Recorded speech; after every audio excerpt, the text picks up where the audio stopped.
In this world of collapsing civilization, malevolence runs rampant. This is a realm drenched in blood and madness. Where morality has decayed, it is a path of survival. Chapter 1. The end approaches. Beneath the inky darkness of the night, a sudden rumble reverberates. On the iron track bridge spanning the river, a pitch-black train advances forward, crossing the bridge. Atop the train, Yi Sha stands resolutely against the wind, encircled by 5 individuals who form a tight formation around him. Yi Sha flicks his blade, shaking off the thick, viscous blood, and remarks, "It seems you are determined to kill me." Perhaps. One of them sneers darkly.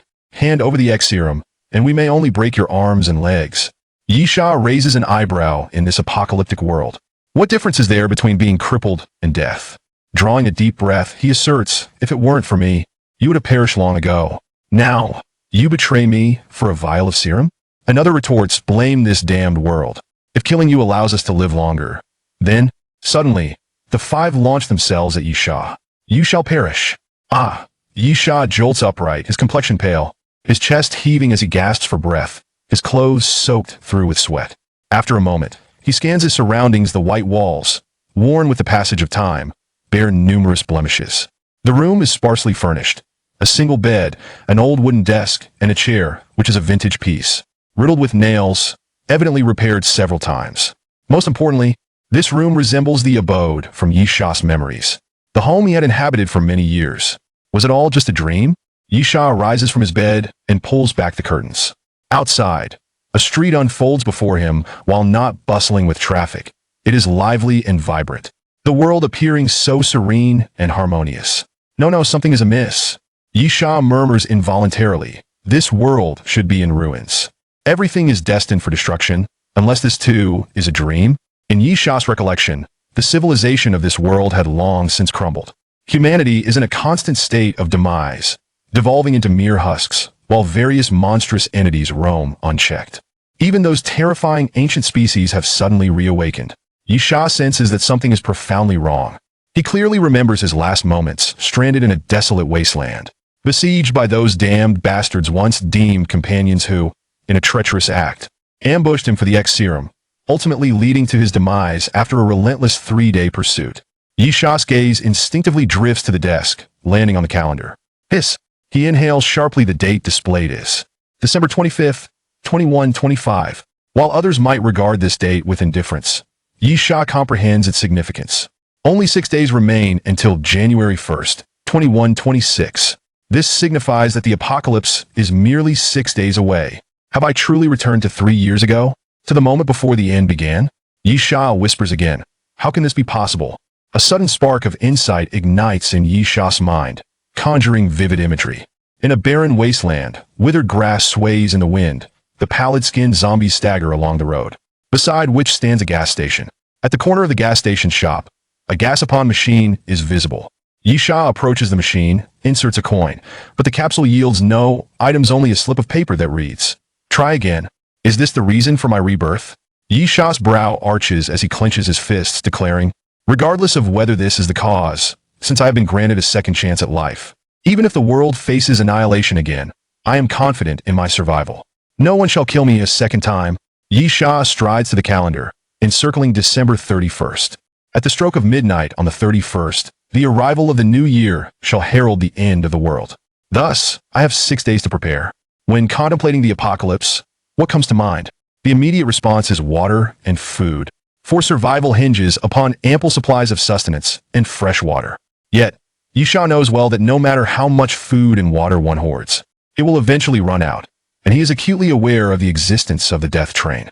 Provided one possesses sufficient strength, everything can be acquired aboard that train: water, food, and the right to live.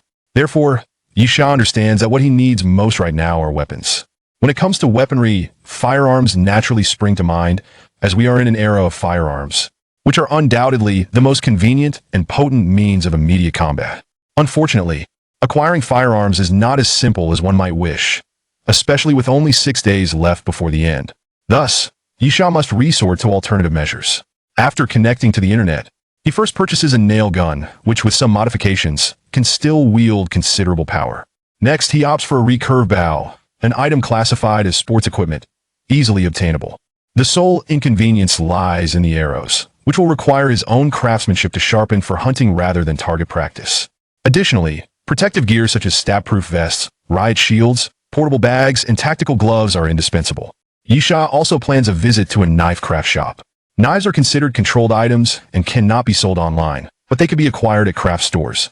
Albeit without sharpened edges, Yisha can easily sharpen them himself. Yisha dedicates 3 days to gathering these items, and in the remaining 3 days, he diligently trains his body.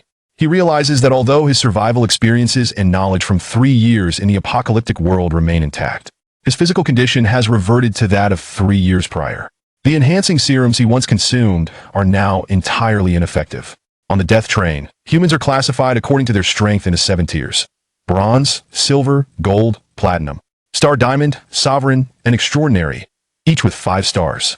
In his previous life, Yisha had attained the pinnacle of the sovereign tier, just a step away from the extraordinary tier, only to be betrayed by those he once trusted. Alas, now that he has been reborn, it appears that all of his past achievements have been erased, his skills and items have vanished, and this once-enhanced body has reverted to its original state. He is no longer even at the bronze level, but rather an ordinary person fresh from university. 3 days of training may not yield significant results, yet in the face of the impending apocalypse, every moment counts. Henceforth, as long as he can board the death train again, he can complete missions to exchange for items that enhance his physical capabilities. Of course, Yisha tightens his fists as he performs push-ups in his room. The prerequisite is that I must be able to board the death train again. That will be the sole hope after the apocalypse. Yet, it may also be a dead end. Chapter 2. The end approaches. Time passes swiftly. Only 2 or 3 hours remain until midnight on December 31st.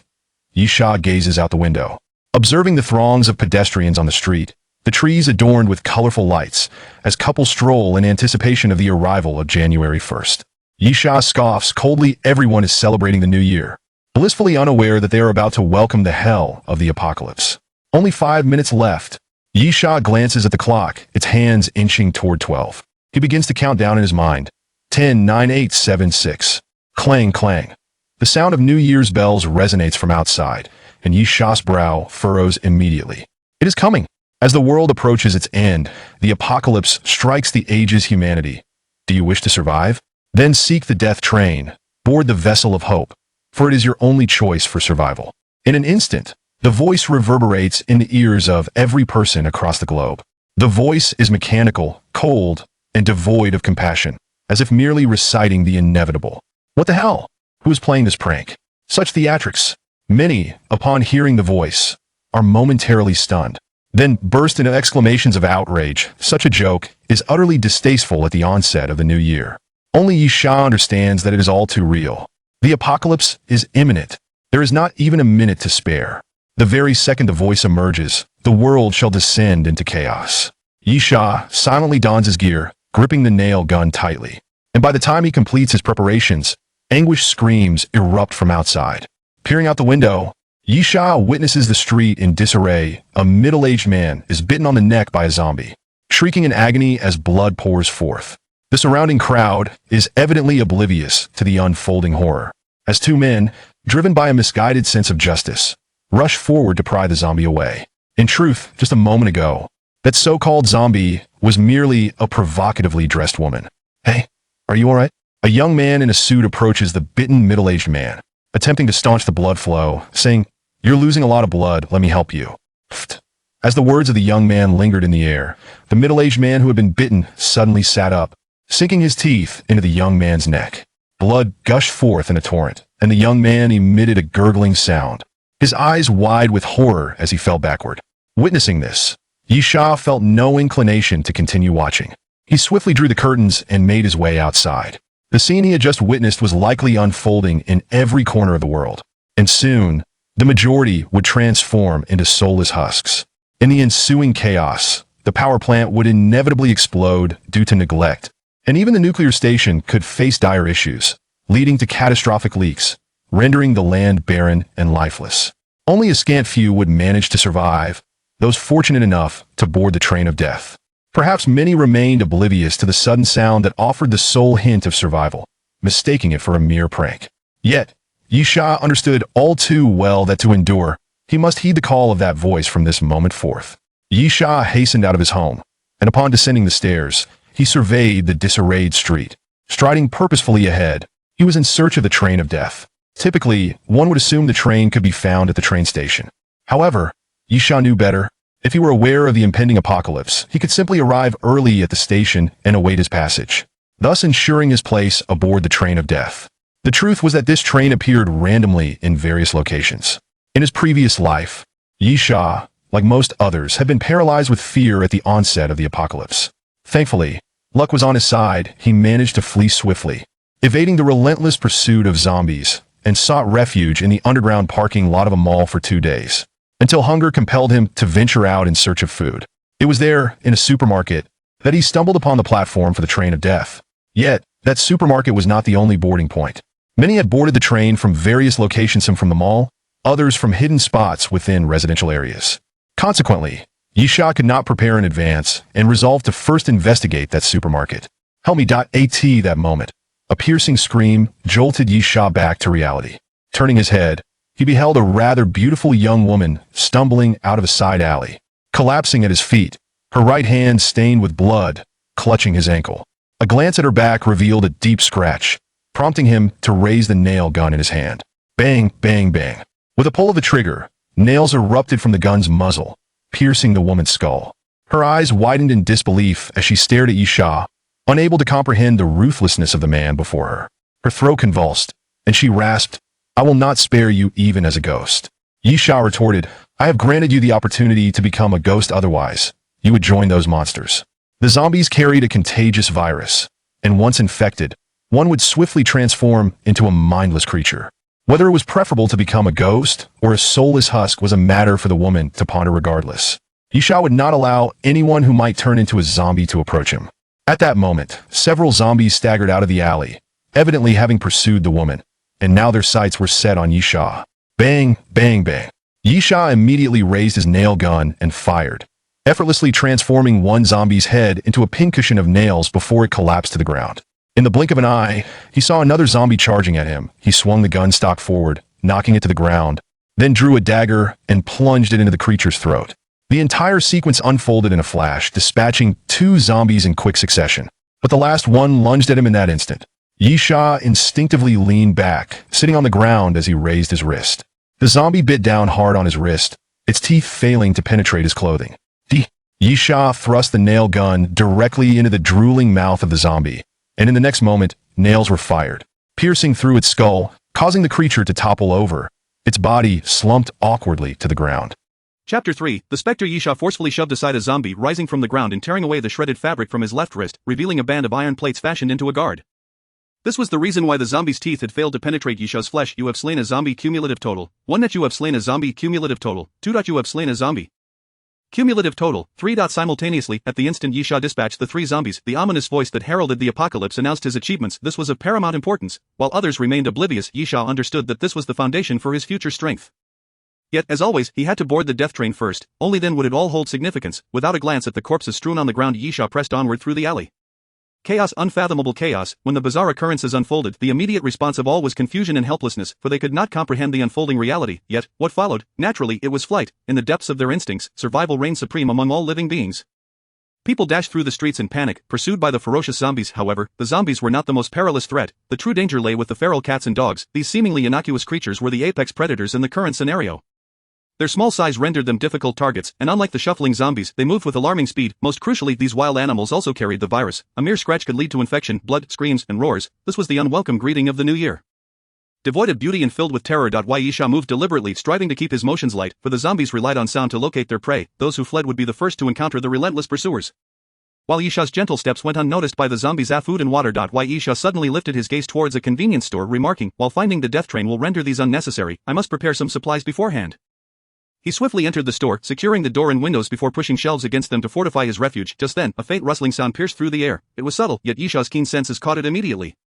"Who is it?" he demanded. A timid voice emerged from behind a shelf, and a girl clad in a school uniform timidly emerged, appearing to be around 15 or 16 years old, an age brimming with vitality.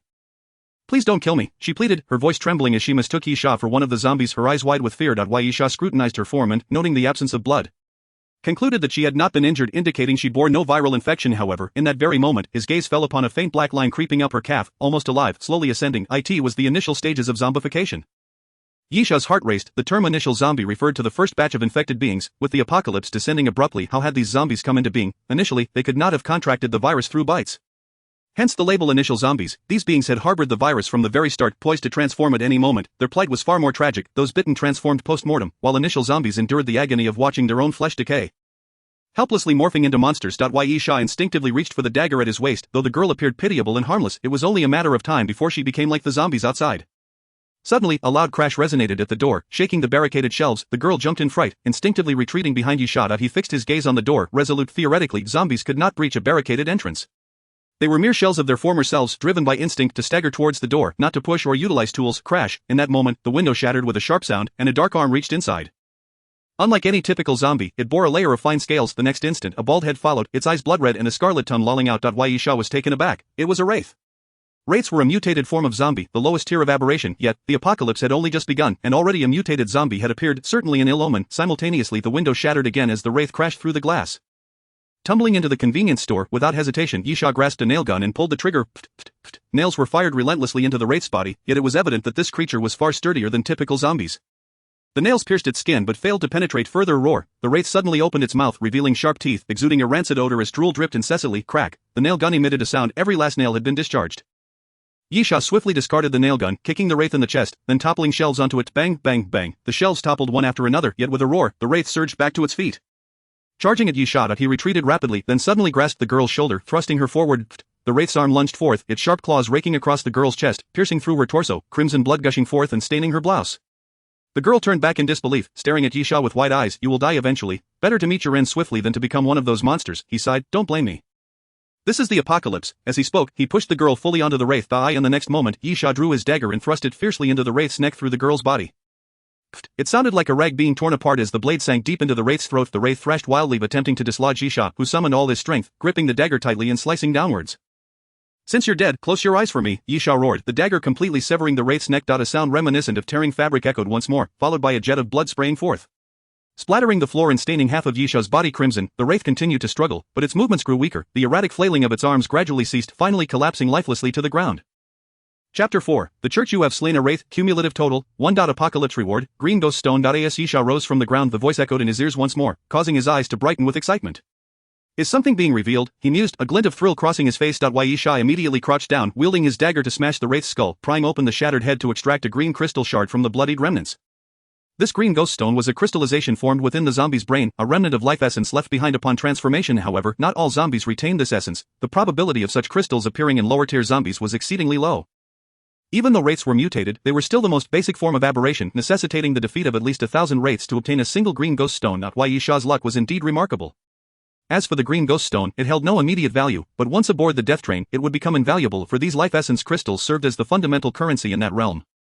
Money. In a world where civilization has crumbled, it would hardly be worth more than scrap paper. Yisha wiped the blood from the green ghost stone, carefully stowing it in his pocket before gathering some chocolate, beef jerky, and a few bottles of mineral water to fill his backpack. Originally, Yisha intended to rest in the convenience store, but with the window shattered and the commotion drawing attention, it was no longer safe.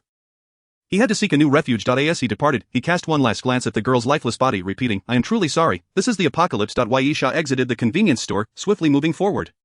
Nightfall descended rapidly. After several hours of hunting, the streets had transformed into a graveyard, littered with corpses. Blood coated the ground in a deep crimson hue, and stepping upon it left a sticky trail. As Yisha traversed the street, he observed clusters of zombies ahead and deftly removed his recurved bow from his back, drawing an arrow from the quiver at his waist. Thud, the sudden sound of a piercing arrow echoed through the air. Swiftly skewering a zombie's skull and pinning it directly to the adjacent vehicle, the noise caused the gathered horde of zombies to scatter, their shambling forms emitting guttural whimpers as they hastened towards Yisha. Without a moment's hesitation, Yisha quickly drew back his bowstring and unleashed a relentless barrage of arrows upon the undead. In his previous life, after boarding the death train, Yisha had initially acquired the skill of a master archer. A title aptly suited for one who wields a bow and arrows. He had even elevated this skill to a master level. However, upon his rebirth, his body returned to its original state, rendering all previously learned skills ineffective. Nevertheless, despite lacking formal skills, Yisha remained an adept archer, his prowess rivaling that of professional marksmen. Thwack, thwack, thwack. Yisha continued to release arrows, each one striking true and obliterating the zombies' heads. In truth, zombies are impervious to pain and do not easily succumb to death. Only a blow to the head or a severed neck can ensure their demise. You have slain a zombie. Cumulative total 4. You have slain a zombie. Cumulative total 5. Moments later, Yisha had dispatched all the zombies blocking his path. Raising his cumulative kill count to 12, a testament to his prowess as he sought to board the death train. As he continued onward, the streets were eerily devoid of life. The few remaining humans had either been preyed upon or had taken refuge within buildings. Yet hiding was not a sustainable solution. With the passage of time, zombies would inevitably begin to wander into these shelters, and the scarcity of food and water posed a significant dilemma, regardless of how much one stockpiled. It would eventually be depleted. Thus, Yisha was acutely aware of the only viable escape route. Approximately half an hour later, he entered a church. With relatively few Christians in China, churches are quite rare and typically small in scale. This particular church had been constructed through the generous donation of a wealthy believer and was only open on weekends, with the priest serving on a part-time basis. This was precisely why Yisha had chosen this location. Theoretically, it should be unoccupied, allowing him to rest peacefully. To aboard the death train, one must either be fortunate enough to discover the platform or wait until 3 days later, when 12 hours prior to the train's departure. A mysterious voice would reveal its location. Yisha had already formulated a plan. Relying on his memory, he intended to circle the locations where the death train had previously appeared within those 3 days. If he could find it, that would be ideal. If not, he would have no choice but to wait. The church, after consulting a map, had been designated as his temporary stronghold. However, the moment he stepped inside, Yisha's muscles tensed, instantly entering a state of alertness. The church's doors were unlocked, swinging open with a gentle push. Upon entering, he was met with a potent stench of blood. Raising his gaze, he observed the overturned pews. And in front of him stood a 4-meter-high wooden cross that had once adorned the wall, now lying in ruins. This was evidently the aftermath of a violent disturbance, yet this church should not have been unguarded. It was typically secured, and in the absence of any living beings, the zombies would not have ventured inside. Tick-tock. At that moment, Yisha felt a sudden chill at the back of his neck. Instinctively, he reached back and discovered a drop of saliva. Panic surged through him as his pupils dilated, and without a moment's delay, he lunged forward, crashing to the floor and rolling away. Turning back, he witnessed a crimson tongue plummeting from the ceiling, striking the ground where he had just stood and leaving a gaping hole in the floor. Looking up, he spotted a zombie perched on the ceiling, its size considerably larger than that of a typical zombie. With massive limbs and razor-sharp claws capable of embedding into the walls, granting it the ability to cling to the ceiling. A crawler, Yisha gasped. Another mutated zombie. He felt a wave of dread wash over him. Had he truly drawn the short straw in this new life? In his previous existence, he had fortuitously boarded the death train, yet this time, he had yet to even glimpse its shadow and had already encountered 2 mutated zombies. These abominations were formidable foes. Without a moment's hesitation, Yisha drew his recurve bow, knocking an arrow and swiftly pulling the bowstring taut. In the next instant, the arrow was loosed. Chapter 5. The crawler. Yisha fired 3 consecutive shots, but the arrows barely penetrated the crawler's skin. Even when embedded all over its body, they failed to inflict significant damage. Damn it, Yisha cursed under his breath, though he had anticipated such an outcome. Despite being classified as a lower-tier mutated zombie, the crawler's threat level far surpassed that of the Spectre. In his previous life, many had categorized the strengths and weaknesses of zombies, determining that the initial mutations represented the weakest bronze level, with further distinctions made using star ratings. If the Spectre was rated as bronze 1 star, then the crawler was undoubtedly bronze 5 stars. The crawler could be considered one of the ultimate forms of low-tier mutated zombies. Without a moment's hesitation, after exhausting his arrows, Yisha turned and fled simultaneously. With a resounding crash, the crawler leapt down from the ceiling, landing heavily on the ground, causing the floor to splinter beneath its weight before launching itself towards Yisha. Yisha swiftly vaulted over a toppled bench in his path, but the crawler was hot on his heels, its massive paw smashing the bench to splinters. After that strike, the crawler lunged forward, closing the distance between them. Bang! Its colossal head collided with Yisha's back, sending him hurtling through the air. Pain shot through Yisha's body, but he was grateful for the stab-proof vest he wore. The vest had protective layers with steel plates, otherwise that blow would have surely fractured multiple bones. However, merely surviving that strike did not signify the end of his ordeal. The moment Yisha turned, the crawler's claws came crashing down, pinning him firmly to the ground. Damn it, Yisha struggled, muttering, in my past life, I could have crushed you with a single hand. He could feel the overwhelming pressure on his chest as the crawler extended its blood-red tongue, slick with foul saliva, licking across Yisha's face, a nauseating sensation. In the next moment, the crawler lowered its head, jaws agape, revealing 2 rows of terrifying, triangular teeth resembling serrated blades. Was this the end? No, I cannot die here. Having been reborn, I refuse to perish so easily. If I can board the death train, I will undoubtedly be stronger than before, able to survive in this crumbling world. Yisha gritted his teeth, his eyes gleaming with determination. There was still a chance. Like other zombies, the crawler was impervious to bodily attacks, and beyond its lack of pain, it possessed remarkable regenerative abilities. Thus, to kill the crawler, he must target its head or neck. Just as with regular zombies, however, the crawler's skull was far sturdier than that of an ordinary zombie. The arrow Yisha had previously shot into its forehead had failed to penetrate deeply. Therefore, he had been unable to deliver a fatal blow. The only remaining weakness was its neck. At that moment, the crawler's massive jaws descended towards him, poised to bite off his head. Yisha quickly twisted his head away, narrowly avoiding the jaws that slammed into the ground with a thunderous crash, shattering the floor beneath. An opportunity. Yisha's eyes lit up. The crawler's head was almost in direct contact with his own. If the crawler were standing, Yisha would have been unable to reach it while pinned to the ground, but now the circumstances were different. In an instant, without hesitation, Yisha drew the dagger strapped to his thigh and plunged it forcefully into the crawler's neck. Thud! As the dagger pierced the crawler's neck, a jet of dark green blood erupted forth, splattering Yisha and drenching him with a nauseating stench. Roaring in agony, the crawler stood upright, its body swaying as it attempted to dislodge Yisha. I am Yisha, once known as the Night Demon. Yisha growled defiantly. There is no way I will perish at the hands of such a wretch. With a resounding crash, the crawler swiped at Yisha's chest, inflicting excruciating pain, yet he clung tightly to the dagger. In the next moment, Yisha pushed off the ground with all his might, driving the dagger deeper into the crawler's neck. Thud, the dagger penetrated further. Even the hilt disappearing into the creature's flesh, completely impaling the crawler's neck. The crawler's body froze, suddenly stiffening before collapsing to the ground. You have slain a crawler. Cumulative total, 1. Apocalypse reward, brain fluid. Yisha rolled away from the stench of the crawler, seeking refuge against a nearby chair, gasping for breath, as the mysterious voice echoed once more in his ears. Moments later, Yisha remarked, "Indeed, danger always accompanies profit. It seems I have come out ahead once again." As he spoke, he approached the crawler's lifeless body, using his dagger to sever its head, from which a viscous yellowish-white liquid began to flow forth. Yeka hastily retrieved a bottle of mineral water from his backpack, poured out its contents, and filled it with the precious liquid. This substance was far superior to the green ghost stone, which was merely one of the many universal currencies aboard the train of death. The cerebral fluid of the crawler could also serve as currency, valued at 3 to 5 times that of the green ghost stone. Additionally, this cerebral fluid was one of the primary ingredients for crafting the barbarian bull potion, the most rudimentary body-enhancing elixir capable of significantly augmenting one's physical attributes. This was indeed a treasure. Yeka carefully concealed the filled bottle of cerebral fluid and then pondered aloud. However, how could there be crawlers in the church? A look of confusion crossed his face. The church was deserted, and it was improbable for a crawler to trespass here without reason. Of course, it was possible that others had sought refuge in the church. Yet those individuals should have perished, and even in death there should at least be corpses, unless— Yeka's eyes suddenly lit up. It's the Guardians. Near the platform of the train of death, a multitude of zombies always lingered. Referred to by humans as guardians, these creatures seemed to materialize out of thin air rather than emerging through infection. Instantly invigorated, Yeka sprang to his feet, swiftly leaping over the overturned benches, and rushed toward the side of the church to open the door leading deeper inside. Goodness, the moment the door swung open, Yeka licked his lips and remarked, "It seems my guess was correct." Chapter 6, The Guardians. Upon opening the door, Yeka beheld a corridor leading to a small garden behind the church, now densely populated by zombies. These zombies appeared intact, with no signs of having been bitten. This indicated that they were among the first to arise after the apocalypse, rather than those transformed through bites.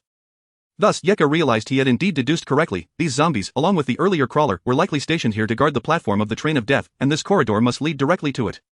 Instinctively, Yeka reached for his waist, only to be struck by a sense of dread. His recurve bow had fallen to the ground during his battle with the crawler. He quickly retreated, knowing that dealing with this horde of zombies necessitated the use of his bow and arrows. While it was not impossible to confront zombies in close combat, his experience from a previous life had equipped Yeka with certain techniques for dealing with them. The most crucial rule was to engage at a distance, ensuring that he would not inadvertently sustain a wound that could lead to infection. However, as Yeka was retreating, clang, the sudden, crisp sound caught his attention, and he looked down to find that his heel had inadvertently kicked a bronze bell. Damn, Yeka cursed under his breath. The church was an antiquated structure with wooden doors adorned with a bell that jingled when pushed open, and the one he had just kicked appeared to have fallen from the door. Simultaneously, upon hearing the noise, the zombies immediately turned their heads towards him, their mouths agape as they roared and staggered forward. Yeka had no time to conceal his presence and promptly turned to flee. After running 5 or 6 meters, he suddenly dropped to his knees, sliding forward while simultaneously grabbing the recurve bow from the ground. He swiftly nocked an arrow and turned to shoot backward. Thwack thwack, the arrows whizzed through the air, tracing elegant arcs before piercing the skulls of 2 zombies, spilling blood as they fell. Eliminating those 2 zombies was merely the beginning. Yeka quickly rose, moving while continuously firing arrows. You have killed a zombie. Cumulative count 15. You have killed a zombie. Cumulative count 16. Zombies fell before him, yet beads of sweat began to form on Yeka's forehead. He had dispatched around 10 zombies, but the horde before him showed no signs of diminishing. They remained densely packed, far more abundant than he had anticipated. As he reached for his quiver, a sense of alarm struck his heart. No arrows left. Yeka sprinted sideways, noticing that the fallen crawler still had several arrows embedded in its body. As he dashed past the crawler, he deftly extracted an arrow, quickly knocking it in, from a distance of 2 to 3 meters. Shot the nearest zombie in the head. However, it was too late. This momentary delay allowed the zombies to close in even further. After dispatching another 2 or 3 zombies, Yeka realized that if this continued, he would surely be overwhelmed by the horde, let alone reach the train of death. Desperation surged within him. Yeka growled, seizing a nearby bench and hoisting it above his chest as he charged forward. Bang, bang, bang. He pushed the bench forward relentlessly, clearing a path through the zombies obstructing his way. However, the bench was quite heavy, and after pushing aside several zombies, Yeka began to feel his strength waning. With a surge of effort, he hurled the bench forward, sending it crashing into several zombies, which toppled them to the ground. Yeka leaped onto the bench and propelled himself forward. Get out of my way, Yeka roared, veins bulging in his neck. Charging forward like a frenzied beast, bang, his shoulder collided with another zombie, and he swiftly raised his left arm. Crack, crack. A zombie lowered its head and attempted to bite his arm, but its sharp teeth were deflected by the iron piece strapped to his wrist, producing a series of gnashing sounds. Bang. Without hesitation, Yeka delivered a powerful punch to the zombie's face, pushing it away before hastily scrambling to his feet and racing into the corridor behind the door. Damn. Once inside the corridor, Yeka could not suppress a curse as he beheld the massive zombies at the entrance, but to his dismay, the corridor was also teeming with them. Without a moment's hesitation, a fierce glint flashed in Yeka's eyes, and he charged forward. He was prepared to risk it all. In the apocalyptic decay of civilization, only those bold enough to gamble with their lives remained alive, while the fearful had long since succumbed to becoming zombies. To survive, one must possess an unwavering resolve. Roar. Yeka growled ferociously, plunging into the throng of zombies, swinging his arms powerfully to either side. Bang, bang. His arms crashed against the heads of the zombies, Toppling them to the ground as he surged forward, Yeka was fully equipped. His stab-resistant vest contained steel plates, and he had fashioned arm and calf guards from iron sheets. However, this did not guarantee his safety. As numerous unprotected areas remained, after all, he could not wrap himself like an iron mummy. If he encased his joints, he would be unable to move at all, let alone run, and the weight would be unbearable. The only thing Yeka could do was to avoid exposing unprotected areas as much as possible. In the next instant, after taking down 2 zombies, Yeka propelled himself forward, bending low like a hunting leopard. He sprang ahead, his shoulder crashing into another zombie, but as he raised his head, he saw a dozen more zombies ahead. It would be futile to methodically push through. Even if he could, he lacked the stamina for such an endeavor. But in that moment, his peripheral vision caught sight of the ceiling, and his eyes brightened. Yeka shouted, launching himself forward again, kicking a zombie squarely in the chest, using the momentum to leap up and plant a foot against the wall. Propelling himself upwards once more, grasping the chandelier overhead, he swung back and forth, his body swaying in rhythm. "I will not die," Yeka roared, and at the peak of the chandelier's swing, he suddenly released his grip. Propelling himself forward and soaring over the heads of the zombies before crashing down to the ground. Chapter 7. The Train of Death. The moment Yeka landed, it felt as though his entire skeletal structure had shattered. Pain radiating throughout his body. Nevertheless, he had successfully broken through the zombies' blockade and reached the end of the corridor. Without hesitation, he rolled to his feet, emerging from the passage. As he exited the church corridor, it felt as if he had entered an entirely different realm. Looking up, he saw the layout of a train station lying on the platform with countless tracks on either side. Above him, the electronic board flickered with letters, "Death." "Ha!" Yeka laughed heartily, exclaiming, "I told you I would survive, I absolutely would." Shaking off the pain, Yeka stood and walked forward, confident that he had arrived at the platform of the train of death. But where was the train? Yeka was not in a hurry. Having reached the platform meant he was safe. Soon, after traversing 2 overpasses, Yeka finally spotted a black train adorned with red trim at platform 13, exuding an indescribable air of mystery. "Welcome to the train of death, your number is 23." Yeka paused, momentarily taken aback. Before him, there had been 22 others who reached the train of death. However, this moment of astonishment was fleeting. The number held no significance. Merely a sequential order approaching the train of death. The next step was to determine the car number, which was far more critical than mere entry order. The compartments of the death train are not interconnected. To put it simply, once you enter a particular carriage, you are confined to that specific section. This is particularly true during the initial boarding of the death train. Each compartment presents its own unique circumstances. Yet, upon reflection, one realizes that before boarding the death train, one is entirely unaware of the individuals within the chosen carriage or the events that may transpire. The quality of the selected carriage seems to hinge on mere chance. Perhaps the fortunate number 7, Yisha approached the 7th carriage, a number he held dear, as he was born in a year ending in 7 and on the 7th day of the 7th month. Therefore, since gaining awareness, Yisha had always regarded 7 as his lucky number. Resolute in his decision, he stepped into carriage number 7 without hesitation. Upon glancing forward, Yisha discovered he was not the first to board. 3 individuals were already present, 2 men and 1 woman. He began to assess them. The first man donned a simple white tracksuit, but remarkably, it bore no traces of dirt or the blood of zombies. This suggests 2 possibilities: either the man is weak, having fortuitously arrived at the death train platform without encountering any combat, or he is extraordinarily strong. Yisha favored the latter, for the man's demeanor was composed. Devoid of any hint of fear or anxiety, the second man appeared to be in his 30s, boasting an impressive physique, not the exaggerated muscles of a bodybuilder, but rather the well-defined musculature of a seasoned veteran. Honed through years of rigorous duty and filled with latent power. In contrast to the aesthetic muscles of a bodybuilder, the muscles of the man before him clearly leaned towards practical combat training. As for the final individual, the woman, she had a pleasant appearance, clad in a professional suit, but her expression was one of terror as she continually glanced around, clearly engulfed in profound fear. A fortunate fool, Yisha thought, dismissively categorizing her as someone destined to perish sooner or later. Yisha held no disdain for women. In a previous life aboard the death train, he had encountered many formidable females. His judgment of this woman as fate stemmed from her apparent lack of a resilient heart. In a crumbling world, the timid perish the quickest. While Yisha scrutinized the others, they too were observing him. After a brief moment, he advanced forward, and the woman in professional attire seemed to want to engage him in conversation but hesitated. Yisha surmised she had attempted to converse with the 2 men prior but had been rebuffed. Leaving her too embarrassed to speak now, that was fine by him. It spared him the trouble that he made his way to the far corner of the carriage and sat directly on the floor. Leaning against the wall, the basic compartments of the death train lacked seating. With his eyes closed, he began to rest. At this moment, there was no cause for concern. It was evident that the man in the tracksuit and the muscular man were both on high alert, likely guarding against the entry of zombies. Yet Yisha knew that zombies could not breach the death train platform, and even if someone harbored malicious intentions aboard the death train, mutual slaughter was strictly forbidden. Despite its ominous name, the death train represented humanity's last hope, a sanctuary amidst chaos. As he closed his eyes, the world faded into darkness, and he gradually succumbed to slumber, exhausted from a series of battles. He quickly fell into a deep sleep. A time passed, and he was eventually roused by a cacophony of noise. Upon opening his eyes, he discovered 2 new arrivals in the carriage, a girl in a judo uniform and a ruffian of a man, bluntly put.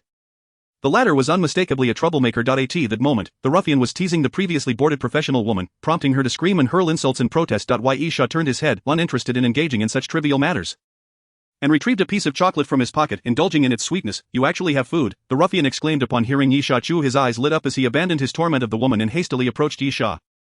Give it to me, hand over all your food. Yisha raised his gaze, regarding the ruffian with mild disdain. What will you offer in exchange? Huh? The ruffian faltered momentarily, but soon a menacing glint appeared in his eyes as he seized Yisha's clothing. Yanking him up from the ground, kid, I'll trade you a taste of my fists. How does that sound? Yisha scoffed. You fool. The ruffian glared at him. You don't believe I'll hit you? Yisha retorted with derision. You can certainly try. Without hesitation, the ruffian raised his fist, but in that instant, his hand froze mid-air. While onlookers might interpret this as a display of cowardice, Yisha understood that the ruffian had likely received a warning from the mysterious voice. Any acts of violence aboard the death train were strictly forbidden. Ha, you think you can intimidate me with your cryptic threats? The ruffian struggled internally for a moment before suddenly roaring in anger, launching his fist towards Yisha's nose. Yet, just then, the ruffian's head abruptly detached from his body. His form remained upright, but his head fell to the ground, the neck severed with an unnaturally smooth incision. As if no conventional blade could achieve such precision. In fact, the wound bore only minute traces of blood, not the gushing torrents one might expect, an almost anti-physical phenomenon. The others in the carriage were left in stunned disbelief. Utterly bewildered by the sudden turn of events, violence aboard the death train was met with dire consequences, and the ominous voice echoed in their ears, instilling a sense of dread. The terrifying punishment? Death. With an air of nonchalance, Yisha dragged the corpse and opened the carriage window, unceremoniously tossing the body and the detached head out into the void. The other passengers cast apprehensive glances at Yisha. He appeared unfazed, treating the corpse as casually as one might dispose of an empty snack wrapper. Having completed this chilling act, Yisha returned to his corner, resuming his snack. The other passengers, devoid of food, watched him chew, their stomachs rumbling in envy. Yet, who among them would dare to demand sustenance from him? Silence reigned as time slipped by, and the number of occupants in the carriage gradually increased. Among them were several seasoned individuals, soldiers, fighters, and even dancers. Those whose professions had honed their physical capabilities would find themselves at an advantage in this apocalyptic scenario. Additionally, there were those with unique talents. Yisha noticed a young chubby boy, no older than a recent adult, adorned with an array of glass bottles and fruit preserves at his waist. They were not provisions, but rather explosives, homemade bombs. On the third day, the mysterious voice re-emerged, echoing as it had in Yisha's memory, announcing that in 12 hours, the death train would officially depart, along with the revelation of the location of the death train platform. With this newfound information, boarding the death train became significantly easier. Indeed, some fortunate souls found themselves nearby and would not need to traverse streets teeming with zombies. While Yisha remained contemplative, boarding the death train was merely the beginning. The true trials lay ahead. 12 hours passed, and while he had little insight into the circumstances of the other compartments, the seventh carriage had swelled to 37 occupants, rendering the spacious area somewhat cramped. When the clock struck midnight, the death train commenced its journey without delay. Two latecomers, men who had arrived just moments too late, shouted desperately as they chased after the train, yet their efforts were in vain. With a sickening thud, their heads soared into the air as their bodies crumpled to the ground. Rules were rules. Not even a second's tardiness was tolerated aboard the death train. Simultaneously, welcome aboard the death train. I shall guide you on your path to survival. The death train will arrive at the City of Eternal Night in 6 hours. A mission was issued. Passengers were to venture into the City of Eternal Night to seek the Golden Gene Serum. Only those who procured the serum would be permitted to reboard the death train. The first 3 passengers to return would receive special rewards. As the death train departed the platform, the enigmatic voice resonated once more. Following its proclamation, the carriage erupted into a cacophony of discourse, a tumult of confusion. The name of the city was unfamiliar to all. Was there truly a place called the City of Eternal Night?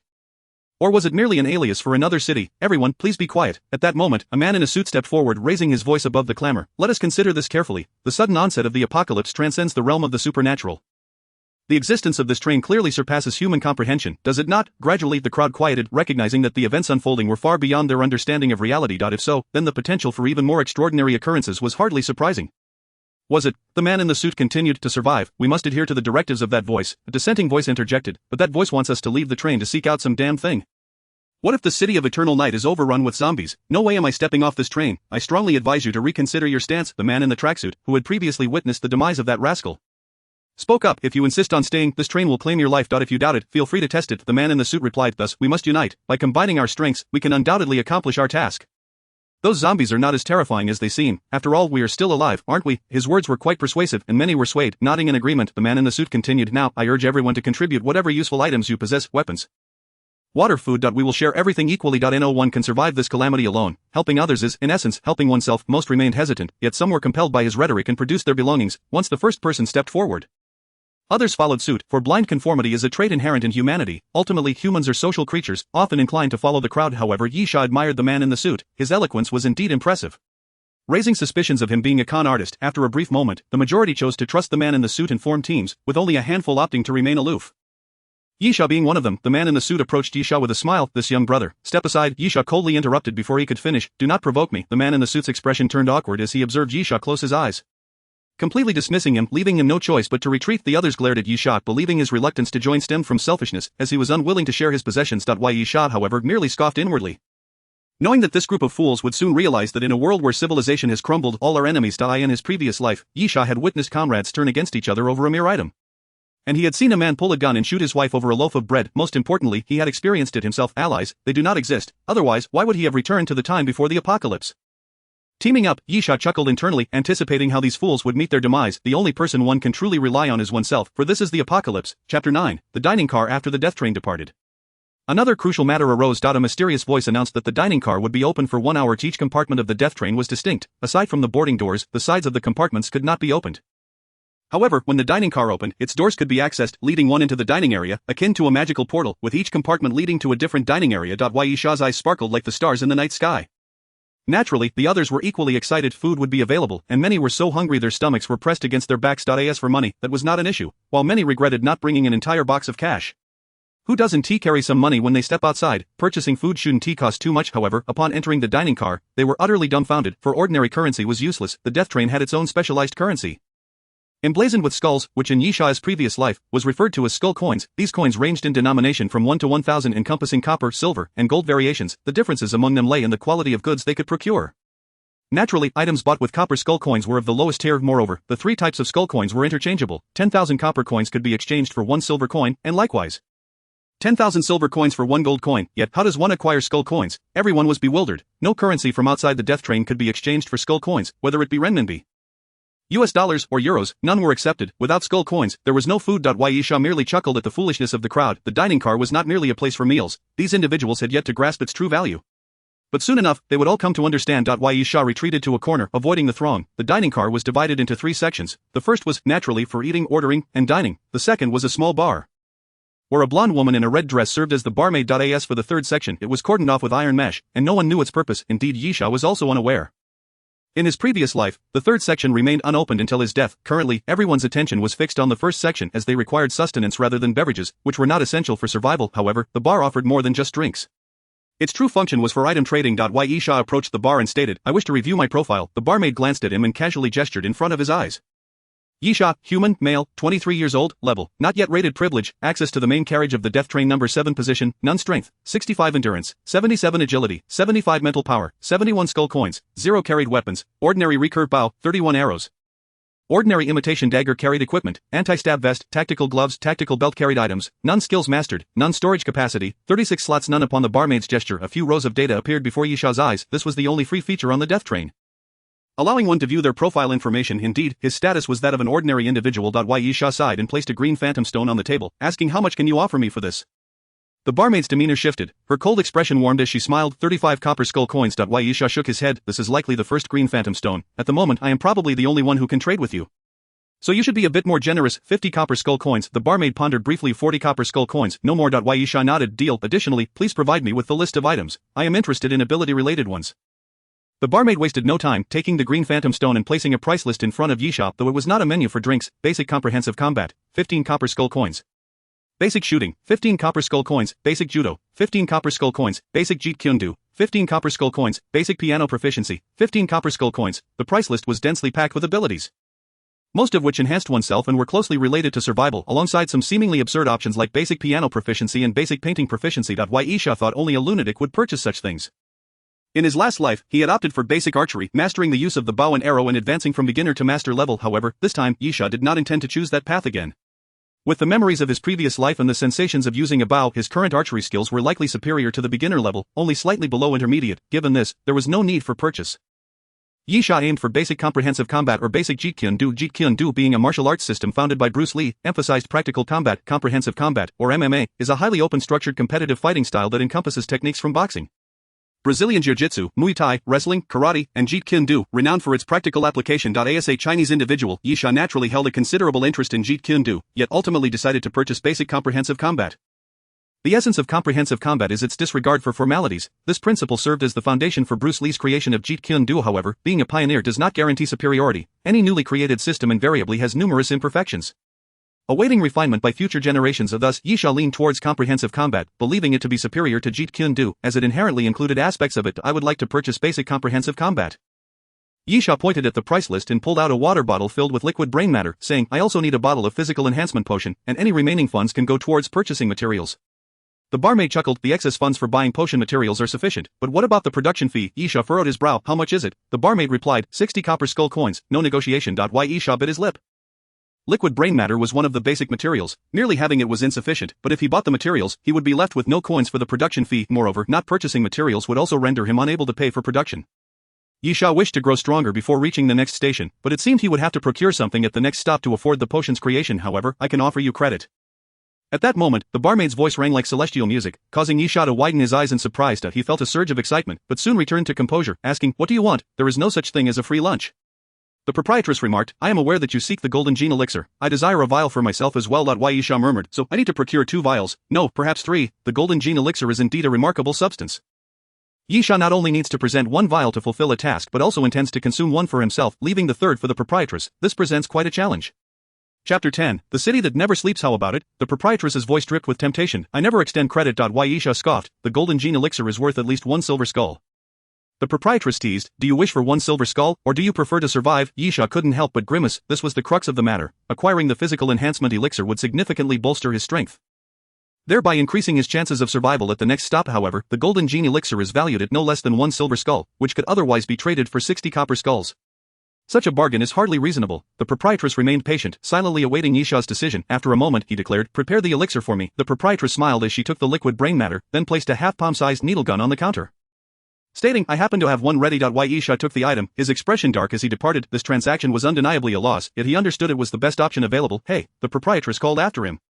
"I trust you will become one of my loyal customers." Of course, Yisha replied without looking back, "because I will certainly survive." While others pondered how to acquire skull coins for sustenance, Yisha returned directly to carriage No. 7. Seizing the moment of solitude, he picked up the needle gun and aimed it at his arm, preparing to inject. As the liquid coursed through his veins, Yisha let out a muffled groan, his bones cracking like popping beans, accompanied by excruciating muscle pain. Beads of sweat formed on his forehead, and blood oozed from his pores. After approximately half a minute, the pain gradually subsided. "Your physical attribute has increased by 1 point. Now standing at 3.76. Yisha gasped for breath. He was aware that the standard physical attribute for an average adult male is 3.0. However, most individuals fail to meet this standard, as the prevalence of sedentary lifestyles in the digital age has resulted in numerous people being in suboptimal health.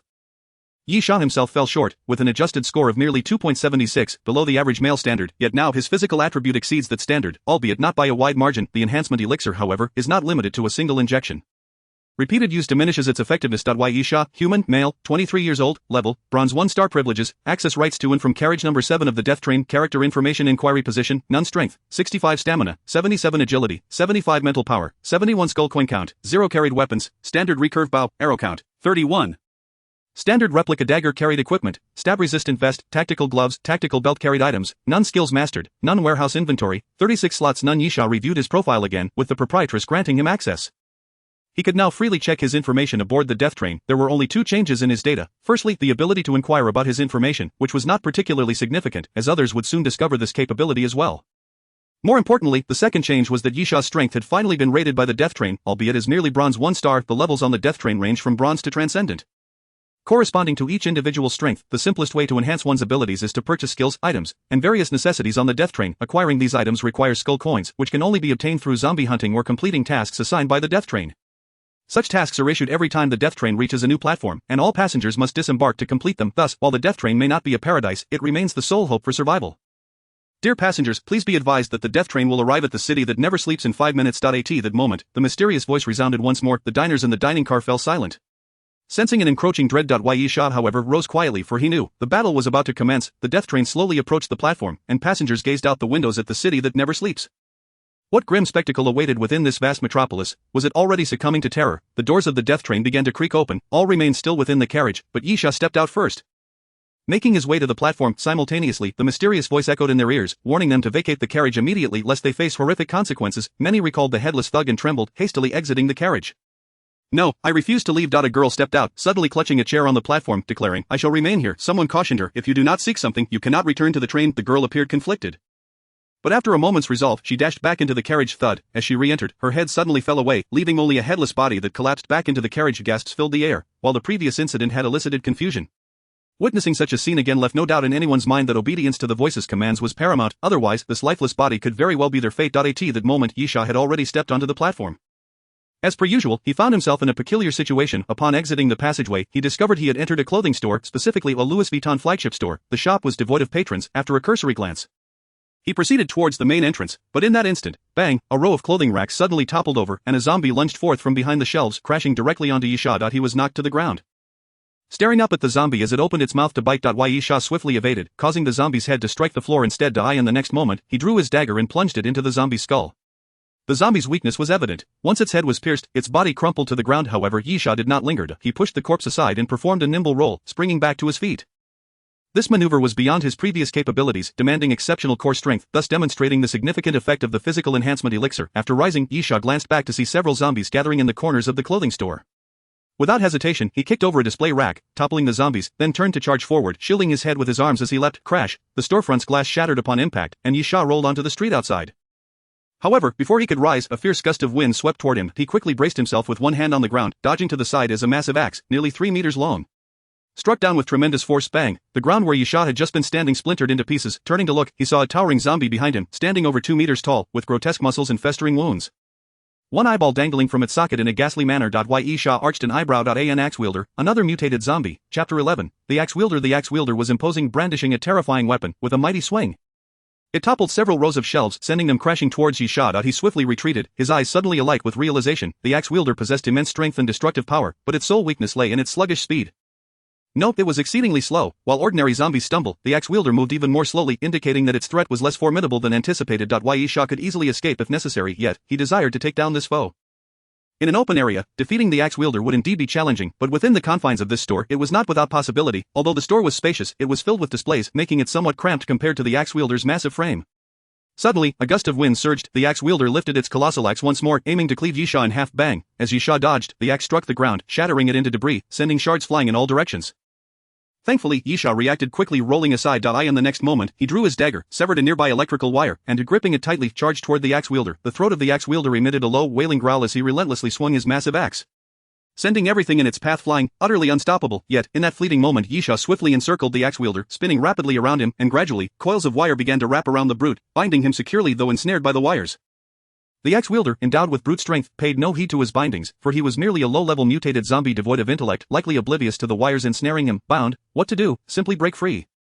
The instinctive aggression of zombies is akin to that of wild beasts, simple and direct. However, would Yisha allow this brute to succeed so easily, as the axe wielder prepared to drag the wires and continue his pursuit? Yisha deftly maneuvered around 2 rows of shelves, suspending the wires above. Crash! The axe wielder lunged forward, toppling the shelves, only to be struck by the debris. This was Yisha's opportunity, before the axe wielder could rise. Yisha leaped onto the shelves, exerting his weight downwards, leveraging the shelves' heft to force the axe wielder back to the ground to die. In the next instant, Yisha drew forth his dagger and plunged it into the axe wielder's eye socket. Roar! The axe wielder bellowed, struggling to rise, but alas, he was far too slow. Yisha lunged forward, applying his full weight onto the dagger. Thud! The dagger continued its descent, piercing deep until the hilt vanished, delivering a fatal blow to the axe wielder's skull. You have slain the axe wielder. Accumulated count, 1 Apocalypse reward, mutated eyeball. Yisha paused momentarily. Another item. It was not common to receive rewards for slaying all zombies. Typically, one would need to eliminate thousands of ordinary zombies to obtain something. While rewards from mutated zombies depended on their mutation level, the axe wielder, akin to the previously vanquished Spectre and Crawler, represented the lowest tier of mutated zombies, roughly equivalent to a bronze 5-star status in Yisha's level. Slaying 100 would yield a reward at a reasonable rate, yet now Yisha had dispatched 3 mutated zombies and received benefits each time. Besides his own fortune, Yisha surmised this was related to his first kill. Being the inaugural slaying of this type of mutated zombie, first kills are often treated with special regard. Should Yisha eliminate another Spectre, Crawler, or axe wielder, the likelihood of receiving a reward might diminish. Nonetheless, Yisha felt satisfied. The mutated eyeball served as a universal currency for exchanges, not solely appearing on the axe wielder but also on higher tier mutated zombies. Thus, depending on quality, a mutated eyeball could fetch up to a silver skull coin at a vendor, or a minimum of 300 to 400 copper skull coins. With the dagger in hand, Yisha extracted the remaining eyeball from the axe wielder and secured it. He then retrieved his recurved bow and glanced cautiously outside the shop before stealthily making his exit. Yisha was meticulous, aware that other zombies roamed the streets, albeit of a lower tier. Provided he remained silent, they would not be drawn to him. Zombies are inexhaustible. Yisha had no intention of provoking them unnecessarily, as it would merely squander his time. However, those who obstructed his path and could not be circumvented would be dealt with directly. Thud thud, 2 arrows suddenly soared through the air, carving graceful arcs as they struck the heads of the zombies blocking the alley, splattering the walls with the stench of fresh blood. Yisha entered the alley, then stepped atop a garbage bin to vault onto the second floor of a nearby building, wrapping his fist in clothing. He shattered the window and climbed inside. Once inside, Yisha verified the absence of lurking zombies before leaning against the wall to rest momentarily, contemplating his next course of action. His primary objective was, of course, to seek the Golden Gene Serum, yet the challenge lay in determining where to search. Most individuals who entered the City of Eternal Night would find themselves lost and aimlessly searching, inevitably resulting in being cornered and devoured by zombies, transforming them into monsters themselves. However, Yisha possessed his own advantages. Having lived a second life, he was confident in his survival, relying primarily on the experience and knowledge gained from his previous existence. For instance, regarding the quest for the Golden Gene Serum, the greatest hurdle for others was their ignorance of its whereabouts, yet Yisha knew. The City of Eternal Night, a high-tech modern metropolis, housed a renowned company, CompuCorp, dedicated to genetic research and the production of biological health supplements. The Golden Gene Serum was a product of CompuCorp. In his previous life, Yisha had also ventured into the City of Eternal Night seeking the Golden Gene Serum. Thus he was acutely aware of its existence. However, in his previous life, he had received the task from the death train at the third platform, while this time, he had received the task at the first platform. This shift raised questions. Yisha was uncertain whether the City of Eternal Night would exhibit any changes as a result. Based on his previous experience, could he indeed procure the Golden Gene Serum? He felt a 6 to 7 out of 10 confidence but did not dare to guarantee it entirely. Nonetheless, it was worth a T or Y. As Yisha gazed out at the darkening sky, he suddenly smiled, remarking, "First, I must find a way to survive the first night. The City of Eternal Night is not named so without reason." Chapter 12, Zombie Night Walk. Yisha secured the door, barricading the shattered glass with various items, then leaned against the wall of the room and began to feign sleep. A night gradually enveloped the surroundings. In the darkness, Yisha was startled awake by a noise. Peering out the window to behold a throng of zombies crowding the streets, just as he suspected. Why? Yisha chuckled. The City of Eternal Night remains unchanged. In the City of Eternal Night, for reasons unknown, a vast number of zombies appeared at night, 3 to 5 times more than during the day, rendering it exceedingly perilous. This phenomenon also contributed to the city's ominous name. In his previous life, Yisha had suffered due to this, which was why he took refuge early. Those still active outside were likely to encounter dire misfortune. Best of luck to them. Why? Yisha grimaced and resumed his rest. Having secured the doors and windows, as long as he did not create excessive noise, the zombie should not invade his sanctuary. However, the nights in the City of Eternal Night were destined to be restless. Soon, the streets echoed with screams and gasps, accompanied by the shuffling sounds of zombies dragging their feet across the ground, making sleep impossible. Why? Yisha even noticed that someone seemed to be fighting right below him. Besieged by zombies, yet, he had no intention of intervening. With so many zombies, his assistance would be futile. Moreover, one could only rely on oneself. In his previous life, Yisha had been aware of the apocalypse's brutality but had always believed there were some trustworthy individuals. Once genuine bonds were formed, mutual support would ensue. But what was the outcome? Yisha would not repeat the same mistake. "Help, is anyone there? Please save me." At that moment, another cry rang out from outside, prompting Yisha to open his eyes briefly before closing them again. Not if one were to perish, it would be the fault of this wretched world. Yisha sighed softly and resumed his rest. But suddenly that voice cried out again, "Help me, I know where to find the Golden Gene Serum. Please, I beg you, save me." Yisha's eyes flew open. Where to find the Golden Gene Serum? He actually knew. And not just one location. Why? Yisha was aware of 3 sites: the CompuCorp research facility, the CompuCorp headquarters, and the villa of the president of the CompuCorp branch. However, Yisha's knowledge stemmed from memories of his previous life, where he had roamed the City of Eternal Night for 5 days, discovering numerous CompuCorp storefronts that led him to this information. The Golden Gene Serum was a product of CompuCorp, yet now, just 3 to 4 hours after disembarking, someone claimed to know the serum's origin. Was it a ruse to solicit help? Yisha murmured softly, then abruptly sprang to his feet and threw open the window. Although he knew where to find the Golden Gene Serum, the early emergence of this task at the first platform left him uncertain whether the historical trajectory mirrored his past life. Furthermore, the Golden Gene Serum was undoubtedly invaluable for those seeking to rapidly enhance their strength. The more the better. Lastly, Yisha felt a twinge of curiosity. Did that individual genuinely know where the Golden Gene Serum was located? If so, how did he come by that knowledge? Yisha climbed out of the window, swiftly scaling the water pipe to the rooftop, where he gripped his recurved bow illuminated by the dim streetlights. He spotted a man in his 20s sprinting down the street about 20 to 30 meters away, pursued by a dozen zombies shambling behind him. At the pace of the zombies, they would likely not catch up. But there were zombies ahead as well. The man gritted his teeth and suddenly veered towards an alleyway, only to be met by 2 zombies charging out as he turned. The man was startled, letting out a terrified scream as he fell to the ground, while the 2 zombies lunged toward him with alarming speed. Yet in that fleeting moment, with a sudden whoosh, an arrow pierced the air. Just as the snarling zombie was about to pounce, an arrow struck through its skull, the sheer force propelling its body backward. The man stood frozen in place, and as the sound of another arrow slicing through the air echoed, a second arrow swiftly dispatched another zombie. Finally regaining his senses, the man scanned his surroundings and spotted Yisha standing atop the roof. Why? Yisha called out, "Come here." Without a moment's hesitation, the man hurriedly ran towards Yisha, while the stumbling zombies behind him continued their relentless pursuit. Why? Yisha swiftly knocked another arrow, sending a flurry of projectiles into the heads of the approaching zombies with remarkable accuracy, each shot finding its mark. As the man neared the house, Yisha leaped down, landing on the balcony, and then bounded onto the edge of the surrounding wall. Leaning over, Yisha extended a hand, saying, "Grab my hand." The man leaped up, grasping Yisha's arm, but at that moment, a zombie caught up from behind, yanking at his pant leg. With a tearing sound, the man's pants were ripped, but Yisha exerted a powerful pull, hoisting him up onto the wall, and together they tumbled over the edge. Why? Yisha's first instinct was to check the man's calves for any scratches from the zombies. If there were any injuries, the virus would surely infect him, turning him into a zombie. Regardless of whether the man was aware of the Golden Gene Serum, Yisha had but one option: eliminate him. Any potential threat to her existence was to be extinguished in its infancy. Fortunately for the man, the pursuing zombie had only torn his pants and left his flesh unharmed. After inspecting him further and confirming there were no wounds, Yisha breathed a sigh of relief. Thank you. At that moment, the man in his 20s, panting and regaining his composure, expressed his gratitude. "My name is Chen Xiaofeng, thank you for saving me." Truly, just as Yisha was about to respond, A loud banging echoed from the other side, causing her expression to change. This is bad, she said. We'll discuss this later, follow me. As she spoke, Yisha dashed towards the main entrance of the house, only to witness the iron door quaking violently, countless zombies attempting to force it open. Quick, Yisha rushed forward to brace the door, find something to prop it up. Thud. As Yisha spoke, a grayish-white arm suddenly thrust through the ornate gap of the iron door, brushing past her cheek. Chapter 13, Zombie Dog. Yisha's eyes widened in shock at the unexpected arm, instinctively reaching for her face, relieved to find no cuts from its claws. At that moment, Chen Xiaofeng dragged a couch from inside the house. It was a hefty three-seater, and he struggled to maneuver it to the door. Yisha quickly joined him, and together they pushed the couch against the door to fortify it. The flower pots, Yisha urged, bring those over. In front of the house lay a small garden filled with various potted plants, though withered and dead. The pots remained. Chen Xiaofeng nodded and hurriedly began collecting the pots. After about half an hour, the couch was piled high with pots, adding weight. Yisha cautiously released her grip, and while the iron door still trembled, it could not be forced open, giving her some relief. Let's go back inside. It should be safe. Before her words had fully escaped, two crimson lights suddenly flickered atop the wall. Chen Xiaofeng cried out, watch out. Yisha whipped around to see a zombie dog leaping down from the wall, its decayed body exuding a foul stench, looking grotesque. At that moment, the combat skills Yisha had honed on the death train came into play. As the zombie dog lunged toward her, she swiftly twisted her waist, executing a bridge maneuver and leaning back. The zombie dog flew past her, and in that instant Yisha sharply raised her knee. This move, known in Muay Thai as the wild horse kicks the ground, landed with a clean impact. Yisha sent the zombie dog sprawling, rolling on the ground. However, like its undead counterparts, aside from its head, the rest of the zombie dog's body was impervious to damage. And after a brief shake, it rose once more. This time, the zombie dog did not target Yisha but lunged towards Chen Xiaofeng, who was nearby. Stay away, he cried in terror, his face pale, get away from me.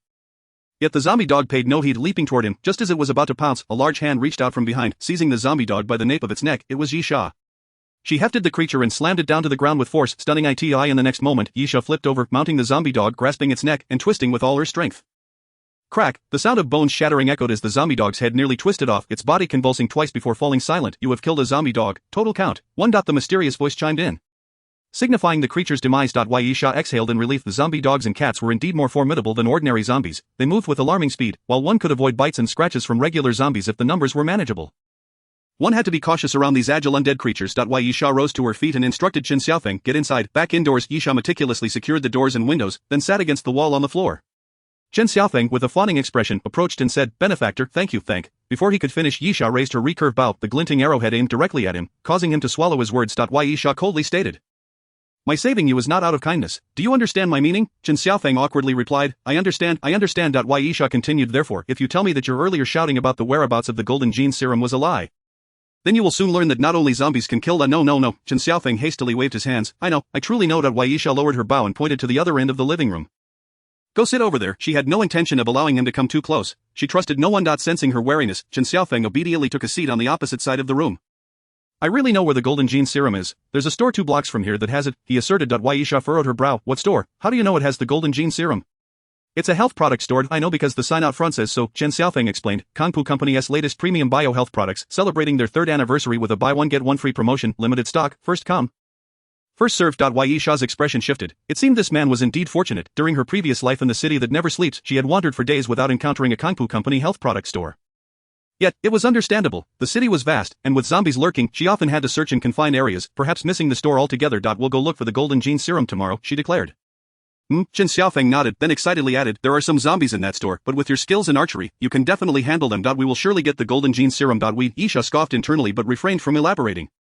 Closing her eyes to feign sleep, of the night in the city that never sleeps remained restless, yet no further incidents occurred. The next day, Yisha awoke leisurely to find Chen Xiaofeng pacing in the living room, seemingly searching for something, looking for food. Chen Xiaofeng dejectedly opened the refrigerator, pulling out a bag of sliced bread that had completely molded, inedible. He then opened the freezer, revealing a piece of raw meat. As he did so, a strong stench wafted out, swarming with maggots. Holding his nose, Chen Xiaofeng quickly slammed the freezer door shut, nearly retching at the sight. Yisha rummaged through her backpack and tossed him a piece of chocolate. Make do with this, eat it, and then we'll go find the golden gene serum. Chapter 14, Infiltration. Chocolate is classified as a high-calorie food, capable of swiftly replenishing the energy required by the human body.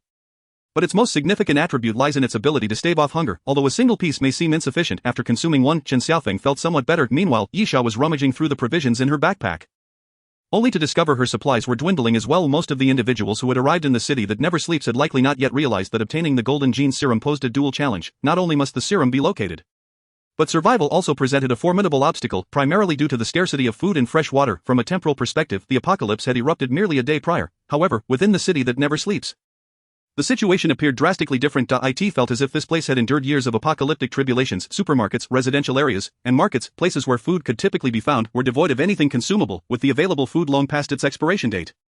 No, it wasn't merely expired, much of it had succumbed to mold and decay, rendering it inedible. Of course, food was not entirely absent, it simply proved challenging to locate, unless the golden gene serum could be unearthed within a few days.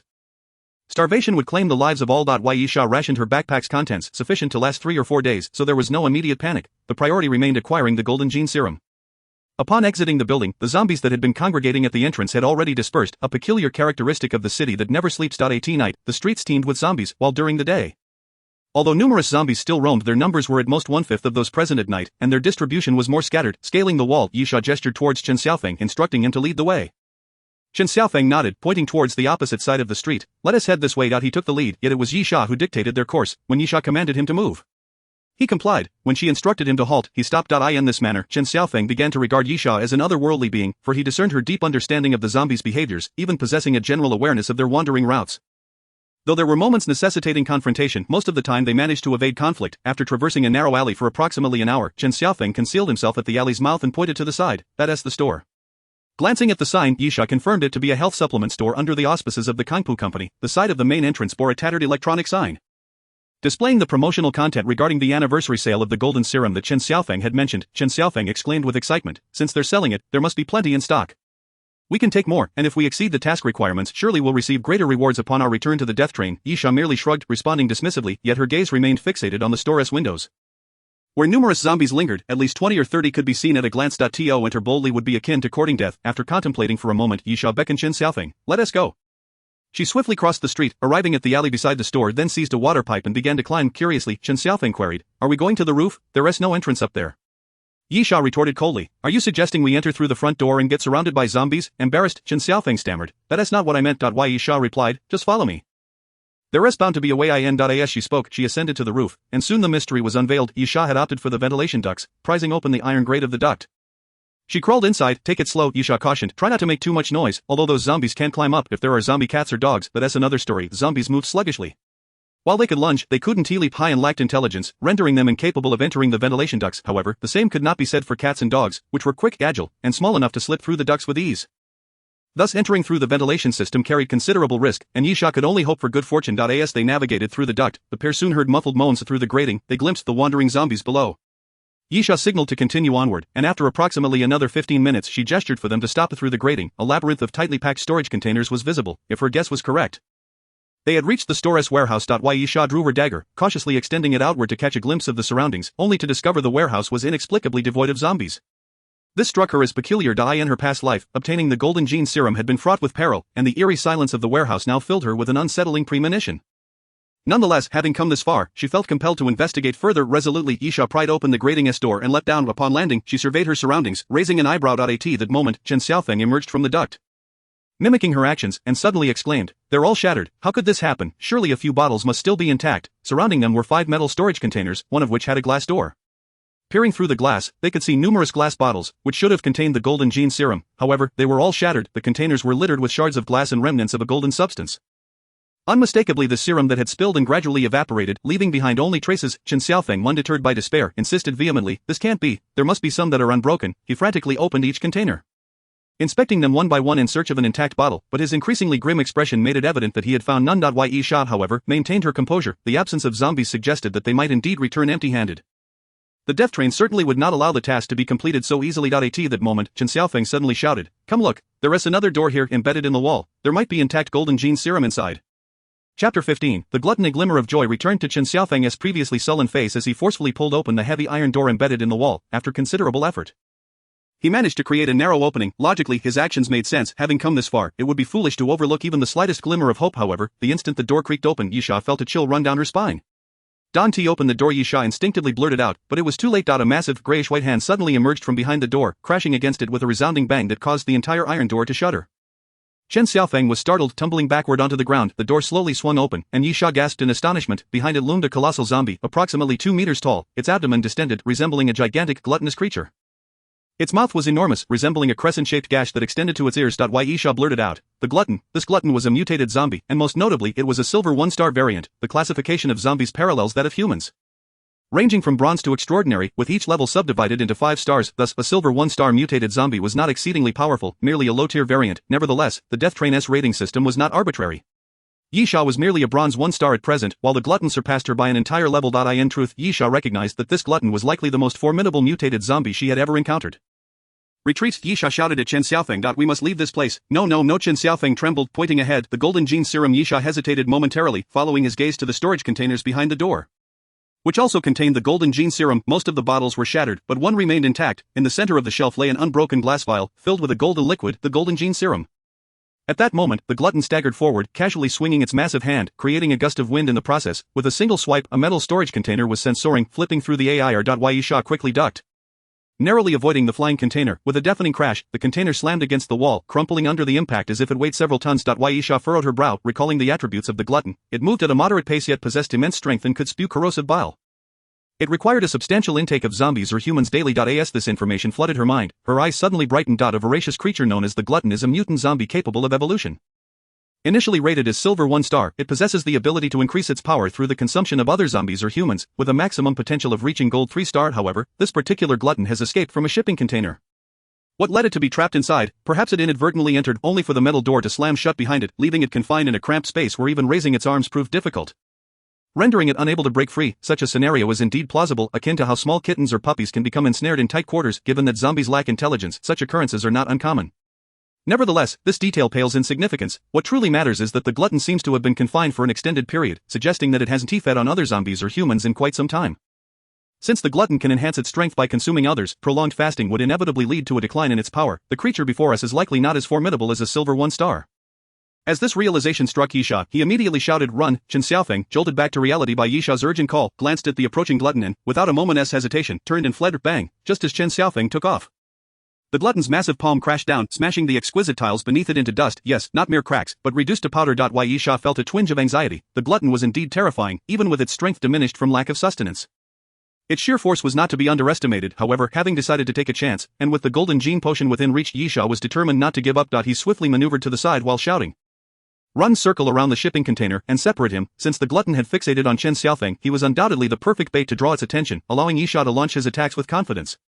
Hearing Yisha's command, Chen Xiaofeng began to dart around a shipping container. True to form, the glutton, lacking in intelligence, waddled after him, and in that fleeting moment, Yisha nocked an arrow and released it. Whoosh! The sound of the arrow slicing through the air rang out, and in the next instant, it arched gracefully, striking the glutton squarely in the head. However, only the tip of the arrow managed to pierce its skull. Failing to penetrate fully, this indicated that this strike would not be enough to slay the glutton. Roaring in fury from the arrow's impact, the glutton swung its arm violently, crashing it into the shipping container, toppling it to the ground with a single blow. Chen Xiaofeng was paralyzed with fear, his face turning pale as he shouted to Yisha, "What do we do now?" "Run, keep running." Yisha quickly readied another arrow, exclaiming, "There is more than just one shipping container." Although Chen Xiaofeng was terrified, he understood the gravity of the situation. If they didn't play it safe, the outcome could be deadly. Practically scrambling on all fours, he managed to leap forward a meter just in time to evade the glutton's colossal hand, rolling behind another container to escape. After narrowly avoiding disaster, Chen Xiaofeng felt a momentary relief, but as he prepared to peek at the glutton's position, Yisha's voice rang out again, "Don't peek." In the very instant Yisha shouted, the glutton suddenly opened its cavernous maw, spewing forth a stream of green venom that splattered against the container. The toxic liquid began to corrode the metal, swiftly softening it into a putrid, silver sludge that dripped ominously to the ground. Chapter 16, Ambush. The ability to expel venom was yet another of the glutton's powers, and compared to its brute strength, this was evidently more troublesome. Even a slight contact could result in grievous wounds. Chen Xiaofeng was rendered speechless with terror, and as he watched the venom cascade from the container, he let out a desperate scream and bolted forward. Yisha swiftly drew his bow, firing arrow after arrow at the glutton. Whoosh whoosh whoosh, the arrows flew, embedding themselves into the glutton's slick head, rendering it a comical sight. After several successful shots, the glutton finally noticed Yisha's presence and its wrath. It turned its attention away from the fleeing Chen Xiaofeng and advanced toward Yisha, remaining composed. Unlike Chen Xiaofeng, Yisha retreated while continuing to fire arrows, yet, despite the diminishing distance, the arrows from his recurved bow could only pierce the glutton's head without penetrating fully. With a sigh, Yisha lamented the inadequacy of his bow, which was merely a cheap online purchase, far inferior to the hunting bows crafted for true combat. Once he accumulated enough skeleton coins, he resolved to obtain a proper weapon. This one was simply subpar. Just as Yisha pondered this, he found himself cornered against a wall. Discarding the recurved bow, he ducked just as the glutton's enormous hand swung toward him. Boom! The massive palm descended, narrowly missing Yisha, smashing into the wall behind him, obliterating a chunk of it. With its arm crashing through the structure, the glutton struggled to free its arm, which had become lodged in the wall. An opportunity presented itself. Yisha swiftly executed a sweeping kick, landing a solid strike to the glutton's abdomen, followed by a flurry of punches that rained down upon its face. In that moment, Yisha moved with the grace of a serpent, Weaving around the glutton, showcasing his lethal strikes. He felt a sense of satisfaction with his mixed martial arts skills, contemplating the potential for improvement. Reaching a master level would undoubtedly enhance his capabilities. However, that was a concern for another day. Despite his relentless assault, the task of crushing the glutton's skull with sheer strength proved insurmountable. Boom! Another thunderous crash resonated through the air as the glutton, using brute force, tore away a section of the wall, freeing its trapped arm. Yisha quickly dove to the side, rolling to the ground and kneeling, his gaze fixed intently on the glutton. It was clear that to vanquish the glutton, more effective means of attack were required. Arrows would not suffice, perhaps a dagger could pierce its skull. Gritting his teeth, Yisha recognized this as the only viable option, but getting close to the glutton was fraught with peril. At that moment, however, his peripheral vision caught sight of a pile of iron debris in the corner. An idea sparked within him. The heap was the remnants of the shipping container that the glutton had previously smashed. Now a mangled mess, within which Yisha spotted a steel pipe. The pipe, roughly a meter in length, was not overly long but was certainly more advantageous than a dagger, especially since one end was jagged and sharp. At that moment, the glutton had approached Yisha once more, growling menacingly and preparing to unleash another stream of green venom. Yisha, unwilling to allow the toxic substance to touch him, rolled aside and shouted to Chen Xiaofeng. "Toss me that steel pipe." Chen Xiaofeng, who had been watching from the sidelines, was too frightened to intervene. Upon hearing Yisha's command, he dashed to the wreckage of the container, straining to throw the steel pipe towards Yisha. Seizing the moment, Yisha sprinted forward, catching the pipe in his grasp and thrusting his body forwards. As the glutton closed in, Yisha spun around, raising the steel pipe and driving it forcefully toward the glutton's skull. Whoosh! The steel pipe penetrated the glutton's head, erupting in a spray of blood, with crimson fluid and brain matter oozing from the hollow end of the pipe. Yet, it was still insufficient. The glutton continued to roar in fury, twisting its body. Although the pipe had breached its skull, it was not enough to deliver a fatal blow. Yisha gritted his teeth, exerting all his strength while shouting, "Help me!" Chen Xiaofeng, fearing for his own life should Yisha falter, rushed to his side. Together, they gripped the steel pipe and pushed with all their might. Whoosh! With their combined effort, the pipe penetrated even further into the glutton's skull, producing a sound akin to tearing fabric as it pierced clean through. Emerging from the back of the creature's head, the glutton's enormous palm rose, poised to strike Yisha, but suddenly froze in midair, gradually relaxing and falling to its side. Thud! In the next moment, the glutton's massive form collapsed to the ground. "You have slain the glutton." Cumulative count. 1. Apocalypse reward, venom sac, corrosive. But as the glutton fell, Yisha heard the enigmatic voice once more, causing him to pause. It appeared his earlier speculation had been correct. Securing a first kill yielded rewards. Once he regained his composure, Yisha muttered to himself. Chen Xiaofeng, thinking Yisha was addressing him, inquired, "What?" "Nothing," Yisha replied cryptically, casting a knowing glance at Chen Xiaofeng. He refrained from immediately extracting the venom sac from the glutton's corpse and instead gestured, "Let us go check on the golden gene potion." As Yisha spoke, he rose and approached the shipping container embedded in the wall, retrieving the last remaining glass vial and gazing at the golden liquid swirling within. Golden Gene Potion, the latest biopharmaceutical developed by the Kangpu Company. It effectively enhances immunity and invigorates the mind. Following the onset of the apocalypse, mutations began to occur, and upon consumption, it can significantly enhance both physical fitness and mental fortitude. With a 1 chance of triggering a power mutation. At that moment, a mysterious voice whispered in Yisha's ear, providing a brief introduction to the Golden Gene Potion. However, even without the voice's guidance, Yisha was acutely aware of the potion's effects. Yet, in that instant, a fierce gust of wind surged forth. Chen Xiaofeng stealthily picked up an arrow from the ground, his face twisted in a grimace, and then abruptly raised the arrow to thrust it violently towards Yisha's back. Just as the arrow was about to pierce Yisha's body, he seemed to possess eyes behind him. Swiftly dodging the arrow and seizing Chen Xiaofeng's wrist, "Hey!" Yisha glared at Chen Xiaofeng, "What do you intend to do to me?" Chapter 17, Humanity. Chen Xiaofeng's face contorted with fury, even revealing a hint of madness. "What do I want to do to you? Of course, I want to kill you," he growled. "You certainly won't share that single vial of Golden Gene Potion with me, will you?" As he spoke, Chen Xiaofeng strained to push the arrow towards Yisha's chest, but Yisha's grip was as unyielding as a vice, preventing the arrow from penetrating even a fraction. Yisha let out a cold chuckle and suddenly whispered in Chen Xiaofeng's ear, "I already knew there was only 1 vial of the Golden Gene Potion, so I have been on guard against you from the very beginning." Chen Xiaofeng was momentarily taken aback, but in that very moment, Yisha twisted sharply, snapping the arrow in two and casting it aside. He then raised his foot and kicked Chen Xiaofeng squarely in the chest, sending him tumbling to the ground. No, Chen Xiaofeng fell to the ground, watching in horror as Yisha drew a dagger, immediately pleading, "Don't kill me, I was just joking, I really was. I don't want the Golden Gene Potion, I don't want it, I saved your life." "How dare you attempt to take mine?" Yisha crouched before Chen Xiaofeng, seizing his hair, "But I don't hold it against you, I truly don't." With a swift motion, Yisha thrust the dagger into Chen Xiaofeng's chest. "The reason I don't blame you is that this is simply human nature." Chen Xiaofeng gritted his teeth. "You won't have a good death, I will return to haunt you as a ghost."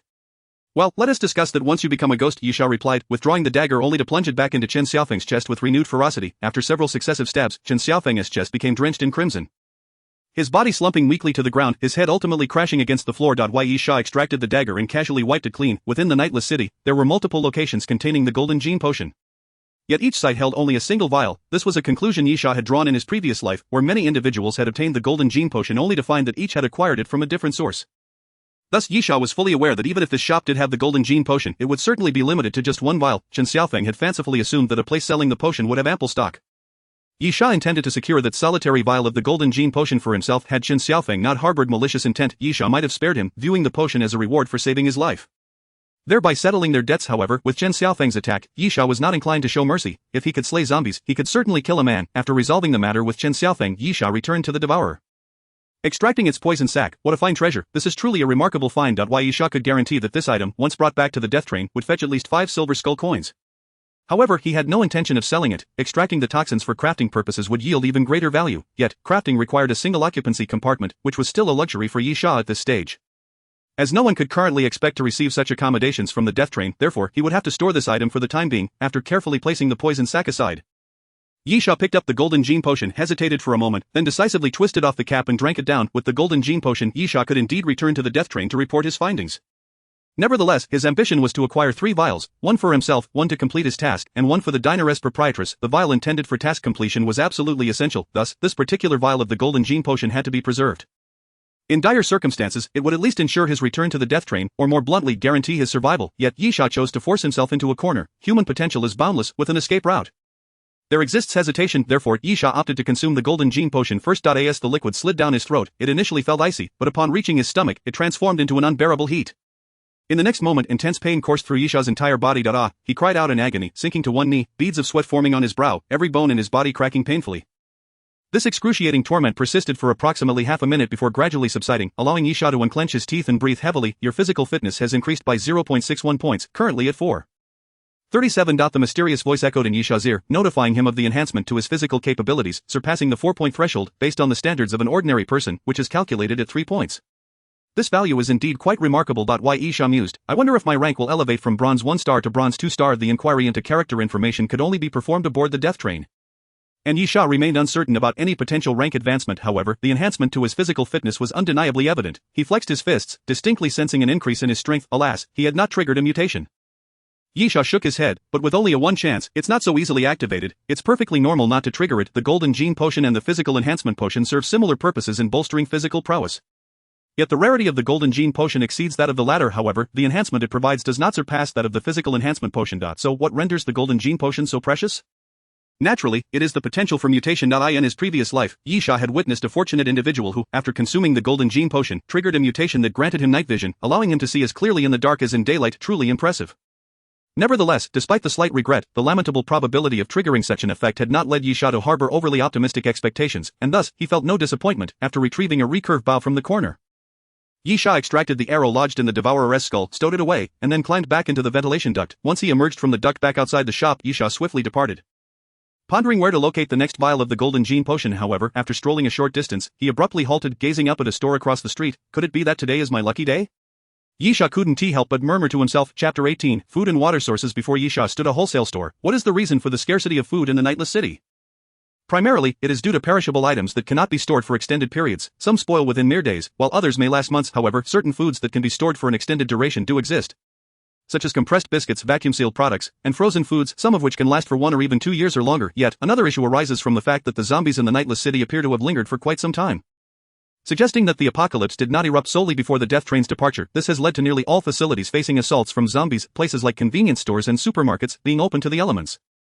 Could not withstand the onslaught of the undead. Take, for instance, regular freshwater. One could easily find bottled water in a supermarket, typically with a shelf life of 2 to 3 years when unopened. However, if zombies invade a supermarket, the shelf life of opened bottled water diminishes to merely a week. This predicament has resulted in the difficulty of sourcing food in the nightless city. Nevertheless, certain locations still store food in freshwater, such as wholesale stores. Wholesale stores accumulate vast quantities of food, which naturally cannot be carelessly discarded. In fact, most food wholesale establishments are connected to warehouses, and if they deal in frozen goods, they often have freezers as well. Regardless of whether it's a warehouse or a freezer, robust iron doors can fend off zombie incursions. The wholesale store before Yi Sha appeared modest in scale, yet it represented a glimmer of hope. Perhaps it contained edible provisions. Yi Sha promptly dashed towards the wholesale store, peering inside and finding no traces of zombies. The entrance hall was piled with various food items, indicating that this establishment primarily engaged in the wholesale of beverages and snacks. Clearly, the items stacked in the hall had all perished. Their packaging was severely damaged, moldy, and spoiled, rendering them inedible. Yi Sha paid them no mind and traversed the hall towards the back. The wholesale station is not a store. Its structure is typically quite simple, consisting merely of a front hall, with the warehouse situated behind it. Some wholesale stations do not even bother with a front hall. After traversing the front hall, Yi Sha quickly found the warehouse, and joy flickered in his eyes. The entrance to the warehouse was a robust iron door, impressively thick. It is worth noting that many wholesale stations lack formality. And what they refer to as a warehouse is often just a makeshift space with a random door. Clearly, this particular wholesale station is quite legitimate. Such a sturdy iron door is sufficient to deter ordinary zombies from entering. It truly seems like a stroke of good fortune. Yisha mused at the iron door, pondering, but how do I gain entry? There were no zombies in sight at the wholesale station nor any people or corpses. It is likely that the personnel here have succumbed to infection and have fled elsewhere, yet it appears no keys or similar items were left behind. Most probably they were taken along. Yisha took out his dagger and struck the door lock a couple of times, only to find it utterly unyielding, managing to leave behind just a few scratches, which caused his wrist to throb painfully. It is important to recognize that Yisha's physical condition is far superior to that of an average person. Why construct such a sturdy warehouse? Yisha grumbled, the sense of grievance evident in his tone. Earlier, he had hoped for a solid warehouse to fend off zombies to preserve food, but it should not be so formidable that he cannot enter himself. At that moment, an idea struck him. How could he have forgotten this? Yisha swiftly opened his clothing and retrieved the venom sac of a gluttonous creature, filled with corrosive venom capable of eroding any metal. Surely this could be used to unlock the door. As he contemplated, Yisha poured some of the venom under the lock. Almost instantaneously, wisps of white smoke began to rise, accompanied by numerous bubbles as the lock gradually transformed into molten iron. Trickling down from the door. Yisha pushed the door, and it swung open. Upon entering the warehouse, Yisha's eyes gleamed with excitement. In one corner, countless boxes of beverages, including bottled water, were stacked high, while the center was filled with shelves brimming with neatly packaged snacks.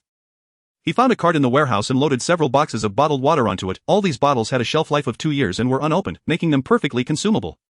The snacks posed a more significant challenge. Many had a shelf life of 3 to 6 months, thus Yisha prioritized chocolate, which typically lasts about 2 years. Additionally, he found several boxes of cookies, which, unlike ordinary biscuits that usually last 3 to 6 months, have a longer shelf life of 1.5 years and were still fit for consumption. After piling all the items onto the cart, Yisha pushed it away swiftly, confident that this bounty would sustain him for quite a while.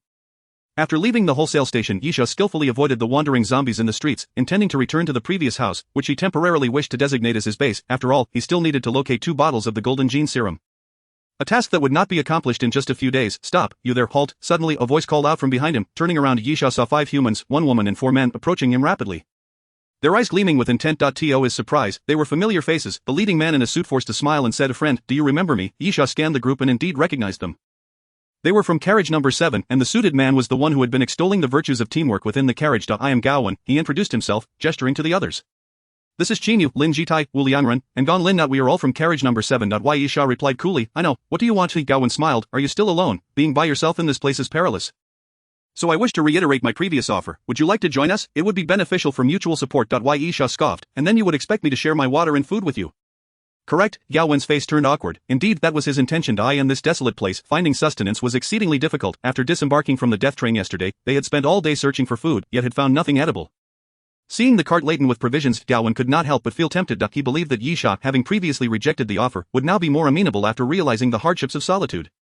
Thus, if they teamed up, he could brazenly ask for food and water. However, Gaowen did not expect Yisha's demeanor to remain so indifferent, even exposing his ulterior motives without a hint of decorum. Chapter 19, Conflict. Yisha stated, I have no interest in joining your group, nor do I intend to share my food. All of this is mine. If you want sustenance, you should find it yourselves. Gaowen's embarrassment deepened. The woman named Gong Lin angrily retorted, how can you be so selfish? Everyone is suffering. We should support each other, not be so calculating. Support each other? Yisha could not help but laugh. You want me to join merely because I possess food and water? I must ask, where is this mutual support you speak of? If you take my provisions, what will you offer in return? Gong Lin was momentarily at a loss for words, then grit her teeth and replied, currently, we may have nothing to offer, but when you need assistance, we will certainly help you. Yisha responded with scorn.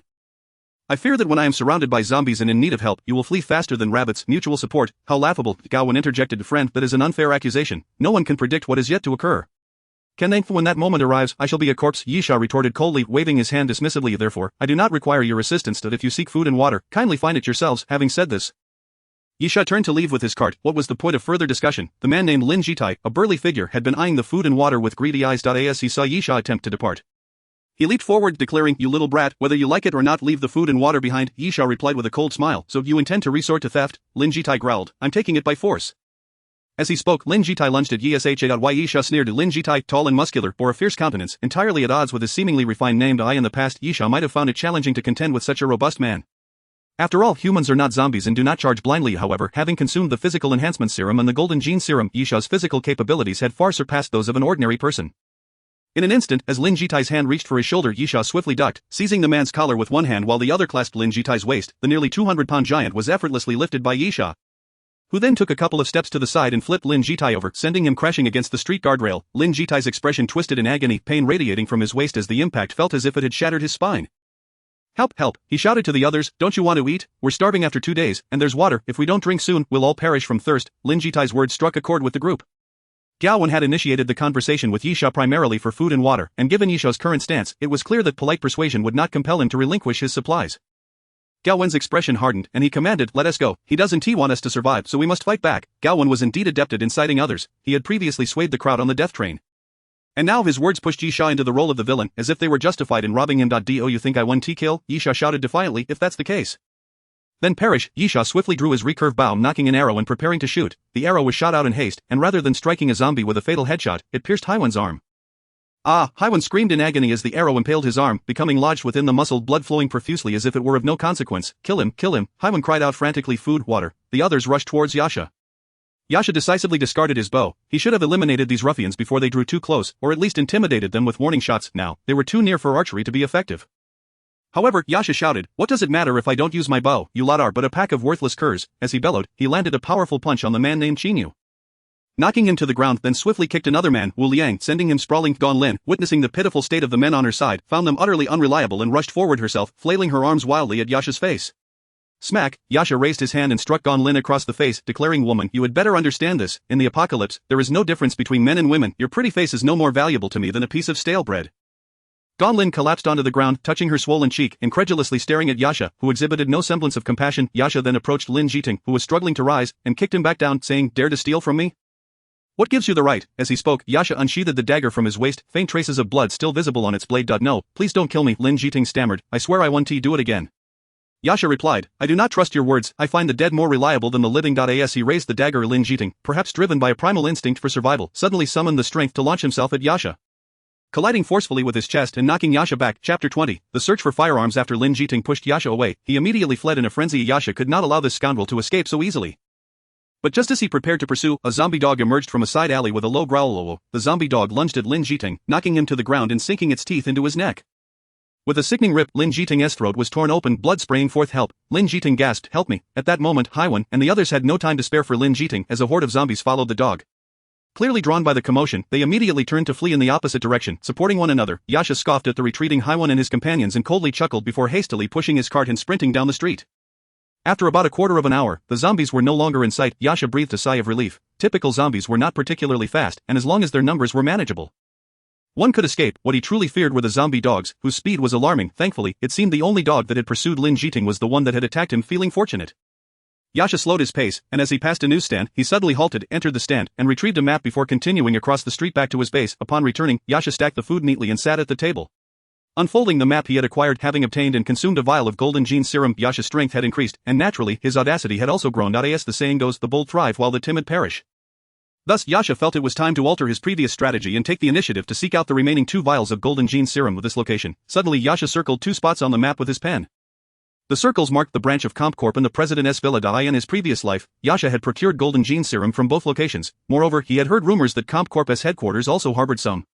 But that was merely hearsay given that it was unverified. Its credibility was questionable. Additionally, CompCorp's headquarters was quite distant from his current position, located in the North City while he was in the South City, necessitating a trek across half the city. Therefore, Yasha considered the headquarters merely a backup option. However, merely enhancing physical abilities would not suffice. Yasha circled another area on the map, noting that he also needed to bolster his weaponry.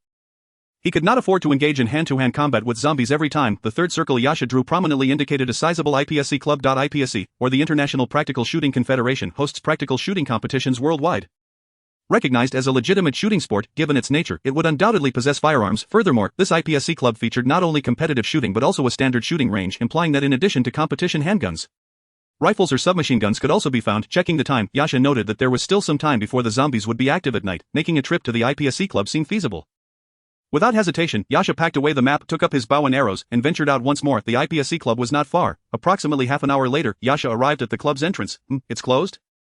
The iron gate was drawn shut, and the glass doors behind were tightly sealed. This was somewhat reassuring. Any closed space typically harbored fewer zombies. Yasha circled to the side, climbed to the second floor, smashed a window, and entered the building. Yasha had little interest in the competition firearms at the IPSC. First, they were handguns, and secondly, they were subject to stringent specifications, utilizing low-caliber ammunition to reduce recoil, only allowing single-action firearms.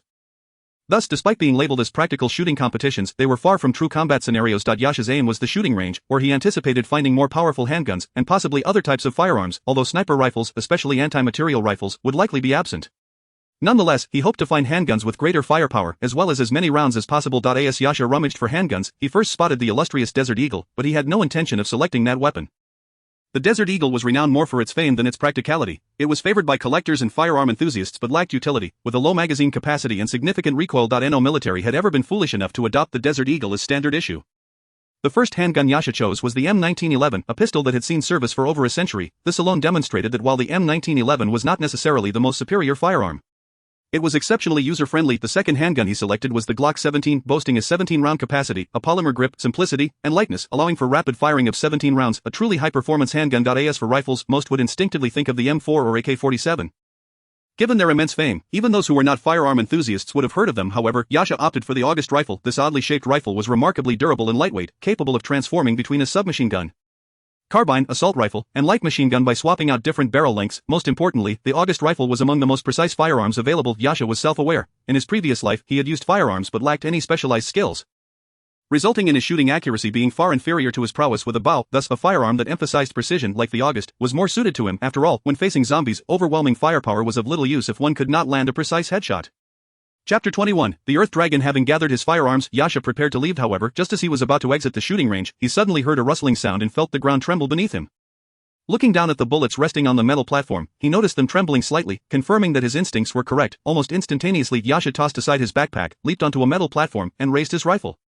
Aiming firmly at the ground, the tremors indicated that something was likely lurking beneath the surface. Suddenly, with a sharp crack, the ground behind Yasha split open unexpectedly, and from the fissure emerged a yellow-brown claw.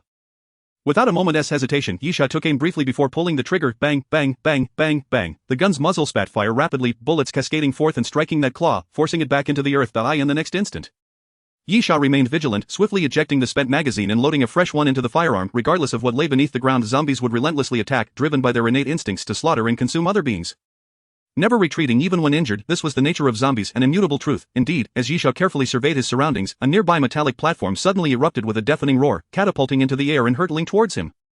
Yasha quickly leapt aside, narrowly avoiding the crashing platform. With a resounding thud, the ground cracked open once more, and a yellow-brown monstrosity burst forth from the depths. This zombie creature resembled a colossal gecko, reminiscent of an ancient crocodile, its body cloaked in scales, oozing pus and blood, exuding a foul stench. A crimson tongue measuring 2 to 3 meters, flicked menacingly. Yasha exclaimed in astonishment, Earth Dragon, with the apocalypse upon them. Not only did zombies roam freely, but many ancient species had also awakened. Countless long-extinct creatures had returned, and some had even mutated. If mutated zombies were deemed leaders, then ancient species belonged to the ranks of bosses. The Earth Dragon was an ancient species akin to the primordial gecko. This creature was the most rudimentary of ancient species, equivalent to a bronze 1-star level, yet it still ranked among bosses, prompting Yasha to muster his utmost focus and raise his weapon. Bang, bang, bang, bang, bang. Without hesitation, Yasha pulled the trigger, bullets raining down upon the Earth Dragon, causing its body to erupt with pus and blood. Roaring in fury from its wounds, the Earth Dragon charged at Yasha, thrashing its tail. Yasha remained calm and composed, recalling the creature's characteristics. The Earth Dragon had average speed, with an attack pattern involving its extending tongue, biting, and burrowing into the ground, while its weaknesses lay in its eyes and abdomen. In his previous life, Yasha had encountered Earth Dragons, thus he understood their traits and vulnerabilities. While the Earth Dragon could indeed pose a threat, it could be easily dispatched by targeting its eyes. Yet it was also troublesome due to its ability to burrow underground, making it hard to strike. As he pondered, Yasha's hands were not idle. He swiftly emptied the magazine and retrieved a preloaded one. Continuing to fire at the Earth Dragon's bang, bang, bang, bang, bang, the gunfire erupted once more as Yasha consistently struck the creature. The key difference between ancient species and zombies lay here. To kill a zombie, one must shoot its head or snap its neck. However, ancient species did not have such restrictions. Striking their bodies also inflicted damage. Nonetheless, ancient species were tough and resilient, but at this moment, Yasha's firepower kept the Earth Dragon at bay. Regardless of its toughness, it would eventually be reduced to a sieve. Yet, Yasha was acutely aware that things would not proceed so smoothly. Sure enough, after enduring 2 rounds of gunfire and riddled with bullet holes, the Earth Dragon lunged its tongue repeatedly, but Yasha deftly avoided its attempts. Suddenly, the Earth Dragon twisted its body and clawed at the ground, creating a large hole. It was burrowing. This was the Earth Dragon's specialty, and its most troublesome ability. However, Yasha remained unfazed, having anticipated this move. In an instant, he leapt onto the metallic platform and glanced upwards at the ceiling. Then, with a powerful jump, he grasped a water pipe at the corner of the ceiling with one hand.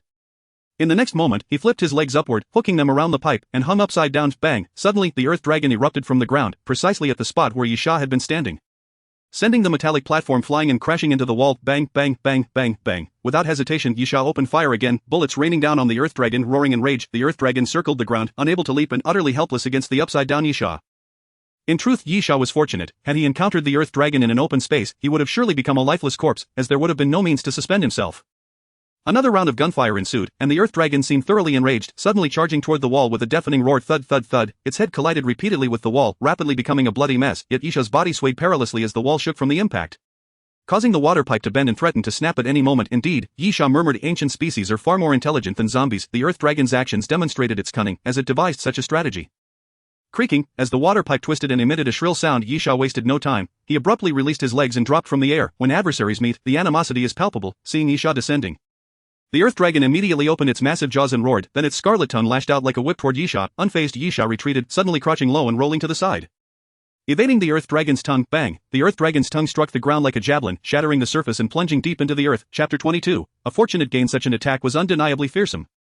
Yet Yisha's eyes suddenly lit up with realization. An opportunity. This was an excellent chance to turn the tide. Yisha immediately lunged forward, propelling himself off the ground like a hungry tiger pouncing on its prey, and darted toward the Earth Dragon's tongue, drawing a dagger from his waist and plunging it down with force. Thud! The dagger pierced through the Earth Dragon's tongue, embedding itself into the ground and pinning the creature's tongue firmly in place.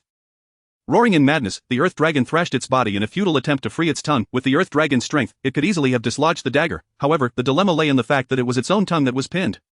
The Earth Dragon, being an ancient species and not a zombie, felt pain in its flesh and blood. It dared not exert itself. Seizing this golden opportunity, Yisha was not about to let it slip away. From a distance of 5 meters, Yisha discarded his rifle. He had little confidence in his shooting skills, even at this close range. In the next moment, he swiftly retrieved a recurve bow and nocked an arrow. Whoosh! The sound of cutting air rang out as Yisha released the bowstring, sending the arrow flying straight into the Earth Dragon's right eye. The creature thrashed violently, disregarding the pain in its tongue, and yanked its tongue free, tearing a massive gash in it, before charging furiously at Yisha. Yisha squinted his eyes, uttering no words, and raised his bow once more, aiming at the Earth Dragon's left eye. I can do this, Yisha murmured softly, bolstering his confidence. Previously, the Earth Dragon had been stationary, and hitting its right eye from a distance of 5 meters was not particularly challenging. However, with the creature now charging at him, shooting its left eye became a daunting task. Inhaling deeply, Yisha took a breath and released the bowstring. Whoosh! The arrow soared forward, striking true with a dull thud as it embedded itself into the Earth Dragon's left eye. Now blind in both eyes, the Earth Dragon was rendered entirely sightless, and Yisha, moving with astonishing speed, performed a roll to evade the impending collision. The Earth Dragon brushed past Yisha, crashing violently into the wall. The ensuing events were straightforward. Having lost its sight, how could the Earth Dragon hope to track Yisha? It was an exceedingly difficult endeavor, especially given the lingering scent of gunpowder from Yisha's earlier shooting, making it nearly impossible for the creature to locate him by smell. Nevertheless, Yisha thought, I must prevent this beast from burrowing away. This was a boss-level ancient species, even as a bronze 1-star. It was still a boss. This presented a tremendous opportunity, for unlike mutated zombies, which might yield loot based on luck upon death, defeating an ancient species guaranteed a 100% chance of obtaining something from its corpse. Yisha approached the nearby metallic platform, pushing it towards the Earth Dragon's body with a forceful shove. With a resounding crash, the Earth Dragon was struck and flipped over, exposing its smooth, pale belly, the only part of its body devoid of scales. Yisha growled, drawing his handgun and unleashing a torrent of gunfire into the Earth Dragon's abdomen. Bang, bang, bang, bang, bang. Yisha frantically squeezed the triggers until both handguns were emptied. As Yisha's hands fell, the Earth Dragon convulsed, blood pooling beneath it, until it finally lay still. You have slain the Earth Dragon, ancient species. Cumulative count: 1 apocalyptic reward. Earth Dragon scales: you have slain the ancient dragon, accumulating a total of 1. Apocalypse reward. Dragon tooth: you have slain the ancient dragon, accumulating a total of 1. Apocalypse reward. Dragon claw. At that moment, a mysterious voice echoed, and Yisha's face lit up with joy. The prospect of taking something from the dragon's corpse was already a source of satisfaction for him. It is important to note that while the scales, teeth, and claws remained intact after death, without the notification from the mysterious voice, Yisha would not have been recognized by the death train, even if he managed to carry the items back. Fortunately, he had now acquired the 3 treasures of the dragon: scales, teeth, and claws, all in one go. Yisha murmured, indeed, the first kill is always exceptional. Yisha swiftly drew his dagger and began to skin the creature, removing both skin and scales in one fluid motion, followed by the extraction of the dragon's teeth and claws. According to his memories from his previous life, each of these items was worth approximately 1 silver skull coin. As for the dragon claw, Yisha had no intentions of selling it. This item could be fashioned into a dagger, possessing remarkable sharpness. After organizing his spoils, he reattached his backpack and departed with haste. By the time Yisha left the club, dusk was gradually settling in. He realized that his encounter with the dragon had cost him considerable time. If he did not return promptly, he risked encountering the nocturnal undead. Fortunately, it was still early evening, and before complete darkness enveloped the sky, Yisha managed to reach his safe house. After securing the doors and windows, he casually grabbed some food and settled onto the sofa, retrieving an empty magazine to begin loading it. The bows and arrows were advantageous. They came with numerous limitations. Firearms, in contrast, offered much greater convenience. Until he grew stronger, firearms would serve as Yisha's primary weapon. Naturally, during combat, one could hardly afford the luxury of taking time to load bullets. Thus, Yisha had preloaded all his magazines, allowing for quick replacements when needed. This was a precautionary measure, a lesson learned from countless battles in his past life. In this dismal apocalypse, combat invariably fostered rapid growth. As he finished loading the magazine, the distant sounds of zombies wandering outside began to filter in. The cries of anguish were conspicuously absent, indicating that everyone had learned their lesson after the previous night's encounter with the undead. The night passed in silence. The next day, upon awakening, Yisha performed a brief morning routine, consumed some biscuits, and bit into a piece of chocolate before strapping on his backpack and stepping outside. Yisha intended to visit the villa of the president of CompCorp today, where he had obtained a golden gene potion in his previous life. If nothing had changed, he was confident that this bottle of golden gene potion would be easily within his grasp. However, the location was somewhat distant, and Yisha needed to make haste. As he contemplated this, he couldn't help but cast a wistful glance at the vehicles surrounding the streets. He could drive, but had no idea how to operate a car without keys. In his previous life, someone in his team had specialized in that, so he had never learned. Chapter 23, Forward to IT seemed that upon returning to the death train, he should invest in skills such as automotive engineering mastery or automotive repair mastery. After all, they were not particularly expensive. IT is worth mentioning the skills available for purchase on the death train. Skills such as piano mastery, painting mastery, and the automotive skills Yisha desired were all very practical and affordable. Priced in copper skull coins. Above these, there were some unrealistic skills, or rather supernatural abilities, categorized into fantasy, martial arts, mutations, and the like. However, those came with exorbitant costs, generally amounting to hundreds or even thousands of silver skull coins. With many priced in gold skull coins. In his previous life, Yisha possessed 3 supernatural skills: the ability to see through the eyes of a ghost in tandem with archery, martial arts, inner strength, and the ability to teleport. However, the low cost of practical skills should not lead one to underestimate their value. Though they may not have direct applications in combat, they often proved invaluable in various situations. For instance, had Yisha possessed automotive repair mastery now, he could have stolen a car. Additionally, if he had hacker mastery, it would have greatly facilitated his search for the golden gene potion by breaching city networks. As he pondered, Yisha swiftly traversed the street. In the daytime of the city that never sleeps, the number of zombies was relatively low, unless essential roads were completely blocked by the undead. Yisha made every effort to avoid them. Around midday, Yisha arrived at a villa district, the affluent area of the city that never sleeps, filled with luxurious detached villas. The district boasted schools, supermarkets, and other amenities, and if surrounded by walls, it could easily be regarded as a small town. One could indeed live here for a lifetime, for it had everything one might need. Murmuring to himself, Yisha soon found himself standing before a villa, having located the door number from his memory. This is it. Yisha glanced inside the villa and said, "I hope everything goes smoothly." As he spoke, he removed his recurved bow. Before entering the villa, Yisha needed to conduct a cleansing operation, for numerous zombies still lingered within. The choice to refrain from firearms stemmed from the noise. Other villas likely housed zombies as well, and gunfire would inevitably attract them. Thus, even if he intended to use firearms, it would be best to do so only after entering the villa. Drawing the bow, nocking an arrow, and pulling the string all happened in one seamless motion. The arrow soared through the air, tracing a graceful arc before embedding itself in a zombie's skull, pinning it to the ground. The other zombies, now alerted, stumbled toward the entrance. Yisha remained unperturbed, once more raising his bow and continuing to shoot, systematically eliminating the undead. After a while, the zombies reached the entrance but were thwarted by the villa's iron gate. This was precisely why Yisha was not anxious. These mindless creatures could be effortlessly dispatched with proper use of the terrain. You have slain a zombie. Cumulative count 128. You have slain a zombie. Cumulative count 129. You have slain a zombie. Cumulative count 130. Yisha methodically picked off the remaining zombies until the front yard was entirely cleared. Only then did he scale the wall and slip into the villa, stealthily making his way to the front door. Peering through the window, he observed that the villa's ground floor hall also contained zombies, albeit only 3 in number. Yisha cautiously opened the window, striving to make no sound, and once inside, swiftly maneuvered behind one of the zombies. With a swift motion, Yisha reached around, grasping the zombie's head before drawing his dagger and plunging it into its neck. The creature struggled momentarily before succumbing to stillness. Yisha gently laid the zombie on the ground and approached the next one. In approximately 5 minutes, Yisha eradicated all 3 zombies, allowing him to relax and survey the living room. The room was quite ordinary, furnished with a sofa and appliances. However, most notably, a photograph hung on the wall behind the sofa, depicting a man with short golden hair, likely in his 40s. Smith J. Davis, Yisha exclaimed softly, recognizing the man in the photograph. As the president of CompCorp's branch in the city that never sleeps, there was no doubt that this villa belonged to Smith, confirming that he had not erred in his search. Yisha turned his gaze toward the staircase. Based on his previous experiences, the golden gene potion should be located in the safe on the 3rd floor. No, it should be the enhanced golden gene potion. In the pre-apocalyptic era, the golden gene potion was merely an ordinary health supplement. Why would a president bring it home? Because this particular bottle was rare, having undergone a certain degree of mutation. Yisha intended to submit this enhanced golden gene potion as a task reward. In his previous life, he had examined the properties of the enhanced golden gene potion, which merely increased the mutation probability from 1 to 3 and enhanced physical attributes, with the minimum boost not falling below 0.5. Compared to ordinary golden gene potions, it was certainly superior but not astonishingly so. Rather than consume it himself and gamble on the pitifully low 3 mutation probability, Yisha preferred to take the ordinary golden gene potion for himself and submit the enhanced version for a task, ensuring a higher evaluation on the death train and more favorable rewards. As he ruminated, Yisha ascended the staircase. The 2nd floor corridor hosted a few zombies, which he chose to ignore. If not for his memories from his previous life, he would have meticulously searched every corner of the villa. However, now that he knew the enhanced golden gene potion resided in the safe on the 3rd floor, there was no need to waste time. Continuing up to the 3rd floor, Yisha readied his firearm. Moving cautiously, this level was devoid of zombies. The absence of zombies was certainly not without reason, but Yi Sha understood that he need not worry for the moment. Complications would arise after he secured the enhanced golden gene potion.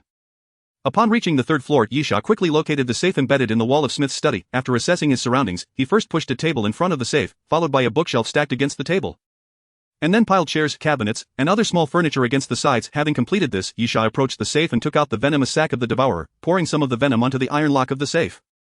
Chapter 24. The two-headed hound. The vault was remarkably sturdy. Even with Yi Sha employing the venom of the glutton, it took quite some time for the door to yield. Cautiously, Yi Sha opened the door, only to behold a collection of jewels and some cash within. Naturally, these trinkets held no allure for him. In a world ravaged by the apocalypse, jewelry was but a heap of scrap metal, and cash was nothing more than worthless paper. Could one truly expect zombies to barter with such currency? Yi Sha's gaze swiftly fell to the bottommost layer of the vault, where he soon discovered a velvet-lined box. Upon opening it, he found, just as his memories from a previous life had foretold, a bottle of golden gene serum lying intact within. Without a moment's hesitation, he stuffed the box into his backpack but did not rush to leave. Instead, he pressed his back against the vault, suddenly sinking to the ground. In the next instant, two fissures opened in the ceiling, and two mounted machine guns descended from the openings. Rat-a-tat-tat, rat-a-tat-tat. The guns unleashed a torrent of gunfire directed towards the vault. Yi Sha had anticipated this. The villa's security system was something he had encountered in his previous life. Thus, before the gunfire erupted, he had already hidden behind the open vault door. The bullets ricocheted off the vault door, creating a shower of golden sparks, yet they failed to breach it. However, this was merely the beginning. After a brief moment, the machine guns expended their ammunition, and a hidden door in the side wall suddenly swung open, allowing two zombie hounds to leap forth. These undead beasts were also part of the security system, though they weren't intended for protection. They had once been true hunting dogs, now transformed into their grotesque forms due to the apocalypse. At this juncture, the tables and bookshelves Yi Sha had piled around the vault came into play. The hidden door through which the zombie hounds emerged was a mere 3 meters from the vault. Had it not been for the barricade, the hounds would have pounced upon him the instant they burst through. Instead, the two zombie hounds landed atop the bookshelf, scrambling to scale it. Yet, having prepared for this eventuality, Yi Sha would not afford them the opportunity. With a sharp click, he pulled back the bolt and unleashed a barrage upon the bookshelf. Rat-a-tat-tat, rat-a-tat-tat. As he squeezed the trigger, the crisp crack of gunfire filled the air, bullets piercing through the bookshelf and striking the hounds. By the time Yi Sha emptied the magazine, the two hounds were riddled with bullet holes, their heads completely shattered, blood spilling forth as they slid down the inclined bookshelf to the ground. You have slain a zombie hound. Cumulative count 15. You have slain a zombie hound. Cumulative count 16. As the mysterious voice echoed in his ears following the demise of the two hounds, Yi Sha displayed no hint of joy on his face. Instead, he swiftly ejected the spent magazine and promptly loaded a fresh one. The appetizer was over. Yi Sha licked his lips and mused. Now, the main event begins. No sooner had he finished speaking than a resounding thud emanated from the hidden door through which the two hounds had exited. Suddenly, a bright red paw emerged from the doorway, crashing down onto the ground. Gradually, a massive zombie hound emerged from the shadows of the door. This creature was colossal, standing nearly 2 meters tall, its entire body a ghastly crimson, festooned with decaying flesh. Most alarming of all was the fact that this zombie hound possessed 2 heads, an abominable 2-headed mutant. Yet Yi Sha remained unperturbed. His experience from a previous life had prepared him for the presence of this 2-headed beast guarding the golden gene serum. In fact, when the creature made its appearance, Yi Sha felt a sense of relief wash over him. This meant that his memories had not been altered. Everything unfolded exactly as he recalled, affirming that he still possessed a significant advantage. As for how to vanquish the 2-headed hound, having dispatched it once before, Yi Sha was confident in his ability to do so again. Bang! At that moment, the 2-headed hound launched an attack, charging towards Yi Sha. It collided violently with the bookshelf, shattering it to splinters, a testament to its immense strength. As the 2-headed hound demolished the bookshelf, Yi Sha wasted no time. He pulled the trigger of his august rifle, unleashing a torrent of fire aimed at the creature's heads. The 2-headed hound howled in agony, retreating as Yi Sha seized the opportunity to rise and swiftly maneuver to the side, his gun never ceasing its assault. Retreating to the window, with his magazine nearly expended, Yi Sha turned and hurled himself through the shattered glass. The crash of the window was followed by the sudden rush of air as he plummeted from the 3rd story.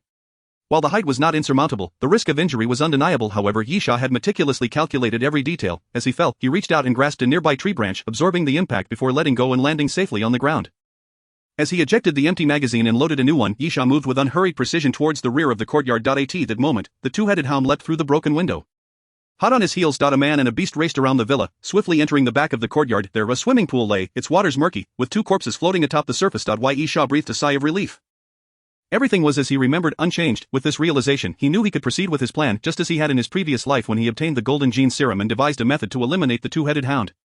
With that thought in mind, Yi Sha positioned himself against the wall, bracing for the impending confrontation. Moments later, the 2-headed hound charged from the side, and Yi Sha propelled himself forward, crashing into the beast. Splash! The hulking creature was sent sprawling 2 meters away, landing directly in the pool with a tremendous splash. Now was the moment. Yi Sha wasted no time, raising his weapon and firing at the cables suspended above the pool.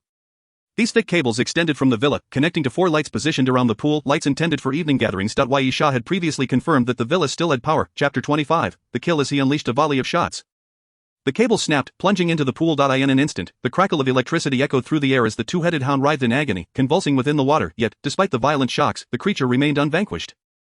After all, the undead could only be slain by obliterating their heads. However, Yisha had no intention of relying solely on electrocution to dispatch the two-headed hound. He sought to incapacitate it. The paralysis induced by the electric shock would temporarily trap the creature within the pool. Affording Yisha the opportunity to attack, casting aside his august rifle, he swiftly unslung his recurve bow, knocking an arrow with practiced ease. Taking careful aim, he released the bowstring. Whoosh! The arrow soared through the air, tracing a graceful arc before embedding itself in the two-headed hound's eye. Roar! The creature howled in anguish, but that alone would not suffice. Why Yisha wasted no time, drawing back another arrow this time, as the hellish hound bellowed. He shot an arrow directly into its open maw, the shaft piercing through one side of its head and protruding from the back point. One of the two heads was rendered utterly useless. Simultaneously, it seemed the two-headed hound had finally acclimated to the sensation of paralysis, ceasing its convulsions and instead swimming towards the edge of the pool. Yisha watched with a twinge of anxiety. He had been a fraction too slow. In his previous life, he had employed this very tactic to defeat the two-headed hound, but at that time, he had not faced it alone. He had fought alongside a team of 5.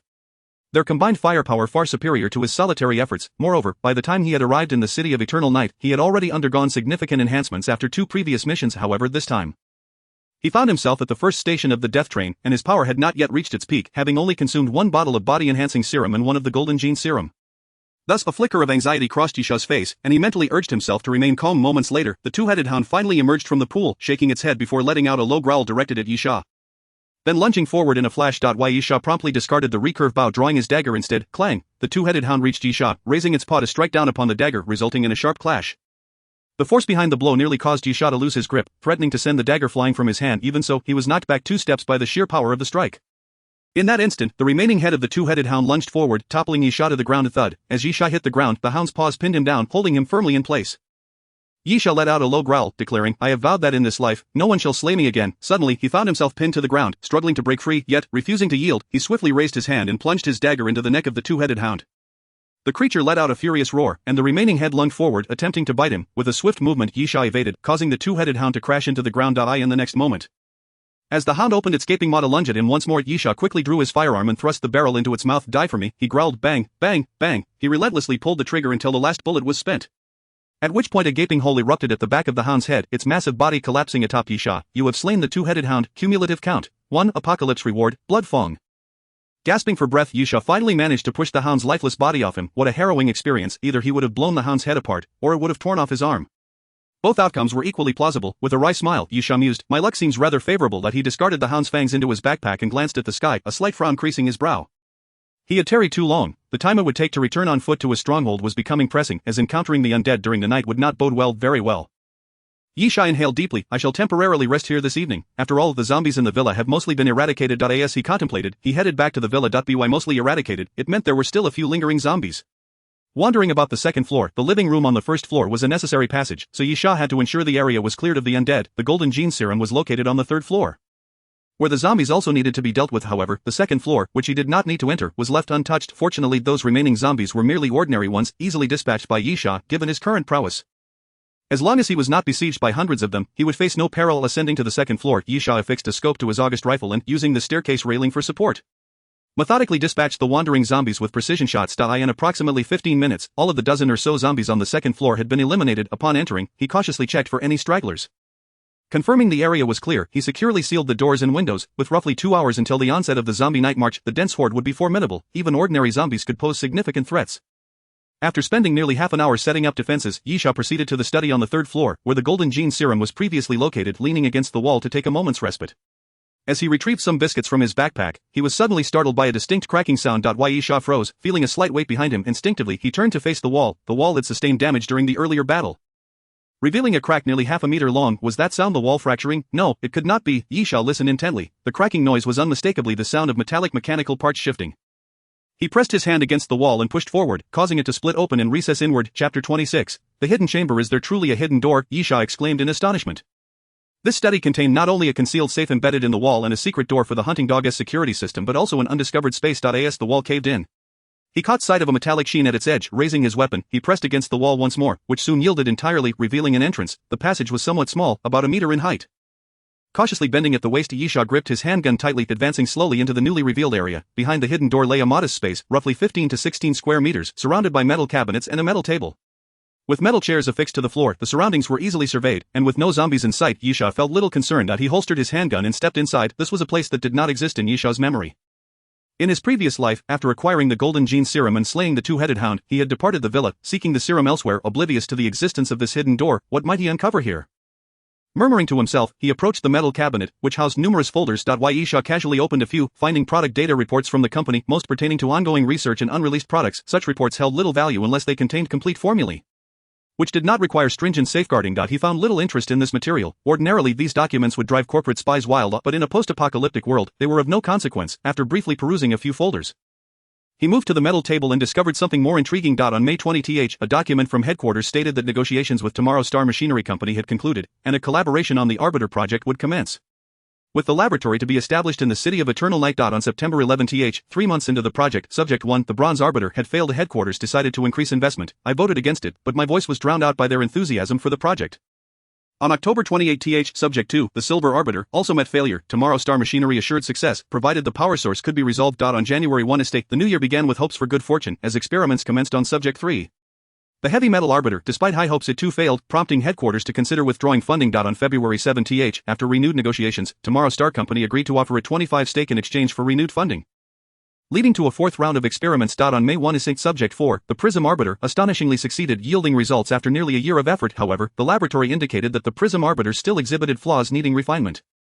On August 9th, experiments on Subjects 5 and 6 yielded remarkable results. On October 2nd, Subject 7, the Black Gold Arbiter, was completed, passing all tests flawlessly. Headquarters was elated, and discussions with the military commenced. Should negotiations succeed, they would not only gain immense wealth but also elevate the company as prestige. On October 20th, Yisha flipped through the notebook on the metal table. It was peculiar, resembling a diary yet not written daily. More akin to experimental records. However, if one were to consider it as such, it lacked detailed descriptions of experiments or progress, focusing solely on outcomes and internal procurement negotiations. What on earth was this Black Gold Arbiter? Intrigued, Yisha set the notebook aside, only to notice a key resting beneath it. The key appeared to be custom-made, cylindrical in shape, with various protruding miniature cubes along its sides. Additionally, the key's handle contained a chip, presumably for scanning when unlocking electronic locks. Was this the key to the so-called laboratory? Yisha chuckled. This is getting interesting. As he tossed the key in the air, he pondered. If possible, he would like to visit that laboratory to discern what this Black Gold Arbiter truly was. Moreover, given it belonged to the company, there could be a chance to find the Golden Gene Serum there as well. However, merely possessing a key was futile. Who knew where the laboratory was located? Suddenly, Yisha's eyes lit up as he slapped his thigh. I know, he exclaimed, rising abruptly. It's that place. The laboratory could not be situated in a densely populated area. Moreover, being under the auspices of the company, it would naturally be established within its territory. To the southwest of the city of Eternal Night, there lay a parcel of land purchased by the company, which housed a research institute. However, it surely wasn't the research facility detailed in the notebook, for that was a pharmaceutical research institute. Yisha had visited it in his previous life and obtained a vial of the Golden Gene Serum there. Yet, this institute was more than just a research facility. It encompassed residential areas, factories, serving as an industrial complex for experiments, production, and housing for workers. Yisha vaguely recalled that, upon departing with the Golden Gene Serum from the institute, he had noticed a barbed wire fence nearby, enclosing a barren area marked with no entry signs. Reflecting on it now, that place seemed rather peculiar. The barren land was devoid of any construction or activity. Why would they need to post a no entry sign? Secondly, within a well-established industrial park, there exists an incongruous expanse of barren land, which remains untouched by any construction. One cannot help but ponder the reason for this peculiar situation. It certainly raises suspicions. Upon contemplating this, Yisha couldn't help but chuckle, remarking, "It seems even the heavens wish for me to embark on this journey." The research institute had always been Yisha's objective. He intended to procure the ultimate Golden Gene Serum from the institute, as he had once obtained it there in his previous life. Retrieving it again would undoubtedly be much easier. With this in mind, Yisha found himself increasingly intrigued by the hidden research institute and the secrets it held. There might be dangers, or perhaps he would discover something extraordinary. The possibilities were endless. Chapter 27, the underground garage. After confirming that there was nothing else of significance in the darkroom, Yisha returned to the villa. Outside, the faint sounds of zombies shuffling down the street filtered in, signaling that the time for their nocturnal wanderings had arrived, and the undead were beginning to gather. Yisha drew the curtains and proceeded to reload his emptied magazines, double-checking his food supplies before finally closing his eyes to rest. A night of silence ensued the following day. Upon awakening, Yisha first returned to his base of operations to gather more provisions. The research institute was situated at a considerable distance from his current location, and according to his recollections, it was quite expansive. He had taken 3 to 5 days to locate the Golden Gene Serum during his previous exploration. Although he remembered the layout of the institute, reaching it and retrieving the serum within a single day presented a formidable challenge. Furthermore, Yisha was also keen to investigate the hidden research institute documented in his notebook, which would require additional time, especially since he had never visited it in his past life and knew nothing about it. Thus, he estimated that his departure would span at least 2 to 3 days. if not longer, necessitating ample supplies of food and water. By noon, Yisha arrived at the industrial park of the Kangpu company. After traversing the residential area, he located the factory section at the rear. If memory served him right, the research institute lay in the southwestern corner of the factory, and that barren land, Yisha mused, it should be in that direction. As he pondered, he prepared to scale the outer barbed wire fence surrounding the factory. However, at that moment, he suddenly halted, lowering his gaze to the ground. There lay a fallen sign prohibiting climbing, accompanied by a series of intersecting footprints nearby. Yisha traced the ground with his fingertip. Frowning as he murmured, is someone here? Zombies shuffled and dragged their feet, leaving no footprints, only drag marks. Yisha thought to himself, it seems I must hasten my pace, while the presence of another individual in this location did not overly surprise Yisha after all. He was not the sole human to have arrived in the city that never sleeps after the death train. He had previously encountered Chen Xiaofeng and others from Car 7. The reason for their infrequent meetings lay in the fact that everyone was scattered throughout the city. As far as Yisha knew, exiting from different entrances of the death train station led to various locations within the city. Thus, when Gavin had mobilized nearly everyone in Car 7, only 5 remained when Yisha encountered them. Likely due to their dispersion. Of course, it was also possible that they had intentionally chosen to act separately. After all, a large group wandering the streets would draw too much attention, effectively inviting the zombies to attack.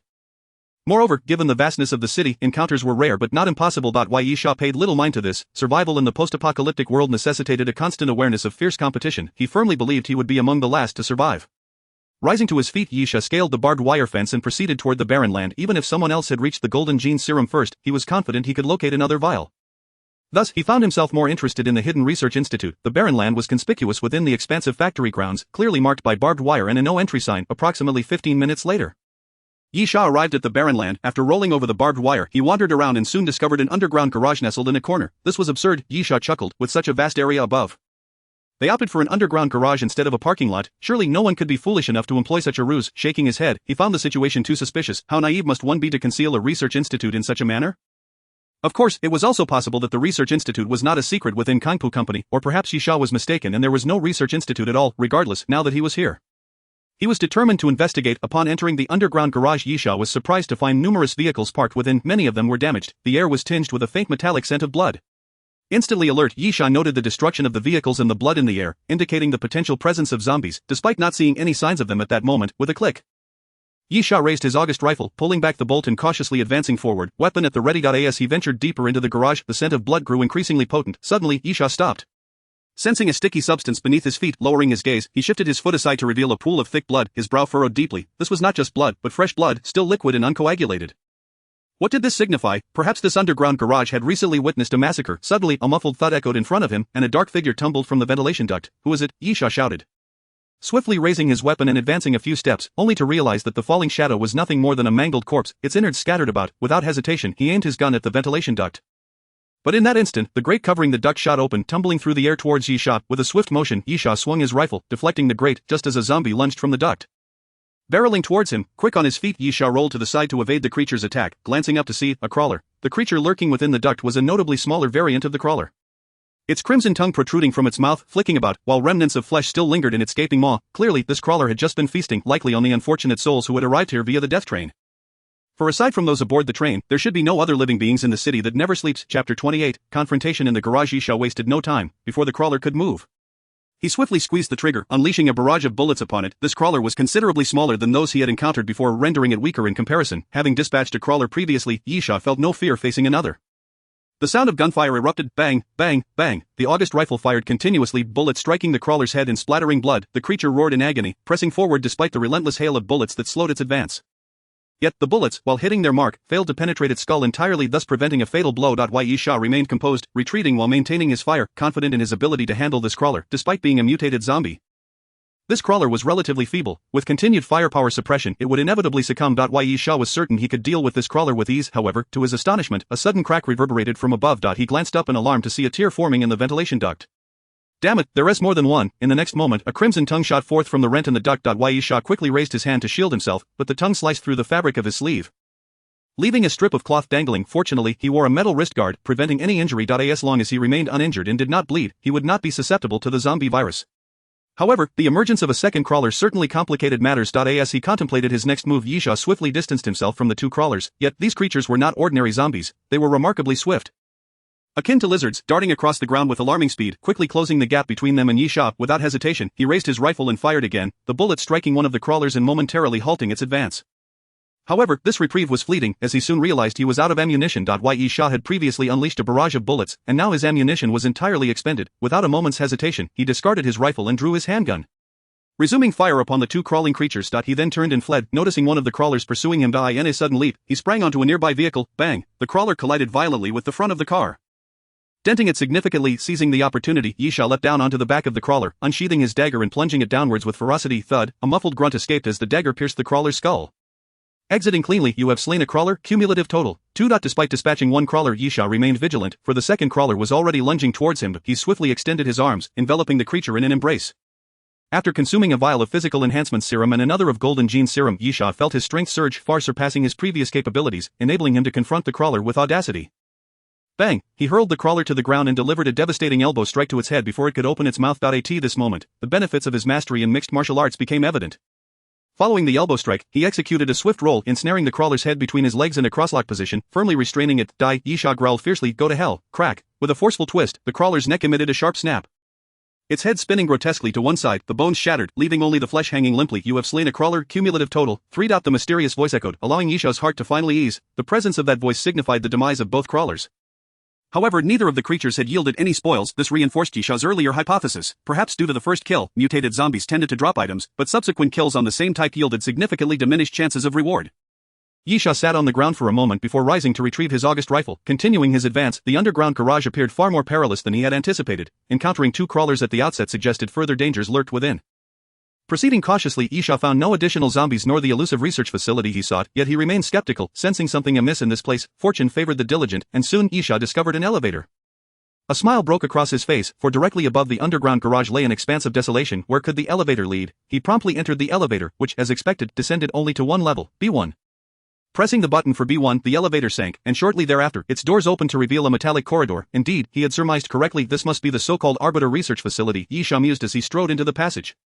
The corridor was not long, spanning merely 7 or 8 meters, culminating in a door equipped with an electronic lock. Yi Sha initially believed his key would suffice, but soon realized the door was purely electronic. Lacking a keyhole and incompatible with his key, alternatively, it seemed this door required a password, as well as a fingerprint and retinal scan. With a sigh, he muttered, "I suppose I'll have to resort to old methods." Yi Sha retrieved the venom sac of the gluttonous beast, feeling a twinge of regret. If he were to concoct a toxin from it, the potency would increase several-fold after enduring his earlier exploits. The sac had already lost nearly a third of its contents. As he contemplated this, he poured some venom onto the electronic lock. However, at that moment, internal systems compromised, defense system activated, please present identification, the message repeated. Yi Sha's eyes widened in disbelief. Was there truly this sort of protocol? Would forcible entry trigger a defense system? And what precisely did that entail? Chapter 29, The Hidden Research Facility. Yi Sha soon discovered the nature of the defense system. Suddenly, 2 circular saw blades emerged from the walls, spinning rapidly as they advanced along the corridor. Should he be struck by one, he would undoubtedly be severed in 2. Yi Sha hastily retreated. The gap between the saw blades was only 3 to 4 centimeters wide, rendering it impossible to slip through. Thus, he had no choice but to leap over them. There was but a single opportunity. A miscalculation would spell certain death, and Yi Sha's expression grew grave as he dared not delay. 3, 2, 1. He mentally gauged the distance, and as the saw blades drew near, he propelled himself into the air, clearing them. Glancing down as the blades whizzed beneath him, he exhaled in relief. Though his heart raced, one misstep could have led him to the brink of death. Yet, the ordeal was not over. Just as his heart settled, a second set of saw blades materialized. This time, the new blades were positioned significantly higher, reaching his chest level, while the previous set had only grazed his waist. Ironically, this hike made it easier. All he needed to do was crouch, Yi Sha thought, but his pupils suddenly dilated with panic. The saw blades that had just passed beneath him were now reversing direction. A pincer attack? To leap? No, absolutely not. Even with enhanced physical abilities, achieving a jump high enough to clear the blades at chest level would yield only a 50 chance of success. No, it was more accurate to say there was a 0 chance. As he would collide with the ceiling, crouching was also not an option. Dropping below waist level would be difficult. So, should he lie down? Without hesitation, Yi Sha collapsed onto the ground, albeit in a rather undignified manner. Yet, as long as he survived, who cared about appearances? The 2 sets of saw blades whirred past his head, allowing him to narrowly evade disaster. But was that the end? No, a third set of blades rose from the floor. Damn it, Yi Sha could no longer contain his frustration. The third set consisted of 10 blades, each spaced roughly 10 centimeters apart, advancing ominously from below. If he remained prone, his body would surely be cleaved apart.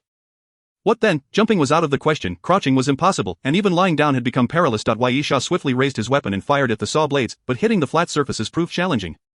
Even if he did manage to strike them, it would merely create a few dents, not enough to shatter them entirely. As the blades drew closer, crack. At that moment, the electronic door emitted a sound. The lock, corroded by the venom, had unlocked. It was a gamble. Yi Sha gritted his teeth, fully aware that although he had not encountered any zombies, he was facing the most perilous moment thus far. What choice remained but to fight with all his might? Fighting still offered a glimmer of hope. To refrain from fighting meant certain death, and he might not even leave behind a complete corpse. With a fierce determination, Yisha unsheathed his dagger and took 2 steps forward. Pressing himself against the advancing saw blades, the searing metal scraped against metal, producing a cacophony of sparks as the dagger met the blades, momentarily halting their advance. Yet, it was not enough. Yisha had calculated that 3 blades maintained a uniform speed with the ones ahead. Should one slow down, the distance the others traveled would increase, prolonging the time required for their approach. This extension would likely amount to 2 or 3 seconds, but Yisha knew it was sufficient. Meanwhile, the blades rising from the ground remained unaffected, advancing towards him as well. This was precisely what Yisha sought. He awaited the moment when the 2 sets of blades would intersect, and then Yisha leapt, vaulting over the blades that had reached his waist while simultaneously clearing the ones from the ground. The blades behind him were mere half a meter away from striking. Bang! Yisha landed on the ground and scrambled forward, bursting through the iron door just before the blades could reach him. Rolling inside, the saw blades only operated within the corridor. Once past it, he would be safe. Gasping for breath, Yisha marveled at his narrow escape. Had he been even a fraction slower, he would have been rendered into mere pieces. After resting for a moment, he slowly got to his feet. First inspecting his dagger, then chuckling ruefully as he tossed it aside. The blade had been rendered nearly inoperative, sliced through more than half its length. With a little effort, he could easily snap it in 2. What use was it now? Clearly, upon returning to the death train, he must acquire a quality close combat weapon. Yisha muttered to himself. This dagger had been purchased from a craft store before the apocalypse, and given its performance, its quality was commendable for the price he paid. However, as an ordinary blade, it could only withstand so much. Having discarded the dagger, he turned his attention to his surroundings. Behind him lay a spacious area, densely populated with metallic workbenches, strewn with an array of unfamiliar tools. The most crucial aspect is the presence of bloodstains. Yisha could not help but feel bewildered as he pondered. What sort of research is this? And blood, live experiments. Yisha raised his weapon again, cautiously advancing while surveying his surroundings. However, after a thorough exploration, he found little of significance, save for a door on the other side. Wiping the cold sweat from his brow, he wondered if this door might lead to yet another passage, possibly guarded by some security system awaiting him. Facing such defensive mechanisms seemed far less appealing than a confrontation with mutated zombies. Yet, would Yisha retreat? Having come this far, retreat was never an option for him. Approaching the door, he applied some venom to the lock before pushing it open. To his surprise, he discovered that behind the door was not a passage, but rather a small room. The chamber was modest in size, roughly 10 square meters, devoid of furnishings except for one wall made of glass. As Yisha stepped to the glass, he realized that beyond it lay a workshop, allowing him to observe the activities inside. Within the workshop, there was a single row of metallic workbenches, but the array of instruments surrounding them vastly outnumbered those outside. Beyond this, there was nothing else, no further path to continue, as there was only this solitary door. Chapter 30, The Black Gold Arbiter Chip. Yisha felt a peculiar sensation wash over him, akin to a story that begins with great promise, only to end abruptly without resolution. It was as if he had stumbled upon a captivating book, only to find the last page missing. Was this not an egregious oversight? One ought to drag the author out and give them a good thrashing. This was precisely how Yisha felt. While he could not claim to be filled with anticipation regarding this research facility, he had certainly harbored some hopes, only to find them dashed. With a sigh, he stepped into the workshop behind the room, determined to search every inch, yet all he encountered was disappointment. Shaking his head, Yisha prepared to exit when suddenly he paused. To his astonishment, the underside of the metal workbench was solid.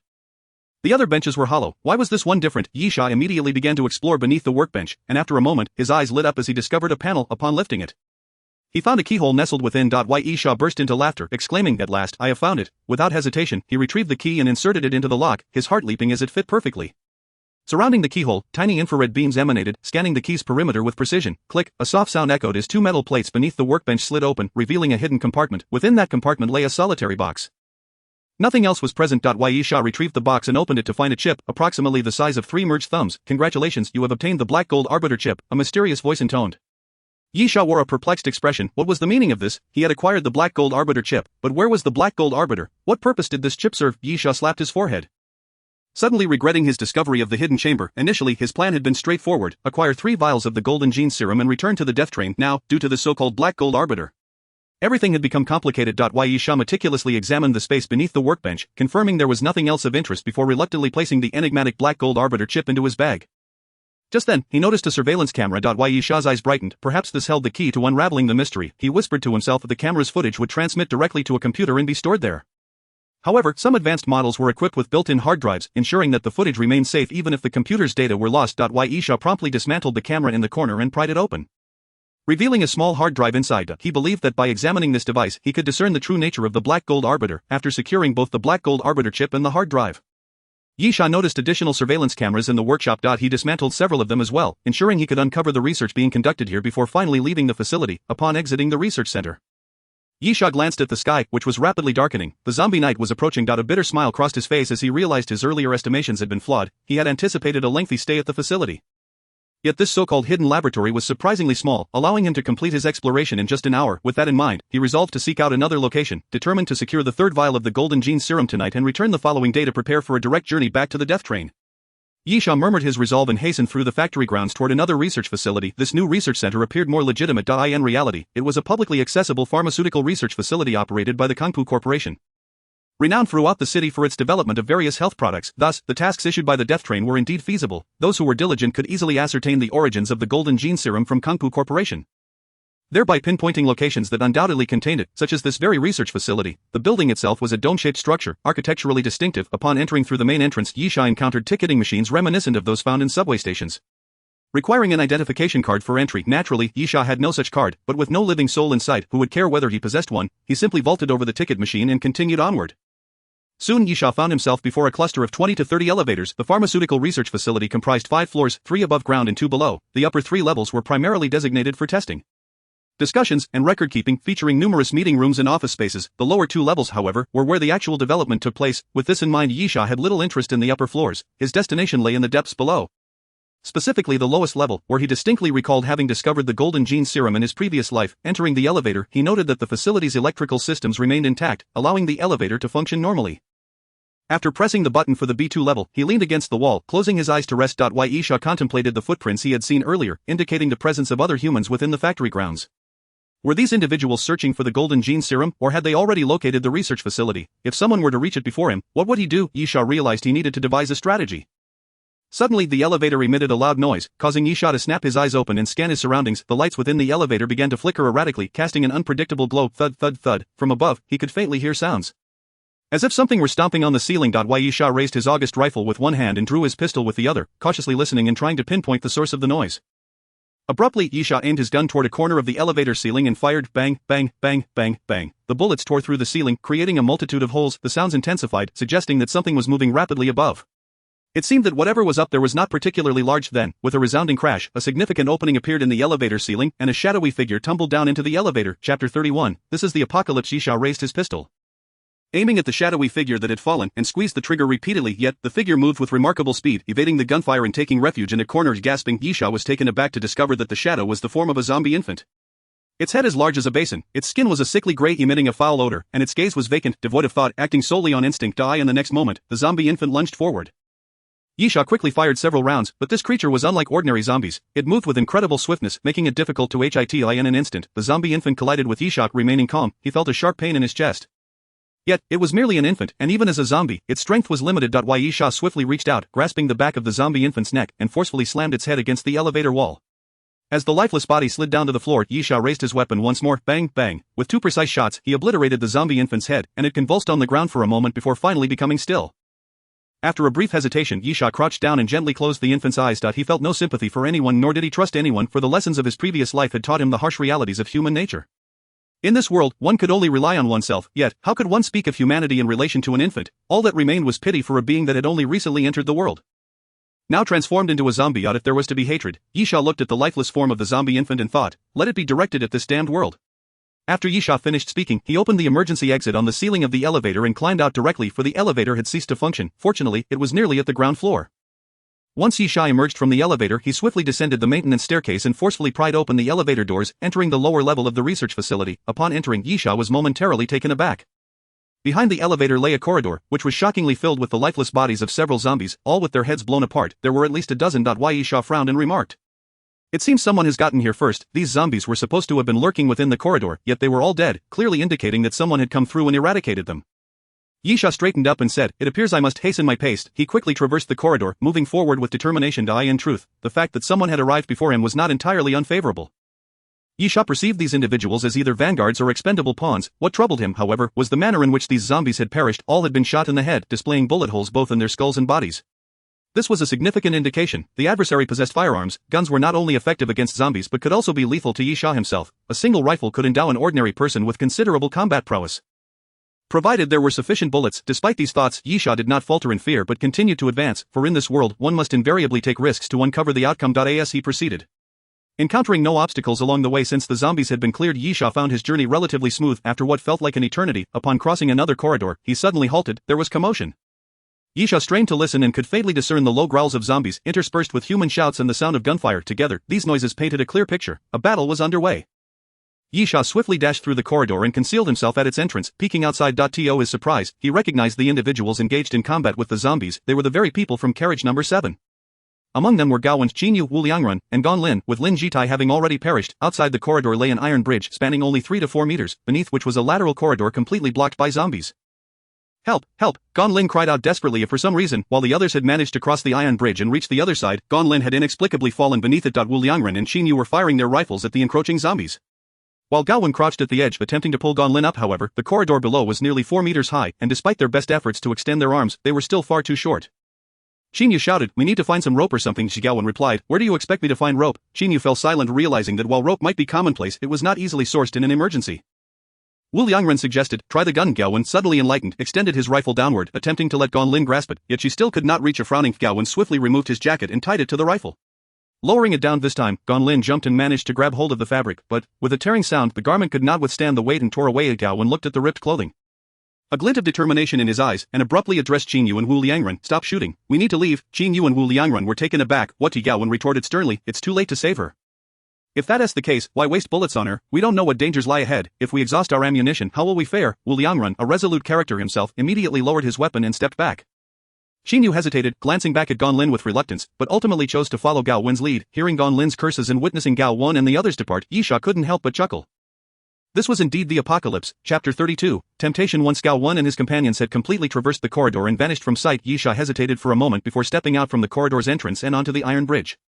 Gan Lin, in a state of despair, realized that she could not leap up to the bridge. With only a handgun and a few bullets in her possession, she had no means to fend off the zombies advancing from both sides.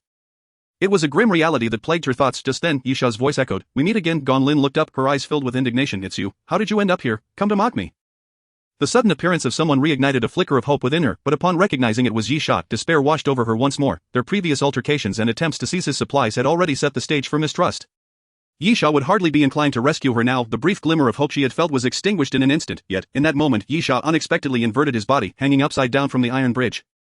Reaching out towards Gan Lin, she was momentarily taken aback. "What, do you wish to die?" Yisha questioned. Regaining her composure, Gan Lin instantly grasped his hands, and in the next moment Yisha pulled her up with a swift motion, supporting her at the hips to hoist her onto the bridge. As Gan Lin watched Yisha climb back onto the bridge, she inquired, "Why did you save me? Are you truly so benevolent?"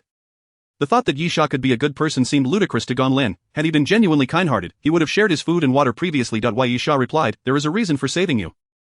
An individual devoid of value is not worth my effort. Come, we need to find a safe place." As he spoke, Yisha crossed the iron bridge and entered the opposing corridor. After a moment of hesitation, Gan Lin followed suit. "Aren't you all supposed to support one another? Why did they abandon you?" Yisha queried as they walked. Gan Lin's face flushed as she recalled her earlier words. Feeling foolish for having believed in the so-called camaraderie, the truth had proven that, when it came to survival, anyone would act in their own self-interest. Why? Yisha suddenly halted, turning to face Gan Lin.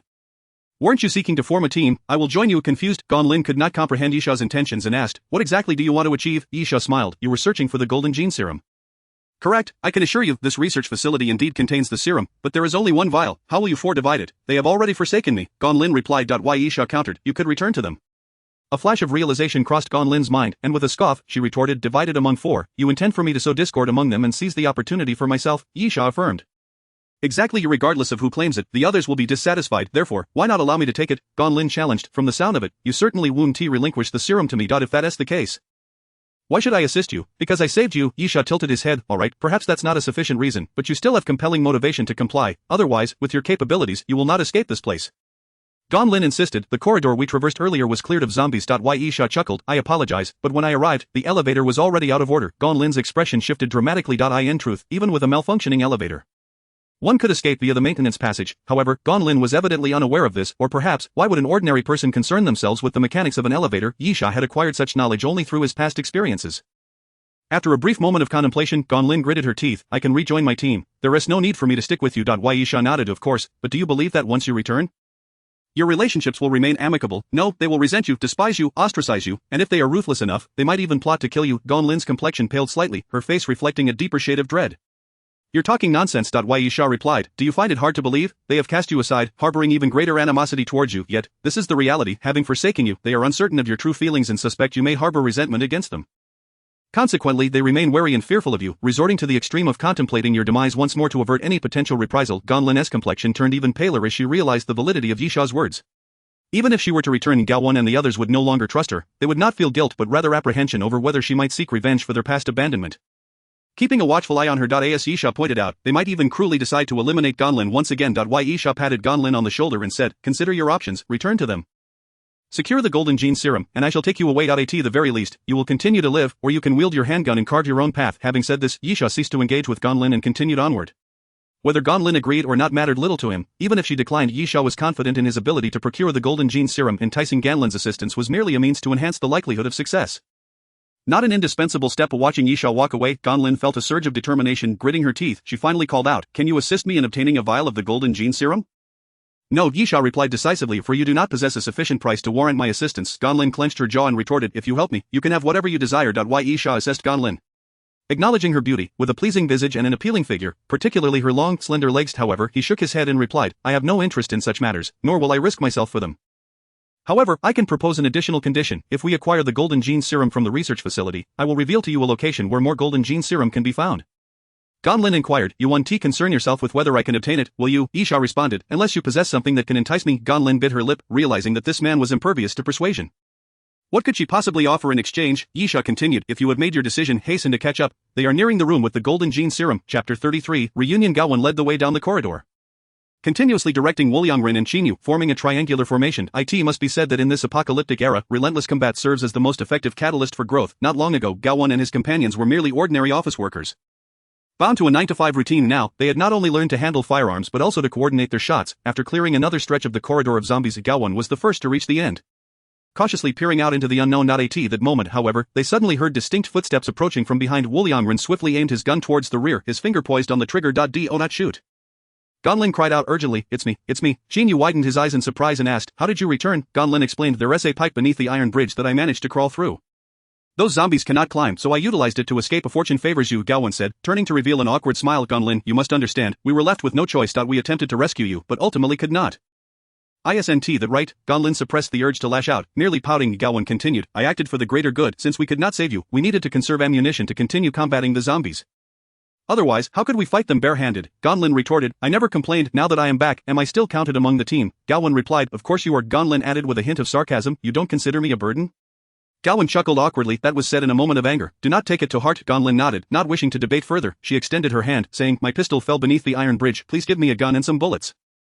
I will prove my worth." Gao-won shook his head. "We have no spare firearms. We should pave the way. It's only right to take care of you. Being a woman, I truly spoke in haste." Ganlin felt a chill in her heart, realizing that Yisha had been right. She knew Gao-won had extra guns. Once they had discovered together in a gun shop, she was aware of how many they had brought out. While they had indeed run out of rifles, there were definitely handguns left, more than one tucked away in Gao-won's backpack, yet Gao-won refused to provide one. As Yisha had said, even if Ganlin survived and returned to the group, Gao-won would not trust her anymore. Having abandoned her once, he would be even more averse to her presence, fearing she might seek revenge, perhaps even shoot him in the back. Ganlin chose not to argue further. If he refused, then so be it. Disputing now would bring her no benefit. "Then I thank you all. Let us proceed," she said. Gao-won nodded and continued toward the exit of the corridor. Beyond lay a new passage, flanked by 6 glass windows, each revealing a laboratory dedicated to drug research. Such laboratories were not uncommon, having been encountered previously. Gao-won instructed, "Wuliangren and I will check the left side, while Qinyu and Ganlin will explore the right. Let us see if we can find the golden gene serum." Qinyu nodded, pushing open the door to the right laboratory, cautiously entering with his gun drawn to assess for the presence of zombies before searching for the golden gene serum. Ganlin leaned closer to Qinyu, saying, "We need to return to the death train. We must at least secure 1 vial of the golden gene serum, right?" Qinyu looked at her, puzzled. "Yes, white." Ganlin replied, "Gao-won has yet to address this issue. If we find the golden gene serum, who will claim it?" Qinyu frowned, his gaze sharpening with caution towards Ganlin. Ganlin continued, "I understand. The quantity may not suffice, and I certainly won't expect to receive any. As a woman, I rely on your protection. Why should I be prioritized? Unless we can secure a 4th vial, would you really allow Gao-won to take it first?" Qinyu asserted, "He is the leader. It is only right that he should be the first to claim it." Ganlin scoffed, "He merely excels at empty rhetoric. We are all risking our lives here. Who was it that dealt with that mutated zombie at the gun shop?" "It was Wuliangren. And who found our food and water?" "It was you. Why should he take precedence?" Qinyu wavered, acknowledging her point. They were all putting their lives on the line. Why should Gao-won be the first to claim the golden gene serum? Securing it meant a significant assurance of survival, and reaching the death train would signify safety. After planting the seeds of discord, Ganlin added softly, "I hope for a win-win situation. If we can find more golden gene serum, everyone will benefit, and my concerns will be moot. But if the supply is limited, and Gao-won insists on taking it all, I believe it is worth discussing." Qinyu conceded, "True, but what good does it do to dwell on this now? Let us wait until we find the golden gene serum. Let us hope it's here, or else we will be truly unfortunate." As they conversed, they finished searching the laboratory but found nothing of value. Returning to the corridor, Gaowen and Wu Liangren emerged from the opposite side, shaking their heads in disappointment. "Let us press on," Gaowen declared upon traversing the corridor and breaking through the iron door at the other end. Their eyes suddenly gleamed with excitement, for they had entered a warehouse filled with numerous storage containers. Though most lay in disarray, their contents shattered, while a few containers remained upright. The vials within were all damaged. One container was labeled as containing the golden gene serum. Wu Liangren shouted in frustration, "How could they all be broken? Is it possible that not a single vial remains intact?" The label on the container confirmed it contained the golden gene serum. Yet not a single vial was unbroken, shattering their hopes. However, Ganlin's eyes lit up as she recalled Yisha's advice about searching through the fallen containers in the second row. Approaching the container for the golden gene serum, she noticed the second row behind it had also collapsed, crashing onto the first. With determination, she pushed aside the fallen containers, revealing a multitude of glass shards, the contents of which had shattered. Yet, amidst the debris, one vial remained unscathed, glistening with a golden liquid inside. "The golden gene serum," Ganlin exclaimed, rushing forward to seize the vial. "Give it to me." Gaowen's voice suddenly rang out as he passed by just as Ganlin grasped the vial of golden gene serum. Chapter 34, Division. Gaowen's eyes were bloodshot, his face betraying his excitement. Simultaneously, his call drew the attention of Qingyu and Wu Liangren, who approached with hungry gazes, akin to famished wolves. Ganlin felt a surge of trepidation but recalled Yisha's words. Taking a deep breath to steady herself, "I never said I wouldn't share, but this vial of golden gene serum, who shall receive it? Give it to me," Gaowen called out, only to realize something immediately.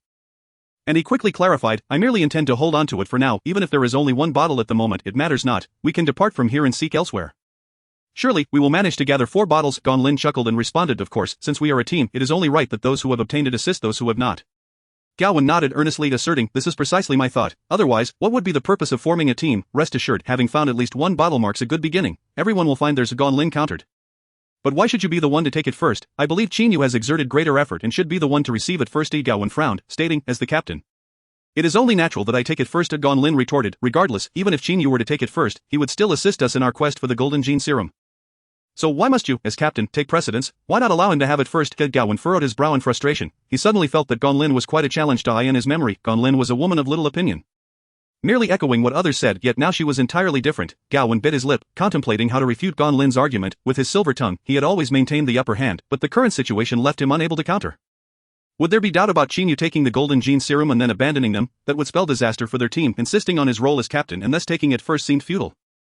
The title bore little practical significance. Would claiming to be in charge garner him greater merit? Wouldn't Qingyu and Wu Liang end up quarreling over who had contributed less? Ganlin scoffed, further stoking the flames, saying, "I know I have contributed little and have no right to take it first. If Qingyu does not want it, he could give it to Wu Liang. Wu Liang, you wouldn't secretly run off with the golden gene serum, would you?" "Certainly not." Wu Liang immediately smiled. "We are all part of the same team. I merely intend to hold on to it for now.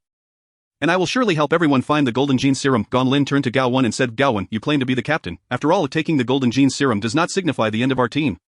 Shouldn't you display the grace of a captain and let one of them take it first?" Gaowen's gaze toward Ganlin was already filled with resentment. How had this wretched woman not been bitten by a zombie? Suddenly, Ganlin laughed and added, "Gaowen, if you are truly unwilling, why not draw lots? Whoever the bottle lands on shall take it. At that moment, Gaowen's anger flared, and he blurted out, "Do you wish to participate too? Do you want to take it?" As soon as he spoke, he realized he had crossed a line. Everyone knew Ganlin had contributed little. If she were to take it, the other 3 would surely resent it. Some thoughts could be entertained but never uttered. Unsurprisingly, an awkward silence followed Gaowen's words. Ganlin had previously indicated that she would give the golden gene serum to Qingyu and Wu Liang, and naturally both were pleased and would not side with Gaowen to mock Ganlin, leaving them all in an uncomfortable silence. At this juncture, Ganlin declared, "I will not participate. It is just the 3 of you. Let us draw lots. I will spin the bottle, and whoever it lands on will take it." As she spoke, Ganlin picked up a shattered serum bottle from the shelf and placed it on the ground. Gaowen wished to claim it for himself. In fact, before finding the golden gene serum, he had already prepared his arguments. However, he had not anticipated Ganlin's interference, and now he felt he could only acquiesce. Gaowen nodded, and after a cold smirk from Ganlin, she began to spin the bottle. Moments later, Gaowen was elated to see the bottle land squarely on him. He immediately extended his hand toward Ganlin, saying, "Now, may I have it?" With a face full of reluctance, Ganlin handed over the golden gene serum, yet, just as Gaowen was about to grasp it, Ganlin's other hand suddenly emerged from behind her. Gripping a handgun, bang, bang, without hesitation, Ganlin fired 2 shots into Gaowen's abdomen. "This guy is nothing but a fraud," Ganlin shouted. "He has clearly exerted less effort than both of you, yet he distributes the food, the weapons, and now insists on taking the golden gene serum first. By what right?" Furious, Gaowen raised his gun and shouted, "You vile woman, die!" Qingyu, already feeling somewhat irritable due to Ganlin's provocations, instinctively lunged forward, crashing into Gaowen. Thud thud thud thud thud. Gaowen pulled the trigger, but as they collided, his body fell backward, causing the gun to aim upward, and all the bullets struck the ceiling. Ganlin yelled at Wu Liang, "Kill him, he is merely using us. Even without him, we could find the golden gene serum." Wu Liang hesitated slightly, but Ganlin urged, "As long as you do not leave the team, I can persuade Qingyu to let you take this bottle of golden gene serum first." Wu Liang's hesitation turned into a fierce determination, and he charged at Gaowen. The 3 became entangled on the ground, with Gaowen angrily shouting, "You 2 scoundrels, perish!" Gaowen's rifle had been knocked aside by Qingyu. Yet he still had a handgun concealed at his waist. Drawing it, he aimed a shot at Qin Yu's chest. Meanwhile, Wu Liang's pupils constricted as he reached for his gun, but Gao Wen suddenly thrust his body upward, colliding his head into Wu Liang's wrist, sending the rifle flying. Wu Liang, a formidable character in his own right, managed to seize Gao Wen's arm and bit into his neck. Blood gushed from Gao Wen's neck, and he screamed in agony. Qin Yu clutched his wound, intent on retrieving his gun to execute Gao Wen, but at that moment a foot unexpectedly shot out, kicking Qin Yu's rifle away. Stunned, Qin Yu looked up to see Yisha beaming at him. "What a lively scene," Yisha remarked with a smile. "Did you expect to see me again?" Yisha's sudden appearance left the three combatants momentarily stunned. None had anticipated her arrival. In the next instant, bang! Yisha swiftly drew her gun and aimed it at Qin Yu's head, pulling the trigger. A spray of blood erupted from Qin Yu's brow, splattering everywhere. Wu Liang, momentarily dazed, quickly released Gao Wen and lunged for the nearby rifle. However, would Yisha grant him such an opportunity? Bang, bang, bang! Yisha fired 3 consecutive shots, hitting Wu Liang in the back, rendering him motionless. Gao Wen, wounded, struggled to rise, hoping to seize a weapon for one last stand. But he was the farthest from the fallen firearms. Just as he managed to get to his feet, Yisha kicked him down and stepped onto his chest. Spare me, Gao Wen cried. "The golden gene serum is yours. Let me go." Yisha laughed. "Is the golden gene serum yours?" She extended her hand to the side, and Gan Lin stepped forward to place the golden gene serum into Yisha's palm. Gao Wen was momentarily stunned, then shouted, "You are in cahoots?" Yisha replied with a grin, "You're not entirely foolish." Gao Wen gritted his teeth. "I see now. That wretched woman is the one you saved."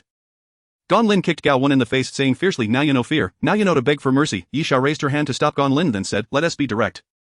Gan Lin looked at Yisha in confusion. Yisha glanced at the handgun in Gan Lin's hand, and she immediately understood. Yisha continued, "My principle is simple. Those who do not provoke me may live in peace, but those who do must perish, for conflict breeds hatred. Just like him, he should now despise us both. As long as he lives, we will have worries at our backs. A glint of ruthlessness flashed in Gan Lin's eyes. Yisha smiled. "This is the survival rule of the apocalypse." Gao Wen shouted desperately, "No, please don't." Bang, bang, bang. Gan Lin pulled the trigger repeatedly, seemingly venting all the resentment she had felt from being abandoned earlier, until she had expended all the bullets, reducing Gao Wen's head to a pulpy mess before finally lowering her gun. Yisha turned and said, "Let us go. There are no other golden gene serums here. By the way, take their guns. They might be useful to you." Gan Lin picked up the firearm from the ground and hurried to catch up with Yisha. Yisha did not retrace her steps. In fact, Gao Wan and his group had chosen the wrong path. The research facility had multiple entrances and exits, and it was unnecessary to traverse the entire length since the facility was openly accessible. Constructing several exits would be quite convenient. Naturally, Yisha was familiar with this facility due to her memories from a previous life, while Gao Wen's group had to explore blindly. Approximately 15 minutes later, Yisha led Gan Lin to an elevator, reaching the upper levels of the research facility in a fraction of the time it took them to arrive, with 2 hours remaining until dawn. When the zombies' nocturnal roaming would cease, they could rest here for a while. Yisha casually found a relatively clean spot to sit down and tossed a map to Gan Lin, saying, "I always keep my word." Gan Lin picked up the map, which had 2 circles drawn on it. It was the same map Yisha had used previously. Yisha explained, "The circle around the villa area is unnecessary. There is no golden gene serum left there. The other circle marks the headquarters of the Kangpu Company in the City of Eternal Night, specifically the administrative office on the 6th floor, where 1 bottle of golden gene serum awaits." This was what Yisha had promised to reveal to Gan Lin, a location with a golden gene serum. Gan Lin gritted her teeth, asking, "Can you help me obtain it?" "I would truly do anything you ask." Yisha smiled and said, "I have told you, you cannot afford the price." Gan Lin replied, "As long as you help me, as long as I am alive, I will heed your words from now on." Yisha shook his head and said, "If you manage to survive, then perhaps at the next station of the death train, you may earn the right to negotiate with me. However, you do not possess that right now, for I do not extend credit." After finishing his words, Yisha closed his eyes and feigned sleep, his attitude unmistakably indicating a desire to end the conversation with Gan Lin. Sitting on the ground, she hugged her legs and suddenly burst into tears. Why has it come to this? Why has the world ended so abruptly? I do not want this, I simply wish to live." Gan Lin vented her emotions, crying out loudly, yet unfortunately, Yisha remained unmoved. In his previous life, he had witnessed many such scenes. To feel sympathy for Gan Lin and risk his own safety to help her find the golden gene serum? No, in the apocalypse, no one deserves sympathy, and one should not stake their own life to pity others. In the end, only oneself will suffer. As he contemplated this, several figures suddenly flashed through his mind. He vividly remembered the battle atop the death train. Yisha's jaw clenched tighter with each recollection. Those individuals were all saved by him, all due to a so-called sense of compassion. He had even led them through one peril after another, forming teams to survive together, helping them grow stronger. Yet, these same individuals betrayed him for a vial of X serum. "I hope you can still board the death train in this lifetime." Yisha clenched his fists tighter, his nails digging into his flesh as he murmured, "At that time, I will make you understand what it means to wish for death." Gan Lin's cries gradually diminished, perhaps from exhaustion or from realizing that Yisha's heart was as hard as stone. Regardless of anything, he would not offer assistance, and so she ceased her crying. Yisha remained vigilant. He did not trust Gan Lin. They had a history, a conflict, and their collaboration was merely a temporary alliance born of mutual benefit. Furthermore, Gan Lin held a gun, but given her limited abilities, Yisha did not consider her a worthy opponent, provided he remained cautious and avoided ambush. Fortunately, Gan Lin was quite honest, and until dawn, there was no further movement. After the zombies retreated with the night, Yisha rose and walked towards the exit of the research facility, having no intention of waking Gan Lin. Their partnership had concluded, and whether Gan Lin could survive was of no concern to him. Upon leaving the research facility, Yisha also chose not to return to his temporary stronghold, opting instead to head directly back to the death train. The platform of the death train was elusive. But that had been in the beginning. It was no longer such a hassle. He could simply return the way he had come, locating that clothing store would suffice. Why Yisha employed his usual strategy. Evading zombies whenever possible and dispatching those he could not avoid. The majority of the zombies on the streets were ordinary, not particularly difficult to handle. By noon, Yisha successfully found the clothing store he had arrived at. And through its fitting room, he entered the death train platform once more. He returned to compartment number 7, and upon doing so, he felt a sense of satisfaction, for he was the first to return. Chapter 36, Return. Congratulations on completing the task and returning to the death train. As you are the first human to return to the compartment, you will receive a special reward, the Alaskan whale harpoon. Please claim it once the dining car opens. As Yisha entered the compartment, the mysterious voice echoed once again. The first 3 individuals to board the death train in each compartment were entitled to rewards. Being the first, Yisha naturally qualified for one. However, the reward would not materialize out of thin air. He would need to wait for the dining car to open to exchange his golden gene serum for the reward. Thus, for the time being, Yisha could not see his reward. At the same time, he was unable to wander anywhere and could only remain in compartment 7, and according to his memories from the previous life, he feared he would have to wait a week. From his recollection, the death train's first station stayed for 15 days, and only a week had passed. However, this was not entirely unfavorable. After enduring the trials of the sleepless city for so long, anyone would feel exhausted, and being able to rest for a few days was a blessing. In fact, time spent on the death train was a period for recuperation. Therefore, the shorter the duration to complete a task, the greater the advantage. For instance, if Yisha had 8 days of rest, those who returned on the 15th day would be in dire straits. The death train would set off immediately, perhaps reaching the next station within hours, leaving those individuals to drag their weary bodies back into the fray after only a few hours of rest. These were all invaluable experiences, and it was due to his memories from the previous life that Yisha understood this. As for others, it was likely that those who survived to reach 2 or 3 stations would learn such knowledge. The greatest virtue of humanity lies in its ability to progress. Those who do not learn to improve will inevitably be eliminated by the death train. As Yisha pondered, he closed his eyes and began to sleep. For the past days, he had merely feigned sleep, too wary to fall into a deep slumber, but now he could finally relax without concern. On the 10th day, a second human appeared in compartment 7, a young chubby boy. Yisha was somewhat surprised but not shocked. He recognized the boy, who seemed to be well-versed in chemistry and adept at making bombs. When he first boarded the death train, he was laden with self-made explosive devices. This was undoubtedly a skill that would ensure survival in the apocalypse, and from the outset, the boy was no ordinary person. For ordinary individuals would not know how to create bombs. On the night of the 10th day, the third human in compartment 7 arrived, a robust man whom Yisha also recognized when he first boarded the death train. There had been 2 men and 1 woman in the compartment, and the man before him was one of them, indicating that he likely possessed some competence as well. Subsequently, more individuals arrived at the death train, though not many, until the 12th day when the death train announced it would depart in 3 days. Those who failed to board the death train would not die but would be forced to remain in the sleepless city forever. This was, in essence, no different from death, as the city was infested with zombies and devoid of food and water. The question was not whether they could survive, but how long they could endure. Yisha was particularly astonished to see Gonlin among those returning. On the 14th day, she stepped into compartment 7 and indeed acquired the golden gene serum. Why Yisha furrowed his brow. His relationship with Gonlin was quite complex. They had clashed, yet they had also collaborated to deceive Gao One and others. However, Yisha ultimately rejected Gonlin's request, leaving him uncertain of her attitude towards him, whether she harbored resentment or animosity. I hope you possess self-awareness, Yisha murmured with closed eyes. Do not provoke me, or you will come to regret it. After his muttering, Yisha ceased to focus on Gonlin, for there was only 1 day left until the dining car would open. On the 15th day, several more individuals returned to compartment 7, their faces etched with fatigue. Even so, the number of occupants in compartment 7 had almost halved, with over a third of them missing. Those who remained, even if not dead, would be forced to remain in the sleepless city forever. Welcome everyone aboard the death train. I shall lead you to continue the path of survival. The death train would arrive at the city of Amnesia in 8 hours. Task 1. Proceed to the city of Amnesia and uncover its hidden truths. Task 2. Venture into the city of Amnesia to locate the source of the zombie virus. Task 3. Go to the city of Amnesia and eliminate Dr. T to obtain a vial of the ZX mutated virus cells. Completing any one of the 3 tasks will permit reboarding the death train. Completing 2 tasks will yield a special reward, while completing all 3 will grant a special reward and unlock a 12-hour solo compartment challenge. At noon on the 15th day, the death train would depart. As the platform vanished in an instant, the mysterious voice echoed once more. With prior experience, the crowd inside the compartment was not as chaotic and noisy as it had been during the first journey. After all, anyone who had experienced the first time would find the second much easier. Yisha frowned slightly. The city of Amnesia was not particularly welcoming to him, as he had heard of it but had never been there. In his previous life, the city of Amnesia appeared at the 7th station of the death train, and coincidentally, Yisha had received a task reward at the 6th station, allowing him to skip 1 task expedition. Thus, when the death train reached the 7th station, he did not disembark but instead enjoyed a period of rest. In retrospect, Yisha wished he had not taken that rest. Nonetheless, it was of little consequence.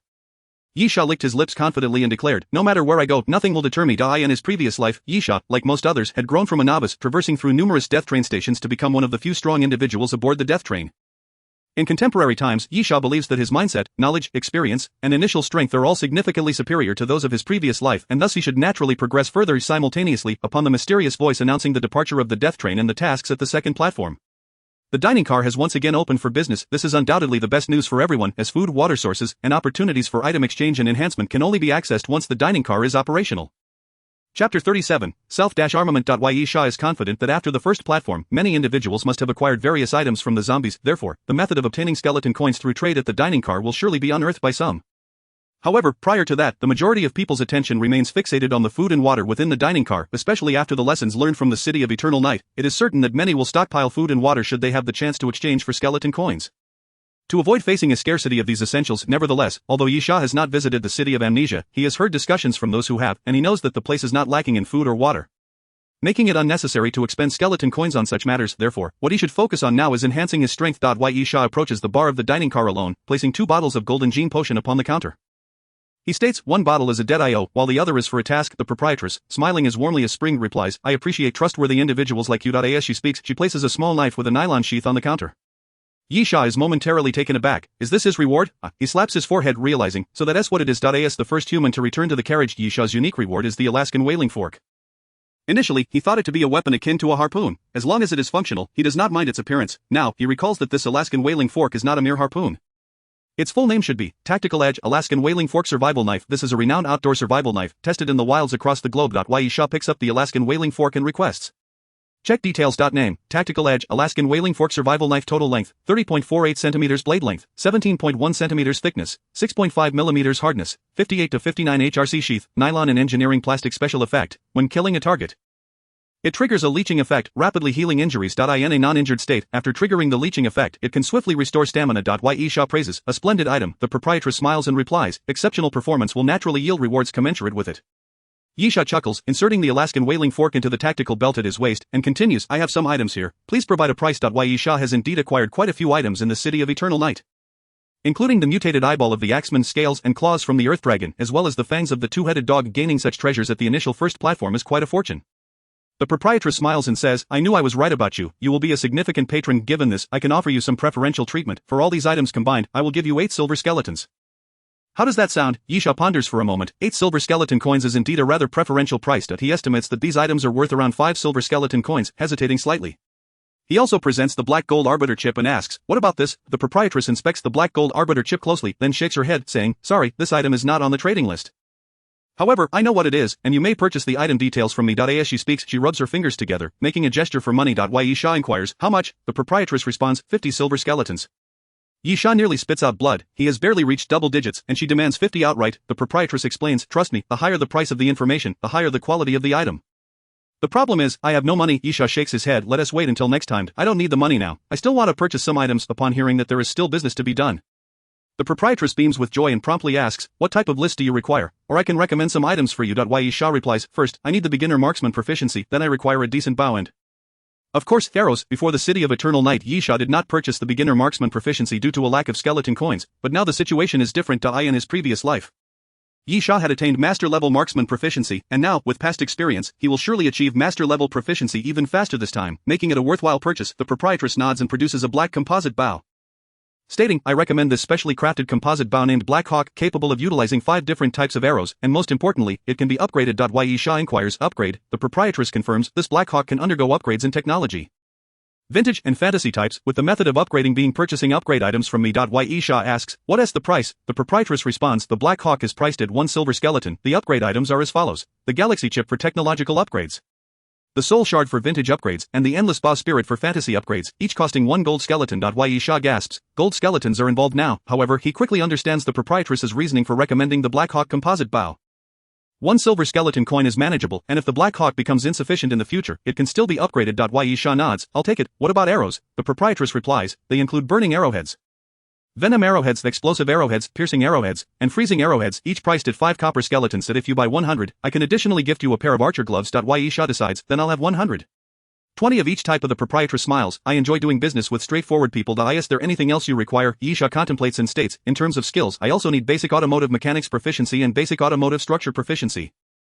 Then, depending on what money I have left, do you have any recommendations? The proprietress asks. Melee, ranged, support, recon, or defense? Yisha responds, I have bows and guns for ranged. Let us explore other types. The proprietress thinks for a moment.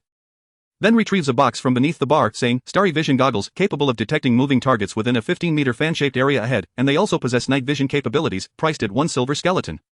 Yisha asks, can they detect through walls? The proprietress rolls her eyes, of course, otherwise they would just be ordinary goggles. Yisha nods, very good. I'll take that as well. The proprietress adds, there is one more item you definitely need. ISNT. The next stop, the City of Amnesia. Don't you need some information about it? Yisha considers and then nods. If he had visited the City of Amnesia in his previous life, he would not need any information. He knows very well that the data sold at the dining car is quite basic and will not assist with tasks. However, having not entered the City of Amnesia in his previous life, he believes that acquiring some information to gain a slight understanding of the City of Amnesia would indeed be very beneficial. Chapter 38. The City of Amnesia. Yisha calculates his remaining skeleton coins. Even after purchasing the goggles and the information, it seems he still has some left over. He contemplates, do you have the crimson flame explosive and the colorful cloud concealment? The proprietress exclaims, oh, you have a discerning eye. I have both. They are 2 silver skeletons each. If you want both, I can make it 3 silver skeletons. Yisha grins, alright, I'll take 2 of each. Of the proprietress cheerfully retrieves 2 grenade-like items from beneath the bar, placing them on the counter. One is entirely crimson with a square grid pattern on its surface, while the other is deep blue with a hexagonal grid pattern. Yisha requests, check details. Crimson flame explosive, a high explosive grenade containing a compressed lava core capable of inflicting tons of damage upon detonation, uses remaining 1010, colorful cloud concealment, a smoke grenade that releases radioactive meteorite particles upon explosion, inflicting additional damage on exposed enemies, uses remaining 1010. Yisha nods in satisfaction. These 2 items are ones he has used in his previous life and are quite effective, while they may be somewhat pricey as consumables. If they can enhance his combat prowess, they are well worth the investment. After purchasing the crimson flame explosive and colorful cloud concealment, Yisha finds his funds nearly depleted, thus concluding his shopping spree. Returning to carriage number 7, Yisha opens a package of biscuits from his backpack while stating, check personal information. Yisha, human, male, 23 years old, rank, silver 1-star privileges, access to the main carriage of death train no. 7 character information inquiry position, none strength, 80 stamina, 80 agility, 88 mental power, 75 number of skeleton coins, 1 silver 525 copper carried weapons, Black Hawk compound bow, arrow count, 100.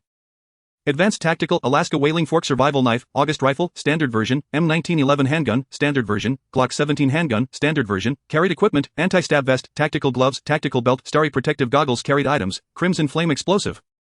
Colorful Cloud Veil mastered skills, proficient in basic mixed martial arts, advanced archery mastery, proficient in basic automotive structure, proficient in basic automotive mechanics warehouse inventory, 36 slots. None. Yisha perused his character information, noting that after consuming the golden gene potion, his physical attributes had enhanced significantly with the acquisition of superior weaponry. His rank had ascended to silver 1-star. However, this rank perplexed him, for based on his previous life's experiences, he believed that despite his improved physical prowess and the numerous acquisitions, he should not have jumped directly from bronze to silver. In Yisha's estimation, his current rank ought to be between bronze 4-star and bronze 5-star.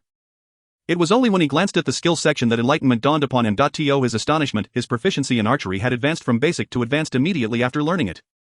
Yisha speculated that this was attributable to his past life, where he had once possessed master-level archery skills. The residual experiences and sensations from that existence had propelled his archery proficiency directly to an advanced level. This was indeed a favorable turn of events. Closing his character information, Yisha noted that there was still ample time before reaching the City of Amnesia. He decided to delve into the materials pertaining to this mysterious city. The City of Amnesia, a strange metropolis that emerged after the apocalypse, was inhabited by individuals who lived amidst chaos yet remained utterly oblivious to the cataclysm that had befallen the world. Their memories were limited to a mere 24 hours. After this period, the inhabitants would completely forget everything, reverting to their state from the previous day. Due to this amnesia, the order within the City of Amnesia was in disarray, rife with robbery, murder, and theft, truly a paradise for criminals, as no matter their actions, everyone would forget everything after 24 hours. They would not remember their acts of robbery or murder, nor the brutal conflicts amongst themselves, the battles against zombies, the deaths of companions, or even the arrival of the apocalypse. This was the origin of the City of Amnesia. Intrigued, Yisha muttered while flipping through the materials, only 24 hours of memory? But why haven't the inhabitants of the City of Amnesia perished? Turning to the next page, he noted that the zombies in the City of Amnesia appeared from midnight to 5 a.m. Only at night, Yisha mused, scratching his head. A city that never sleeps. The characteristic of zombies appearing only at night in the City of Amnesia bore some resemblance to a city that never sleeps. Yet upon closer reflection, the distinction was clear. In a city that never sleeps, the number of zombies would increase at night, hence the term zombie night prowlers, but it did not imply that there were no zombies during the day. According to the materials, however, there were no zombies visible during the day in the City of Amnesia. They only emerged at night. The commonality between the two lay in the night, yet they were fundamentally different. Where do the zombies go during the day? Yisha pondered aloud, flipping through several more pages of information. Could this be one of the tasks unraveling the mystery of the City of Amnesia? Closing the materials, Yisha found the City of Amnesia quite fascinating. Simultaneously, he strived to recall if those who had visited the City of Amnesia in his previous life had mentioned anything upon their return to the death train. Whether they had discussed or hinted at any clues. 8 hours swiftly passed, and the death train gradually approached the platform, the carriage doors opening once more. Having experienced it once, no one would be foolish enough to cling to the carriage. For that would be tantamount to courting death. The death train would impart a lesson on the true meaning of mortality. Thus, everyone obediently exited the carriage and sought the exit to leave the death train station. Yisha preferred not to accompany the others. Having left alone last time, he chose to sit on a bench at the station for a moment, waiting for the throngs to disperse before leisurely seeking the exit. After a brief while, Yisha ascended the stairs of exit 5 and found himself in a dimly lit alley, flanked by mounds of garbage, damp and faintly odorous. Emerging from the alley, he stepped onto a street line with typical British architecture.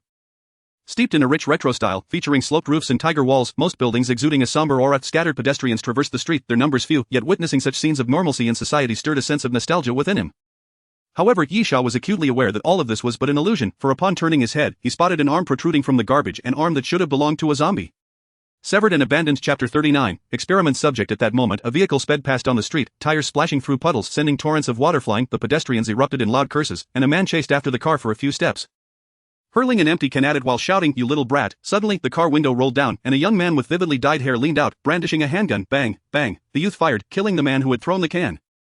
And then he roared with laughter as he sped away. The surrounding crowd screamed and scattered in all directions. Yisha frowned, recalling the materials regarding the City of Amnesia, which had emphasized two key aspects. The first was that the inhabitants had only 24 hours of memory, and the second was the chaos and disorder, devoid of any laws to maintain peace in the City of Amnesia. It seemed that at least the latter aspect was evident in his current experience. Yisha glanced at the sky, noting the approach of dusk, and resolved to find a place to stay. Regardless of his subsequent actions, he deemed it prudent to first ascertain the situation in the City of Amnesia. At the end of the street, he discovered a small inn, where a plump woman sat at the front desk. Evoking a sense of concern over whether the small rocking chair would indeed withstand her weight, "I need a room," Yisha declared as he entered. "A single room." "Of course, no problem," the rotund woman replied. Tossing a set of keys onto the counter. "One night, $150. Yisha was taken aback. "Do I have to pay?" The woman rolled her eyes. "Of course." It dawned on Yisha that the inhabitants of the City of Amnesia seemed blissfully unaware of the apocalypse. They continued to live normal lives, relying on their limited memories. "Alright, $150, no problem," he said. "Please wait a moment." Yisha exited the inn and casually intercepted a passerby, suddenly drawing his gun and pointing it at the man's head. "Apologies," he smiled, "but may I borrow your wallet?" In the lawless City of Amnesia, after witnessing a murder in broad daylight, Yisha surmised that robbing someone in public should not be too much of a concern. Especially since everyone would forget it by the next day. However, to his bemusement, the man before him trembled and fumbled to retrieve cash from his wallet, genuinely handing it over to Yisha. "What an idiot!" Yisha shook his head in exasperation. "Never mind, I don't want to borrow your wallet anymore, just lend me some money." The man replied, "My wallet is more valuable, then keep it safe." Yisha retorted as he snatched the cash. "Thanks, goodbye." Returning to the inn, Yisha placed the money before the plump woman, adding an extra $100 as a tip. "Please send some food over, and the extra will be considered a gratuity." The woman nodded eagerly, and outside the inn, Yisha's earlier act of robbery unfolded. Room 302. Yisha ascended the stairs and entered the room. It was a rather shabby accommodation, but he had not expected luxury. A bed would suffice. Approximately 15 minutes later, the plump woman arrived with a creamy soup and a few pieces of bread, placing the items on the table. "If possible, try to avoid going out at night," she advised. "Why not?" Yisha inquired with a smile. The woman shook her head. "Everyone says those who go out at night never return." "Why don't they return?" "There must be a reason," Yisha pressed. The woman shook her head again. "I don't know, they just don't come back." Yisha nodded, watching as the woman departed, contemplating that the likely reason for their disappearance was the zombies. The uncertainty stemmed from the fact that the residents could only retain 24 hours of memory, yet, this did not entirely add up. If they could only recall memories for 24 hours, how could anyone know that those who ventured out at night never returned? Yisha felt that the City of Amnesia was decidedly peculiar. Fortunately, nightfall was rapidly approaching. As darkness enveloped the surroundings, Yisha positioned himself by the window, gazing out at the street below. Indeed, it is evident that a multitude of zombies has unexpectedly appeared in the streets and alleys surrounding the area. Staggering onto the main thoroughfare. Yisha distinctly recalls that while searching for a hotel, he had deliberately surveyed the nearby streets, finding nothing amiss. "Help!" At that moment, a chilling scream pierced the air as a man in a suit dashed down the street, only to be besieged by the undead, who relentlessly pursued him, pinning him down and savagely biting him to death. Witnessing the man's abrupt demise deepened Yisha's impression of the City of Amnesia, prompting him to sit on a nearby sofa, lost in thought. By day, it is a chaotic den of crime. By night, a realm overrun by zombies. Is there a connection between the two? Yisha murmured softly, attempting to uncover some clues, yet ultimately found himself shaking his head, realizing the scant information at his disposal. To seek out leads, it would seem necessary to delve deeper into the mysteries of this city of forgetfulness. As his gaze swept across the room, it fell upon a computer. Pushing aside thoughts of the City of Amnesia for the moment, Yisha felt a compelling urge to investigate another matter, the black gold arbiter chip. He retrieved the surveillance camera he had brought back earlier and connected it to the computer. Soon, Yisha discovered 7 video segments on the hard drive, each lasting approximately 24 hours, indicating that the hard drive only retained footage for 7 days before automatically purging it. He first watched the video from the innermost laboratory. As the video began, Yisha was taken aback. The footage revealed a person bound on a workbench, writhing in agony. Yisha exclaimed, "Live experimentation, utilizing humans as subjects for such cruel experiments is undeniably inhumane and utterly intolerable." It was clear that the comp company was engaged in heinous activities. Although Yisha could not comprehend the specifics of the experiments being conducted, he had no interest in lingering on them. Opting instead to fast forward until the 7th day of footage, where researchers appeared anxious, frantically instructing someone to place the human subject undergoing experimentation into a metallic container for transport. Just then, a horde of zombies burst in, slaughtering all the researchers. In their final moments, one researcher opened a hidden compartment beneath the workbench and tossed the black gold arbiter chip inside. Chapter 40. The heist. Yisha furrowed his brow. Finally understanding the situation, the black gold arbiter experiment conducted by the comp company seemed to be a grotesque undertaking, abruptly interrupted by the apocalypse as a swarm of zombies attacked the laboratory. Even so, it appeared that the comp company had not given up, intending to evacuate the experimental subject from the lab. Yet, at the crucial moment, the zombies breached the facility, exterminating everyone. However, something did not add up. Yisha pondered, what about the experimental subject? He glanced at the video progress and quickly fast-forwarded, advancing 8 hours ahead until a dawning realization washed over him. A squad of soldiers clad in biohazard suits, armed with firearms, stormed into the workspace, clearing out the zombies and removing the metallic container housing the experimental subject. Yet, these individuals were evidently unaware that a researcher had, in a desperate bid to protect the black gold arbiter chip before perishing, hidden it away in the compartment beneath the workbench. Yisha mused, so to activate the black gold arbiter chip in my possession, I must locate the experimental subject. The two must be interconnected. This thought. Yisha couldn't help but chuckle at the irony. Having left the city that never sleeps, where could he possibly search for the black gold arbiter's experimental subject? Was the chip destined to remain here indefinitely? Unless, Yisha's eyebrows raised, if the experimental subject was transported to another city, then perhaps, based on the route of the death train, I might one day find the subject. As he contemplated this, Yisha felt a flicker of hope. Others may be unaware, but he possessed memories from a previous life, knowing that the so-called city that never sleeps and the city of amnesia were merely names ascribed by the death train. These cities, in reality, already existed. For instance, when he arrived at the city that never sleeps, the clothing store he encountered was, in fact, the flagship store of the world-renowned brand Louis Vuitton, rather than some obscure label that had never been heard of before the apocalypse. What did this imply? The answer was quite clear. The cities traversed by the death train were not fabricated or constructed but were actual places that had succumbed to the apocalypse. Consequently, as long as the experimental subject of the black gold arbiter had been transported to another city and the death train continued to navigate between these locales, Yisha believed he still had a chance. However, if the subject remained in the city that never sleeps, he would be at a loss, for, based on Yisha's prior experiences, the death train would not revisit the same city. He sighed, let fate decide. Yisha disconnected the hard drive and examined the others, but found no additional valuable information. However, it was now abundantly clear that the comp company was conducting inhumane human experiments. As evidenced by the footage revealing more bound individuals on the workbenches, surrounded by numerous researchers pointing and taking notes, after skimming through the rest of the hard drives, Yisha resolved to destroy them all. He had grasped the situation, rendering the drives unnecessary. At the same time, the quest to locate the experimental subject of the black gold arbiter became an unspoken mission in Yisha's mind. Though he was uncertain of how to accomplish it at present, he would not overlook any relevant information that might arise in the future. For now, he set it aside in his thoughts. He decided to ponder the matters concerning the city of amnesia instead. Yisha licked his lips. Tomorrow, I should thoroughly explore this place. I must at least complete one of the 3 tasks set by the death train to ensure my return. With that, and due to the limited information at hand, Yisha ceased his musings and lay down on the bed, drifting into slumber. A night without incident. The following morning, Yisha was jolted awake by a cacophony of noise. Footsteps, commotion, and fatally, he discerned the sound of gunfire. Instantly alert, Yisha sprang from the bed grasping the handgun at his side, and swiftly approached the door, flinging it open. Bang! Just as the door swung wide, a loud crash echoed, and he caught a glimpse of the portly woman at the front desk, frantically ascending to the 3rd floor, only to stumble and fall. Given her size, the impact was thunderous, creating an uproar. Yisha tucked the gun into his waistband and stepped outside. Asking, what is happening? The plump woman, her face a mask of distress, exclaimed, robbery, robbery, robbery. Yisha regarded her with bemusement. Was she attempting to rob him? What could she possibly use to do so? Clad in courage, she was merely a bundle of flesh. Bang! Suddenly gunfire rang out, startling both Yisha and the portly woman. Open all the doors and hand over the money. If we have to come in ourselves, you won't be treated kindly, a coarse voice barked. Followed by the entrance of 2 armed thugs onto the 3rd floor, the plump woman shoved Yisha, pushing him into the room before squeezing in herself and hastily shutting the door. Yisha's understanding dawned. Are you implying there are others robbing? With tears glistening in her eyes, the woman replied, yes, they killed my husband. I was cooking on the 2nd floor when I managed to escape. Meanwhile, the 2 thugs outside began pounding on the door, and for those unwilling to open, they simply shot the lock to force their way in, resulting in a cacophony of screams. The portly woman anxiously turned to Yisha. What should we do now? Yisha examined her. She was rather astute, having sought him out on the 3rd floor, likely due to having witnessed his firearm the previous day. But wait, Yisha's gaze sharpened. Didn't the residents of the city of amnesia only retain memories for 24 hours? This plump woman should not recall him wielding a gun to rob passers-by outside the hotel yesterday. Yisha drew the gun from his waistband, inquiring, how did you know I had a gun? You have a gun? The woman gasped at the sight of Yisha brandishing the weapon, exclaiming, you're in cahoots with those robbers. Yisha, momentarily at a loss, shook his head. I possess a gun, but I am not affiliated with them. If you didn't know I had a gun, then why did you come looking for me? The plump woman replied, there are still people on the first floor. If I didn't run upstairs, where else could I go? Yisha was left speechless. She was not as clever as he had thought. Well then, since it seems fate has brought me to your hotel, I will help you resolve this matter. You stay hidden here. No sooner had Yisha spoken than a loud banging reverberated against the door.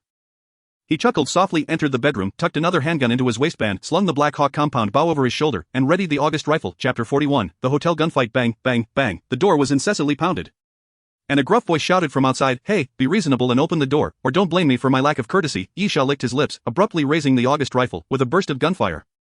He unleashed a torrent of bullets towards the door. The plump woman screamed, covering her ears. Moments later, as Yisha emptied the magazine, he swiftly reloaded and kicked the door open, gazing upon the lifeless body sprawled on the ground.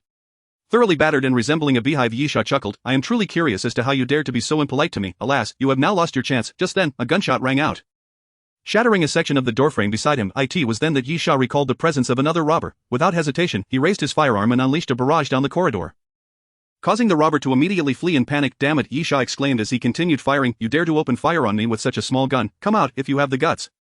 The robber, now in a state of utter disarray, scrambled into a room and slammed the door shut, as if the roles of robber and guest had been abruptly reversed. However, in that fleeting moment before the door closed, Yisha had already darted to the entrance, delivering a powerful kick that splintered the wooden door. The robber stood momentarily stunned. While it was indeed a wooden door, it was not something an ordinary person could simply kick down. In that brief moment of hesitation, Yisha struck with the butt of his gun, causing the robber to scream in agony and collapse to the floor. With a swift kick, he sent the robber's pistol flying and pulled the trigger. Bang, bang, bang. The August rifle fired, creating 3 bloody wounds in the robber's chest, one bullet piercing straight through his heart, killing him instantly. At that moment, footsteps echoed, and Yisha recalled that more robbers awaited downstairs.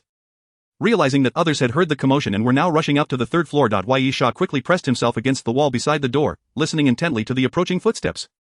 Upon reaching the 3rd floor, the robbers appeared cautious and stealthy, inching forward along the corridor. Yisha cast his gaze down by the door, and suddenly a right foot stepped out. In an instant, Yisha sprang from the room, smashing the butt of his gun into the face of a robber standing by the door, breaking his nose and sending him staggering backwards. Bang, bang, bang, bang, bang. In the next moment, Yisha pulled the trigger and unleashed a volley of shots. The corridor, barely 2 meters wide, offered no room for evasion or escape. Within the blink of an eye, the 2 newly arrived robbers were riddled with bullets, their bodies collapsing to the ground amidst a spray of blood. Yet this was still not the end. As Yisha emptied the AUG's magazine, a robber's head suddenly peeked around the corner of the staircase, his eyes widening in shock at the sight of the fallen bodies. Before he raised his gun to fire at Yisha, equally taken aback, realized there was still another. Bang, bang. In the next instant, gunfire erupted, and Yisha swiftly dove to the side, retreating into the room. He drew his pistol, extending only his arm to shoot towards the staircase. Bang, bang, bang, bang, bang. Yisha fired repeatedly, splintering a section of the staircase railing and sending wood chips flying, causing the robber to quickly retract his head. As Yisha emptied his pistol, he swiftly stowed it at his waist and reloaded the AUG's magazine. Once it was ready, he burst out of the room, firing as he advanced, shouting, come out, get out here. You want money? Come on, come and rob me, take my gun. Wood chips exploded everywhere as Yisha fired, yet the robber dared not show his face, cursing inwardly as he awaited Yisha to deplete his ammunition. Yisha contemplated tossing a firebomb to ensure the robber's demise, but deemed it a waste to use such powerful explosives on mere fodder. Instead, he continued to shoot while advancing, carefully controlling the pace.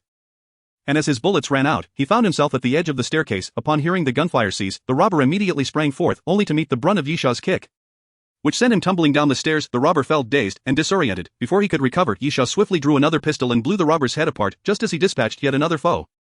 Another head emerged from the 2nd floor staircase, followed by an M4 rifle. More robbers. Bang, bang, bang, bang, bang. The M4 opened fire, prompting Yisha to quickly duck back. How many of them are there? He cursed, leaning against the wall. He sat down on the floor, rapidly changing magazines, then poked the barrel of his gun through the gap in the stairs, sweeping downwards. This time, it was the robber who retreated, and the two found themselves in a temporary stalemate. Perhaps sensing the stillness, a plump woman peered out from a room, and upon hearing their conversation, she directly addressed Yisha. Ignore him, he's just a con artist. The man, displeased, retorted, I'm here to help. You wouldn't want to risk your life over a trivial amount of money, would you? Curse the worries of life, the rotund woman exclaimed. Why not converse with the corpses of those robbers upstairs? Aegis paused for a moment, then exclaimed in astonishment, they're all dead. Yisha, standing nearby, grew increasingly perplexed. But fortunately, the plump woman did not forget about him and pointed at Aegis, providing a brief explanation. After hearing her words, Yisha finally comprehended. The so-called negotiation expert bore some resemblance to the negotiators Yisha envisioned, essentially involving discussions with criminals. However, these experts were not affiliated with the police. In fact, there were no police in the city of Amnesia, otherwise it could not be dubbed the land of disorder. Thus, negotiation experts were independent professionals, engaging with criminals to ensure the safety of hostages or to negotiate terms, serving as intermediaries. For instance, in the current robbery at the hotel, if those robbers had not been eliminated by Yisha, the negotiation expert would have negotiated conditions with them, taking a percentage of the money rather than the entirety, and would insist that no one be harmed. Naturally, negotiation experts would also collect a fee. Referred to as a negotiation fee or safety fee, the rotund woman remarked, some capable negotiation experts can indeed protect everyone, for to negotiate, one must possess a certain degree of strength. These experts are armed and often have numerous associates. Yet, she cast a disdainful glance at Aegis. I've never seen a fool who comes to negotiate with robbers unarmed and alone. Aegis's face flushed crimson, but he was at a loss for how to retort. In essence, the profession of negotiation expert can be succinctly summarized as mercenaries who mediate for a fee. To negotiate with someone, one must possess enough strength to command respect. Mere words alone will garner no attention. Yisha shook his head and said to Aegis, I am not a robber, you need not negotiate with me. Farewell. With that, Yisha exited the hotel. The plump woman continued to mock Aegis, saying, did you hear that? We don't need your empty chatter here, you may as well leave. Aegis retorted coldly, next time you're in trouble, even if you beg, I won't come. Having said this, he swiftly fled the hotel before the woman could react.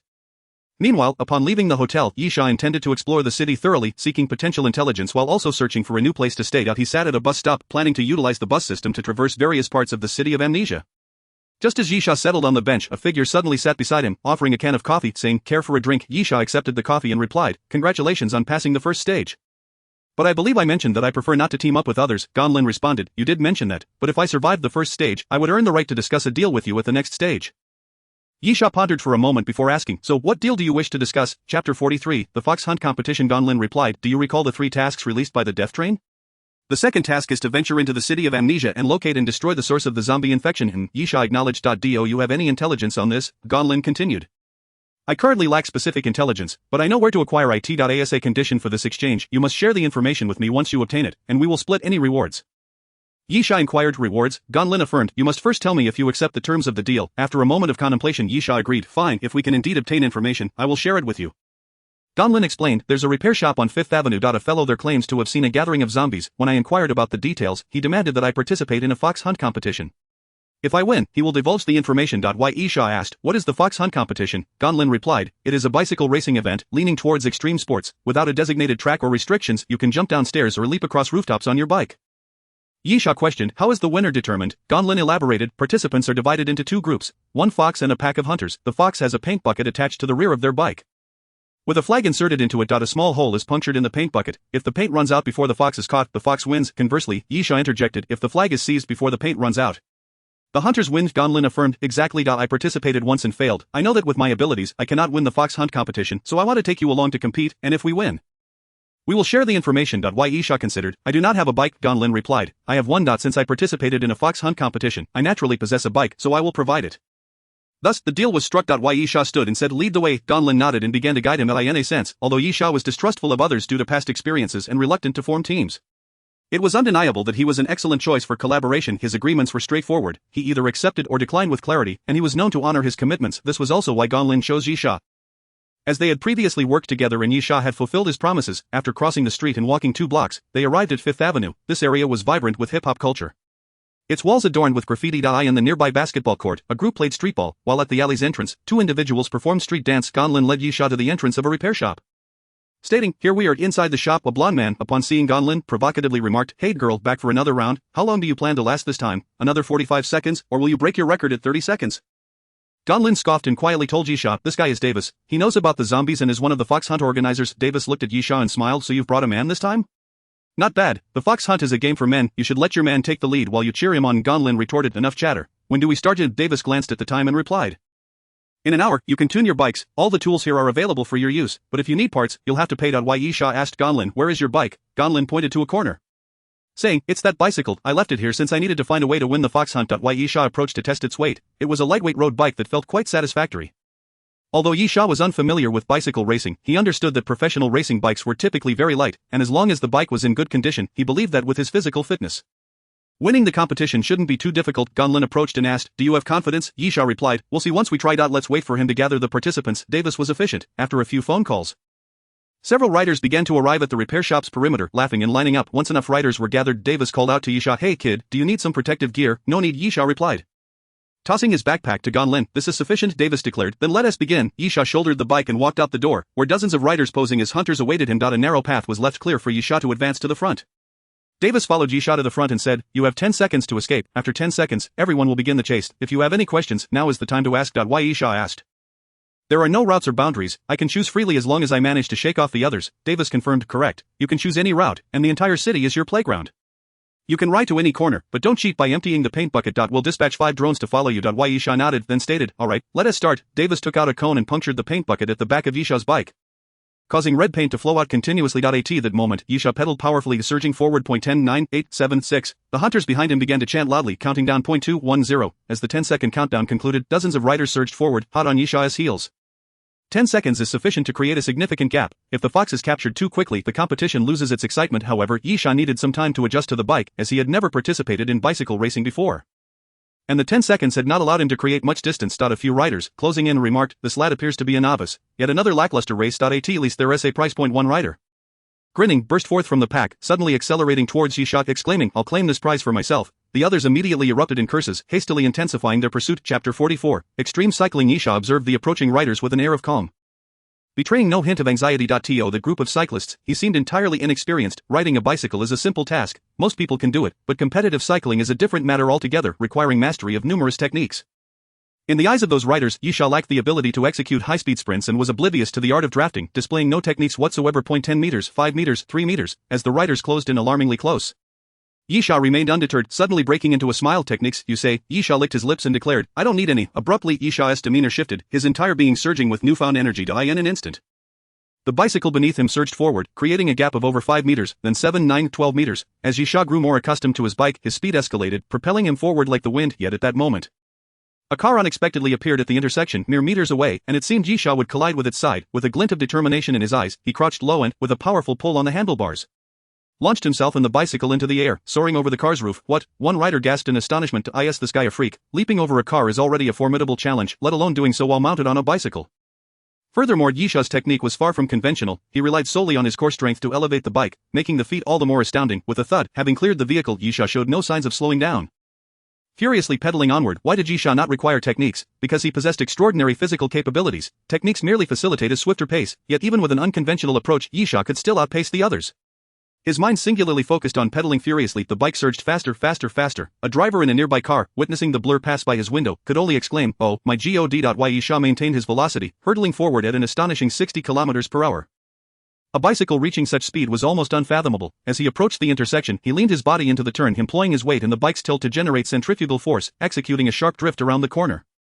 The sensation mirrored that of drifting in a race car. However, this was no car, it was a bicycle. If the driver had ever seen a certain animated film, he might have recalled a line, yesterday I lost to a bicycle at Akina Mountain. It was so fast, drifting through corners with inertia that I couldn't see the rider's face, but I remember the bike's brand, Phoenix. Meanwhile, Yisha swiftly navigated the corner, continuing to pedal aggressively. He glanced back and noticed that those who had once played the role of hunters had vanished. Yisha smiled, it seems victory is within my grasp, but in that fleeting moment, 2 bicycles surged from a side alley, vaulting over the decorative flower beds, flanking Yisha on either side. Hey, kid, one rider laughed heartily. You're fast, but in the fox hunt, speed alone won't suffice. As the rider reached for the flag tethered to Yisha's bike, Yisha abruptly swerved, colliding with him. The impact sent the rider crashing into the pedestrian barrier, flipping him over. Yisha, undeterred, leveraged the momentum to veer in the opposite direction, using his foot to trip the second rider, who was sent sprawling to the ground and grimacing in pain. The fallen rider cursed, you violated the rules. As Yisha rode past, he retorted, rules? In a hunt, there is only success or failure. Unfortunately, you both failed with that.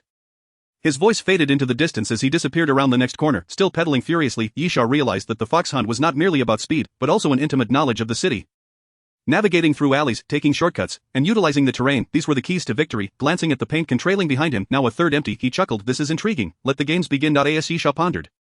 He continued to forge ahead. Upon reaching the next intersection, just after rounding a corner, 4 or 5 riders emerged from the side, relentlessly pursuing him. Clearly, when it came to familiarity with the city, Yisha was at a disadvantage compared to those who called the city of amnesia home.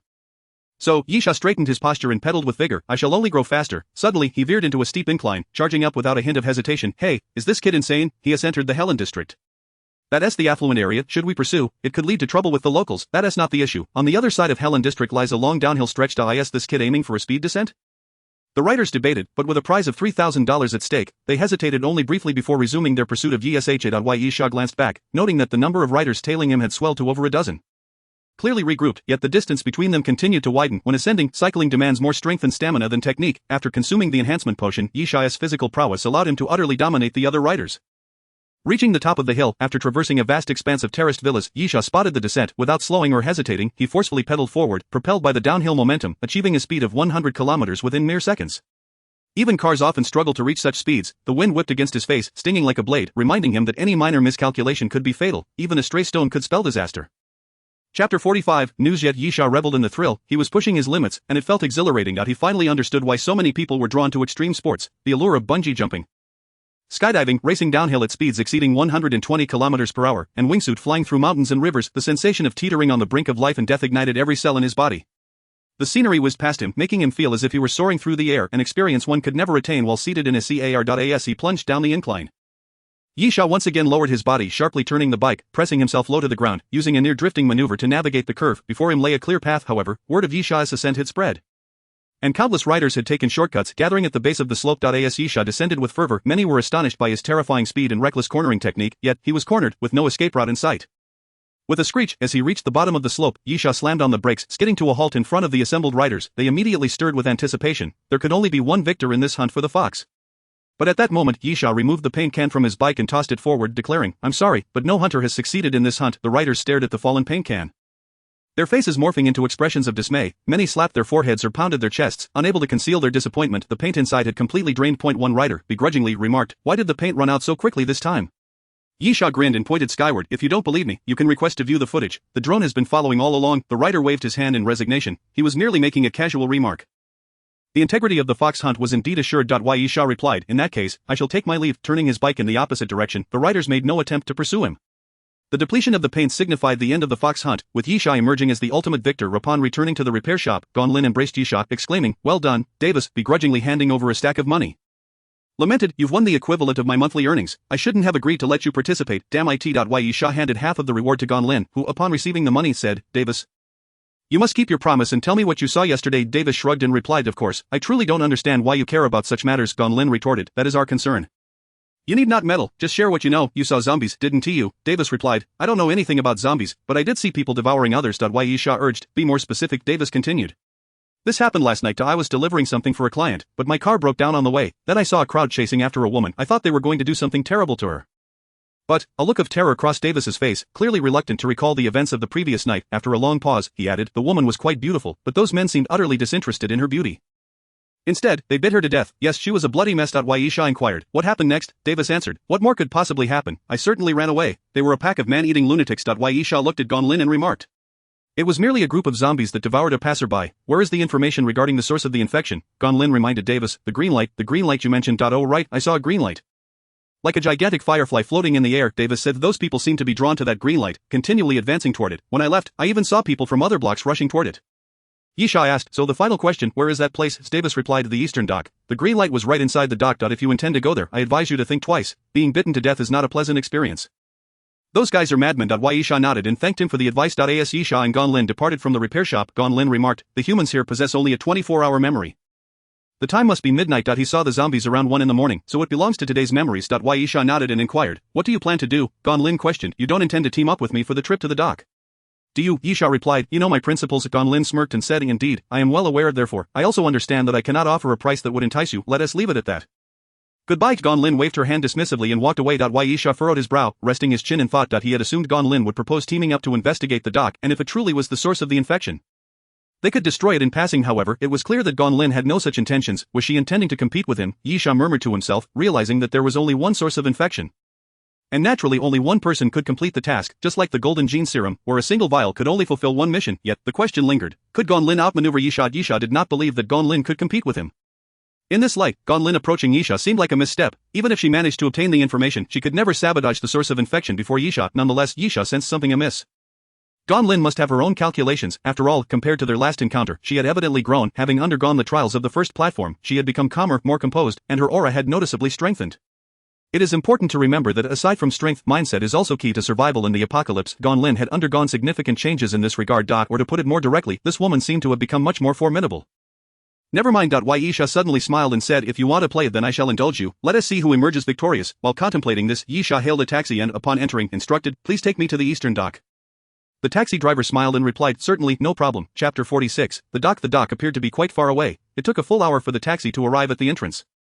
Yisha paid the fare and looked up. This was a rather dilapidated dock, seemingly of considerable age, with crumbling walls and many rusted metal containers piled up. Yisha stepped forward, attempting to enter the dock. A white-haired old man from a small building nearby called out, "Entry is not permitted without prior registration. You must present a delivery note." Sorry, I am not here for a delivery," Yisha replied. Glancing around, I was merely passing by and found this place intriguing. I wanted to take a look. The old man scoffed. What is so interesting about this rundown place? Yisha smiled and said. Perhaps it is because I have a particular fascination for antiquated things. Is this dock still operational? Of course, the old man responded. Can't you see they are still loading and unloading goods inside? Yisha asked, so do people live here at night? There are managers and some dock workers. They are all destitute and homeless, living directly in the containers, the old man explained, waving his hand impatiently. And now go on. Stop asking foolish questions. Outsiders aren't allowed here. Yisha made an okay gesture and walked away. On the surface, the dock appeared to have nothing unusual, and Yisha planned to wait until nightfall for a thorough investigation. He had spotted several cranes within the dock, which would serve as excellent hiding spots. However, entry was prohibited, yet entering and exiting the dock did not necessarily mean using the main entrance. Yisha circled to another location and easily climbed over the barbed wire. Stealthily entering the dock, inside the dock, containers were piled high in hues of red, blue, white, and green, every color imaginable. Although the old man claimed the dock was still operational, anyone with discernment could see that large areas had been abandoned. With containers and cranes long unused, only a section near the entrance remained in operation, containing both containers and warehouses. Using the containers as cover, Yisha stealthily advanced, arriving beside one of the cranes.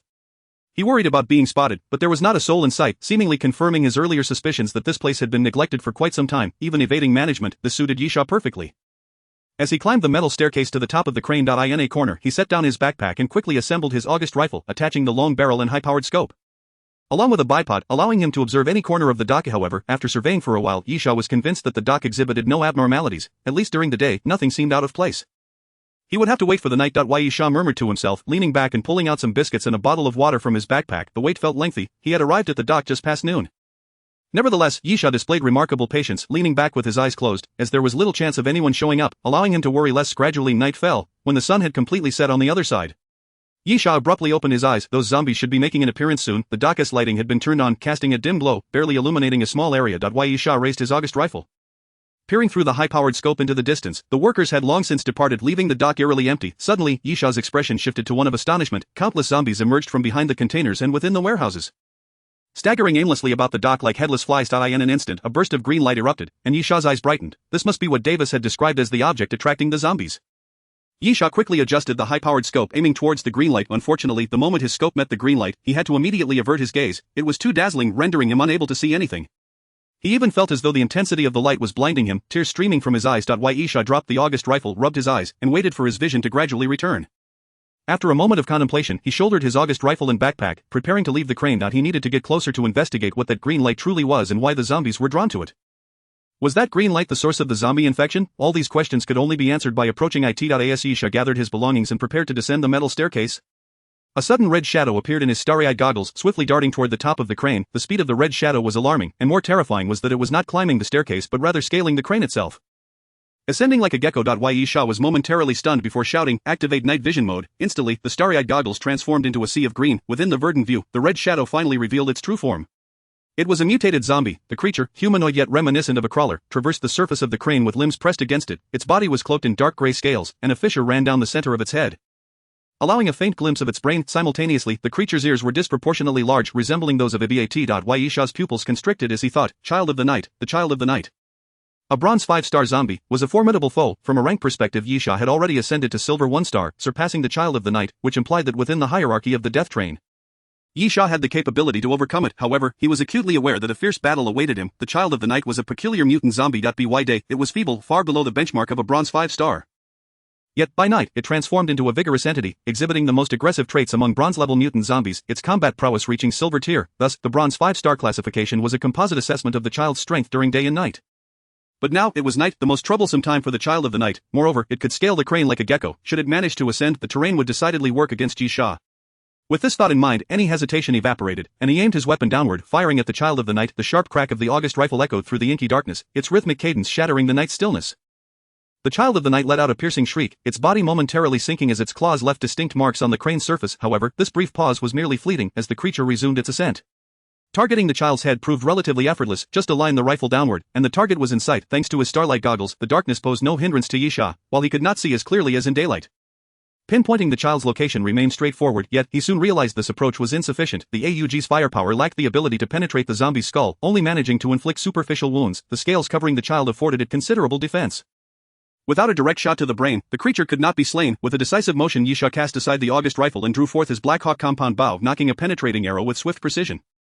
The arrow whistled through the air, its hexagonal silver tip gleaming in the moonlight, yet, the child of the night exhibited remarkable speed, darting across the crane in a serpentine manner, narrowly evading the arrow that instead struck its shoulder. A sound akin to tearing fabric echoed as the arrow pierced through the shoulder blade, releasing a spray of blood and a pungent odor into the air. Damn it, Yisha cursed under his breath. Although he had inflicted damage, he understood that such an injury was insignificant to a zombie. Indeed, the child of the night only hesitated for a moment before furiously continuing its ascent. Yisha swiftly knocked another arrow. This time a detonating one. The arrowhead was disproportionately large, 3 to 4 times the size of a standard tip, hollowed to accommodate gunpowder and equipped with an impact ignition mechanism. Yisha pulled back the bowstring, took aim, and released. The child, agile as ever, unexpectedly twisted its body, narrowly avoiding the explosive arrow. However, Yisha's target was never the child itself. The explosive arrow struck the crane directly, embedding itself a third of the way through.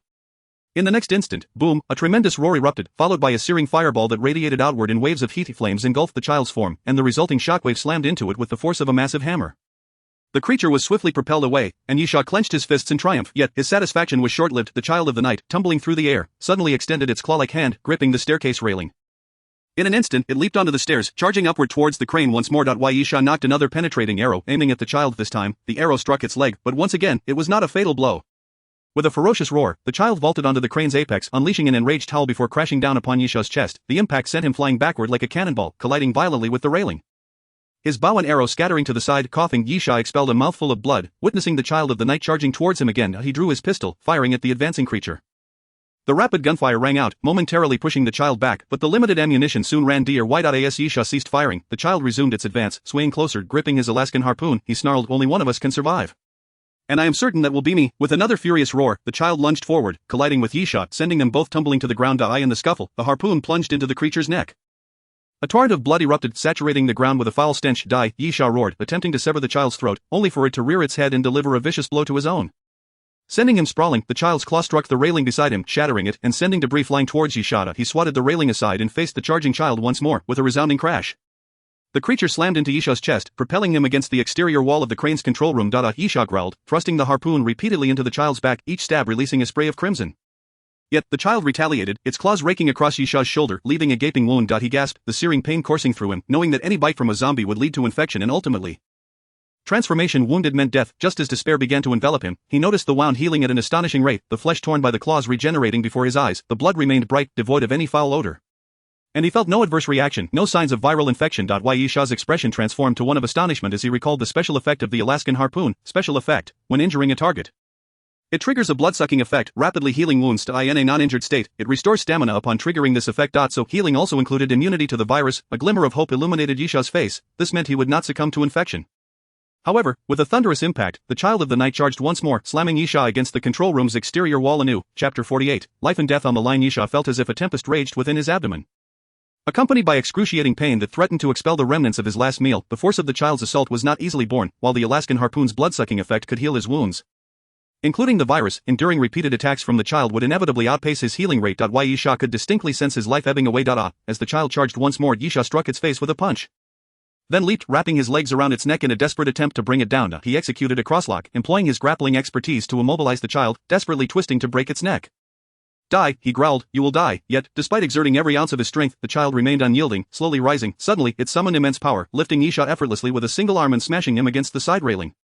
The impact sent agonizing jolts through his spine, leaving him no time to catch his breath before the child struck him down onto the ground. The violent collision forced Yisha to loosen his grip. With a menacing roar, the child lunged down towards Yisha, its jaws snapping. Yisha instinctively crossed his arms, only for the child's sharp teeth to pierce through the iron plating on his wrist.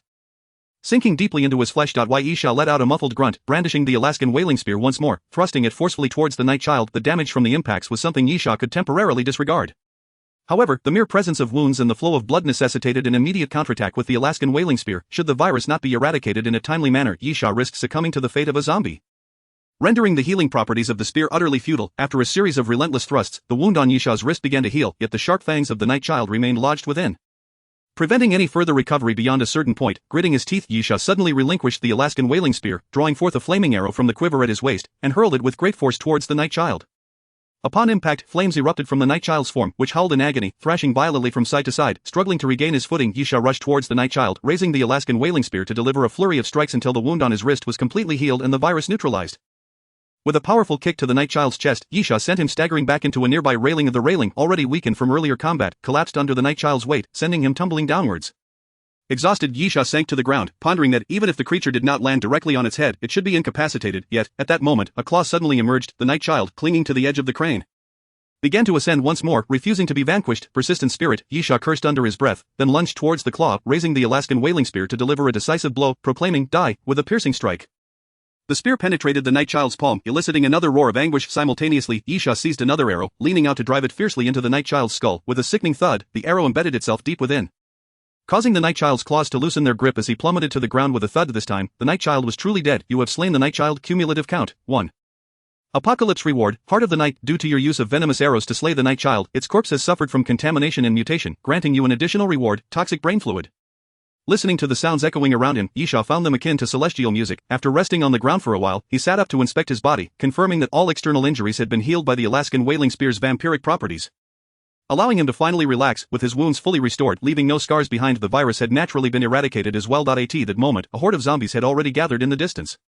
Once Yisha rose, he hastily gathered his belongings and swiftly descended from the crane. Though he intended to investigate the source of the green light, the spoils left by the night child were too valuable to ignore. The Heart of the Night, being the very heart of the night child, could fetch a considerable sum in silver skull coins. After slicing open the night child's chest, he extracted the now lifeless organ and stowed it in his backpack. As for the so-called toxic brain fluid, it was the night child's brain matter having been tainted by the venomous arrow, resulting in its mutation and toxic properties, essentially transforming it into venom. Its effects were likely comparable to the venom contained within a devourer's poison sac. Though the night child's variant would undoubtedly be more potent, the precise efficacy would only be determined upon return to the death train for evaluation. Yisha quickly located a container and filled it with the toxic brain fluid before shouldering his backpack and hastily departing. Upon reaching an area littered with containers, Yisha observed numerous zombies staggering about. These were merely ordinary zombies, and without hesitation, he raised his weapon and opened fire. Rat-a-tat-tat, the August rifle spat fire as it swiftly dispatched the zombies obstructing Yisha's path, allowing him to advance rapidly. As he fought his way through the container zone, he emerged into an open space, purposefully cleared for cargo transport, now densely packed with hundreds of zombies, even if they stood in a line. It would take considerable time to eliminate them one by one. Gritting his teeth, Yisha decisively retrieved an inferno explosive. Pressing the top of the explosive, a circle of compartments emerged around it. With 10 compartments, it perfectly matched the number of uses for the inferno explosive, each containing a red crystalline rod. In reality, these crystalline rods were the true essence of the inferno explosive, while the outer casing merely served as a container. With 10 rods available, Yisha withdrew one without hesitation and threw it into the mass of zombies before swiftly retreating. Boom! Suddenly, a thunderous explosion erupted. Yisha dropped to the ground and glanced back, witnessing a massive fireball erupt from the horde, surging outward and engulfing the surrounding zombies. Thick smoke spiraled upward, even forming a black mushroom cloud. You have slain zombies. Cumulative count, 198. You have slain zombies. Cumulative count, 199. You have slain zombies. The mysterious voice continued to echo, repeating in Yisha's ears, with the only variation being the increasing tally of slain zombies. As the horde was decimated, a path finally opened up ahead, prompting Yisha to dash forward. Crossing the open area, he approached the source of the green light. Climbing atop a container, he peered over the mass of zombies to discern the source of the illumination. The green light emanated from a metallic pillar large enough to require 2 individuals to embrace, topped with a hexagonal glass cabinet containing a green luminescent object, continuously radiating light. Additionally, the cabinet was filled with a green liquid resembling venom. This must be the source of the infection, Yisha murmured. Estimating the distance, he leaped from the container, nimbly navigating across several more until he was within range of the August rifle. Taking aim, he began firing. Rat-a-tat-tat. Employing a controlled firing technique, Yisha squeezed the trigger lightly before releasing it, sending only 3 to 5 bullets flying each time for greater precision in targeting the infection source. However, it proved ineffective. The metallic pillar, standing about a person's height, was surrounded by a throng of zombies, effectively barricading it, making a successful hit exceedingly difficult. Contemplating his options, Yisha discarded the August rifle and unstrapped his Black Hawk compound bow. Knocking a penetrating arrow, after a brief aim, he released the bowstring. The sound of air slicing through the silence signaled the arrow's flight, piercing through the bodies of several zombies before ultimately embedding itself within one of their skulls. Yet, the penetrating arrow could not continue its relentless advance indefinitely. As its force waned, it could no longer pierce through. Yisha furrowed his brow, noting that the arrow was still over 10 meters away from the metallic pillar, an insignificant distance, yet one that would likely prevent a second arrow from reaching its target. It was clear that some zombies needed to be eliminated. Muttering to himself, he surveyed the densely packed horde ahead, feeling a tingle of anxiety. Although these were merely ordinary zombies and not particularly challenging to kill, their sheer numbers posed a significant threat. After all, disturbing one could draw the attention of the entire horde. After dispatching a few zombies, Yisha knew that the commotion would inevitably attract more, and even with his skill, being surrounded by such a multitude would lead to his demise. However, there was another strategy. He need not eradicate the entire horde, but merely create a breach to access the metallic pillar before the zombies regrouped. Yisha retrieved an explosive arrow and knocked it onto the bowstring. The opportunity would be fleeting, but he believed he could seize it. Suddenly, he released the bowstring, sending the explosive arrow soaring into the throng of zombies encircling the metallic pillar. Boom! The explosive arrow struck a zombie, and in the next instant, a deafening explosion resonated, unleashing a searing fireball that cascaded outward, rolling like a wave, layer upon layer, pushing back the surrounding zombies. Yisha squinted against the brightness, swiftly knocking another penetrating arrow and taking aim. Flames flickered ahead, and dense smoke billowed, while the explosion had decimated a large portion of the zombies.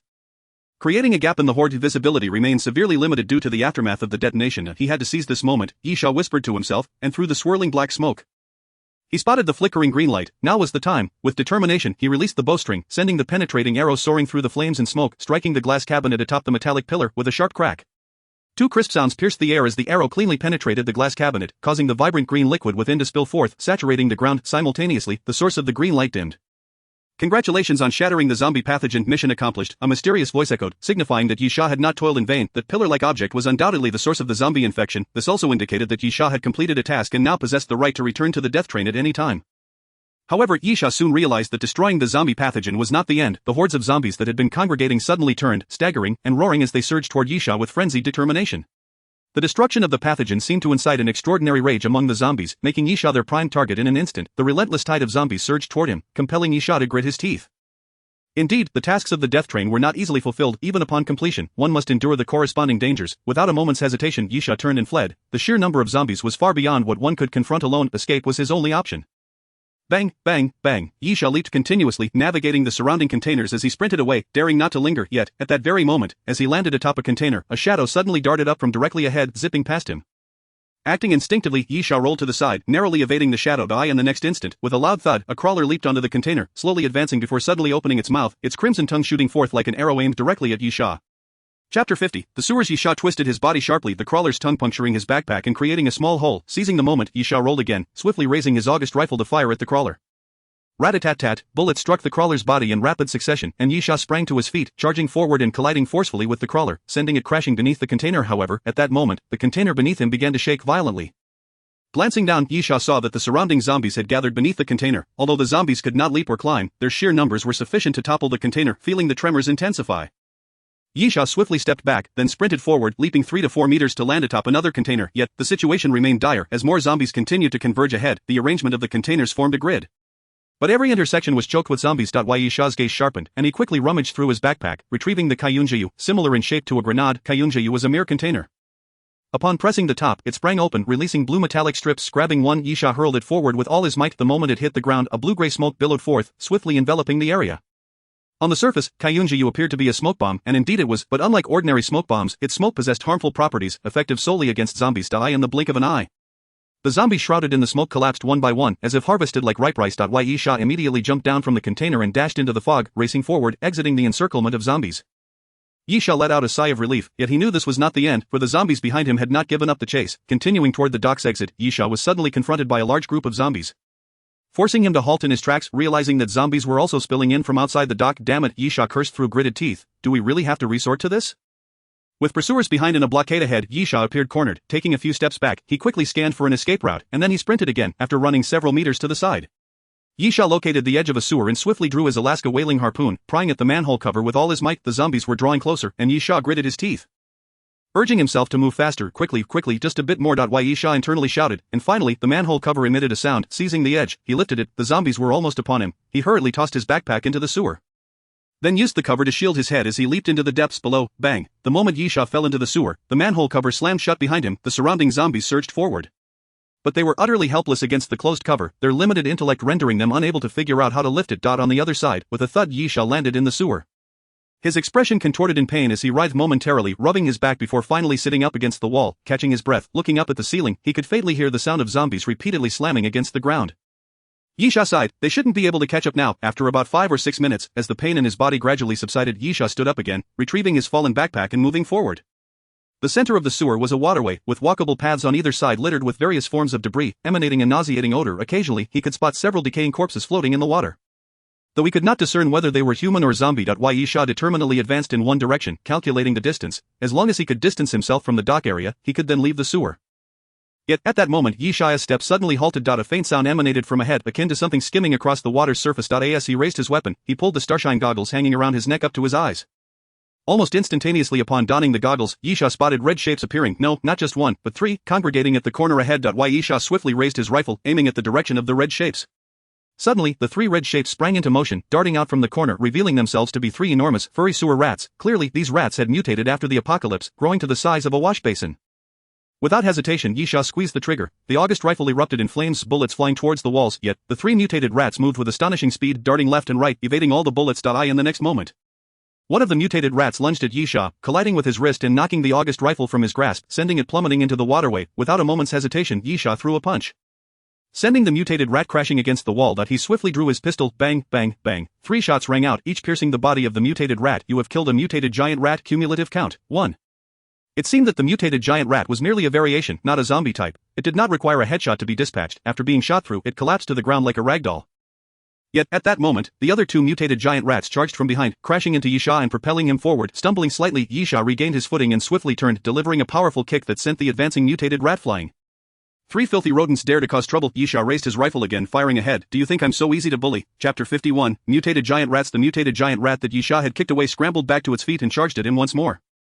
Yisha quickly raised his rifle to shoot but still failed to hit the rat. Just as the mutated rat lunged at him, Yisha executed a swift leg sweep, then, with lightning reflexes, stepped on the rat's tail as it landed. Say goodbye. Bang, bang. Yisha rapidly pulled the trigger, 2 shots ending the rat's life. Without pausing, he grasped the strap of his backpack and hurled it backward. Bang! The third mutated giant rat lunged at that moment, colliding with the backpack and slamming into the wall. In the next instant, Yisha abruptly drew the Alaska whaling harpoon, driving it forcefully into the mutated rat's body. Looking at the 3 corpses, Yisha scoffed. If you want to bother me, come back when you've grown a bit bigger. Just as Yisha finished speaking, a muffled sound resonated through the sewer.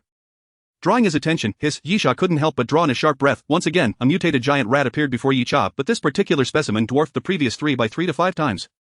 Standing at an imposing height of approximately 2.5 meters, its plump body was complemented by a tail that swung like a massive python. This was no mere rat, it resembled a small elephant.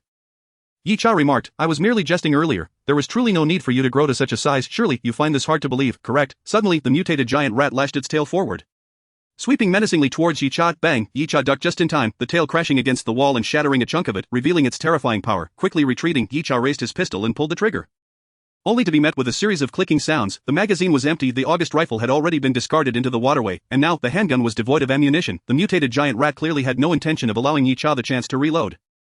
Without a moment's hesitation, Yisha tossed aside his twin pistols and swiftly unstrapped the Black Hawk compound bow from his back. As the mutated rat continued to grow in size, it seemed to lose its agility. This colossal creature was a stark contrast to the previous smaller ones, lacking the fluid grace of its predecessors. It could even be described as stumbling, yet, its tail remained remarkably nimble, relentlessly pursuing Yisha with wild swings. After a series of evasive maneuvers, Yisha knocked a flaming arrow onto the string, stating, a massive size surely has its advantages, but, with a fierce pull, he drew the bowstring taut. In such confined quarters of the underground waterway, it would be nearly impossible for such a large creature to evade my attack. Yisha chuckled. In other words, my strike is bound to hit its mark. With a swift release of the bowstring, the sound of slicing air erupted as the flaming arrow shot forth. In mid-flight, the arrow had ignited, striking the mutated giant rat with tremendous force. It was as if sparks had ignited in oil, and flames swiftly engulfed the creature, transforming it into a massive fireball. The mutated giant rat roared in fury, thrashing its body as its tail swung even more frantically towards Yisha. Unhurriedly, Yisha continued to retreat while drawing a penetrating arrow. As the rat howled, he released the arrow, which pierced directly through its mouth and out the back of its body. With a resounding crash, the enormous mutated rat staggered before collapsing to the ground. You have slain the mutated giant rat. Cumulative count, 4. A mysterious voice announced, confirming the creature's demise. Regrettably, the carcass of the mutated rat yielded no rewards for Yisha, leaving him somewhat disappointed. Typically, the remains of mutated creatures contained valuable aberrant organs. However, fortune cannot be expected to last eternally. Though he felt a twinge of regret, Yisha was not disheartened. After ensuring no other creatures lurked nearby with his starlight goggles, he climbed over the rat's body and pressed onward. The underground waterway appeared devoid of any zombies, which struck Yisha as quite peculiar. Zombies, like cockroaches, seemed to infiltrate every nook and cranny. Thus, after the apocalypse, it could be said that no place was truly safe. They could appear unexpectedly, yet, in the sewer, Yisha found no trace of zombies, only the occasional smaller mutated rats scurrying about, the smallest of which were merely twice the size of ordinary rats and posed no threat. The largest, of course, was the one Yisha had just defeated, resembling a small elephant. Nonetheless, such aggressive mutated rats were few in number. After contemplating the situation, Yisha decided that since the sewer was devoid of zombies and the mutated rats were manageable, he would find a spot to sit and await dawn. Having endured a chaotic night, he figured it wouldn't be long until daybreak. After spending approximately 2 hours in the underground waterway, he determined it was time to ascend the iron staircase, pry open the manhole cover, and return to the surface. Following a night of cleansing by the zombies, the city of Amnesia seemed to have reverted to its normal state. The zombies had long since retreated, and no one was aware of their existence, nor did they realize that the apocalypse had descended upon them, continuing their lives in this peculiar city. As Yisha walked along the pedestrian crosswalk, people instinctively stepped aside, for the odor emanating from him was overwhelmingly potent. Even Yisha himself felt an urgent need to find a place to cleanse himself. Hey there, buddy, couldn't find a place to stay, so you decided to sleep in a dumpster? A voice emerged from his side, laced with sarcasm. Your scent is absolutely delightful. Turning his head, Yisha was taken aback to see the negotiator, Aegis, whom he had encountered earlier at the inn. Yicha ignored him and continued forward, but after taking a few steps his pupils dilated in alarm. He swiftly turned and sprinted after Aegis, grabbing him by the collar and pinning him against the wall. Hey, Aegis quickly pleaded, I wasn't trying to mock you, but if you're upset, I apologize, I'll apologize right now. No, Yicha fixed his gaze intensely on Aegis.do. You recognize me? Aegis flailed his hands in panic. I don't know you. Alright, my phrasing was off. What I meant to ask is, do you remember me? At the inn, Aegis ventured cautiously. Why? Yicha tightened his grip on Aegis' collar, lifting him slightly off the ground. Why do you remember? From the moment Aegis spoke, Yicha sensed something amiss. Aegis' tone clearly indicated he recognized him, which was why he had made a jest about Yicha's foul odor. While other passers-by expressed their disgust, they mostly chose to maintain distance from Yicha. This was the typical reaction now that Aegis had mentioned the inn. Yicha's suspicions were confirmed. Aegis indeed remembered him. Yet, this raised a troubling question. Over 24 hours had elapsed since the incident at the inn with the bandits. The inhabitants of Amnesia could only retain memories for 24 hours, and since Aegis was a negotiator, he was undoubtedly one of the city's residents, not someone who had just disembarked from the death train. And if that were the case, why did this man remember Yicha? Why did he possess memories from over 24 hours ago? Cough, Aegis pointed at his collar, his face flushed. Could you let me go for a moment? Yicha released Aegis, stating, speak clearly. Aegis regarded Yicha with a peculiar expression. You have memories too? Yicha thought to himself that of course he had memories. He was not one of the inhabitants of Amnesia. However, Aegis' statement further confirmed Yicha's suspicions. Aegis possessed memories from 24 hours prior and was aware that others would lose theirs. I suggest you spill everything you know while I'm still willing to have a civil conversation.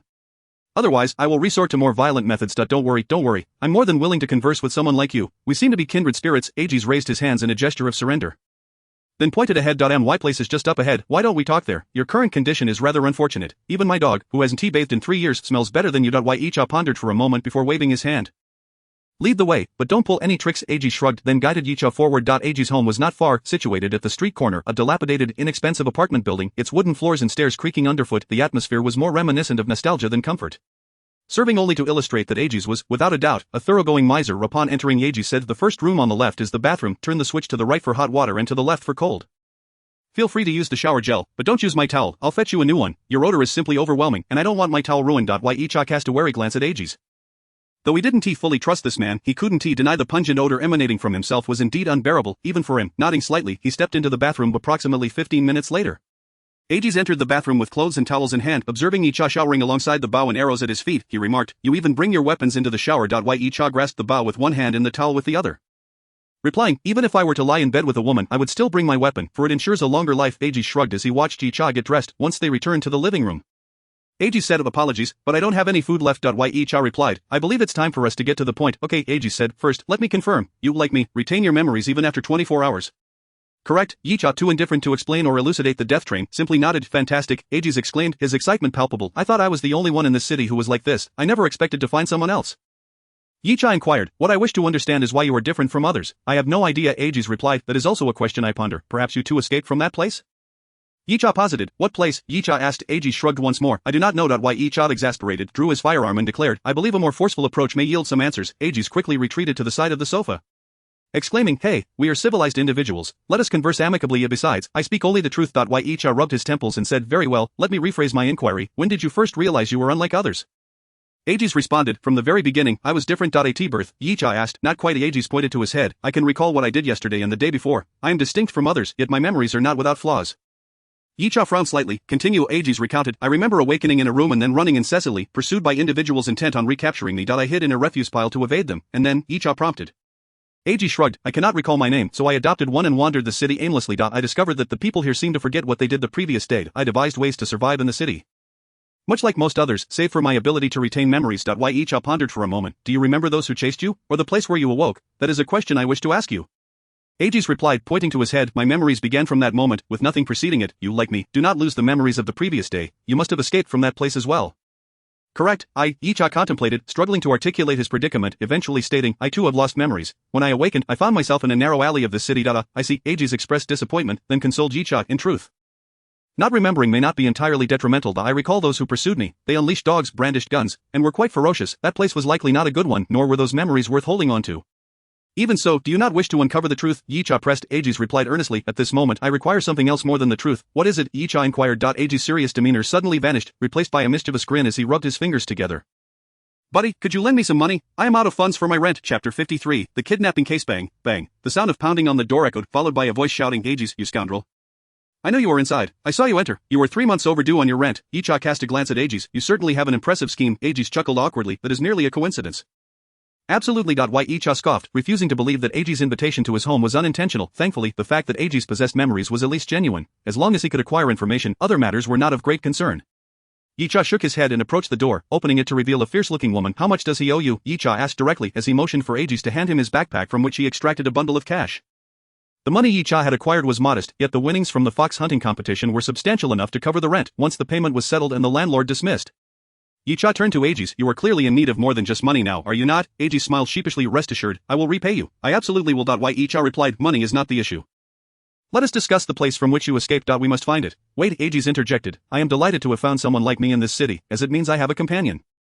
But that is where I draw the line. What do you mean? Yicha asked. Eiji's elaborated. What I mean is, if you can elucidate the situation I would be pleased, but I never intended to seek out that place. Why not, since you were curious about the matter? Does that not signify your interest? Eiji's nodded. Indeed, but there were many pursuing me, armed with dogs and guns. Why were they after me? Do you not think it likely that I was once imprisoned by those individuals? Yicha conceded. Based on the information you provided, the probability of your imprisonment is indeed quite high. Eiji stated. If that is the case, why would I wish to return? Please, I barely escaped. Why would I willingly go back to be captured again? I do not care why those people imprison me. I am living quite well now, well enough that you cannot even pay your rent. Yicha retorted. Eiji's fell silent, shaking his head. Regardless, I do not plan to seek that place. Yicha insisted, but I intend to, and it seems you lack the authority to refuse me. As he spoke, he drew his firearm, aiming it at Eiji's. Eiji's chuckled nervously. Can we not have a conversation without the gun? Certainly. Yicha suddenly raised his fist and brought it down onto the wooden coffee table, shattering one corner into splinters. If you prefer using fists, I can accommodate you. Eiji's grimaced. Why are you making trouble for yourself? Yicha replied. That is my concern. You need only understand that you can assist. Alright, given that you helped me with the rent. Eiji's conceded, but the problem is, I do not know where that place is. Yicha glanced at the time. I actually have an illness, a very severe one. In about 10 minutes, I will lose control of my right hand, and I may engage in actions I cannot predict. Okay, Eiji's exclaimed. I think I need to act now. Eiji's began pacing the living room as time ticked away, and when nearly 10 minutes had passed, Yicha unlocked the safety on his handgun. Wait, I just thought of something. Eiji said, retrieving a folder from a drawer and placing it before Yicha. This is a commission. Yicha inquired. What relevance does this hold for what I wish to know? Eiji's replied, just hear me out. The daughter of Duke Clark has been kidnapped, and he requires negotiation experts to facilitate the return of his daughter, offering a substantial reward for her safe return. Is this Duke not thinking clearly? Yicha questioned. Why do you say that? Eiji's asked. Would a rational person seek out a negotiation expert like you? Eiji's rolled his eyes and explained, well, this commission is not directed at me specifically, but rather to all negotiation experts in the city. Whoever brings his daughter back safely will receive 5 million, regardless of whether or not they eliminate the kidnappers. He intends to offer the ransom as compensation. Yicha countered. The same old question. What does this have to do with me? Eiji's replied. I truly do not recall where that place is, but I remember passing through a large courtyard while escaping. It even had a small maze made of hedges as decoration. Coincidentally, Duke Clark possesses a grand castle. So, you suspect him? Yicha probed at Eiji's side. I do not suspect him at all, but I cannot think of any other leads. Yicha mused. You are not attempting to deceive me into helping you make money, are you? Eiji's quickly protested. No, absolutely not. I would never dare to deceive you. After a moment of silence, Yicha felt that Eiji's might be the key to unraveling the mystery of his amnesia. And he had no other avenues to pursue. Determined, Yicha stated. Then let us go take a look. However, do not say I did not warn you. If we find nothing, you will be in quite a predicament. Eiji shivered, feeling as though he had invited a wolf into his home. After all, this individual had taken down 6 vicious criminals, which surely made him even more dangerous. Yicha stood up, gathered his belongings, and said, let us go. Why are you still standing there? Eiji's promptly agreed and followed Yicha out of the house. Once back on the street, Yicha asked, what should we do now? Head to the Duke's castle?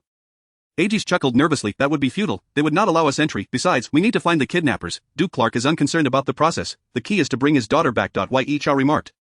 Since the Duke is not lacking in funds, why not simply pay the ransom? Eiji's responded. I have heard whispers regarding this. Duke Clark is quite the powerful figure in this city, wealthy and surrounded by desperate individuals. Initially, he did not believe anyone would dare to kidnap his daughter. When the kidnappers called, he was exceedingly arrogant. And what happened next? Yicha inquired. Eiji's recounted. The next day, he received his daughter's EAR. Yicha frowned. That escalates the situation beyond mere kidnapping, does it not? Eiji's nodded. After sending the ear, the kidnappers fell silent. Duke Clark fears his daughter may have already perished. However, if the kidnappers intended to go out with a bang, they would have sent a corpse instead of merely an EAR. Yicha suddenly remarked. So the current issue at hand is that before we can negotiate or rescue, we must first locate the kidnappers? Chapter 54, Return to the Dock. Yicha continued. The problem lies in where to search for the abductors. How would I know? Right now all the negotiation experts in the city are looking for them. Eiji's thought for a moment and replied. But don't worry, I know many people. As soon as there is any intelligence, they will certainly inform me immediately. Yicha cast a glance at Eiji's and asked, what gives you such confidence? Well, I admit I haven't been doing too well, but I speak the truth. Eiji shrugged. It's because I owe them money. What? Yicha looked at Eiji's in disbelief, wondering if he had misheard or if there was something wrong with the world.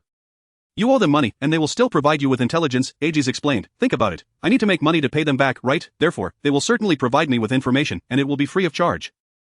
Yisha shook his head in disbelief. This is the first time I've heard someone speak so brazenly about such shamelessness, Aegis countered. At least it means we might get some intelligence.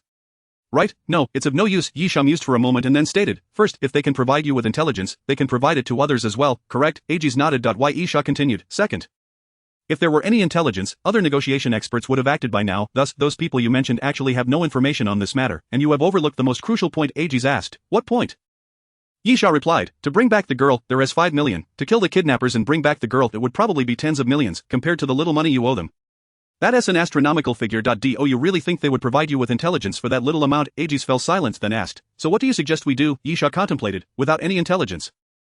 We will have to fabricate some ourselves, using your rather pathetic connections. Let us spread the word that we have found the girl. What? Aegis was taken aback, then exclaimed in surprise. You want to con Duke Clark? Yisha rolled his eyes. I mentioned before, if the kidnappers intend to kill or have already killed the Duke's daughter, what they would send to the Duke would not be an ear, but rather a corpse, correct? Aegis nodded. Right. Yisha continued. Thus, doesn't it imply that the kidnappers merely wish to intimidate the Duke? They still want to obtain the ransom. Aegis finally grasped the situation and exclaimed, I see.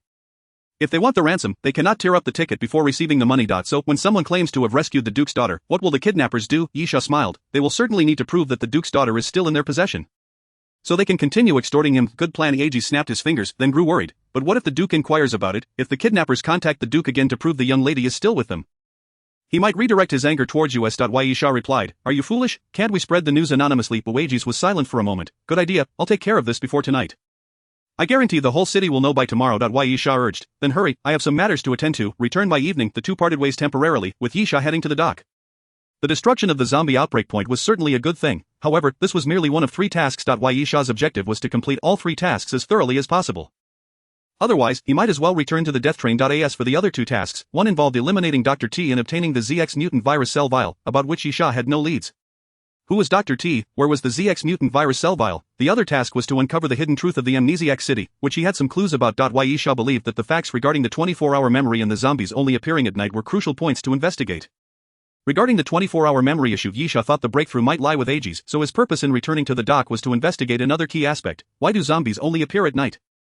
Yisha had contemplated this question but ultimately concluded he could not comprehend why zombies vanished during the day only to reappear at night. The only possibility he could think of was that these zombies were confined somewhere and were released at night. However, this idea was somewhat implausible. After all, once the zombies were released, how would they be contained again during the day? Yet, after witnessing the zombie outbreak point yesterday, Yisha felt his idea might still hold merit, as that outbreak point evidently attracted zombies. Thus, the situation simplified. At night, they could set up the zombie outbreak point outdoors, releasing the zombies, which would gather around it, and by day, they could move the outbreak point back to where the zombies were confined, allowing the zombies to return on their own. Details may still require verification, such as how to transport the outbreak point amidst the gathered zombies and the rationale behind doing so. Nevertheless, it provided a direction for investigation. Furthermore, there was Gon Lin. Yisha did not believe that Gon Lin would remain passive after receiving the same intelligence as him. However, the fact was that Gon Lin indeed did not appear last night. If Gon Lin had given up, or if she were not foolish, she would have realized that after both received the same intelligence, with Yisha's capabilities, he would inevitably be more adept at dismantling the zombie outbreak point than she. Therefore, she should not have informed Yisha about the huntress competition nor engaged in trade with him. What was this woman thinking? Yisha murmured to himself, his mind racing with thoughts, while the taxi soon came to a halt near the dock.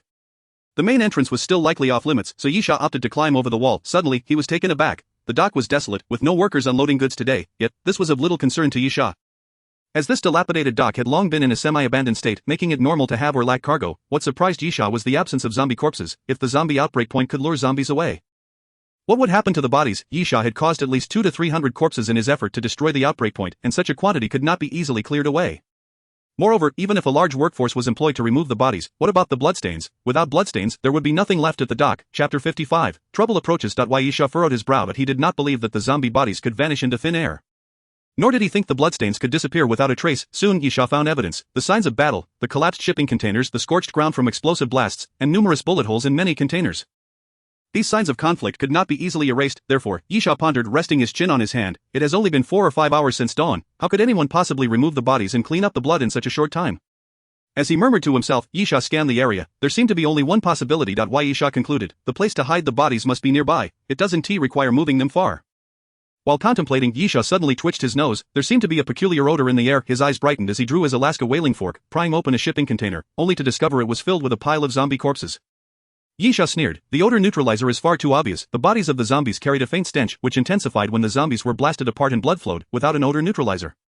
One would smell it upon entering the dock, however, while the foul odor was masked, the scent of the neutralizer lingered. Yisha gazed at the corpses in the container, murmuring, "It seems someone is indeed up to no good." Yisha felt a tinge of regret for not having hidden near the dock yesterday. He should have found a way to lie in wait nearby, which would have allowed him to see who was responsible for clearing the bodies and bloodstains. Possibly uncovering the truth, after wandering around the dock for a while, Yisha left and returned to Eiji's home. After Yisha returned, it wasn't long before Aegis hurried back, exclaiming, "I guarantee that within an hour everyone in the city will know the Duke's daughter has been rescued." Yisha asked, "The whole city? What method did you use?" Aegis replied proudly, "Guess." Yisha thought for a moment, "Evening news." Aegis was astonished. "You guessed that?" Yisha explained, "An hour from now is the broadcast time for the evening news. Moreover, to reach the entire city, aside from television news and newspapers, what other means could there be?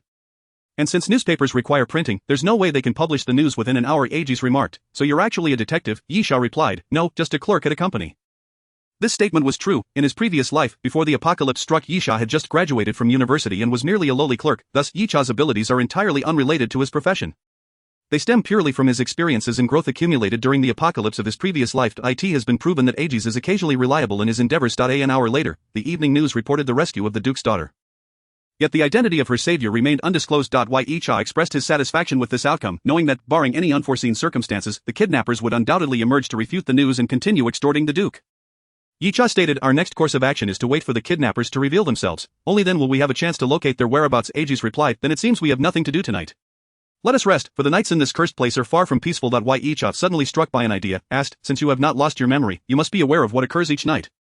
"Correct, indeed," Aegis responded. "A group of individuals appears at night. They are quite dangerous. I ventured out once, and they attacked me without provocation, after which I never dared to go out at night again." Yisha nodded, clearly noting that Aegis was unaware that these individuals were zombies. Of course, unless they were severely injured yet still mobile, the typical zombie merely appeared with ashen skin and a somewhat unsteady gait, making it difficult to discern any significant difference from humans. Yisha had no intention of explaining this to Aegis. He simply nodded and said, "Then let us sleep." Yisha reclined on the sofa, gripping his gun with one hand. Aegis remarked, "You need not be so wary of me." Yisha replied, "This is not to guard against you, but rather to defend against all those who wish to see me dead." After this, Yisha chose not to engage further with Aegis, and the night passed in silence. The following morning, a series of urgent knocks on the door roused Yisha from his slumber. He instinctively raised his gun, aiming at the entrance, while Aegis emerged from the bathroom with a toothbrush in his mouth, saying, "Hey, don't be so tense. It might just be the milk delivery." As Aegis spoke, he opened the door. In the next instant, a kick to Aegis' chest sent him flying 2 meters away. Several men in suits entered the living room, tossing Aegis' business card onto the floor and inquiring, "Are you the negotiation expert?" Aegis, clutching his chest, Aegis replied, "I am Aegis. Who are you?" One of the suited men responded, "We are from Duke Clark's entourage. Where is the Duke's daughter?" Aegis looked at Yisha in astonishment before saying, "I do not know." The suited man continued, "You contacted Marshall at the television station to announce the rescue of the Duke's daughter on the evening news, did you not?" Aegis stammered, clearly caught off guard. This was indeed his doing, but the issue was that he had no daughter to offer. "Allow me to explain." Aegis tried to defend himself. "You must have misunderstood something. Do you require me to summon Marshall for confrontation?" The suited man seized Aegis by his collar, yanking him upright and stating, "The Duke has declared that if you return his daughter, the reward will be honored. However, should you disobey, do not expect us to be courteous." Aegis was momentarily flabbergasted. This was nothing but a ruse, a tactic to draw the kidnappers into the open. And now, the Duke's men had come knocking, demanding he produce a daughter. Where was he to procure a daughter for the Duke? The suited man, evidently losing patience, drew his handgun and aimed it at Aegis, declaring, "I lack much patience, so I shall reiterate." At that very moment, Yisha, who had been sitting quietly on the sofa, sprang into action, lifting the sofa and hurling it towards the men in suits. Bang, bang, bang. In quick succession, Yisha drew his firearm, firing through the sofa and striking the suited men. As he shot, he retreated, grabbing a backpack and weapons from the corner while shouting at Aegis, "Move, hurry." Chapter 56. The chase. Yisha hurried to the window, swiftly opening it. Aegis ran to his side, exclaiming, "Hey, we're on the 3rd floor," observing the suited men pushing aside the sofa and regaining their footing. Yisha wasted no time in toppling a cabinet and then gripping Aegis, tossing him out the window before following suit. Thud thud, they landed on the awning below, creating 2 large holes. Fortunately, the awning absorbed much of the impact, leaving them with only soreness from the fall. "Let us go," Yisha urged, pulling Aegis to his feet quickly, yet they had scarcely moved when the suited men approached, guns drawn, ready to fire. Yisha's August rifle lay abandoned in the drainage ditch, leaving them with only 2 handguns, significantly diminishing their firepower. They could only shoot while retreating. "A car," Yisha shouted. "We need a car." Aegis, ducking for cover, replied, "Where am I to find a car?" "Steal one," Yisha insisted. Aegis glanced around, spotting a vehicle parked at the roadside. The owner, startled by the gunfire, crouched behind the front of the car. Without hesitation, Aegis kicked the owner aside and seized the keys. "Drive," he said, taking the driver's seat. Aegis swiftly maneuvered the car next to Yisha, who leaped into the passenger seat while continuing to shoot. "Drive, step on it," Yisha urged. Aegis pressed the accelerator, and the suited men immediately turned to pursue them in their own vehicle. "Faster," Yisha shouted. Aegis retorted, "This jump can only go so fast. I'm flooring it." "Then ram them," Yisha commanded. Suddenly Yisha seized the steering wheel, veering sharply to the side. The car careened into a pursuing vehicle.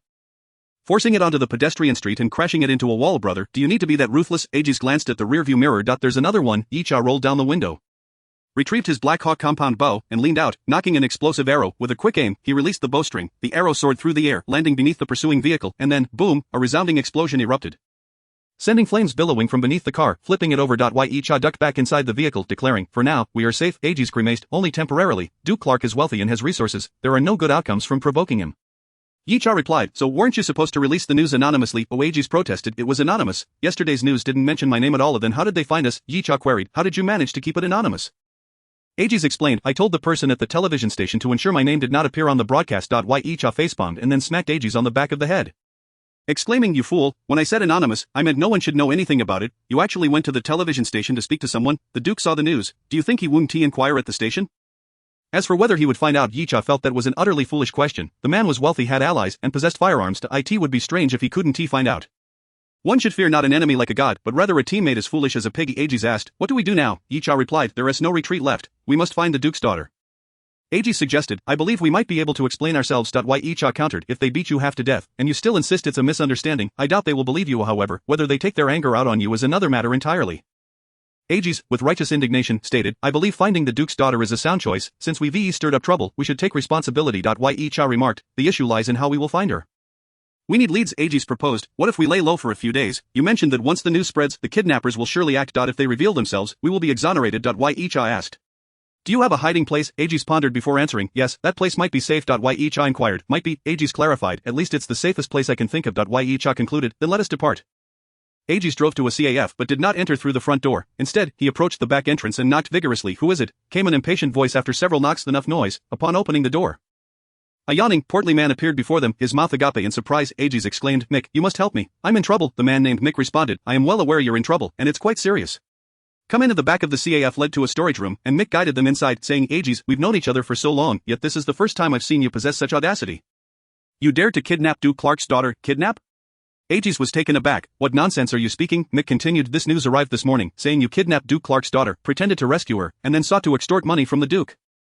Aegis, utterly bewildered, asked, "Where did you hear this news?" McDale remarked, "Everyone is saying this, and news has also been released from Duke Clark's side. Whoever can bring you before the Duke will receive 500,000. You see, I too have acquired some information." As he spoke, Mick handed an envelope to Aegis. Inside the envelope were several photographs of Aegis, evidently intended for the purpose of identification. My heavens, Aegis exclaimed in anguish, cradling his head.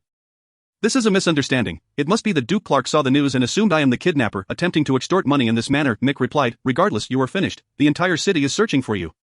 Even if they are uncertain of your guilt, should they fail to locate the Duke's daughter, at the very least, bringing you before the Duke will still yield 500,000. At that moment, Yicha produced the last photograph from the envelope and inquired, "Who is in this picture?" Mick glanced at it and said, "Oh, that is the Duke's daughter." The photograph depicted a girl bound hand and foot, with a towel stuffed in her mouth, shrouded in shadows, rendering her nearly unrecognizable. It was evident that lighting had been manipulated during the photograph's capture to avoid revealing any clues. Chapter 57, So-Called Friends. Yicha, intrigued, asked, "Why is there a photograph of the Duke's daughter?" Mick explained, "This was the initial photograph sent to Duke Clark, likely to verify that the Duke's daughter is still alive." As for why it was included in the envelope, I cannot say. Yicha nodded, carefully storing the photograph before turning to Aegis, commanding, "Let us go." Aegis, bewildered, asked, "Go? Where are we headed?" "We must hide here." Yicha insisted, "Trust me, we need to leave." Aegis shook his head vehemently.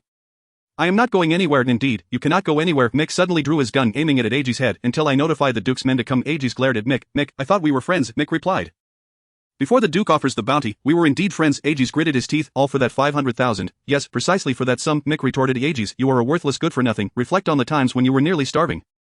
It was I who delivered nearly completed commissions to you. What have you ever done for me? I believe it is time for you to prove your worth." Yicha observed. "Aegis, is this what you call a safe place?" Aegis sighed. "I said it might be safe." Mick interjected, "Enough of this nonsense. Retreat and sit over there. I will keep watch over you until the Duke's men arrive." Aegis and Yicha reluctantly stepped back, and after a distance of 3 to 4 meters, Mick seemed to deem it a safe distance, taking out his phone to dial. However, in that instant, Yicha suddenly lunged forward. At that moment, Yicha resembled a hunting leopard. The distance of 3 to 4 meters, with a gun in hand, was indeed a safe distance for Mick, but regrettably, Yicha's physical capabilities could not be measured by ordinary standards. In the blink of an eye, Yicha was upon Mick. Startled, Mick was about to pull the trigger, but in that moment Yicha forcefully seized Mick's wrist, lifting it upwards. Bang! The gunfire erupted, but the barrel was directed skyward, and the shot struck the ceiling. Yicha held Mick's wrist and slammed him against a nearby box. Due to the intense pain, Mick's handgun fell from his grasp. Yicha swiftly kicked the gun away, while Mick retaliated by delivering a powerful punch to Yisha's face, causing him to stagger. Yicha licked the split at the corner of his mouth and tilted his head with a smile. "Your punches seem rather light." As the words left his lips, Yisha suddenly raised his leg and delivered a forceful kick to Mick's abdomen, feeling the excruciating pain radiate from his stomach. Mick's body instinctively curled up, collapsing to the ground. Yisha drew a gun from behind his waist, aiming it at Mick's head. Now you are unarmed, but I am not. Wait, Aegis hesitated, grabbing Yisha by the shoulders. Let him go. Yisha replied, in this world, the only one you can trust is yourself. If you spare him once, he will betray you a second time. Aegis insisted, regardless, he has taken good care of me. Yisha conceded, very well, after all, he is the one who betrayed you, you may decide. However, to avoid further complications, go find some rope. Aegis nodded and quickly rummaged through the warehouse, finding a length of rope to bind Mick, subsequently stuffing a piece of tattered cloth into his mouth.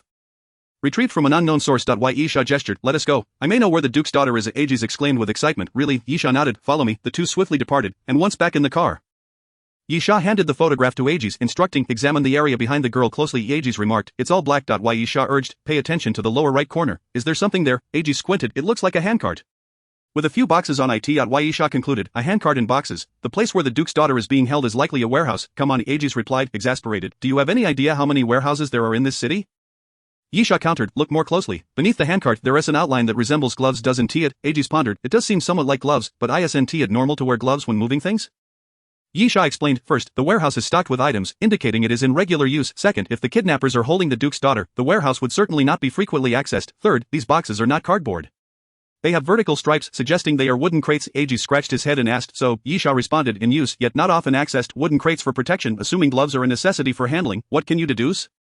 It is simple, a warehouse for storing valuable items. Such items wouldn't be frequently moved in and out, and cardboard boxes wouldn't suffice for transport. They would need to be impact resistant, filled with straw or foam, and handling valuable items would certainly require gloves. Yisha concluded, thus, this could be a private warehouse belonging to a wealthy individual, or perhaps a storage facility for exhibitions. Aegis contemplated, the former has too many possibilities, but the latter, the city does have an exhibition hall. Yisha inquired, what is being exhibited? Aegis replied, primarily dinosaur bones and ancient fossils. Yisha stated, my deduction is not 100% certain, but it is at least a possibility. Let us investigate further. Aegis nodded, turn ahead. The exhibition hall is on Central 2nd Street, not far from here. Yisha nodded, following Aegis' directions, and soon they arrived at the exhibition hall. The exhibition hall appeared rather desolate. In a city plagued by forgetfulness, who would have the leisure to live in such chaos and visit an exhibition hall? In fact, the large doors of the exhibition hall were tightly shut. After prying the door open, they discovered a thick layer of dust covering the floor, indicating it had been abandoned for quite some time. Aegis, catching the musty scent in the air, waved his hand. This place seems to have been unvisited for ages. Are we at the wrong location? Yisha smiled, if no one has entered or exited, isn't that the perfect hiding spot? Aegis replied, that makes sense. But if those kidnappers are hiding here, there should be footprints from when they entered. Right, the dust is far too thick. Yisha drew his gun, perhaps they entered through another route. Since we are here, we must take a look. As he spoke, Yisha advanced deeper into the exhibition hall. Chapter 58. The Iron Guardian. The exhibition hall was quite expansive. As they moved forward, Yisha observed a variety of dinosaur skeletons. Unsure of their authenticity, representing numerous types, suddenly Yisha halted, signaling Aegis to be quiet. Aegis whispered, what's wrong? Yisha replied, there is a sound. Aegis listened intently, then shook his head, I don't hear anything. Yisha disregarded Aegis' response. It was normal for him not to hear. After Yisha's physical capabilities were enhanced, it wasn't merely strength, agility, and endurance that improved. Many latent abilities were also amplified. For instance, Yisha's 5 senses. Yisha could hear more subtle sounds, see farther, and though his sense of smell could not rival that of a dog, it was still 3 to 5 times more acute than that of an average person. Thus, even though Aegis could not hear, Yisha could. It was a faint sound, as if something were colliding. Following the sound, Yisha soon stopped, astonished. A coffin, to be precise. Before Yisha stood a stone sarcophagus, approximately 2.5 meters tall, its surface worn and weathered, suggesting it was quite ancient. Aegis approached and asked, what is this? Yisha replied, how would I know? I am not an archaeologist. Yisha reached out to touch the stone coffin. The lid suddenly fell forward. Get back. Yisha swiftly pushed Aegis aside, and in the next moment, the heavy lid crashed down with a thud, striking the ground forcefully. Yisha looked up, his pupils dilating in shock. To his astonishment, the stone sarcophagus contained not a mere mortal, but a ghastly figure, a zombie. This creature stood approximately 2 meters tall, its skin not the typical ashen hue of common zombies, but rather a metallic sheen reminiscent of stainless steel. Glistening with a distinctive luster. In its hands, it wielded 2 massive silver scimitars. Yisha cleared his throat and muttered, Iron Guardian, an aberrant zombie of silver rank 1 star, possessing a body as resilient as steel, and among the rare few endowed with a modicum of combat intelligence. He licked his lips, realizing the predicament they faced. In the blink of an eye, the Iron Guardian's eyes snapped open, glowing with a sinister crimson light. With a swift motion, it stepped out of the sarcophagus and, without hesitation, raised its silver scimitar to strike down upon Aegis. The latter, paralyzed by terror, scrambled backward, only to hear a thunderous crash behind him. Turning to glance, he beheld a deep fissure measuring 5 to 6 centimeters, carved into the ground. Please, let us talk this over. Don't resort to weapons, Aegis pleaded desperately, yet, before his words could settle, the Iron Guardian advanced once more, raising its silver blade for another strike. Just as the blade was about to cleave Aegis' head, a sharp whoosh pierced the air, followed by an arrow striking the Iron Guardian's shoulder. Instantly, the creature's arm transformed into a sickly green hue. For Yisha had utilized a venomous arrow. This arrow was specifically designed for zombies. While it would merely act as an ordinary projectile against humans, it would unleash toxins upon striking a zombie, causing its flesh to rapidly decay. Indeed, as the Iron Guardian's left shoulder succumbed to the greenish hue, putrid flesh began to rot and fall away, emitting a foul stench. In a decisive move, the Iron Guardian raised its right scimitar and severed its own left arm, discarding Aegis and charging toward Yisha. This was the hallmark of the Iron Guardian. Unlike ordinary zombies, it possessed a degree of combat intelligence, capable of making tactical decisions rather than mindlessly colliding with its surroundings. Severing its own limb was evidently the most prudent choice. Yisha, unperturbed, knocked another venomous arrow and swiftly drew back his bowstring, aiming at the Iron Guardian, true to its silver rank 1-star status. The Iron Guardian deftly swung its silver scimitar, deflecting the arrow. In the next moment, the creature leaned forward, its maw agape as it unleashed a fearsome roar. A swirling vortex of air manifested before it, and Yisha hastily dove to the side, bracing himself against the ground and evading the onslaught. However, the skeletal remains of a Tyrannosaurus behind him bore the brunt, disintegrating as the spiraling winds ripped through, scattering colossal bones across the ground, many shattering upon impact. The Iron Guardian wasted no time, charging toward Yisha once more, scimitar poised to strike. Yisha, rising on his toes, executed a nimble sidestep, narrowly escaping the blade's descent, and retaliated with a powerful hook to the creature's ribcage. The ribs, being a vulnerable point in the human anatomy due to the scarcity of muscle tissue, could inflict significant damage, yet, against a zombie, this was futile. Nevertheless, Yisha's training in basic combat had ingrained such instinctive reactions. The sound of his fist colliding with the Iron Guardian resonated like a metallic clang. The creature remained unfazed, while Yisha grimaced in pain, feeling the ache in his knuckles. The strength of the aberrant zombie lay in its mutations, enhancing certain aspects or granting unique abilities. As suggested by its name, the Iron Guardian's mutation endowed it with a body as unyielding as metal, boasting formidable defensive capabilities. However, akin to most zombies, its mobility was not exceptional. After the failed strike, Yisha swiftly evaded the Iron Guardian's scimitar once more. In a surprising turn, Aegis, fueled by newfound courage, stealthily retrieved a trash bin and approached the creature from behind, swinging it with all his might against the Iron Guardian's back. The metallic clang echoed as the bin crumpled upon impact. Yet the Iron Guardian remained undeterred, abruptly turning to fix its blood-red gaze upon Aegis. Chapter 59. The clash. Aegis gasped in terror, hastily offering a nervous smile. "Boss, I swear it was an accident." Yisha called out from the rear, "Keep your distance, allow me to handle this." As he spoke, he dashed toward the Iron Guardian, delivering a sweeping kick that redirected the creature's focus back onto him. With another ferocious roar, the Iron Guardian unleashed its unique ability, stirring the surrounding air into a chaotic spiral aimed at Yisha. The latter dodged to the side, narrowly escaping the attack, then leaped back, creating distance between them. The Iron Guardian proved to be a formidable low-tier aberrant zombie. Generally, attacking any part of a zombie's body other than the head or neck yielded little effect, unless one could obliterate its form entirely. Yet, the Iron Guardian was akin to a metal hunk, making such destruction a daunting task, its head and neck having also undergone metallic transformation, complicating any attempts at a lethal strike. Despite the challenge, Yisha bore no worry. In such moments, he was immensely grateful for his rebirth. The experiences of his previous life were now invaluable assets in this one. He nimbly danced around the Iron Guardian's scimitar, employing quick footwork akin to a slippery eel, evading each strike. Concurrently, he retrieved a fiery explosive from his arsenal, grasping a crystalline shard in his palm. Even with this explosive, Yisha was aware that a direct detonation would not be sufficient to vanquish the Iron Guardian due to its high defensive capabilities.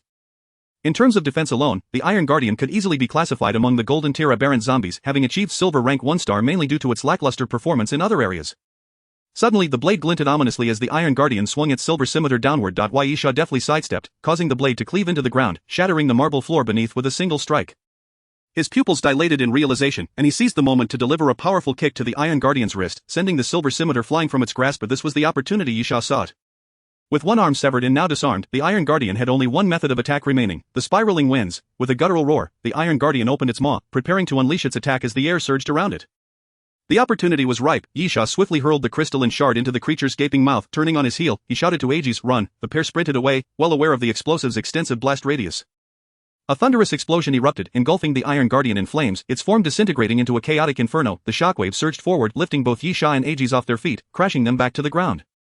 This was the Iron Guardian's Achilles heel. While its exterior was as tough as steel, its internal structure remained that of a human, hence, igniting it from within proved fatal. You have slain the Iron Guardian. Cumulative count, 1. Apocalypse reward, silver scimitar. A mysterious voice echoed, prompting Yisha to rise despite the pain coursing through his body. His gaze immediately fell upon the two coveted silver scimitars, longing for them.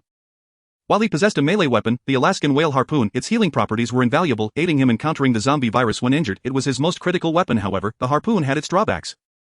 Its length was quite limited, making it suitable only for close combat. Though the silver scimitars were appealing, they were mere ordinary weapons, lacking the special attributes of the harpoon. Moreover, despite the Iron Guardian wielding two scimitars, he could only claim one. A small disappointment. Picking up the silver scimitar, Yisha turned to Aegis and declared, "Let us depart." Aegis rose from the ground, glancing nervously at the shattered corpse of the Steel Guardian, and muttered, "What manner of creature is this?" Although Aegis was not particularly astute, he possessed the intelligence of an average human. Reaching this point without realizing that the Steel Guardian was not a mere human would have been a sign of foolishness.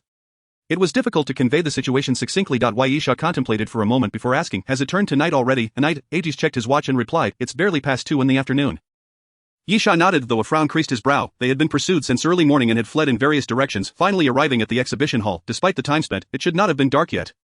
However, was it not true that the city of Amnesia only saw zombies emerge at night? This mutated zombie was still a zombie. Why had the Steel Guardian appeared in broad daylight? This exhibition hall was certainly peculiar. The thought flashed through Yisha's mind. Be cautious, Yisha instructed Aegis. Stay close behind me, do not touch anything, do not speak loudly, and tread lightly. Aegis grimaced, saying, I think we should just run, this place is crawling with monsters. Yisha countered, there are Duke Clark's men outside. Do you think it would be better to be killed by the Duke's subordinates or by a monster? Aegis exclaimed in dismay, is there truly no way out? Yisha replied, regardless, I plan to venture further inside, you can decide for yourself. Aegis watched as Yisha continued forward, gritting his teeth, and quickly followed suit, with dead ends on either side. At least staying close to Yisha offered a semblance of safety. After traversing several exhibition halls without encountering any zombies, Yisha began to question whether the appearance of the Steel Guardian had merely been a coincidence. If there are indeed kidnappers, they would not be hiding within the exhibition hall. We need to locate the storage area for the exhibits, Yisha stated. What if all the items have been displayed? Aegis inquired. Then it merely means that the storage area is empty, but that does not imply the absence of a storage area. Yisha responded, Chapter 60, Corpses and Storage. Aegis nodded in agreement, recognizing the validity of this assertion. Such a large exhibition hall could not possibly lack a storage area. Suddenly, Aegis clapped his hands, exclaiming, have we been searching in the wrong direction? Yisha, puzzled, asked, think about it, under normal circumstances, it wouldn't make sense to be moving items in and out of the exhibition hall itself. Therefore, the storage area is likely not connected to the exhibition hall. Aegis reasoned. Yisha pondered this and replied, I believe I noticed a few buildings behind us upon entering, that must be where the storage area is. Aegis concluded. Yisha nodded, impressed by Aegis' rare moment of insight, and declared, let's go check it out. The two swiftly departed the exhibition hall, making their way toward the buildings at the rear. Soon, Yisha spotted a sign that read, unauthorized personnel keep out. Aegis exclaimed excitedly, we must be on the right track. Yisha nodded and led the way forward, quickly arriving at the entrance of a building. He pushed against the heavy door, which was unlocked, and it swung open on its own. In an instant Yisha's muscles tensed, and he entered a state of heightened alertness. The scent of blood, a pungent, overwhelming odor of blood filled the air the moment the door opened.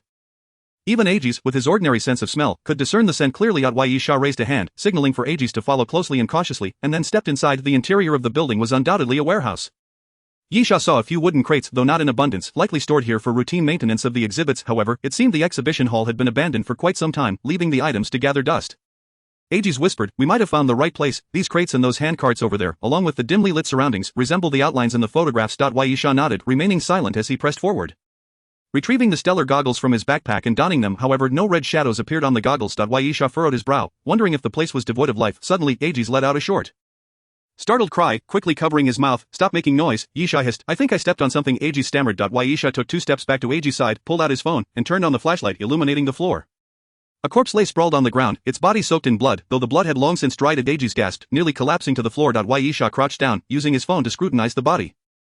It was the corpse of a robust man, his muscular physique accentuated by a simple tank top, which further emphasized his strength. A handgun was holstered at his waist, and a submachine gun lay discarded beside him.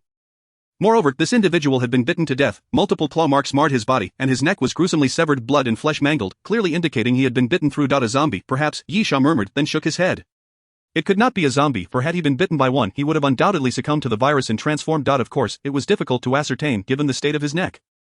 The primary weakness of zombies lay in their necks and heads. Perhaps such a grievous injury had prevented him from turning. At that moment, Aegis suddenly raised a trembling finger and stammered, There are more corpses. Yisha looked up, shining his phone's light ahead, and indeed not far off lay 3 additional corpses. Upon closer inspection, Yisha noted that the remaining 3 corpses were also men, armed and appearing quite formidable, all having met a similar fate, death by bite. Moreover, the presence of these 3 bodies nearly ruled out the possibility of a zombie attack. The reason was simple: while the first corpse had its neck bitten off, thus avoiding transformation, the remaining 3, despite also being bitten, had intact heads and necks. Had zombies been responsible, these 3 would have undoubtedly succumbed to the infection and transformed rather than remain as corpses, unless they had turned into zombies only to die again. However, Yisha examined closely, noting that the heads and necks of the 3 corpses bore no fatal wounds, only minor cuts and abrasions. It was inconceivable that they had been dispatched after transforming into zombies. Yisha murmured, then it must have been humans. Aegis, trembling with fear, urged, I think we should run. Something feels off. Yisha asked, have you considered the possibility that these 4 might be kidnappers? Aegis stared in astonishment. Yisha elaborated, for strong men, armed, found in an abandoned warehouse of an exhibition hall, this fits the profile of kidnappers perfectly. Most importantly, didn't you mention that the kidnappers intended to extort Duke Clark, even sending him a severed ear belonging to his daughter? Aegis nodded. Yisha continued, however, once the ear reached Duke Clark, these kidnappers ceased all communication with him. Aegis nodded again. Yisha concluded, their choice to send an ear rather than a body suggests they have not abandoned their extortion attempt. If that is the case, why have they not continued to contact Duke Clark? Why have they suddenly gone silent? Is the answer not glaringly obvious? Aegis gulped. It's not that they don't want to reach out. It's that they can't, because they are all dead. Waisha nodded. Indeed. Just then, a muffled thud echoed, drawing their attention. Turning around, they were startled to see the warehouse door slamming shut on its own. Aegis, terrified, nearly collapsed to the ground. This time truly sitting down in shock. There's something, Aegis stammered. Enough with the ghost tales. Yisha cursed inwardly, turning to survey their surroundings. The stellar goggles revealed red shadows. These shadows moved with alarming speed, flitting around them. Yisha found himself unable to keep pace with their rapid movements. Suddenly, the red shadow ceased its erratic dance around them and dove down from above, hurtling toward Yisha. Activate night vision, Yisha shouted. The stellar goggles transformed into a vivid green tint, providing a clearer view of the warehouse surroundings. Chapter 61, The Human-Faced Bat. A bat. In night vision mode, Yisha finally discerned the red shadow. It was an enormous bat, its body at least the size of a basin, with wings extending nearly 3 meters on either side. Yisha quickly rolled to the ground, narrowly evading the bat's charge, and glanced back to see it turning around, revealing a face resembling that of a human. Of course, it was not a true human face. Rather, the contours of the bat's features bore a striking resemblance to human facial features, without its wings. It appeared as though a human visage floated in midair. A human-faced bat. Yisha licked his lips. What an ancient species. Yisha was not particularly astonished, given that the corpses bore bite marks yet had not transformed into zombies due to the virus. It was likely the work of an ancient species. The human-faced bat was a relatively common ancient species, one that Yisha had encountered numerous times in his previous life, and he felt no fear at that moment. Suddenly, the human-faced bat emitted a cry reminiscent of a baby's wail, then swooped down from the sky. Yisha remained steadfast, fully aware that the bat's speed was extraordinary, attempting to evade and find an opening, as he had done with the Steel Guardians, would undoubtedly lead to a gruesome demise. He understood that his own speed could not match that of the human-faced bat, therefore he decided that in a narrow confrontation, the brave would prevail. Instead of dodging, Yisha boldly charged forward as the bat descended. Bang! Upon collision, Yisha felt a sharp pain in his chest as a tremendous force struck him. However, the force was not insurmountable. After 2 enhancements, Yisha's physical condition had surpassed that of an average human. Although the bat was sizable, its strength was merely average. This was a common phenomenon. Those with great strength often lacked agility, while the agile and swift typically had somewhat diminished strength. Yisha let out a low growl, his feet dragging back on the ground as he was forcefully pushed back 2 to 3 meters by the bat. Yet he managed to thrust the creature downwards. You have attacked. Yisha suddenly raised his silver curved blade and declared, now it is my turn, thrusting the silver blade forcefully towards the human-faced bat. A muffled thud resonated as blood gushed forth from the creature. The bat screeched again, its cry echoing like that of an infant, and began to flap its wings violently, lifting Yisha into the air. Bang, bang, bang. The bat soared through the air, colliding with nearby crates, sending them crashing down until it ultimately charged towards a wall. Bang. The bat flung Yisha against the wall while it itself adhered to the wall, continuing its ascent and avoiding the collision. Yisha felt as though the bones in his back were shattering. The impact had indeed been severe. Nevertheless, he did not relinquish his grip, fully aware that most ancient species possessed a certain level of intelligence. Yisha had even encountered ancient beings whose intellect rivaled that of humans. He understood that should he let go of the human-faced bat, it would not allow him to approach so easily again. Given the bat's speed, launching a ranged attack would be exceedingly challenging. Thus, Yisha gritted his teeth and resolved, I must first incapacitate one of its wings. The silver curved blade remained lodged within the bat's body, and despite several attempts, Yisha could not extract it. He decided to abandon the silver blade, drawing forth his Alaskan whaling harpoon, and thrust it forcefully at the bat's wing. PFF. The harpoon tore through the bat's wing, drawing a stream of blood. Immediately, Yisha released his left hand from the bat, grasped its wrist with his right, and exerted tremendous force. Yisha bellowed, die. The harpoon embedded in the bat's body suddenly descended, severing the wing. Bang! Yisha crashed onto the ground, while the bat's right wing was sliced in half. Losing its balance, it collided with the adjacent wall and slid down to the floor. The human-faced bat emitted mournful cries, thrashing on the ground as it flapped its wings in a futile struggle. However, its right wing was rendered completely useless, and no matter how it writhed, it could only roll helplessly on the ground. Yisha also suffered from the fall, but thanks to the blood-sucking healing properties of the Alaskan harpoon, the pain quickly subsided. He glared at the bat and declared, now, you are finished. The bat continued to struggle on the ground when it suddenly let out a piercing shriek. The sound was excruciatingly sharp. The moment the sound reached Yisha's ears, he coughed up blood, his ears ringing with a buzzing sound accompanied by a splitting headache. Aegis fared worse. After spitting blood, he collapsed onto the ground, rolling around with a ghastly pallor, utterly weakened. Yisha gritted his teeth. A sonic attack. He recalled that the human-faced bat possessed this ability, yet in his previous life, when he faced the bat, he had been quite formidable, and its sonic attack had little effect on him. Thus, he had perceived the bat's exceptional flying speed as its greatest threat, while dismissing the sonic assault entirely. And now, having suffered its consequences, Yisha finally realized that the sonic attack was not to be underestimated. In his previous life, he had been too powerful, and now, with his level merely at silver 1 star, the sonic attack appeared terrifying. The bat seemed to sense the efficacy of its assault, and it began to screech incessantly, the volume increasing. PFF. Yisha tasted blood in his throat and spat again. Gritting his teeth, he muttered, it seems it's a fight to the death. Let us see who endures longer. Though Yisha was severely hurt by the sonic attack, the human-faced bat was not in a better position. With one wing incapacitated, it could no longer fly and could only thrash about on the ground. The outcome remained uncertain. Yisha staggered closer to the bat, raised his silver curved blade, and struck down upon it once more. PFF. Blood splattered from the bat as the blade sank deep, causing its screeches to escalate in pitch. Chapter 62, The Beautiful Jaws Dragon. As the bat's screeches intensified, Yisha felt an increase in his own agony, yet, he persisted, withdrawing the silver curved blade and plunging it back into the bat. PFF, another gash opened in the bat's flesh.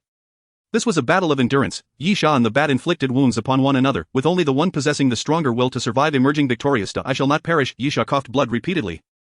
Gritting his teeth, I will go further, while you shall die here. As he spoke, he drove the silver curved blade into the bat's body again. 1 thrust, 2 thrusts, 3 thrusts, a total of 16 strikes left the bat riddled with bloody holes.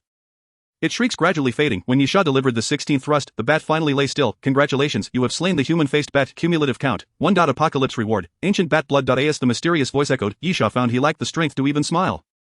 His legs weakened, and he collapsed onto the ground. Yisha gasped for breath, for only those who had faced death, or nearly met their end, could comprehend the preciousness of air. After resting for a moment, he felt somewhat better. The sonic attack, being a mental assault, inflicted rapid damage but also allowed for swift recovery compared to physical wounds. Of course, one should not underestimate the severity of mental attacks.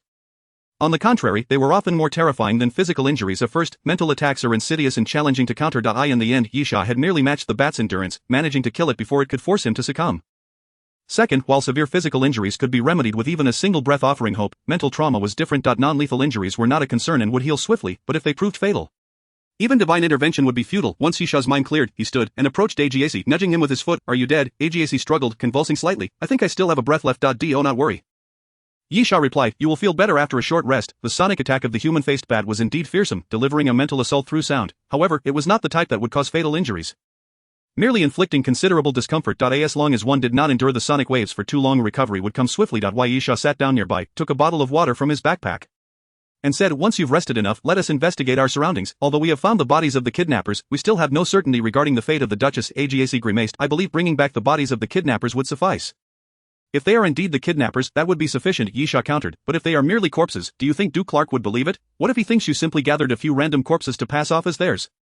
Agiaci, in pain, thumped his forehead against the ground. What sin have I committed to deserve this? You seem to be quite spirited now, Yisha replied, so get up and be compliant, with a sigh of resignation. Agiaci sat up from the ground. Yisha rose as well. Let us see what else lies here. At this moment Yisha was quite intrigued by the location, having encountered steel guardians and an ancient species in the form of a human-faced bat. He felt that this place was far from ordinary. As he pondered, he continued onward. Agiaci followed reluctantly. What more could there possibly be, with that monster around? Can there be anything else? If there is, it has likely been consumed by that creature. And the Duchess is likely dead as well. It is difficult to say. Yisha remarked, those 4 kidnappers were not killed by the man-faced bat. Aegis was taken aback for a moment, then exclaimed in surprise. What? Yisha replied, do not be so startled. Aegis trembled as he asked, if it wasn't that monster, are you implying that there are other man-eating creatures here? Yisha explained, initially, I thought it was the man-faced bat as well. But upon further contemplation I realized the sizes did not match. Aegis inquired, the sizes do not match? Yisha gestured to his neck and said, do you remember the first corpse? Half of its neck was bitten off. Yet when the man-faced bat screeched earlier, you should have seen how large its mouth was. If it were indeed the man-faced bat that bit, then not just half the neck, but the entire head would have been severed. Aegis suggested, perhaps it simply prefers to savor its meals. Yisha countered, then what about the wounds on the other corpses? The largest bite marks are only the width of a palm, given the size of a man-faced bat's mouth. Even if it were to chew slowly, it could not produce such small wounds. As Yisha spoke, he halted his steps. He motioned for Aegis to stop, then directed the beam of his phone's flashlight to the ground beside them. There on the ground lay globs of a viscous liquid, exuding a faintly fishy and slightly foul odor. Saliva. Yisha immediately thought of saliva. However, the saliva of a zombie would not possess such clarity or subtlety of scent. Cautiously, Yisha illuminated the liquid with the flashlight, then began to follow the trail of saliva step by step. Soon, he stumbled upon a pile of wooden crates. The crates were not neatly arranged but rather seemed to have been knocked over. Haphazardly stacked inside the crates, besides some foam, there was nothing of value. Yisha raised his phone to illuminate the crates, only to find that the saliva trail had ceased here. Suddenly, a red shadow appeared in Yisha's Shinue goggles.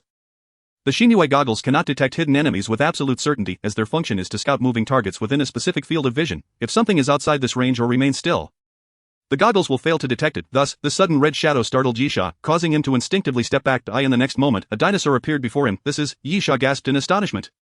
An ancient species, a microraptor. The microraptor is the smallest kind of dinosaur, with the tallest individuals not exceeding 1 meter. Connecting the dots with the wounds on the 4 earlier corpses, Yisha understood what had killed them. It was clearly the microraptor before him. Bang! At that moment Yisha was unexpectedly struck by the microraptor. Despite its diminutive size, it possessed considerable strength and astonishing speed. After pinning Yisha down, the microraptor opened its jaws, revealing rows of sharp teeth, and lunged to bite him. Yisha quickly raised his hand, firmly gripping the microraptor's neck to prevent it from severing his throat. Chapter 63. Struggle. Perhaps due to the microraptor's small stature, the sense of fear was not as pronounced. Aegis, this time, did not feel his legs go weak. Instead, he grabbed a crate and hurled it at the microraptor's back with all his might. With a loud crash, the crate shattered into pieces, and the microraptor turned its head to fixate on Aegis. Aegis trembled in fear and hastily fled. Yeshav, of course, would not allow the Microraptor to pursue Aegis. If it caught up, Aegis would undoubtedly be bitten to death. The moment the Microraptor turned, Yesha suddenly leaped, wrapping his legs around its neck, then flipped himself onto its back. Kneel, Yesha commanded, summoning sudden strength. The Microraptor's legs weakened, and it knelt to the ground. Yesha immediately drew his silver crescent blade, intending to strike. However, before the blade could descend, the Microraptor began to struggle violently, throwing Yesha off. Then lunged toward him once more. Yesha rolled on the ground to evade the Microraptor's attack, seizing a wooden crate to smash against its head. The crate shattered upon impact, but it caused the Microraptor to shake its head in agitation. Without hesitation, Yesha swung his blade, delivering a fierce slash to the Microraptor's neck. The creature roared in fury, thrashing its head violently, and flung Yesha away before charging at him once more. Bang! The Microraptor collided with Yesha's chest, pinning him against the wall. Crack! The wooden structure of the wall emitted a muffled sound, splitting open a significant fissure. Gritting his teeth, Yesha withdrew the Alaskan whale harpoon from his waist and thrust it forcefully into the Microraptor's back. The Microraptor, in pain, became even more frenzied, repeatedly ramming its head into Yesha. After enduring a few blows, Yesha was left aching. As he saw the Microraptor charge at him again, he swiftly dodged to the side, evading its head. Bang! The Microraptor slammed its head into the wall, causing the already cracked structure to erupt with a loud noise, and a section of it collapsed instantly. To Yesha's astonishment, the wall was hollow behind it, revealing a slanted staircase leading downwards. In the next moment, Yesha and the Microraptor, entangled together, fell backward and rolled down the staircase. The staircase was not high, comprising about 10 steps, yet it still left Yesha and the Microraptor disoriented. Lying on the ground for a while, Yesha eventually shook himself awake and then turned to see the Microraptor also rising. Without hesitation, Yesha lunged at the Microraptor's back. At the same time, as he landed on it, he gripped the Alaskan whale harpoon tightly and forcefully dragged it downwards, slicing a massive gash across the Microraptor's back. The creature howled in agony, and suddenly, it bit down hard on Yesha's shoulder. Look! Yesha stifled a groan, suppressing a scream as he pulled the harpoon from the Microraptor's body, exclaiming, "Beast, let go!" While shouting, Yesha relentlessly thrust the Alaskan whale harpoon into the Microraptor's body. Thud, thud, thud. Yesha continuously stabbed at the Microraptor's relatively weak abdomen, eliciting sprays of blood. Moreover, thanks to his relentless assault with the Alaskan whale harpoon, the healing through blood absorption prevented his shoulder from being crushed. Given the Microraptor's biting force, shattering his shoulder would be a trivial task. However, with each of Yesha's successive attacks, the Microraptor's biting strength began to wane, clearly indicating that Yesha's efforts were effective, as the significant blood loss had weakened the creature. Thus, Yesha declared with a fierce glint in his eyes, "It is time for a fatal blow." Suddenly, Yesha grasped the silver crescent blade. That very blade had been embedded in the Microraptor's neck. With a forceful pull, Yesha drew it out, blood spraying forth. And then he swung it down with all his might. Thud! The sound was akin to fabric being torn apart, as Yesha's strike was brutally forceful, nearly severing the Microraptor's neck entirely. Ultimately, the Microraptor did not even have the chance to emit a mournful cry. Its neck twisted at an unnatural angle, held together by only a thin layer of skin before the entire creature collapsed to the ground. Congratulations, you have slain a Microraptor. Cumulative count: 1. Having accumulated kills of 3 different types of ancient species, you have received the title reward, Ancient Hunter. Title, Ancient Hunter. Permanent increase of 0.15 to physical attributes. As Yesha leaned against the wall, gasping for breath, the mysterious voice echoed once more. Although he had defeated the Microraptor, Yesha received no rewards from its carcass. As for the title, it was within his expectations. Yesha had possessed this title in his previous life. Indeed, most individuals had the title of Ancient Hunter, as killing 3 different types of ancient species is not particularly challenging. As long as one survives through 4 or 5 encounters at the Death Train platform, acquiring the title of Ancient Hunter is nearly guaranteed. And Yesha merely got there a step ahead. In truth, Ancient Hunter is quite a rudimentary title, evident from the modest increase of 0.15 to physical attributes, indicating its rather mediocre nature. Additionally, Yesha knew of other elementary titles, such as Mutant Hunter, which requires slaying 15 mutated zombies, and Butcher, which is awarded upon killing 500 zombies. Of course, the benefits from these titles are quite average, leaving one with a sense of insignificance.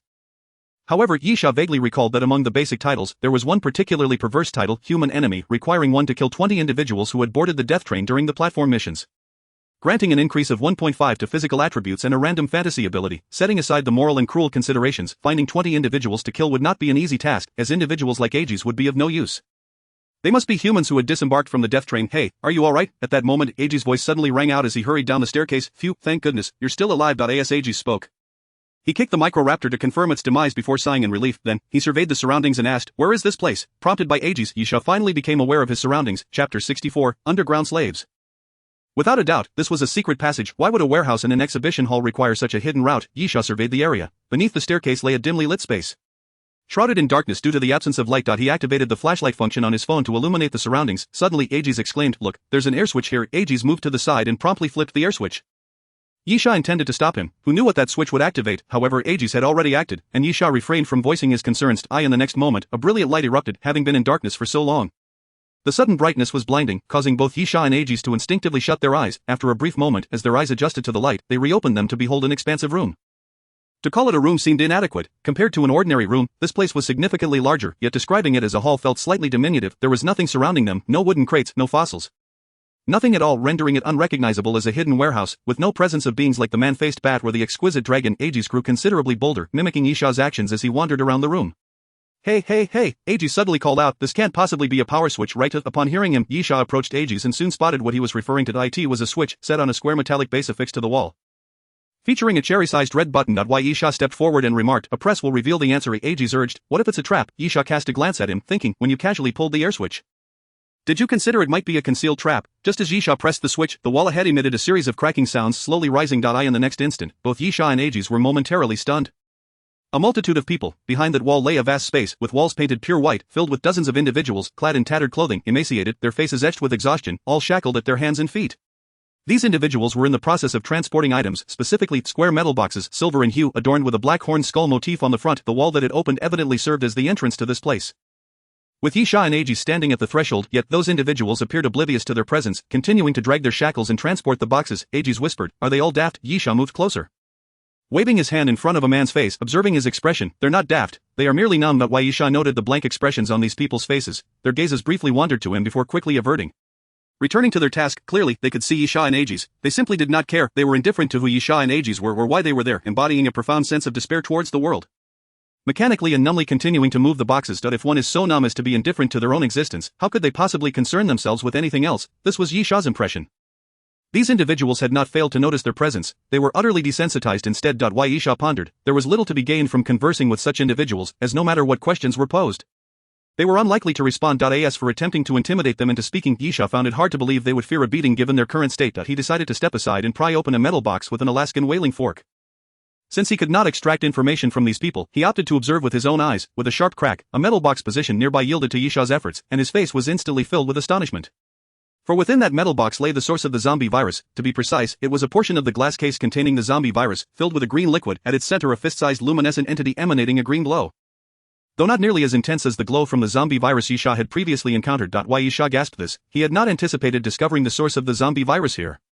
Following a brief moment of astonishment, excitement flickered within him. Clearly, finding the zombie virus here might mean he was on the verge of uncovering the secrets of the City of Amnesia, after all. Thus far, the unique traits of the City of Amnesia included only two aspects, a 24-hour memory retention period and the peculiar phenomenon of zombies that vanish during the day and reappear at night. Hey, at that moment, Aegis' voice broke through, calling for Yisha. Come here quickly. Yisha turned towards Aegis' direction and approached, asking, what is the matter? Aegis was tugging at a young girl, speaking to her incessantly.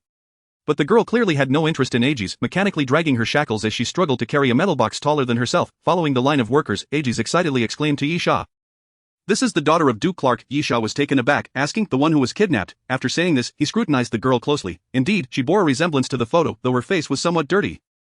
Devoid of expression, pale and weary, dressed in a simple white t-shirt and pants, barefoot, she looked vastly different from the girl in the photograph, appearing significantly thinner. However, upon closer inspection of her facial features, it was evident they were indeed the same person.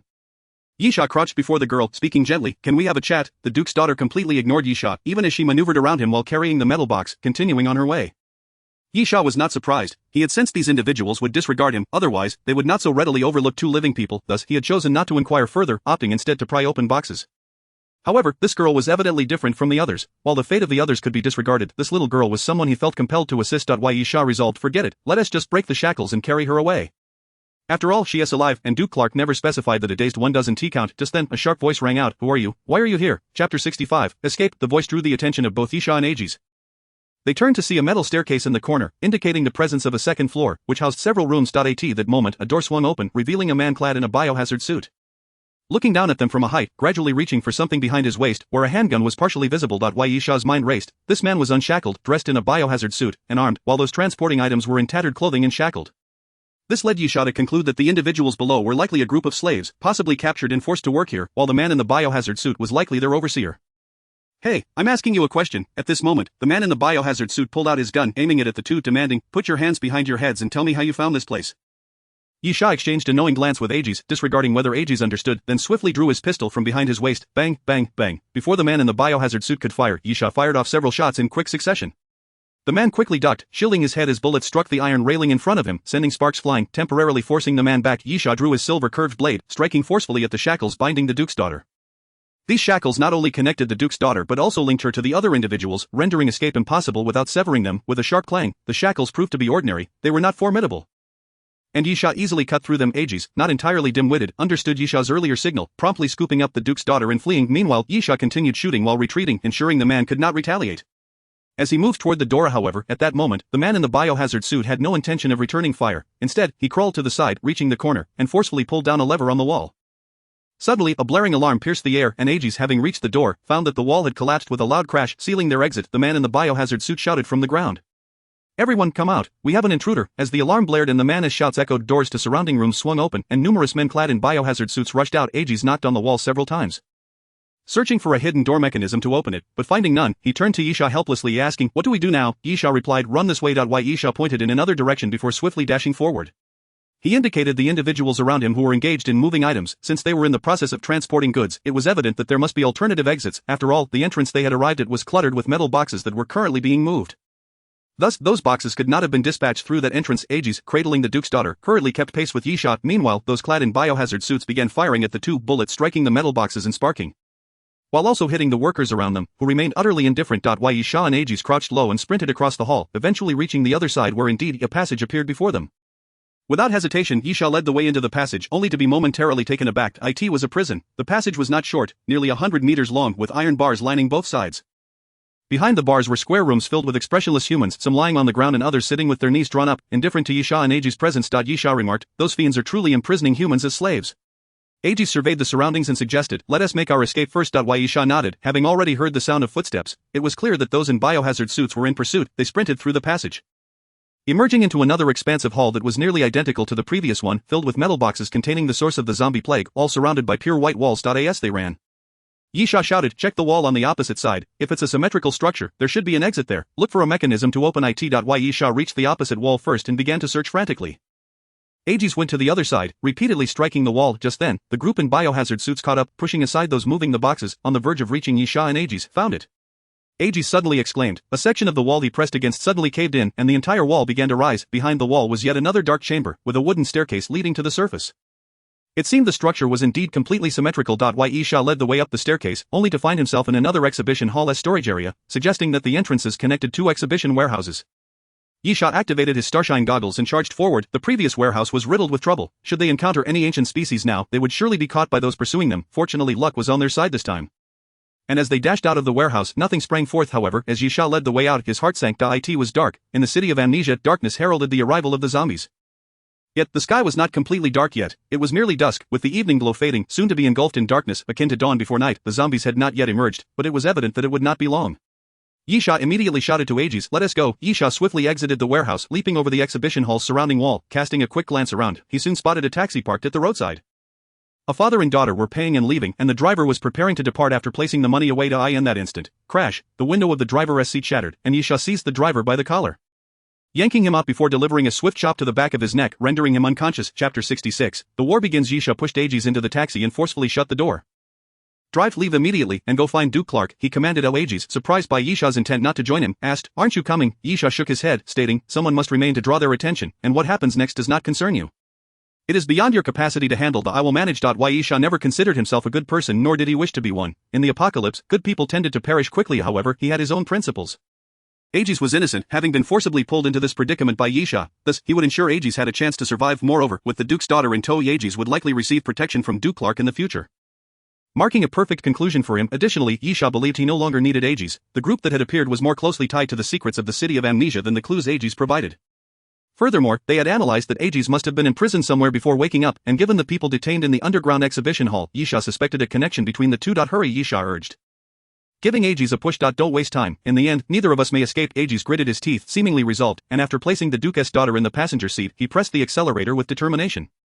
Yisha quickly surveyed his surroundings before sprinting towards a nearby building, climbing up the side fire escape. Just then, the group in biohazard suits emerged, guns drawn, and in pursuit. Without hesitation, Yisha drew his Black Hawk compound bow, swiftly knocking an arrow. Whoosh! The sound of the arrow slicing through the air echoed, and the piercing arrow flew forth, catching the pursuers off guard, penetrating one man's chest. As the shock registered on his face, crimson blood began to seep out. Yet, this was not the end. The arrow continued its flight, puncturing another man's skull before finally dropping to the ground several meters away. The group in biohazard suits was thrown into disarray, immediately scanning their surroundings for Yisha's whereabouts. Meanwhile, Yisha had already knocked a second arrow. This time, he switched to an explosive arrow. Whoosh! The arrow was launched, not hitting anyone but embedding itself in the ground.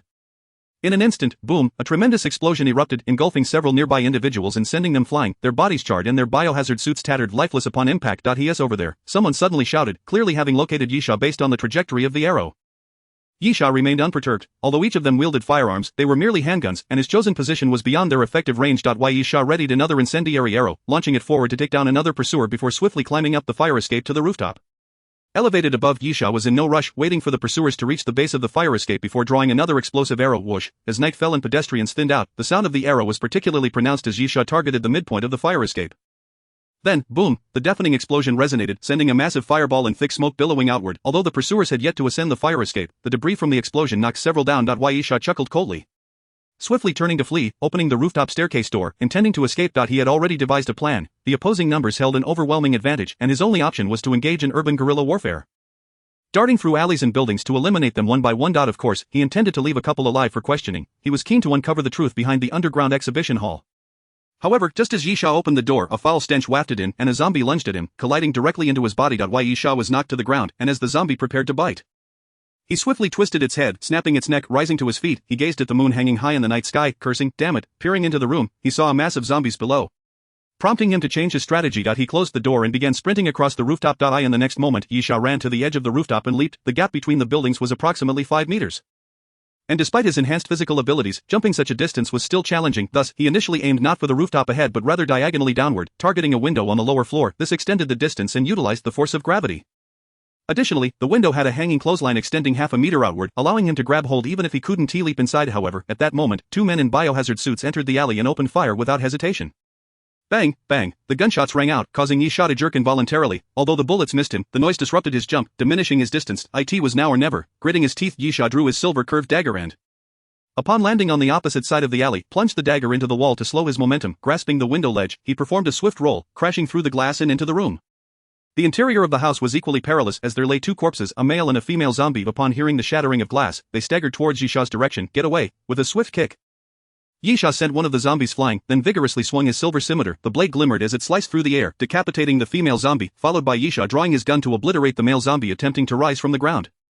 After dispatching both zombies, Yisha hastily approached the door, only to gasp in shock upon opening it. So many. Outside, the corridor was densely packed with over 20 zombies, completely obstructing the passage. As the door creaked open, the gazes of those zombies instantly converged upon Yisha. In Chapter 67, the Devourer, Yisha cursed under his breath, feeling that the situation defied logic. From what he knew, the inhabitants of the city of Amnesia would seclude themselves indoors at night, for the streets were infested with wandering zombies. However, it was evident that the buildings should have been devoid of zombies, otherwise, those who remained behind closed doors would have met the same fate. Yet, the multitude of zombies in the corridor was undeniable. As the zombies drew nearer, Yisha promptly retreated into the room, slamming the door shut behind him. He then retrieved the colorful clouds concealing the moon, extracting a metal bar from within and wedging it through the door's crack. Bang, bang, bang. The zombies relentlessly battered against the door, attempting to force their way inside, but after a brief moment, silence fell. Yisha cautiously opened the door, revealing the lingering smoke of the colorful clouds concealing the moon. While the zombies lay motionless on the ground, without hesitation, Yisha sprinted away, but just as he reached the staircase, bang, a gunshot rang out, the bullet striking the side of the stairs and shattering a portion of the railing. Cursing softly, Yisha peered down through the staircase's gap and spotted individuals clad in biohazard suits pursuing him. He quickly turned and dashed back into the room, flinging open the window and leaping onto the ledge outside. He produced an explosive arrow, wedging it into the corner of the window frame. Having completed these actions, Yisha leapt down, grasping the edge of the windowsill of the next level, then released his grip to catch the ledge below, repeating this process until he reached the ground. At that moment, the biohazard-suited individuals stormed into the room. Failing to catch sight of Yisha, they advanced to open the window, at which point the explosive arrow fell, striking the edge of the sill. Boom, a deafening explosion erupted, sending shockwaves that hurled individuals through the air. Yisha glanced at the flames surging forth, a cold smile forming on his lips. Despite their numbers, he was confident he could eliminate them one by one. As he contemplated this, he swiftly traversed the alleyway, arriving at the opposite side of the street where he concealed himself in the shadows. Observing the alley across from him, minutes later, the group in biohazard suits re-emerged, seemingly searching for Yisha's whereabouts. Soon, a man who appeared to be the leader gestured for the others to disperse and search for him. Yisha smirked in disdain. Was this leader out of his mind?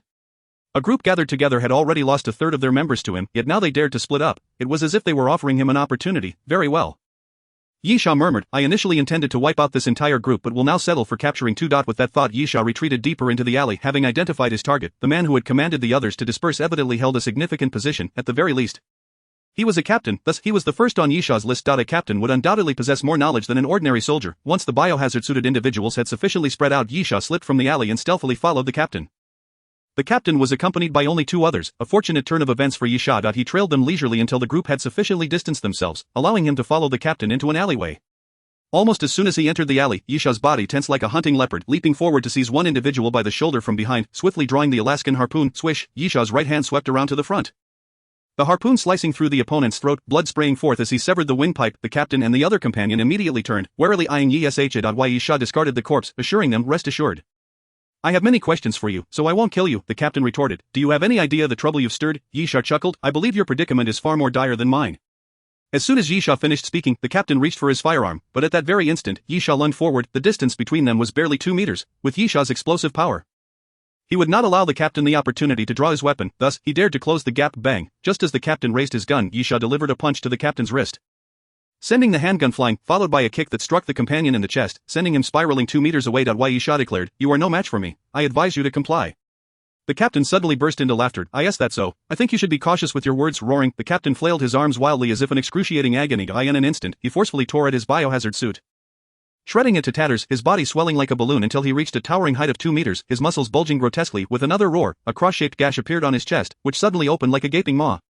Jagged edges lined with sharp teeth, and a blood-red tongue extending from the center. Drip, drip, viscous green saliva dripped from the ruptured opening, sizzling upon contact with the ground, leaving behind scorched black stains, clearly indicating the corrosive nature of the fluid. Yisha stared in astonishment. The Devourer, a Silver Star 5th-tier mutated zombie, was an evolved form of the consuming zombie, possessing a more terrifying appetite, immense strength, and corrosive saliva. In a state of extreme hunger, it would enter a frenzied rampage. Yisha's shock stemmed not only from the emergence of a Silver Star 5th-tier mutated zombie but also from witnessing this individual transform from a human form just 30 seconds prior. Simultaneously, the captain's companion began to roar maniacally as his body underwent a transformation, growing robust, his skin turning a pallid gray. He had not become another Devourer but rather an evolved form of the consuming zombie. In Chapter 68, Street Confrontation, the Devourer let out a fearsome roar, snapping Yisha from his stupor. In the next moment, the Devourer's massive arm was before him, and with a resounding crash, Yisha was sent hurtling against the wall.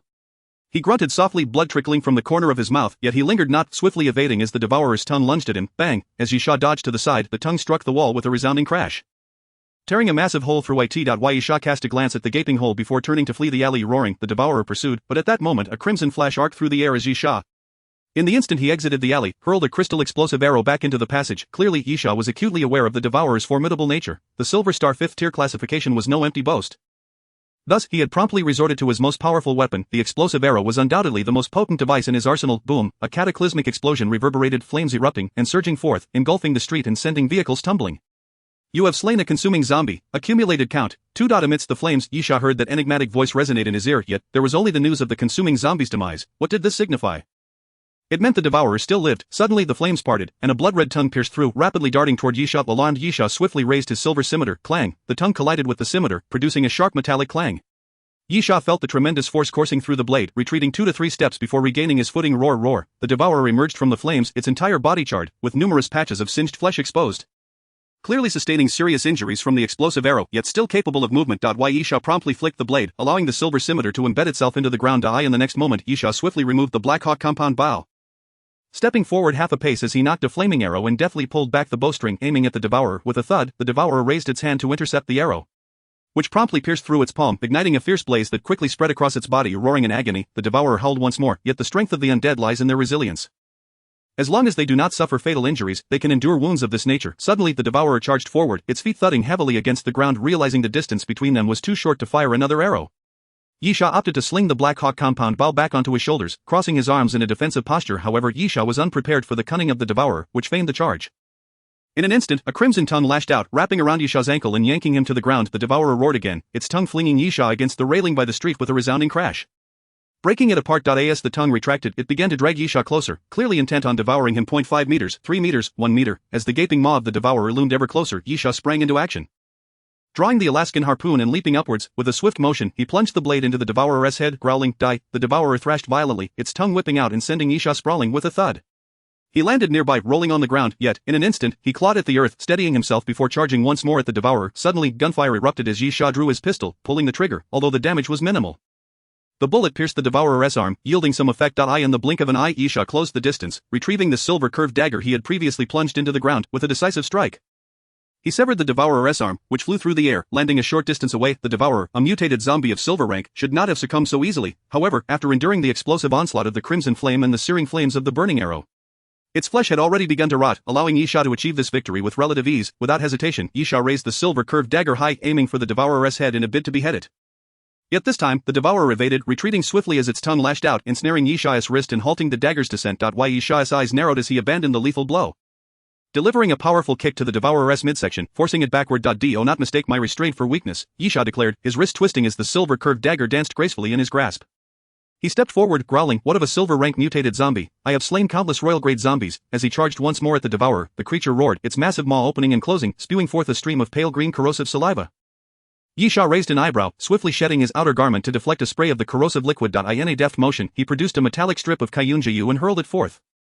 As it struck the ground, it released a cloud of smoke, enveloping the Devourer. The creature shrieked in agony, its cries echoing through the air. For humans, Kayunjayu might merely serve as a smoke bomb. Yet for zombies, these vapors bore harmful effects. More importantly, amidst the smoke, Yisha vanished from sight. Chapter 69. Yisha navigated swiftly through the smoke, circling behind the Devourer, raising his silver-curved dagger for a decisive strike. The Devourer roared in response, swinging its arm backward, but the blow missed entirely. Though the Devourer had evolved as a Devourer, enhancing its attributes, its slow speed remained unchanged. Despite some improvement, it struggled to keep pace with Yisha. However, its tongue remained agile and quick, which was precisely why Yisha had employed Kayunjayu to obscure his presence, making it difficult for the tongue to track him. Then, with a savage grin, Yisha declared, "I shall first incapacitate that tongue of yours." With rapid footfalls echoing around him, Yisha dashed toward the Devourer, raising the Alaskan harpoon and lunging for its tongue. With a thud, the harpoon pierced the Devourer's tongue, and with a swift yank, Yisha pulled it taut before bringing down the silver-curved dagger. The blade struck true, severing a portion of the tongue. Without a moment's pause, he leaped backward to evade the Devourer's counterattack, sheathing both the silver dagger and the Alaskan harpoon before drawing the Black Hawk compound bow once more for the final blow. "Die!" Yisha shouted, knocking an arrow. He released the string, and the arrow pierced through the smoke, embedding itself within the Devourer's body. The creature froze momentarily, then slowly toppled forward. "You have slain the Devourer." Cumulative count, 1. Apocalyptic reward, enhanced venom sac X1, random potion X1. The mysterious voice echoed, announcing the Devourer's demise. As it was his first kill, Yisha was rewarded handsomely. The venom sac, a prize he had previously acquired, was now enhanced due to the Devourer's advanced mutation. Yisha rummaged through the creature's corpse, extracting the venom sac from its chest. As for the random potion, it was an additional reward from the death train and could not be claimed until he returned to it. However, amidst the rewards, Yisha found himself troubled by the corpse before him. He had intended to extract information from these beings, yet they had inexplicably transformed into zombies, and now, having slain one, he had no one left to interrogate. At that moment, he heard rustling sounds around him. Peering left and right, he saw the ordinary zombies approaching. During the battle with the Devourer, their instinctive fear had kept them at bay, but now, with Yisha alone, they swarmed around him. Knowing that being surrounded by zombies was far from a wise choice, he had no option but to flee. After running for an indeterminate length of time, Yisha noticed the number of zombies dwindling. He dashed into a nearby residential building, swiftly ascending to the rooftop, securing the door behind him, and leaning against it to catch his breath. The trail seemed to fade once more, rubbing his hair in frustration. Yisha muttered, "This damned city of amnesia." The city of amnesia presented 3 tasks, but it was not mandated to complete all 3. Achieving just one would suffice to return to the death train. Consequently, Yisha had performed quite well, having destroyed a source of the zombie plague, thus earning his passage back. Moreover, the spoils he had gathered were substantial, rivaling what he had acquired in the nightless city.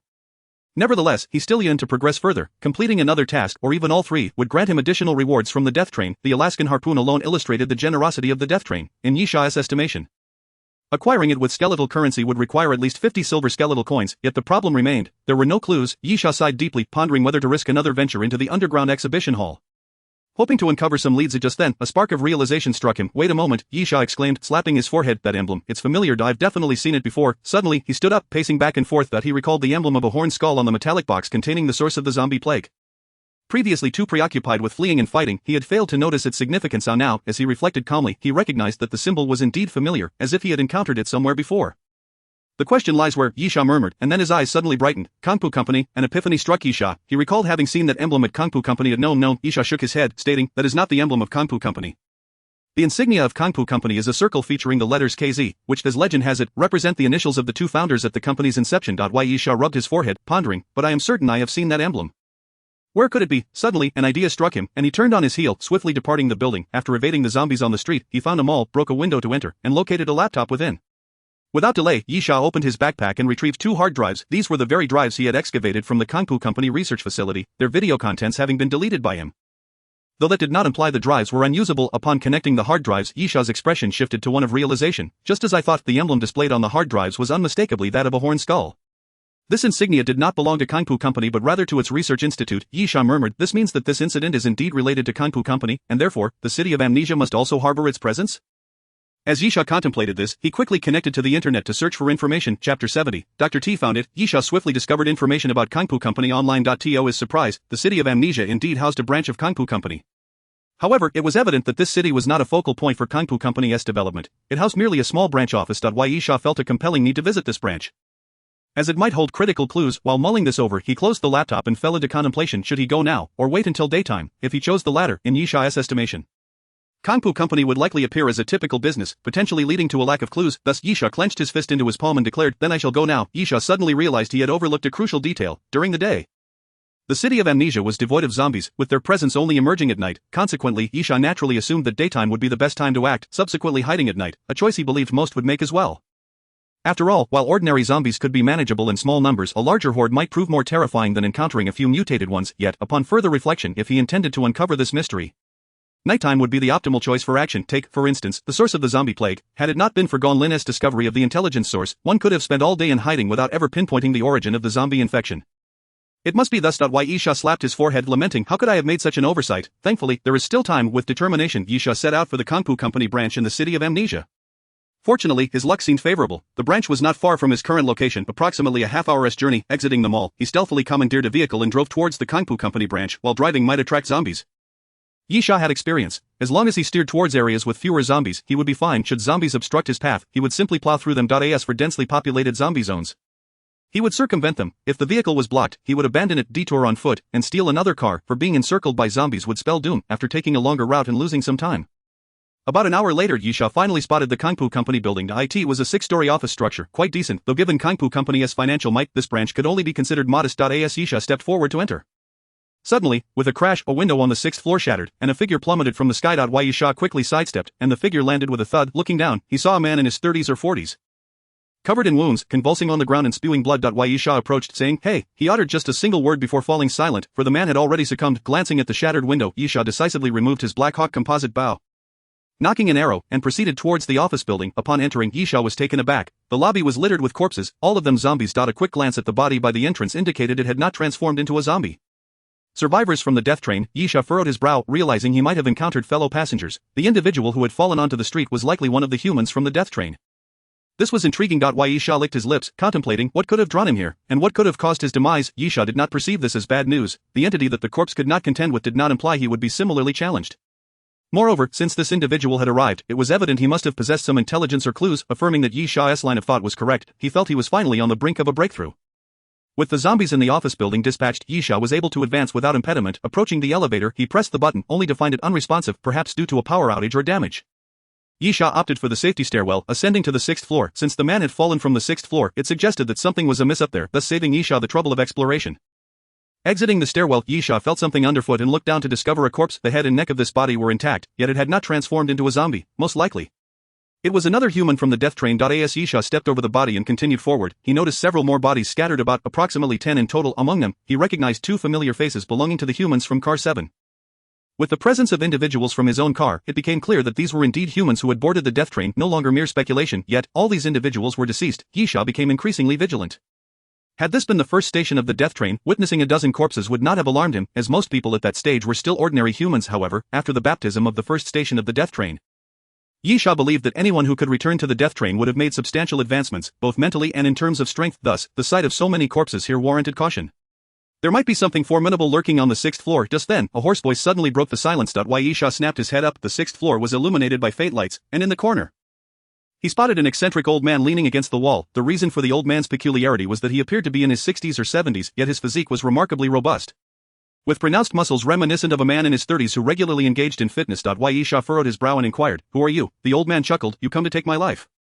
Yet you do not know who I am." Yisha tilted his head and glanced at the corpses. What could have drawn these individuals here? A glint of realization flashed in Yisha's eyes as he turned back to the old man and declared, "You are Dr. T." Chapter 71. The third task among the 3 major tasks in the city of Amnesia, unraveling its secrets, was the most elusive, intangible and abstract. It could only be realized through discoveries to be brought back to the death train.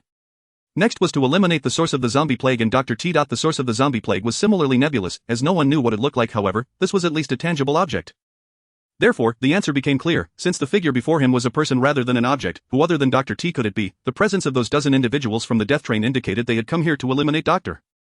Yisha suddenly smiled. There were no clues, no process, but often, the outcome is what truly matters. Yisha had been preoccupied with the first two tasks, neglecting the assignment to eliminate Dr. T and acquire the ZX mutated virus cells. Yet now, with the opportunity presenting itself, Yisha had no reason to let it slip away. He slowly raised his bow, looking at Dr. T and remarked, "You seem to be in rather dire straits." Dr. T had evidently been in battle with a dozen individuals prior, and only then did Yisha notice that Dr. T appeared severely injured, his body smeared with blood, his face etched with fatigue. While he bore no obvious wounds, that did not mean he was unscathed. "You think you can contend with me?" Dr. T sneered. "Those dozen people could do nothing to me. Now, you are merely one more." Yisha chuckled. "Do not conflate me with a pack of rabble. Rather than waste time with idle banter, let us engage in battle." As Yisha released his grip on the bowstring, the flaming arrow surged forth towards Dr. T. Reacting swiftly, Dr. T seized a nearby table and hurled it forward with great force. With a resounding thud, the burning arrow embedded itself into the table, igniting it in a fierce blaze, yet Yisha's assault did not cease. The moment he launched the flaming arrow, he swiftly knocked another, this time opting for a piercing arrow. With a whoosh, the arrow shot forth, piercing through the table and embedding itself in Dr. T's shoulder. Yisha tilted his head, pondering how this old man, despite his considerable strength, seemed rather unimpressive, having taken down a dozen or so humans descending from the death train. Could it be that those individuals were simply inept? As these thoughts crossed his mind, Dr. T, furious from the arrow lodged in his shoulder, let out a primal growl. "You have forced my hand, boy." Suddenly, Dr. T produced a syringe gun, its barrel containing a test tube filled with a glowing green liquid. Yisha's instincts screamed that something was amiss. This substance appeared to be the origin of the zombie plague. In an instant, Dr. T raised the syringe gun and plunged it into his own neck. Pulling the trigger as the liquid coursed into his veins, gasping for breath, he discarded the syringe gun and inhaled deeply. "This concoction can only be injected twice a day," he snarled. "This is the third time. And I know not what price I shall pay, but one thing is certain, with each injection, the effect multiplies. You will undoubtedly perish." As he spoke, his body began to tremble violently, swelling like a balloon. "By the heavens," Yisha exclaimed, taken aback by the familiar sight. Dr. T's transformation mirrored that of the captain who had morphed into a devourer earlier. Both were part of the KMP Corporation. Could this old fellow also become a zombie? While Yisha contemplated this, Dr. T's form exceeded 2 meters, nearly reaching 3, his eyes turning a blood-red hue. However, his skin became increasingly pale, devoid of any color, almost translucent. With a deafening roar, Dr. T threw back his head. Suddenly, with a loud pop, his right arm exploded, sending a cloud of blood and flesh into the air. Yisha swiftly raised his hand, deflecting the flying debris, and zeroed in on Dr. T. Self-mutilation before the battle? Yisha was not about to underestimate the situation. Indeed, though Dr. T's severed arm lost blood, flesh, and bone, the tendons remained intact, intertwining to form new flesh and bone. A massive, blood-red arm emerged, significantly larger than Dr. T's left arm, its hand transforming into a 3-fingered claw with razor-sharp, luminescent nails. Following this transformation, Dr. T seemed to lose all sanity, roaring wildly as he swung his colossal arm, scattering everything in his vicinity. Yisha furrowed his brow, questioning whether Dr. T had truly become a zombie. What type of creature was this? Given the captain's transformation into a devourer, Yisha instinctively thought of a mutated zombie. Yet he had never encountered a creature like Dr. T in his previous life. It mattered little, however. Yisha coldly readied his bow once more. Regardless of what it was, killing it would complete his third task. As he spoke, he knocked an arrow and released it, sending the piercing arrow flying toward Dr. T. Dr. T swiftly pivoted, raising his massive arm. The arrow struck, but to Yisha's astonishment, it became lodged within Dr. T's monstrous limb. The piercing arrow, true to its name, was meant to penetrate any object, yet it had failed to pierce even the first layer of flesh. Yisha had never witnessed an arrow fail against a mere arm before. With a thunderous roar, Dr. T swung his gigantic arm, sending a table hurtling toward Yisha. Attempting to brace himself, Yisha crossed his arms, only to be sent flying backward by the tremendous force.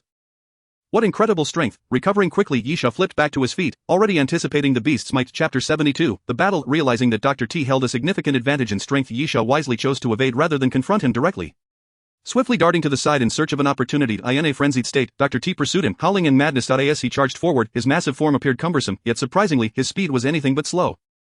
Like a bulldozer, he barreled through, clearing everything in his path with powerful sweeps of his arms. Yisha raised an eyebrow, somewhat taken aback by Dr. T's speed. As the giant closed in, Yisha suddenly produced a smoke grenade from his pouch. Hurling it ahead, the metal canister clattered to the ground, releasing a thick cloud of smoke that enveloped the area. With visibility obscured, Dr. T lost sight of Yisha, halting his advance. However, once the smoke enveloped him, Dr. T began to howl in agony, hiding in the shadows. Yisha's heart raced. The injection had indeed transformed Dr. T into a zombie. The rationale was simple. While the smoke grenade acted as an ordinary smoke bomb for humans, it contained unique ingredients that inflicted continuous harm upon zombies. The fact that Dr. T was affected by the smoke confirmed his transformation. The items from the death train were undeniably accurate. Nevertheless, this revelation held little significance for Yisha. Whether zombie or human, he had one goal: Dr. T must die. Suddenly, Yisha surged forth from his hiding spot, approaching Dr. T like a phantom, though the smoke affected him as well, limiting his visibility. Dr. T's enormous form left a discernible outline amidst the haze. Accompanied by the sound of his heavy footsteps, positioning himself behind Dr. T, Yisha sprang forth, drawing his silver curved blade and striking fiercely at Dr. T's back. Dr. T roared in pain, retaliating with a wild swing of his arm. Yet Yisha, with remarkable agility, ducked low just in time. Dr. T's titanic arm narrowly missed him. Seizing the moment, Yisha swung his blade again, this time targeting Dr. T's ankle. With a swift strike, he severed the tendon.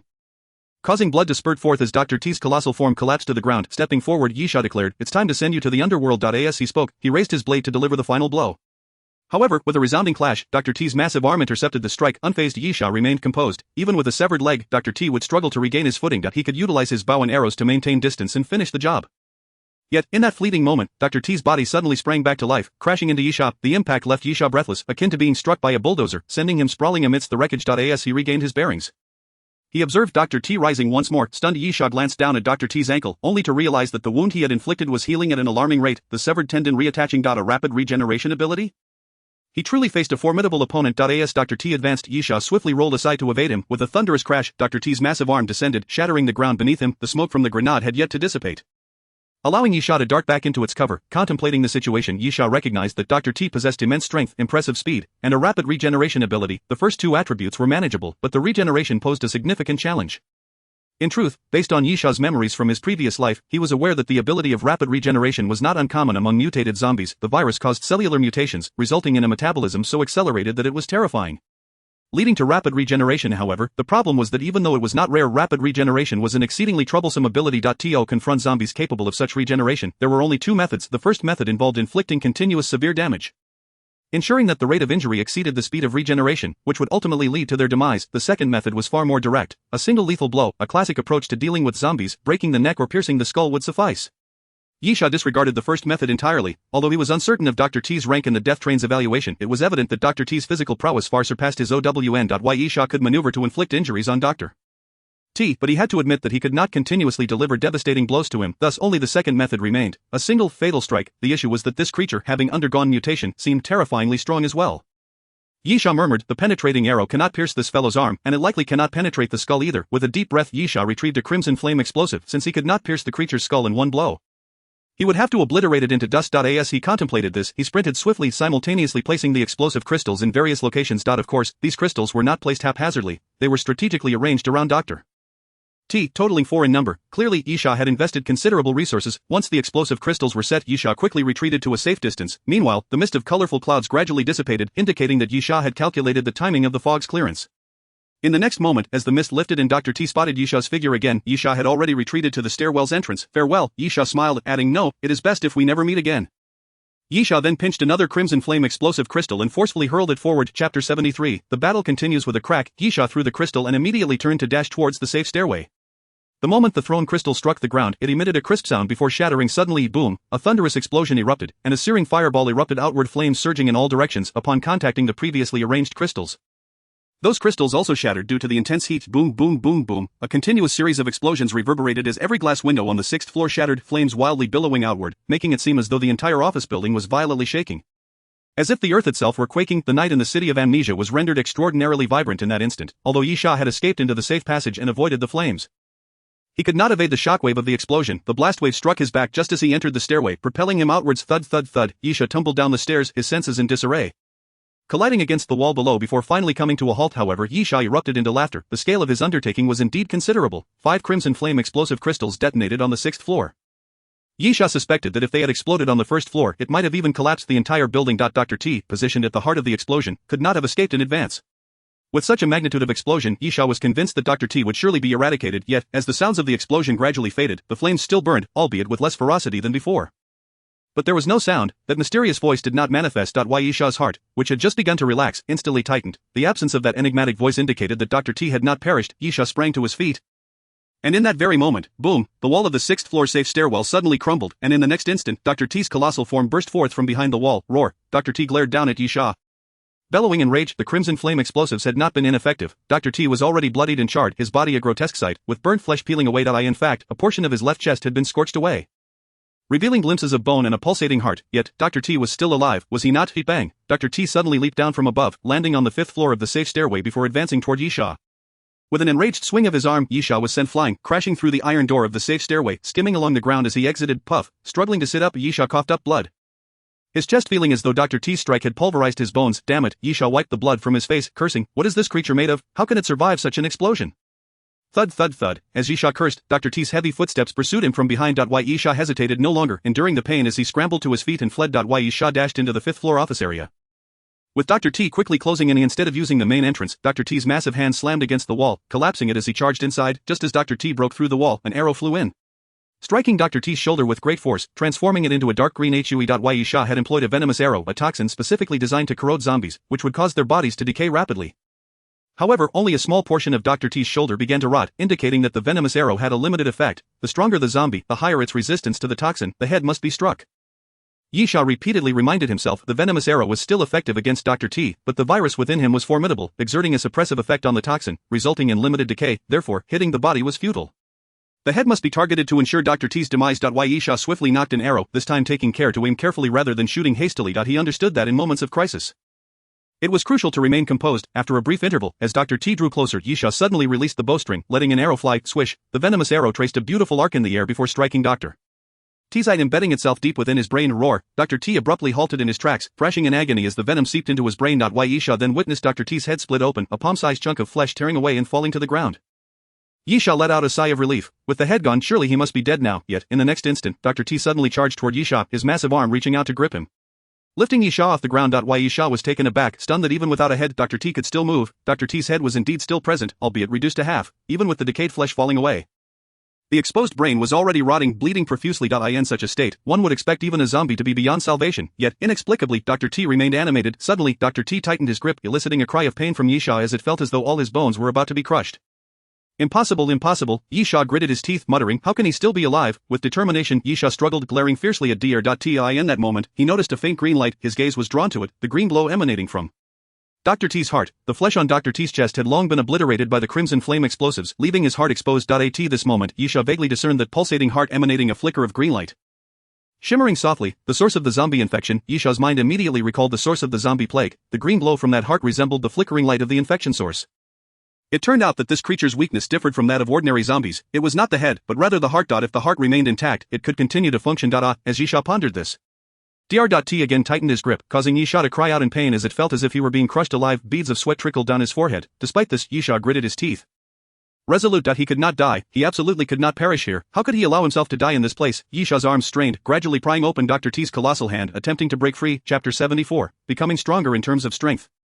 Even though Ye Sha's physical capabilities had greatly exceeded that of an ordinary person, he was still inferior to Dr. T. Therefore, attempting to escape from Dr. T's enormous grasp was evidently no simple feat.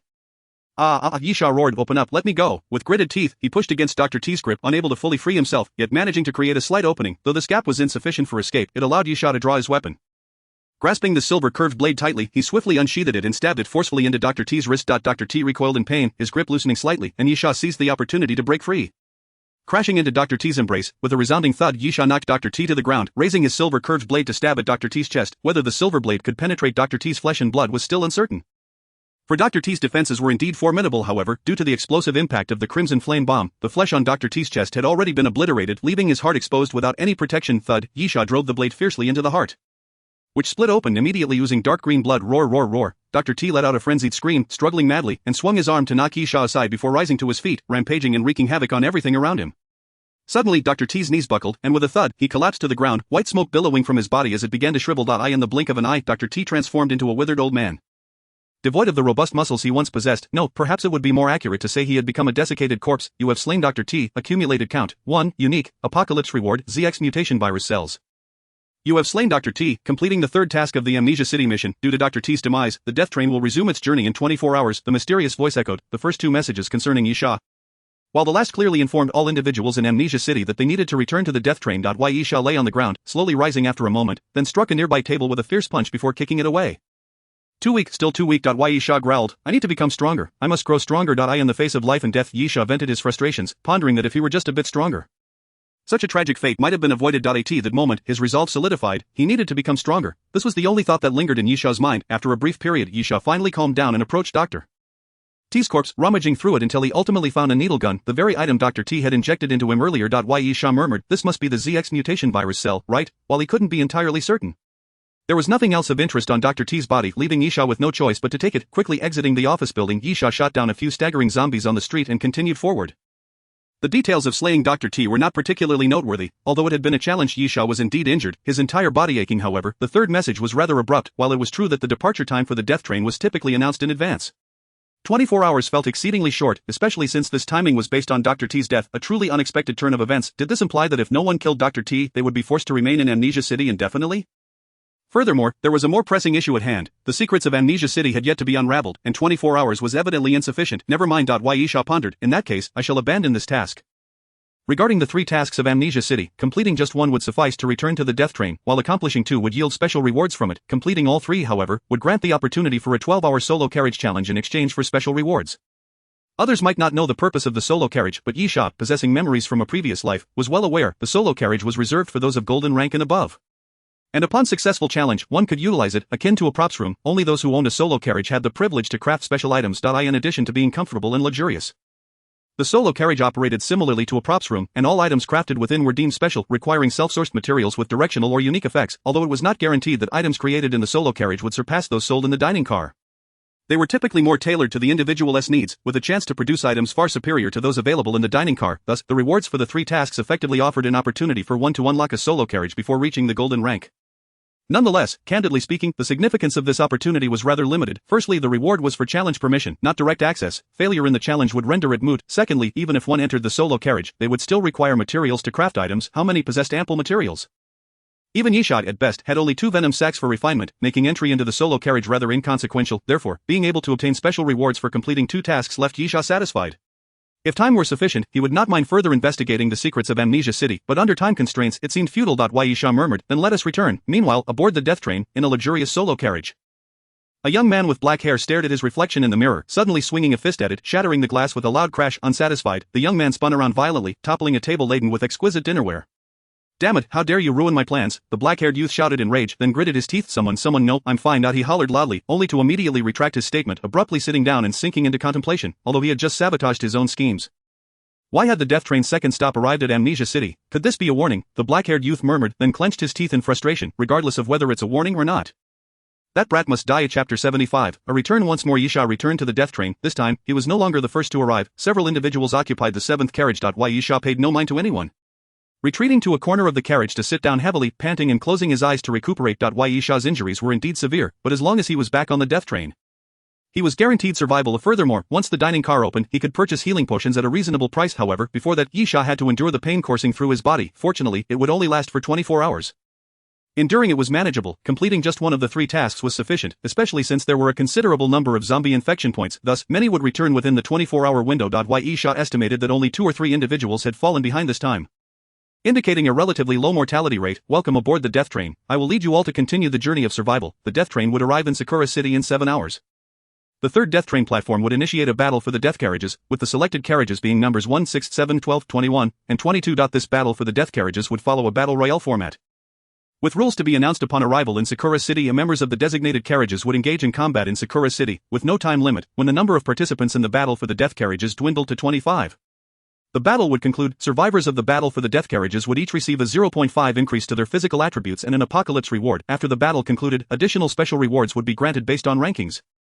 Beyond the apocalypse rewards, survivors of the death carriages would enter exclusive death carriages before reaching the 4th platform, indulging in luxurious pleasures, and receive significant discounts on items, skills, or the exemption of a task at one station. Among other benefits, special tasks for the death carriage battle included slaying the Ghostface General, slaying the Corpse Flower, and locating the initial form of the mutated plant pathogen. Completing these special tasks would automatically grant a promotion slot, allowing direct entry into the death carriage. Should one be killed before returning to the death train, the assailant would automatically obtain the promotion slot. The dining car would open in 5 minutes, lasting for 5 hours. As the death train prepared to restart, the mysterious voice echoed once again, this time with an unusual abundance of content. Once the voice faded, the carriage erupted in chaos. Someone exclaimed in terror, "Are we to turn on each other? Damn it, isn't facing those zombies enough? I want off this train. I'd rather live in Amnesia City, where at least it's safe during the day, within the carriage." Only a few remained silent, scrutinizing others while contemplating the rules of the death carriage battle. Yisha was among them, but he had no need to ponder the rules, having participated in such battles before. And not just once. Simultaneously, Yisha's mind was filled with suspicion. The initiation of the death carriage battle followed a pattern. Simply put, after several stops of the death train and a significant number of casualties among the passengers, the train would merge carriages. The method of merging carriages was through the battle for the death carriages, and the victors would enter a carriage that surpassed the standard ones in quality. Yisha recalled that in his previous life, he had participated 3 times, ultimately surviving each time. However, what struck him as peculiar was that the reason for his participation in the last life was that the number of people in his carriage had dwindled to a mere few. Only 3 or 5 individuals, prompting the initiation of the death carriage battle, yet, in the current scenario, there were still at least 17 or 18 individuals in carriage number 7. Even if many had perished in other carriages necessitating a merger. It should not have been carriage number 7's turn. Moreover, only 2 death train platforms had passed. Yisha was skeptical that the numbers had diminished to the point of requiring a merger. If that were the case, why then initiate the death carriage battle? Yisha found himself perplexed, but since the announcement had been made, the commencement of the death carriage battle was an immutable reality. After contemplating for a while, he resolved to set aside his doubts, firmly believing that he would emerge victorious in the end. Meanwhile, the 5 minutes swiftly elapsed, and the dining car opened. Upon entering, Yisha approached the bar and stated, "I require a healing potion." The healing potion was quite affordable, costing merely 20 copper skull coins. However, this item was a benefit afforded to those who returned alive from the death train, usable solely within its confines. Capable of instantaneously restoring any injuries, the proprietress handed the healing potion to Yisha, who consumed it in one gulp, quickly regaining his vitality. The proprietress smiled and inquired, "Are there any fine goods this time?" "You are my only customer." Yisha replied. Of course, after the 2 death train platforms, the dining car's functionalities had been extensively explored by the others, resulting in a considerable gathering at the bar.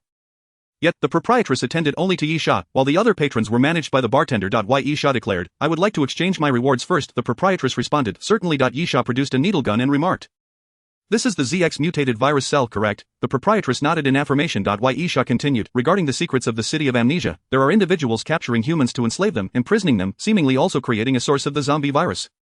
Although Yisha could not ascertain the full mystery of the city of amnesia, he speculated that the slave district beneath the exhibition hall was evidently dubious. Perhaps he had stumbled upon the truth. Regrettably, the proprietress shook her head with a smile, saying, "I'm afraid you have only completed 2 tasks, destroying the zombie virus source and eliminating Dr. T to obtain the ZX mutated virus cell." Yisha paused momentarily, saying, "The secret of the city of amnesia is that humans by day become zombies by night." At that moment, Gonlin suddenly seated herself beside Yisha and remarked, "There has never been any humans there." Yisha turned to Gonlin, saying, "You seem to know quite a lot." Gonlin replied, "Kangpu Company researched an antidote aiming to revert zombies back to humans. But regrettably it failed. After consuming the antidote, those zombies indeed transformed back into humans, but only during the day, and their lifespan significantly shortened. The failed antidote itself became the source of the zombie virus. The reason for releasing the zombie virus at night is that Kangpu Company is still conducting research and continuously releasing new sources to gather zombies for experimentation." The proprietress nodded, placing a petite silver handgun on the table, stating, "You have destroyed the zombie virus source and uncovered the secrets of the city of amnesia, completing 2 tasks. This is your reward." Chapter 76, Planning. Gonlin smiled as she took the handgun, saying, "Thank you." Yisha frowned, saying, "However, this doesn't seem quite right. There are still many unanswered questions. Why does memory last only 24 hours? Is it because memory is erased upon becoming a zombie? And does Dr. T also use the zombie virus source? What is the situation with that slave district?" The proprietress smiled, "This task is considered complete as long as you touch upon the secret. Detailed knowledge of the entire process is not required. Thus, what you have stated is sufficient. If you wish to delve deeper to satisfy your curiosity, you may purchase the complete information from me." Yisha hesitated, saying, "No need." Yisha was not envious of Gonlin receiving a special reward. It was merely curiosity. However, he certainly would not waste skull coins to satisfy that curiosity. After all, the city of amnesia was a thing of the past. There was no need to probe too deeply into it. Gonlin suddenly interjected, "What are your thoughts on the next stop being the death carriage battle?" Yisha replied coldly, "I believe it is exceedingly impolite to disturb others while they are purchasing items." Gonlin seemed accustomed to Yisha's cold demeanor, unfazed, and simply stated, "Then we shall discuss it later." Gonlin rose to leave, and Yisha turned to the proprietress, saying, "As per the usual arrangement, I need to sell some items while also purchasing a few. Please provide an estimate." As he spoke, Yisha placed his items on the table. In terms of quantity, Yisha had acquired fewer items than during his time in the City of Eternal Night, but their quality had evidently improved. Among them were the Night Child's Heart of Darkness and the mutated venom brain matter. With the enhancement from the Devourer's potent venom sac, Yisha extracted the sac, along with the ancient bat blood from the man-faced bat. The venom brain matter, being a product of mutation, would command a significantly higher price, followed by the ancient bat blood, which typically yielded valuable materials. The proprietress assessed the items and proposed 30 silver skull coins. "How does that sound?" Yisha nodded. "That works." The proprietress continued, "Now let us settle up. Here is your special reward, along with the stored potion reward." After completing 2 tasks, Gonlin received a special reward in the form of a compact feminine handgun, while Yisha was awarded not an item, but a skill. Snakebite, fantasy skill, attacks an enemy with a grip strength of 225 kilograms.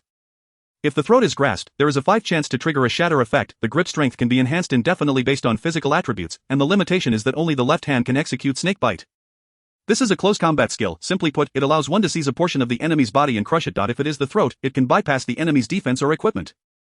With a 5 chance to crush the throat. Yisha pondered for a moment. Among fantasy skills, combat-related skills were relatively lacking. However, fantasy skills were generally quite expensive, with even the inferior ones not priced below 100 silver skull coins. Overall, when evaluated by price, this ability was still fairly commendable. As for the potion, it was an additional reward from the death train after defeating the Devourer, not something particularly rare, yet still quite useful. Being a physical enhancement potion. Yisha promptly opened it and drank it down. Intense pain surged throughout his body. He clenched his fists tightly, gripping the edge of the bar. In an instant, his clothes were drenched in sweat. Approximately 5 or 6 minutes later, the excruciating pain gradually subsided, and a mysterious voice suddenly echoed, "Your physical attribute has increased by 0.98, currently standing at 5.35. In the Death Train's evaluation of physical attributes, a score of 3 is deemed normal for humans, 3 to 4 is considered excellent, 4 to 5 categorizes one as superhuman, surpassing normal human standards, while a score above 5 is classified as inhuman. Naturally, being inhuman is not an endpoint but rather a starting point. The physical attributes of mutated zombies are generally classified as inhuman, while ordinary zombies typically hover around a score of 4. Although zombies cannot be classified as living beings, they are inherently inhuman, thus, measuring against zombies is not entirely intuitive, but it does provide a perspective that only those with physical attributes exceeding 5 can engage in direct physical confrontation with zombies.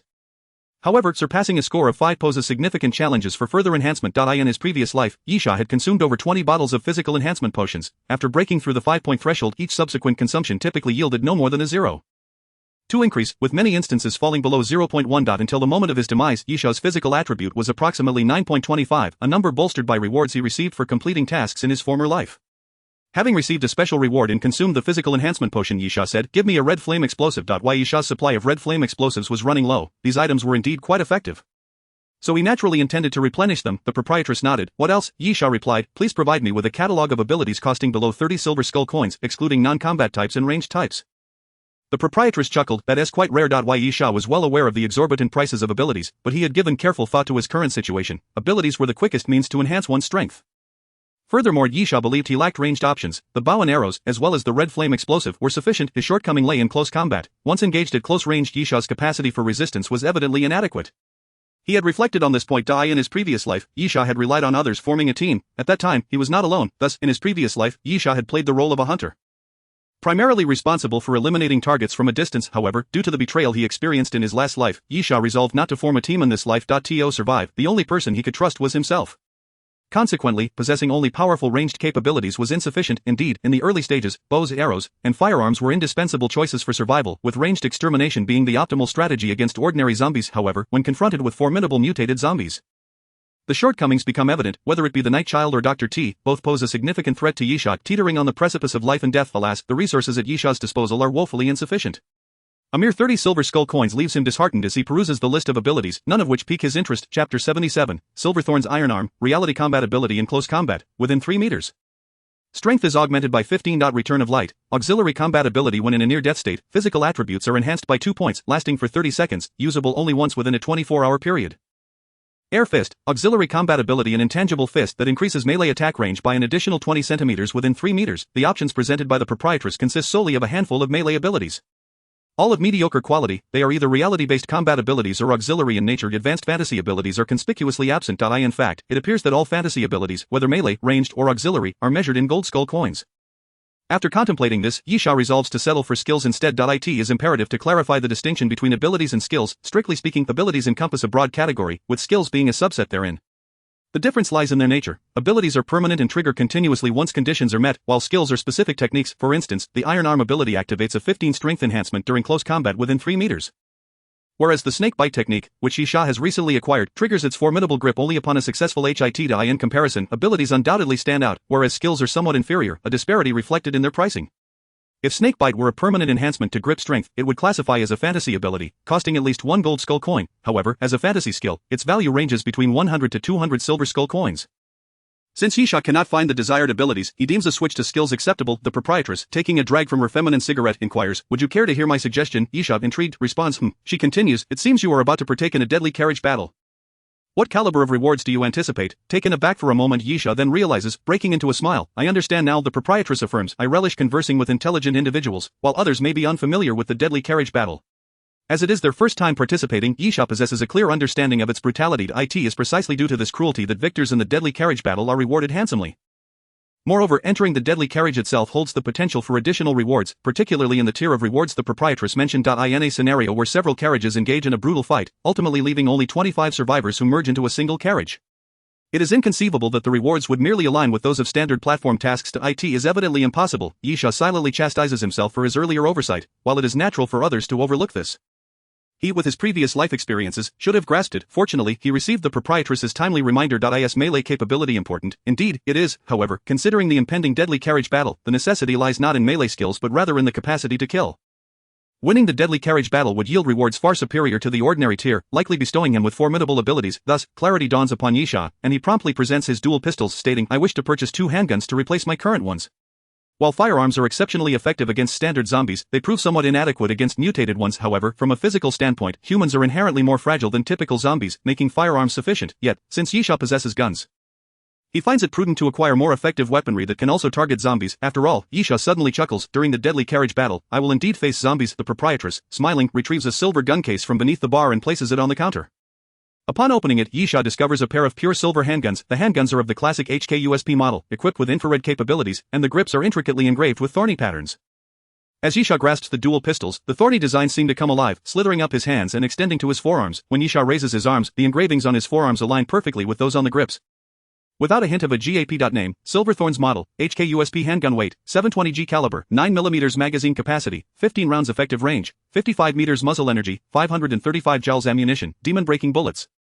Silver bullets special effects, demon-breaking bullets, additional damage to zombies, silver bullets, enhanced bullet power against any target, special skill, thorny path, upon use it charges, when fully charged, it unleashes the thorny path, causing significant destruction in a straight line ahead. Yisha inquires, 30 silver skull coins? The proprietress nods, I can additionally provide you with 2 boxes of ammunition, 1 box of demon-breaking bullets and 1 box of silver bullets, each containing 100 rounds. Yisha adds, I would like a few extra magazines. Magazines are crucial. During combat, there is little time to reload, so pre-filled magazines allow for swift changes. The proprietress considers and responds, that is agreeable. Given that the value of supplementary items is generally low, she readily produces 6 empty magazines for Yisha. He collects the items and states, pleasure doing business. The proprietress smiles, I hope we meet again. Yisha affirms, before we reach the 4th platform, it is likely we shall encounter each other once more. With that, Yisha departs, carrying the gun case. After sifting through options, he ultimately purchases the pair of handguns, feeling as though he squandered a great deal of time. Yet, he does not share that sentiment. Engaging in conversation with the proprietress, perusing the item list, and selecting abilities, all these actions are meaningful, providing Yisha with a clearer understanding of his shortcomings and a sense of what he truly needs, enabling him to chart a rational course. To grow stronger is not a matter of a single day but rather a protracted journey. Moreover, Yisha harbors an inexplicable feeling that this upcoming deadly carriage battle may serve as a pivotal turning point on his long path.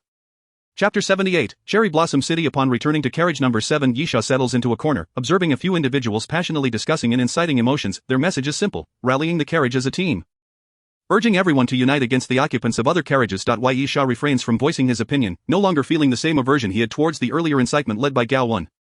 Gao 1 acted out of self-interest, while the current unity among the carriage's occupants is a sound strategy. Theoretically, the deadly carriage battle will culminate in 25 survivors, and with approximately 18 or 19 individuals currently in carriage No. 7, it is entirely plausible for them all to survive. Furthermore, in the presence of shared interests, collaboration and teamwork are indeed viable options. In fact, in his previous life, Yisha had experienced that the deadly carriage battles only commenced when the number of participants in the carriages dwindled significantly. Consequently, there were far more carriages involved, with an average of 5 to 7 individuals per carriage, an ideal number for a small team. Thus, organizing teams based on carriages to face adversaries is a logical approach.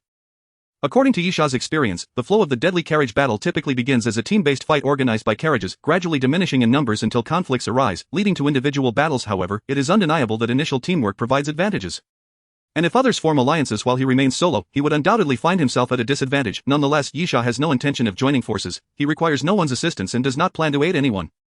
Unlike the Amnesia City, where he felt uncertain, he firmly believes that in Cherry Blossom City, he possesses the greatest advantage, whether in a team or not, for he may not have ventured to Amnesia City in his previous life, but he has indeed been to Cherry Blossom City. As Yisha chooses not to partake in the commotion, he decides to examine his personal information. Yisha, human, male, 23 years old, level, silver 3 stars. Privileges, access to the main carriage of Death Train No.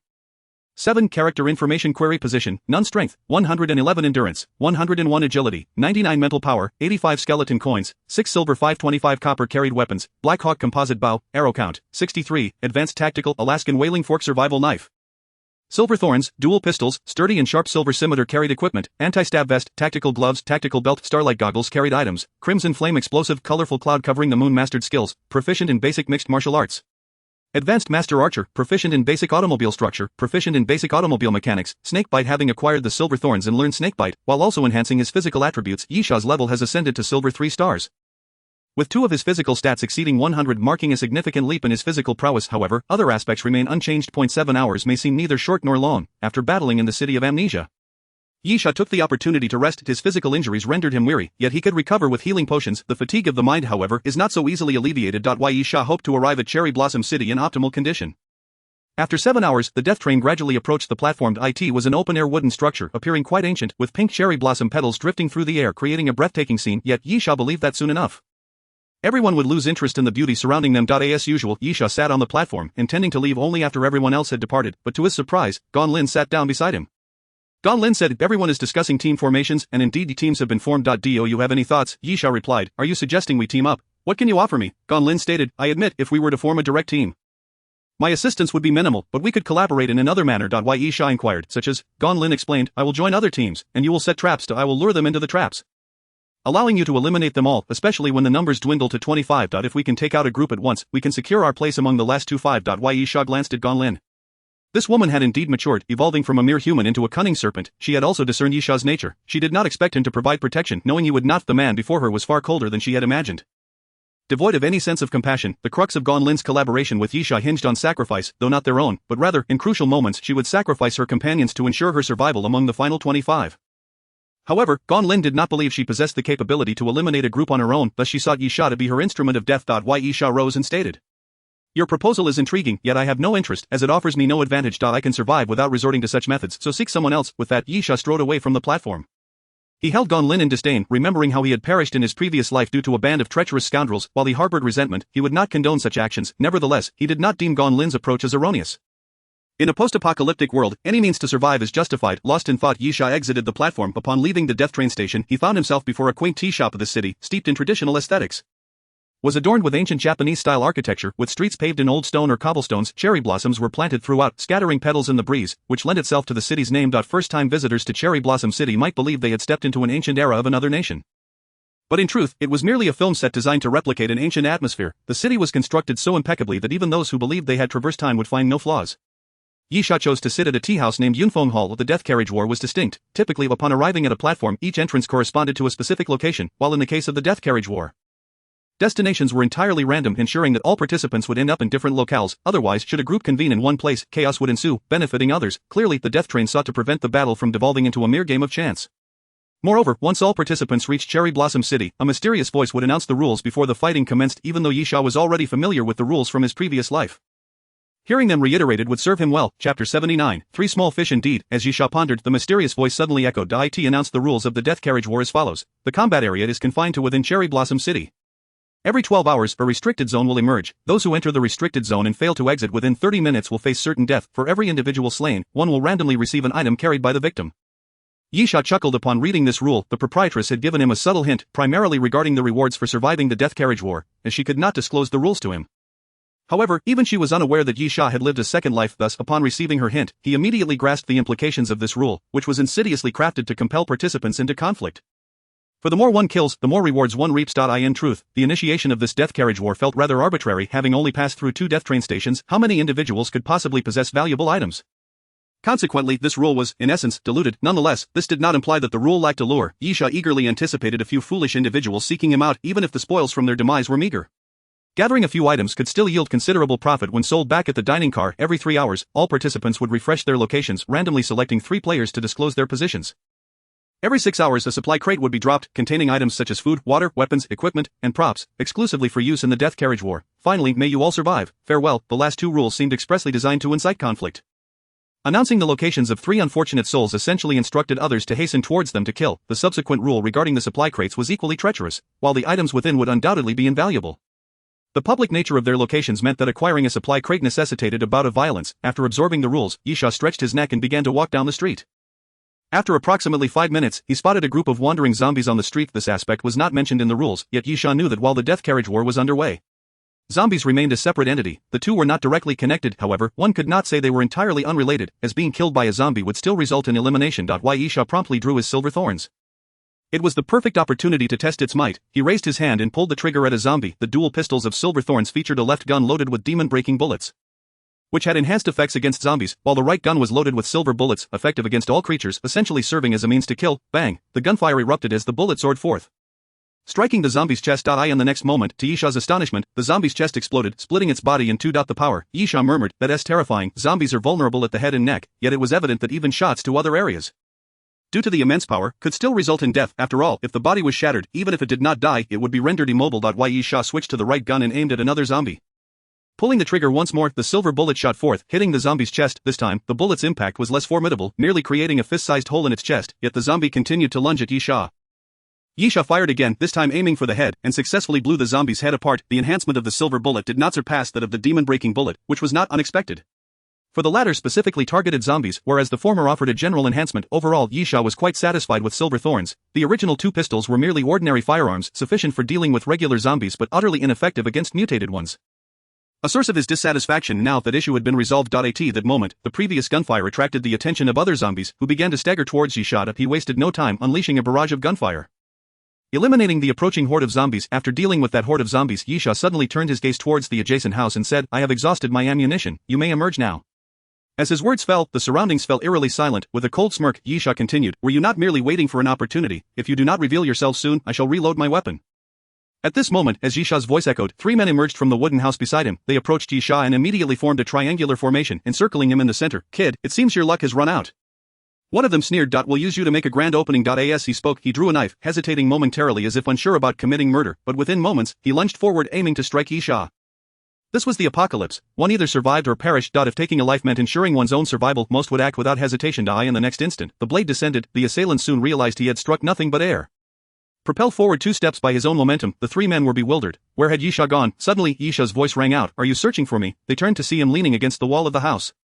Arms crossed, observing them. No one knew how he had reached that position. This was the terrifying consequence of having enhanced physical abilities exceeding 5 points, transcending the realm of humanity. "Have you ever considered why I so willingly expended my bullets?" Fully aware that you were hiding, Yisha quipped, a cold smile gracing his lips. "Using bullets to kill you would be a sheer waste." In a flash, Yisha's figure darted forward, covering 3 to 4 meters in an instant.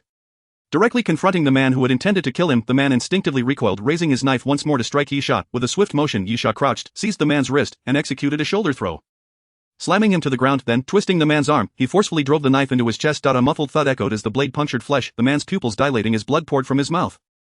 Staining his shirt crimson. To kill, one must be prepared to be killed, Yisha remarked. "This seems fair, does it not?" Chapter 80. Confrontation. As Yisha finished speaking, he suddenly leaped aside, narrowly avoiding a curved blade aimed at him. At that moment, his mastery of mixed martial arts kicked in. Instinctively, he delivered a powerful punch to the assailant's ribs. Pain flashed across the man's face, but Yisha denied him the chance to cry out. Swiftly following up with a kick to his knee that sent him crashing to the ground. Grabbing the man's hair, Yisha drew a silver curved knife across his throat, whispering, "Safe travels." In less than half a minute, Yisha had slain 2 men, leaving the last one utterly petrified. As he watched Yisha discard the second corpse and turn back, a cry escaped his lips, and he dropped his weapon. Fleeing in terror. Yisha clearly had no intention of letting him escape. He sheathed the silver knife and unstrapped his composite bow. With a swift release of the bowstring, an arrow flew forth, piercing the fleeing man's body, causing him to collapse to the ground. "Congratulations, you have slain a combatant." Cumulative total, 1. Acquired items. Basic boxing proficiency. "Congratulations, you have slain a combatant." Cumulative total, 2. Acquired items, 10,000 compressed biscuits. "Congratulations, you have slain a combatant." Cumulative total, 3. Acquired items, sharp curved knife. Yisha shook his head with a wry smile. These 3 were undoubtedly the weakest contenders in the deadly competition. A glance at their belongings confirmed it. The ease with which he had dispatched them felt akin to slaying 3 zombies. Devoid of challenge, the basic boxing proficiency was of no use to Yisha. It would not benefit him in the least. And even learning it directly would yield no profit when attempting to sell it back in the supply train. The 10,000 compressed biscuits, however, held some utility. As the name suggested, they could be consumed countless times. Packed in a palm-sized pouch containing 10,000 compressed biscuits, an item sold on the death train, such biscuits were quite appealing, serving as a decent food reserve. The final curved knife was left behind. It was merely an ordinary weapon, not worth a few copper skull coins, especially when he possessed a far superior silver knife. Having abandoned the 3 corpses, Yisha pressed on, seeking a place to rest. For nightfall was approaching, coinciding with the arrival of the death train. "Tonight, I shall find a place to rest," he murmured. "Tomorrow, I will set out to find the corpse flower." In his previous life, Yisha had visited Sakura City and was aware of the 3 tasks announced concerning the cabin competition: slay the ghost-faced general, kill the corpse flower, and locate the source of the mutated plant disease. While most might overlook these unique tasks, focusing solely on survival until only 25 remained, Yisha recognized their significance. Completing these special tasks guaranteed an opportunity to secure a spot. And although the mysterious voice had not explicitly stated it, he understood that rewards awaited those who succeeded in these endeavors. The rewards for the final 25 survivors varied, with those who completed special tasks receiving the most substantial rewards. Moreover, the death train ranked participants based on their number of kills. The more one killed, the better the rewards. These were hidden rules, and Yisha could not fathom why the death train chose not to disclose them. In his previous life, speculation abounded regarding the potential for revealing hidden rewards to lead to predictable patterns, or perhaps the death train retained a sliver of hope for those of lesser strength. Regardless, at present, these insights benefited Yisha, as he had been privy to this knowledge from the outset. Lost in thought, he halted before a house, declaring, "This one will do. It appears satisfactory." As he stepped forward to enter, a sudden chill raced down his spine. Yisha sprang back, glancing at his ankle, which was stained with blood, a sharp pain radiating from a fresh wound. He quickly turned to the door of the house and spotted a thin wire tightly strung across. Deadly sharp and capable of severing limbs, only due to his exceptional physical conditioning had he managed to evade it. This was evidently a trap designed to deter intruders. Muttering softly, Yisha donned his starlight goggles, revealing a red silhouette pressed against the wall inside. Someone had beaten him to it. With a sly smile, he remarked, "Tough luck for you." Yisha swiftly drew his composite bow, knocking a penetrative arrow and aiming at the red figure. The arrow pierced the wooden wall, embedding itself in the figure with enough force to propel it forward. "Did you think hiding behind the wall would keep you safe?" Yisha taunted. As he spoke, he stepped over the trap's wire, but in that instant, he halted, darting sideways, without the mysterious voice's warning. If he had indeed killed the figure with a single shot, the voice would have surely announced it. Just as he anticipated, as he moved to the side, gunfire erupted, and an arm emerged from behind the door, firing repeatedly. Yisha threw himself to the ground, rolling into a side alley adjacent to the house. Peering up along the wall, he saw the red figure crawling forward, making its way to the other side of the house. Yisha immediately raised his weapon and began firing at the bang. Bang, bang. The sound of gunfire echoed as Yisha sprinted swiftly, executing a roll to take cover behind the house. He exhaled deeply and remarked, "I never anticipated encountering a master so soon." Moments later, Yisha rose once more, cautiously inching along the wall while keeping a keen eye on the crimson figure. At that moment, the figure retreated to the corner of the wall, seemingly on guard as well. Yisha attempted to draw his bow and aim, but the red silhouette remained unmoving. Frowning, he pondered the situation. This individual had previously dodged his arrows with uncanny precision, suggesting they possessed a similar device to the starry-eye goggles, which enabled them to ascertain his location. However, when the figure had fired at the rooftop, they had not accurately targeted Yisha's path of escape. Now, as he aimed, the opponent showed no signs of awareness regarding his position. Contemplating this enigma, Yisha suddenly had an epiphany. Of course, he exclaimed, "It's the sound of footsteps." The house was constructed of wood, the front door had wooden steps, and the corridors on either side were also wooden, creaking loudly with every step. Of the opponent could infer his location from the sounds, yet, when Yisha remained still, they would be unable to pinpoint his whereabouts. With this realization, Yisha hesitated no longer. He swiftly knocked an arrow and released it towards the interior. Thud, the penetrating arrow pierced through the wall, aiming straight for the adversary. In an instant, the red figure darted aside, yet the tip of the arrow still grazed their shoulder, leaving a crimson streak as blood flowed freely. Yisha's confusion deepened. This individual could predict his attacks at times, yet at others, they appeared oblivious to their surroundings. What was going on? Just as he was lost in thought, he suddenly glanced at the wall and understood. It was the sound of footsteps. Yisha's eyes lit up. The wooden structure of the house amplified every creak, allowing the opponent to gauge his location. However, when he stood still, they would be at a loss to determine where he was. With renewed determination, Yisha knocked another arrow and shot it towards the interior. Thud, the arrow pierced the wall, striking the red figure's left arm. The figure promptly dove to the ground and dashed forward, intent on escaping through the door. "There's no way I'm letting you slip away so easily," Yisha scoffed. He knocked 3 arrows in quick succession, pursuing the red figure while releasing a volley of shots. Unfortunately, the opponent was evidently seasoned, weaving in an S pattern while alternating between standing tall and crouching low, making it difficult for Yisha to aim accurately. All 3 arrows missed their mark. And the next moment, the red figure leaped out of the door, and Yisha emerged from the side alley. The two locked eyes, and after a brief moment of surprise, Yisha chuckled. "So it's you." He recognized the man before him. They were both from carriage number 7. Yisha recalled the man vividly from his initial entry onto the death train, where 2 men and a woman had already occupied carriage number 7. This man was one of them. In his 20s, clad in a simple white tracksuit, there was not a trace of dirt or zombie blood on him. Yisha had surmised that this individual was either extraordinarily lucky or remarkably strong. Now it was evident that he belonged to the latter category. Tilting his head, Yisha asked, "If I recall correctly, your name is Xiling?" He had fatally heard someone call the man by that name in the carriage. Xiling glanced at Yisha, then at the arrow lodged in his shoulder, before snapping the shaft and forcefully extracting it, discarding it on the ground. "From the first moment I laid eyes on you, I knew you were a dangerous individual," Xiling stated, locking eyes with Yisha. "You exude an aura unlike anyone else." Yisha smiled. "You're also quite different from those useless individuals." "Thank you for the compliment. Unfortunately, it seems one of us is destined to die today." Xiling's words hung in the air when he suddenly struck, flicking his wrist to release 2 palm-sized throwing knives. The attack was abrupt, catching Yisha off guard as Xiling had cleverly diverted his attention during their conversation. The distance of 7 or 8 meters closed in an instant, but Yisha's superhuman reflexes allowed him to instinctively lean back before the knives reached him. Even so, he was unable to evade both blades. Thud, one knife grazed Yisha's face, embedding itself in the wall behind him, while the other lodged itself in his shoulder. Yisha let out a grunt, falling to the ground, yet he quickly executed a roll and sprang back to his feet. In that instant, he drew the silver thorn from its holster and aimed it at Xiling, pulling the trigger rapidly. Bang, bang, bang. The gunfire rang out as Xiling swiftly darted to the side, seeking refuge between 2 wooden houses. Ignoring the pain in his shoulder, Yisha pursued, leaping onto the rooftop, then sprinting to the rear of the building. But there was no one there. Yisha paused in disbelief. He had jumped onto the roof to expedite his chase, yet now found himself alone. Could Xiling have sprinted away so quickly? No, it was impossible. Yisha refused to believe that Xiling's speed could surpass his own. The only explanation was that the man was still hiding in the alley. Yisha rushed to the edge of the alley, peeking around the corner just in time to see Xiling leap up and grasp Yisha's ankle, yanking him from the rooftop. Thud, Yisha fell hard to the ground, unable to cry out in pain before Bai Xiling pounced, first kicking the silver gun from Yisha's grasp, then delivering a powerful punch aimed at Yisha's face. Yisha tilted his head, raising his arm to block the strike, and countered with a knee to Bai Xiling's abdomen, pushing him back. In the next moment, both men lunged at one another, plunging into a fierce melee. Chapter 82. The interloper. Yisha quickly realized that Bai Xiling was formidable, truly formidable, though Bai Xiling's physical prowess did not match Yisha's, given that Yisha had consumed 2 bottles of physical enhancement serum and another of golden gene serum. Elevating his abilities to a superhuman level, Yisha noticed that Bai Xiling was not far behind. At the very least, he was on par with an exemplary human. If Bai Xiling had not taken any physical enhancement serums, it suggested that his natural abilities were exceptionally formidable. Prior to boarding the death train, his physical attributes may have already exceeded the 4-point mark. Moreover, his combat experience was evident. Bai Xiling's skills were remarkable. Boxing, judo, Muay Thai, mixed martial arts, grappling. He seemed to have mastered various combat techniques, reminiscent of the comprehensive fighting style Yisha employed. Comprehensive fighting, after all, is a fusion of multiple martial arts disciplines, yet there remained a distinction. Yisha could clearly discern that after mastering basic comprehensive fighting, their skills were nearly equivalent. Bai Xiling might have a slight edge, but not by much. However, in every move, Bai Xiling's choices were superior, more logical and refined. This indicated that if Bai Xiling had also mastered comprehensive fighting techniques, he was likely at an intermediate or even advanced level. However, the death train did not offer anything beyond basic comprehensive fighting mastery for purchase. One could only acquire the basic level and then train to improve. There was of course the possibility that Bai Xiling, much like Yisha with his advanced archery mastery, possessed a natural aptitude for combat. Thus, upon learning the basics, he could have seamlessly ascended to an advanced level. This led Yisha to wonder what Bai Xiling had been doing before the apocalypse, as he exhibited proficiency in combat skills, rich battle experience, and the ability to set traps. Even his throwing knife technique might not have originated from the death train but rather from skills he already possessed. Bang! At that moment, Bai Xiling landed a punch to Yisha's abdomen, forcing him back. But just as Bai Xiling advanced again, a flash of silver, Yisha suddenly drew his silver curved blade, sweeping it forward. Bai Xiling quickly dodged backward, glancing down at his chest to find his tracksuit torn open. His expression darkened as he ripped the fabric away, carelessly tossing it aside to reveal a sculpted physique beneath. To be frank, Bai Xiling's build was not overly muscular, yet his body concealed sharp, well-defined muscles that were truly surprising. After discarding his outer layer, Bai Xiling drew a black combat knife from his waist, famously known as the Jungle King, holding it before him as he locked eyes with Yisha.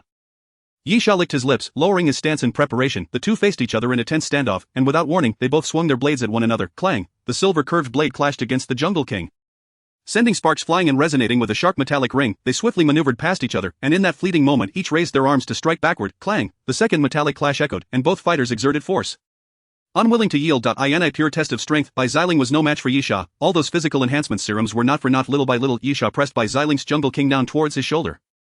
The silver curved blade was exceedingly sharp, and upon making contact with Bai Xiling's shoulder, it carved a deep gash, crimson blood oozing forth almost instantly. Bai Xiling let out a muffled grunt, suddenly driving a knee into Yisha's waist, pushing him back slightly before turning to flee. Yisha quickly pursued, and the two burst out of the alley. Bai Xiling soon realized that his speed was insufficient to shake off Yisha, and he immediately turned back, brandishing the Jungle King to strike at Yisha. Clang! The silver curved blade clashed once more with the Jungle King, and in the next moment, Bai Xiling swept his leg, landing a blow against Yisha's waist. Yisha gritted his teeth to suppress the pain, suddenly drawing out the Alaska whaling spear and stabbing it fiercely into Bai Xiling's calf. You can't kill me, Yisha declared through clenched teeth. No one can kill me. With a forceful twist, Yisha shredded a piece of flesh from Bai Xiling's calf before yanking the spear out, creating a spray of blood. Despite the grievous injury, Bai Xiling remained stoic, the sweat beading on his forehead betraying the agony he endured, yet he remained silent. In the next instant, Bai Xiling lunged forward, colliding with Yisha, forcing him back a bit, then swiftly creating some distance, flipping his palm to reveal two throwing knives that flew towards Yisha. Yisha dodged one by tilting his head and, with a swift motion, slashed the second knife away with his silver curved blade, preparing to charge at Bai Xiling once more. But at that moment, a gunshot rang out, causing both Yisha and Bai Xiling to duck. Instinctively, they turned their heads towards the street, realizing that others were approaching. A small squad of 8 had evidently formed an alliance for the death train battle. Upon seeing the two engaged in combat, excitement flickered on their faces. Those two are not from our carriage, someone shouted. Kill them! Yisha and Bai Xiling exchanged a glance, sensing an unspoken agreement in each other's eyes, and without hesitation, they both turned to flee. Bai Xiling headed for the other side of the street, while Yisha quickly retreated into the alley, retrieving the silver thorn that Bai Xiling had kicked away earlier, and then dashed out of the alley, sprinting ahead. Just as Yisha escaped the alley, gunfire erupted behind him, the squad in pursuit. Damn, Yisha cursed under his breath, wondering why they weren't chasing Bai Xiling instead. Bang, bang, bang. The gunfire continued as Yisha executed a roll, crashing through the door of a wooden house.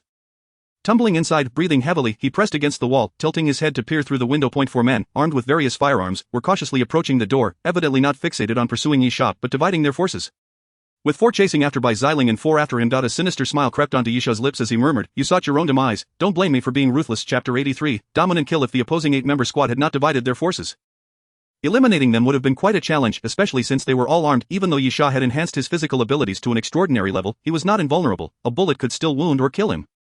However, with only 4 men at the door, Yisha felt confident he could attempt to eliminate them. He donned the starlight goggles once more, observing the 4 red silhouettes outside, who were gradually nearing the house. Cautious of Yisha potentially wielding a weapon, they hesitated to enter, instead opting to barricade the door. Yisha let out a cold laugh, retrieving the cloud covering the moon from his backpack. Extracting a metal rod and tossing it towards the entrance, the rod rolled to the doorway, emitting a hissing sound before releasing a cloud of smoke. Retreat, retreat, Yisha heard someone shout at the door. Be careful of poison. Yisha chuckled coldly, then sprang to his feet, shattering a nearby window before leaping out. The smoke from cloud covering the moon was extraordinary. Beyond half a meter, visibility was severely limited. And at 1.5 meters, even outlines were obscured. However, just because the opponents were hindered did not mean Yisha was. He had the starlight goggles when the owner had recommended the goggles. He had agreed to acquire them, partly because they were compatible with cloud covering the moon. Yisha quickly approached one of the men, who only noticed him as he closed in, raising his gun to shoot. In that moment, Yisha swiftly lifted the man's wrist. Bang! The gun fired, but the shot went skyward. In the next instant, Yisha executed a sweeping kick, knocking the man to the ground, then drew the Alaska whaling spear. Stabbing it forcefully into the man's neck twice, the man's eyes widened in shock as he clutched his throat, unable to stem the flow of blood. Having dispatched one foe, Yisha rushed to the side. The remaining 3, hearing footsteps, immediately opened fire, but, a scream broke out, followed by another man collapsing into a pool of blood. Yisha was not running aimlessly, he had intentionally drawn their fire, leading one of them to shoot their own comrade. In a blink, the silver blade flashed as Yisha delivered a finishing blow, severing the throat of the fallen man. In an instant, he had eliminated 2 adversaries, and the remaining 2 finally comprehended the peril they faced. Alarmed by the friendly fire, they hesitated to shoot. One of them shouted, "Cower in the shadows. Come out if you dare." Just as he finished speaking, Yisha's figure materialized behind him. "I'm out. What do you want?" He coldly replied. The man paled, raising his gun to turn around, only to see a silver flash in the smoke as the curved blade fell, severing his right hand before he could fire. With one strike disabling his arm, Yisha stepped forward, plunging the silver blade into the man's abdomen. With a sound reminiscent of tearing, Yisha pulled the blade, slicing open the man's belly and exposing some of his shattered innards.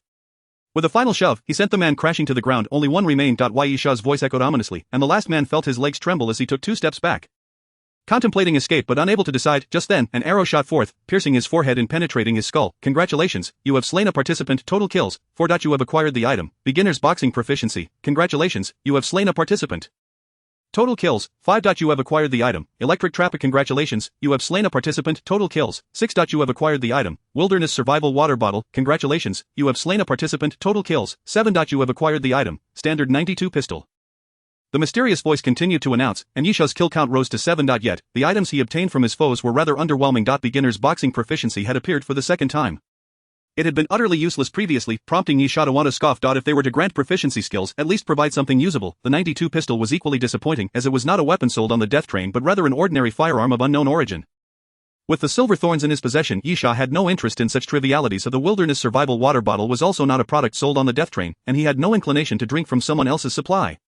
So he left it behind. Lastly, the electric trap was an intriguing little gadget, consisting of 2 metal plates that could be affixed to the floor or wall, with a radius of 1.5 meters. Anyone entering the area would receive a shock of 100 volts. This was Yisha's sole worthwhile acquisition, as theoretically anything above 36 volts could be lethal, though it also depended on various factors such as the individual's condition and contact method. Yisha had seen reports of individuals surviving voltages in the hundreds. However, encountering the electric trap would certainly have significant effects, likely resulting in paralysis. Thus, it was a decent item, likely costing 2 to 3 silver skull coins if purchased in the dining car. Yisha tucked the electric trap away, glancing at the sky, which had completely darkened. He wasted no time, swiftly blending into the night. After approximately 15 minutes of running, he encountered no further foes, only a few zombies.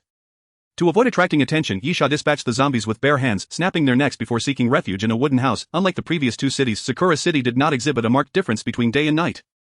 The number of zombies did not surge at night, nor did they diminish during the day. However, generally speaking, it was still wiser to find a place to hide at night, as humans were not nocturnal creatures unless they had acquired some night vision abilities aboard the death train. Even with the night vision capabilities of the starlight goggles, moving freely at night remained quite challenging. After checking the doors and windows, Yisha drew inspiration from bizyling and set the electric trap beneath the floor at the entrance before returning inside and sitting down heavily. Chapter 84. The supply box. Yisha retrieved a packet of biscuits and a bottle of mineral water to satiate his hunger. After tending to the wounds on his body, he realized that, in the absence of a return to the death train, he must manage his injuries himself and persevere until the very end. Thus, there exists a certain element of fortune in the death carriage battle. Despite Yisha's formidable prowess, should he encounter a relentless adversary like bizyling consecutively, even a string of victories would leave him battered and bruised. Perhaps he would not survive long enough to witness the final 25 contestants. He might be eliminated before that. Additionally, some individuals excel in evasion, hiding for days or even weeks, ultimately remaining untouched until the number dwindles to 25, having never engaged in a single battle. These scenarios are not mere figments of Yisha's imagination but rather events that transpired in his previous life. Therefore, avoiding confrontation strategically is indeed a tactic. Those who solely fixate on slaughtering their opponents or who, buoyed by their own strength, perceive themselves as hunters while viewing others merely as prey, often meet their demise the quickest. It is time to contemplate a strategy. Yisha mused. Engaging in combat 3 times immediately upon leaving the death train is hardly wise. As of now, Yisha's kill count had reached 7. Drawing from his past experiences, he suspected his tally was significantly ahead, yet only hours had passed since departing the death train, and such a high frequency of conflict was not ideal. Why Yisha contemplated a temporary retreat from battle. For as the number of survivors approached the critical 25, the intensity of the fighting would escalate. He was determined not to sustain severe injuries prior to that point, nor did he wish to exhaust his energy prematurely. However, it is often the case that one cannot simply choose to avoid combat. Just as these thoughts crossed his mind, a mysterious voice suddenly echoed, announcing the current locations of 3 individuals: the Torii Gate at the southeastern shrine of Sakura City, the Maple Bird Courtyard in the southwestern part of the city, and the Heian Temple outside Sakura City. Once the 3-hour mark arrived, the system would disclose the precise locations of these individuals. Fortunately, Yisha was not among the unfortunate trio, as the announced locations were far from his own, which was situated near the center of Sakura City. Of course, even if he were closer, he had no intention of pursuing those whose positions had been revealed. It was not out of mercy, but rather an understanding that the rules themselves were a trap, designed to incite conflict among the masses, particularly for those near the announced locations. Instinct would compel them to investigate, potentially leading to a chaotic melee. Hence, aside from a disdainful snort, Yisha chose to disregard the announcement. However, the allure of temptation, as is often the case, is difficult to resist, even when one is aware of the accompanying dangers. For in 6 hours, the supply box would commence its drop. The imminent drop would contain a single supply box, filled with 1 kilogram of food, 5 liters of fresh water, and a finished star. Upon hearing the mysterious voice, Yisha's eyes snapped open, and he cursed vehemently. If food and water were inconsequential, while they would eventually need to be contested, everyone had just arrived in Sakura City and had sufficient provisions. No one was lacking in these essentials. However, the temptation of the finished star was immense. The finished star, formerly known as the TRG-42 high-precision sniper rifle chambered in .338 Lapua Magnum, is capable of eliminating targets from distances of up to 2,000 meters. It embodies precision, destructive power, and portability, making it a premier sniper rifle. Though its fame may not rival that of the renowned AWP, many recognize the finished star due to its striking resemblance to the illustrious AWP sniper rifle, leading some to mistakenly believe it is a derivative model of the AWP series. In reality, the finished star is a sniper rifle that stands on equal footing with the AWP, despite its lesser sales and notoriety. Yet, the focus at this moment is not on its comparisons but rather on the fact that it is a sniper rifle. Sniper rifles have long been synonymous with death within the realm of firearms. And with technological advancements, their usage has become increasingly straightforward. Theoretically, becoming a proficient sniper is challenging, encompassing many complexities, yet operating a sniper rifle is remarkably simple. Even a young teenager capable of aiming and pulling the trigger can eliminate a target from afar. To Yisha's knowledge, it is nearly impossible for anyone to possess a sniper rifle. Currently among the firearms sold on the death train, sniper rifles command the highest prices, never less than 500 silver skull coins. Having only experienced 2 death train platforms, who could amass such wealth? Yisha's cumulative earnings from those 2 platforms barely exceeded 100 silver skull coins. Furthermore, sniper rifles are heavily regulated, even in non-restrictive nations. Acquiring one is not a simple task. Thus, the likelihood of obtaining a sniper rifle before boarding the death train or in locations like the City of Eternal Night and the City of Amnesia is exceedingly low. The drop of the finished star during the death carriage battle undoubtedly introduces a formidable weapon. Long-range sniping from hundreds of meters away leaves little room for defense. Yisha immediately sprang to his feet and exited the cabin. In such circumstances, how could he refrain from seizing the opportunity? Even if he could not claim it for himself, he could not allow others to possess it. Upon leaving the wooden hut, Yisha swiftly drew his weapon and dispatched several wandering zombies lingering nearby. Then, he lifted his gaze to the sky. In a matter of moments, he discerned the sound of a helicopter's rotor blades, and soon an iron box was dropped from above. Fortune favors me, Yisha murmured. The distance to my location is quite favorable. However, many will likely rush to it. I must act swiftly, and I wonder if anyone is closer. Yisha hastily departed, sprinting along the street. The supply box was tethered to a parachute, adorned with lights that emitted a crimson glow. One must admit, the malevolent intent behind this design was evident. It was as if they feared the masses would not locate the drop, and the inevitable result of everyone finding it would be chaos, conflict, and death. Nevertheless, Yisha had long acclimated to such scenarios. Drawing from his previous life, he understood that the death train was by no means a sanctuary. True to its name, it would bring forth even more death. But what of it? The death train remained humanity's sole hope for survival. The only recourse was to strive to rise above the mountains of corpses and rivers of blood. As Yisha pondered, he suddenly halted. A red silhouette appeared within his starry visor. Chapter 85. Confrontation. Initially, the red silhouette was in motion, but it soon became still. Clearly, when Yisha noticed the figure, it had also become aware of his presence. Yisha remained motionless, testing whether the individual intended to engage in battle or to reach a tacit agreement to find the supply box first. After all, engaging in combat here could result in the supply box being snatched by someone else. Then, Yisha observed that the red silhouette remained unyielding. A smile crept across his face. This indicated that the other party was unwilling to back down, and if Yisha were to retreat, the individual might choose not to pursue him but instead continue towards the supply box. Regrettably, while Yisha could accept the other party's retreat, he could not fathom his own. Thus, let the battle commence. Yisha abruptly unslung his Black Hawk composite bow, knocked an arrow, and drew the string taut. With a whoosh, the arrow shot forth, piercing through two buildings en route to the red silhouette. At that moment, the figure sprang into action, swiftly darting to the side to evade the oncoming arrow. Yisha was not surprised. The noise from two buildings being penetrated was surely significant, and anyone not lacking in sense would avoid it. In the next instant, the red silhouette ascended to the rooftop of a building. And Yisha found himself face to face with the individual. It was a man in his 30s, robustly built, clad in camouflage, equipped with night vision goggles, and wielding an M60 machine gun almost instantaneously.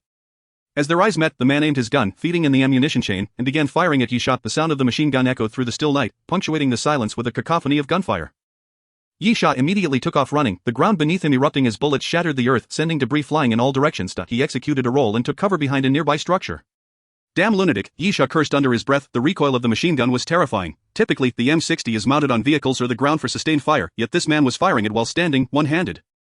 No less, and with remarkable accuracy and power. Yisha surmised that he likely had consumed some enhancement potion to boost his physical abilities. Meanwhile, having taken cover, the man in camouflage ceased his barrage. As he lacked a clear angle of attack, even if bullets could penetrate walls, it would be futile. He leaped down from the rooftop, intermittently firing in Yisha's direction while gradually maneuvering forward in search of a better vantage point. The wall beside Yisha was instantly obliterated as bullets tore through it, sending wooden splinters flying. Cursing again, Yisha retrieved a red flame explosive and hurled it outside, though the man in camouflage was unaware of what Yisha had thrown. His instincts kicked in, causing him to turn and flee. In the next moment, a thunderous explosion erupted, followed by a searing fireball that erupted, billowing thick black smoke that rolled outward like a wave. However, Yisha was acutely aware that he had not succeeded in eliminating his adversary, as the mysterious voice had not materialized, and the crimson silhouette within his starry vision goggles remained visible. He did not seek to conclude the encounter with a single decisive blow. After all, he had cast his attack without even observing the target, merely aiming to compel his opponent to retreat. With his objective achieved, Yisha swiftly drew forth his silver thorns, shattering the window beside him before vaulting inside. Recognizing that his firepower was inferior to that of his opponent, Yisha understood the necessity of capitalizing on his own advantages. What was his most significant advantage at that moment? Undoubtedly, it was the starry vision goggles. While his opponent was also equipped with night vision goggles, their visibility would undoubtedly be impaired, and it was inconceivable that they could ascertain his location through the walls. Yet Yisha could have. Upon entering the room, he continued to utilize his goggles to pinpoint the opponent's position. Perhaps due to the residual effects of the earlier explosion, the man in camouflage remained stationary.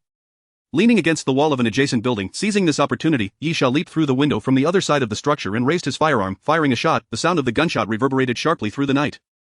Accompanied by the report of the gun, the man in camouflage immediately cried out in pain and dropped to one knee, having been shot through the calf by Yisha's bullet. In the next instant. Despite the agony, the man hoisted his machine gun and commenced firing in Yisha's direction, the rapid bursts echoing once more. Yisha instinctively crouched behind the wall, contemplating that if he were to survive the deathly vehicle encounter, he ought to purchase a basic proficiency in shooting. After all, he had aimed for the man's chest. Yisha's marksmanship was not lacking, given his background in archery, but even with the night vision capabilities of the goggles, his visibility was still compromised, making a miss entirely plausible. Simultaneously, the sound of the machine gun fire ceased. With a cold smirk, Yisha discarded his outer jacket, tossing it into the alley the moment his jacket was thrown. The machine gun fire erupted anew, riddling his discarded garment with a flurry of bullet holes. Yisha chuckled softly, having seen through such trivial tricks. It was merely a ruse to make him believe the enemy had exhausted their ammunition, enticing him into the open. But what of now? After another round of gunfire, had his opponent truly run out of bullets? Yisha remained uncertain, and thus he resolved against taking unnecessary risks. He hurled a metallic bar, reminiscent of a cloud concealing the moon, from the alley, and thick clouds of smoke swiftly enveloped the area. Utilizing the cover of smoke, Yisha dashed out of the alley toward his adversary. The man in camouflage, indeed, had not yet depleted his ammunition. Momentarily stunned by the smoke, he quickly raised his machine gun and opened fire, confirming that he still possessed bullets. In the face of the smoke that obscured his vision, the man could only spray bullets laterally, attempting to cover a wide area and force Yisha back. However, in that instant, a figure suddenly descended from the building behind the man in camouflage. In the next moment, a gleaming silver curved blade was pressed against the man's throat. Yisha inquired, "Are you looking for me?" The gunfire fell silent, and in the next heartbeat, Yisha's silver blade glided across the man's neck, sending a spray of crimson blood cascading to the ground. Thud, the man in camouflage collapsed, his eyes wide in shock, emitting muffled sounds as his body convulsed, a visage of death that refused to close his eyes.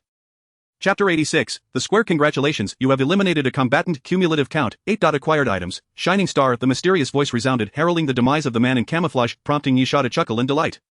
He had finally obtained something of value, the Shining Star, a dazzling flash grenade crafted from meteor dust, which releases a blinding radiance upon detonation, ignoring all defensive gear. The Scarlet Flame Bomb, cloud concealing the moon, and Shining Star form a set of throwable weapons, corresponding to high-explosive grenades, smoke bombs, and flashbangs, respectively. Yisha had refrained from purchasing the Shining Star previously due to insufficient skeletal coins and its exorbitant price of 15 silver skeletal coins, compared to the mere 3 coins for the Scarlet Flame Bomb and Cloud Concealing the Moon, which offered a discount for simultaneous purchases. The most critical aspect of the Shining Star was its ability to negate all equipment effects.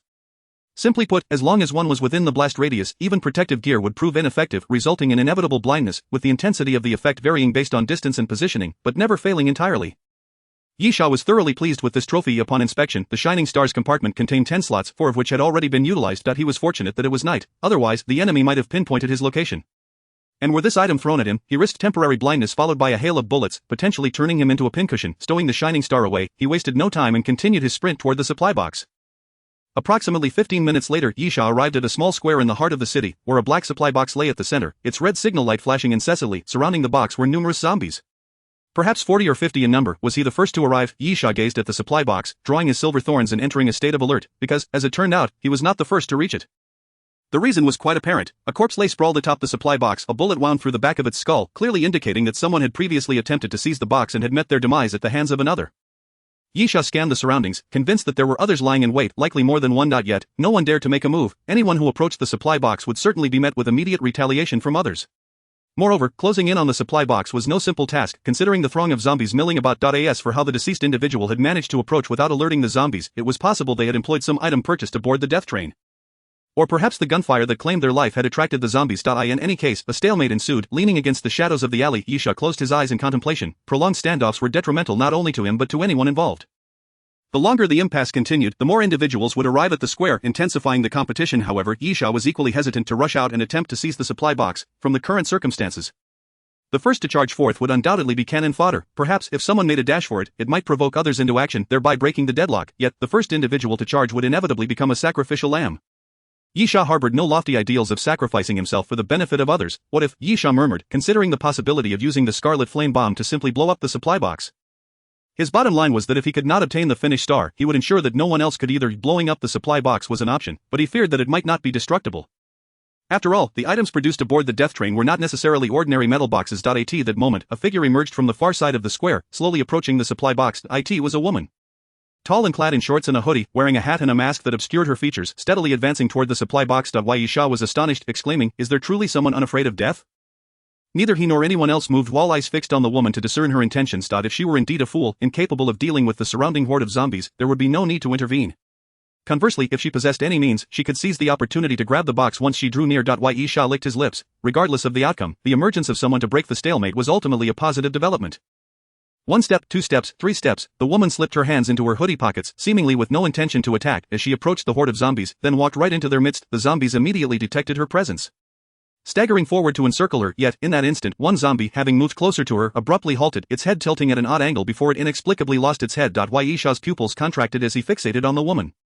Having failed to witness how she executed the action, or rather, no one had witnessed it, the woman continued her advance, as if an invisible blade surrounded her, with zombies falling one by one, their heads severed with alarming ease. The path ahead lay unobstructed. The woman maintained her hands in her pockets, dispatching the zombies with seemingly effortless grace, a sight that indeed appeared remarkably simple. Yisha, still concealed in the shadows of the alley, retrieved his silver thorns and disengaged the safety. The woman was now perilously close to the supply box. Although 20 or so zombies remained, any discerning observer could see that they posed no threat to her progress. The horde had dispersed, and the woman seized the supply box, leaving the zombies unable to keep pace. At that moment, she kicked aside the corpse that lay atop the supply box and reached out to grasp it. Then, a man ascended to the roof of a wooden cabin, his face a mask of ferocity. He raised a rifle, aimed it at the woman, and without a moment's hesitation, pulled the trigger. Bang, bang, bang, bang, bang. The deafening gunfire erupted suddenly, and bullets relentlessly pierced the woman's back, each impact blooming into a vivid spray of crimson, starkly beautiful against the inky darkness of the night. Subsequently, the woman collapsed, lifeless. Chapter 87. Chaos. Yisha stood in stunned silence. Bewildered by the unfolding scene, the woman had navigated through a throng of zombies with an ease that suggested she was formidable, yet she had been shot down so easily. No, something was amiss. Yisha felt an unsettling strangeness, but the others were too preoccupied to share his concerns. The horde of zombies scattered, and in the presence of the material supply box, the urgency to seize it outweighed all else. Many charged forward, not towards the box, but towards the man on the roof, knowing that to claim the goods, one must first eliminate the threat. If they reached the box only to be met with another barrage of gunfire. What then? At that moment, the man on the rooftop let out a cold laugh, a sinister smile curling at the corners of his mouth. Suddenly, the windows of the building swung open, and another man positioned a machine gun on the sill. While others emerged from the alleys on either side of the structure, he was not alone. A group of 4 had taken refuge around the building. Bang, bang, bang, bang, bang. The gunfire erupted, shattering the night silence. There were indeed many hidden within. And as the others faced the onslaught, they would not remain passive. They immediately returned fire. Firearms, especially in the early stages, proved to be the most effective tools, capable of rapidly enhancing combat power at an affordable cost. After 2 deadly encounters at the train station, no one could afford exorbitant weapons, but acquiring a few standard firearms was more than feasible. A fierce gunfight was on the verge of breaking out. Chaos ensued, truly chaotic. Yisha remained hidden in the alley, feeling that something was off about the woman, a foreboding sensation gnawing at him. The first round of gunfire lasted 4 to 5 minutes. Initiated by those four who demonstrated considerable skill, they did not fire simultaneously but rather alternated their shots, two firing while the others stood ready. This strategy allowed them to maintain sufficient firepower even while reloading. Then, a shadow darted onto the rooftop, moving stealthily towards the man who had shot the woman. Silently and without a sound, the shadow approached the man from behind, striking suddenly with a dagger thrust into his back. The man's pupils dilated in shock, his grip slackened, the gunfire ceased, and he turned unsteadily to face his assailant, only to meet the glint of a blade. With a swift motion, the silver flash cut through the night. Akin to a fleeting meteor across the dark sky, the man clutched his neck, unable to stem the flow of blood cascading between his fingers, before collapsing and tumbling from the rooftop to the ground below. His companions, drawn by the noise of the body hitting the earth, wore expressions of furious disbelief and opened fire at the rooftop. The shadow merely chuckled derisively, then nimbly leaped down from the roof. As if it had never been there, taking advantage of the situation, others surged forward, guns raised, targeting the remaining three and pressing onward into the square. The gunfight intensified. Suddenly, Yisha spotted a familiar figure emerging from the seventh carriage. The same one he had occupied. It was a short, chubby young man, perhaps not yet 20, with an innocent face. The boy was adorned with numerous glass bottles, and as he walked, his little belly jiggled. The bottles clinking together with a cheerful sound, the chubby boy approached the edge of the square, and without a moment's hesitation, removed a glass bottle from his person, igniting the cloth at the bottle's neck with a lighter. He hurled it into the square, where it ignited into a roaring flame. These bottles were indeed Molotov cocktails. The boy tossed them with glee, and in the blink of an eye, the square became engulfed in flames. The gunfight reached a temporary lull as everyone expended their ammunition, but there was no time to reload. They descended into a fray of hand-to-hand combat, a chaotic melee. At that moment, a shadow darted into the square. Leaping over the flames, seizing the opportunity while others were preoccupied, it rushed towards the supply box. It was the same shadow that had previously scaled the rooftop. The shadow reached the edge of the supply box, intent on pushing aside the corpse of the woman lying atop it to seize the goods, but in that instant, the woman's eyes snapped open, and a knife slipped from her sleeve. She sat up with a start and thrust the blade into the man's abdomen. In the next heartbeat, the woman swiftly opened the box, disregarding the food and water within, and grabbed a magazine for the finished star rifle, sprinting towards the edge of the square. It turned out she had been feigning death all along. Someone shouted, "Stop that woman!" Yisha, patient and concealed in the alley, observed the unfolding drama, murmuring to himself, "At last, it is my turn." Yisha produced the shining star and hurled it into the square. As the aluminum strip hit the ground, a blinding light erupted, causing many to scream in agony as their vision was engulfed in white. When the brightness faded, darkness enveloped them, tears streaming from their eyes as they were momentarily blinded. As the effect of the flashbang subsided and Yisha opened his eyes, he found himself shrouded in smoke, visibility reduced to mere meters. Yet, Yisha was not finished. He followed up by tossing a metal strip of colorful clouds covering the moon. Many cursed, lamenting, "Who did this? Isn't this aiding that woman in her escape?" Escape? No, she would not escape, for Yisha was in pursuit. The woman's speed was astonishing, akin to a gust of wind racing through the streets. However, Yisha kept pace. It was a speed that surpassed normal human capabilities, and he was certain she had consumed a performance-enhancing potion. Otherwise, no ordinary person could run so swiftly, not even world champion sprinters. Fortuitously, Yisha had also taken a performance-enhancing potion, and quite a few of them, allowing him to keep up. The chase continued. After approximately half a kilometer, the woman, unable to contain her frustration, cursed under her breath and drew a small handgun from her coat. Turning to face Yisha, bang, the gun fired, and Yisha rolled sideways, pulling out the silver thorn while tumbling on the ground, firing ahead. Chapter 88, outplayed. Bang, bang, bang, bang, bang. The silver thorn spat fire as bullets flew forward, compelling the woman to swiftly duck behind a building. As Yisha advanced while firing, the woman suddenly burst forth from her hiding place, wielding a wooden board, and struck forcefully at him. Yisha raised his arm to block, but as he deflected the board, the woman collided with him fiercely, causing a sharp pain in his wrist as the silver thorn slipped from his grasp. His reflexes were quick. As the silver thorn was knocked away, he seized the woman's collar and executed a shoulder throw, flinging her aside. In midair, the woman twisted her torso, performing an astonishing backflip, landing gracefully on her feet. Yisha raised an eyebrow. Such acrobatics were not the work of an ordinary person. This woman seemed extraordinary, akin to Xiling, but what of it? In the apocalypse, survival dictated the law of the jungle. Those who lived would invariably possess some skill, and if they lacked it initially, they would adapt to the harsh environment. Yisha understood that in the death carriages, he would undoubtedly encounter formidable foes, but so what? He would simply eliminate them. With a swift motion, Yisha lunged forward, delivering a powerful punch. The woman quickly crossed her arms, absorbing the blow, yet the sheer force compelled her to stagger back several steps. Yisha sneered, "Don't think I'll go easy on you just because you're a woman." As his words fell, he lunged again, sweeping his leg in a horizontal kick toward her. Bang! The woman raised her arms to block, but she was no match for Yisha's strength. Her arm was knocked aside, and he landed a kick to her ribs. A pain etched across her face. She stumbled back 2 steps, yet Yisha's expression darkened as well. He glanced down at his calf, where his pants had been sliced open, revealing a wound with blood seeping through. Yisha's gaze hardened. Injury. Yisha was unperturbed. The critical issue was that he did not comprehend how he had sustained this injury. The woman seemed merely to have defended against his attack without any offensive motion. Yet he was hurt. Yisha recalled how the woman had navigated through the horde of zombies, appearing to inflict no harm, yet every zombie had lost its head. He had to proceed with caution, taking slow, deliberate steps. Time to try again. Yisha silently murmured within his heart, his body slightly bending like a poised cheetah, ready to pounce once more towards the woman. The woman nimbly sidestepped, but in that fleeting moment, strike! Yisha exclaimed sharply, his sudden maneuver causing his left hand to dart towards the woman's neck. In that instant, it seemed as if the woman was ensnared in an illusion. She beheld Yisha's left arm, And before her eyes appeared a venomous serpent with shimmering purple scales, its gaping maw revealing sharp fangs. Without allowing the woman a moment to react, Yisha's hand swiftly grasped her throat. A smile crept onto Yisha's face. Much like a snake that clutches its prey, he would not relent until the woman was lifeless. With a mere increase of pressure, 225 kilograms of grip strength, he could effortlessly snap her neck. However, at that very moment, Yisha felt a sudden pain in his arm, causing him to instinctively release his grip and retreat. Lowering his gaze, he discovered an inexplicable 1-inch-long wound on his forearm. Looking up at the woman, he was bewildered as to how she had managed it. Was it a prop acquired from the train of death? Indeed, if it were an item sold on the train. Such astonishing feats might be feasible, yet such artifacts ought to be quite costly. How could this woman possibly possess so many skull coins? Just then, a cacophony of shouts erupted from the street, prompting Yisha to furrow his brow. Realizing that others were closing in at that moment, the woman suddenly shifted to the side, retrieving a gun case for the finished star from the alley, and said to Yisha, "You desire this? Do you not?" Yisha reached out, stating, "Hand it over, and I will let you go." The woman decisively tossed the gun case to him, exclaiming, "Then take it." The instant she released the case, she immediately turned and fled. Swiftly darting into the alley and vanishing into the distance. Yisha hastily caught the gun case. With the finished star in his possession, there was no longer a pressing need to kill the woman. In truth, whether or not to eliminate her was of little consequence. Obtaining the finished star was paramount. "Halt, surrender the item." At that moment, voices arose behind Yisha, as 4 or 5 individuals pursued him.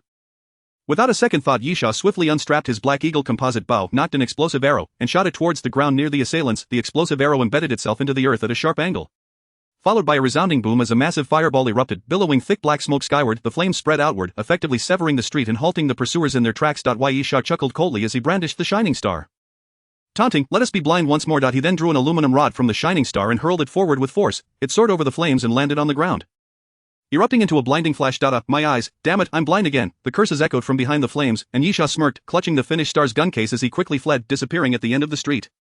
Yisha was uncertain how long he ran, but once he assured himself that no one was in pursuit, he sought refuge in a wooden shack, where he promptly opened the gun case. In the next instant, Yisha was left dumbfounded. What the hell? He rose to his feet and kicked the gun case away. It was not empty. The sniper rifle was disassembled into several components within the case. And indeed it was the finished star. However, the compartment designated for the magazine was void of contents. The magazine for the finished star had been removed. "Damn woman," Yisha cursed, "do not let me see you again." A sniper rifle without a magazine was utterly useless. After expending so much effort in the dead of night, he had managed to retrieve a worthless item, and Yisha could hardly contain his fury. More importantly, he was incensed by the realization that he had been thoroughly outmaneuvered by that woman. After a brief moment, Yisha composed himself and leaned against the wall. Sitting down, it appeared that the struggle over the supply box had yielded no ultimate victor.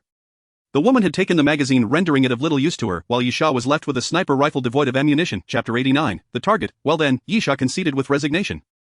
At least that woman is clever. The situation was set in stone. Despite his frustration, Yisha could alter nothing. Thus, he resolved to accept it at the very least. As Yisha had noted, she was indeed a cunning woman. For her final choice mirrored his own. If she could not have it, she would ensure that no one else did. It was perhaps for the best that such a lethal weapon as a sniper rifle did not manifest in this conflict.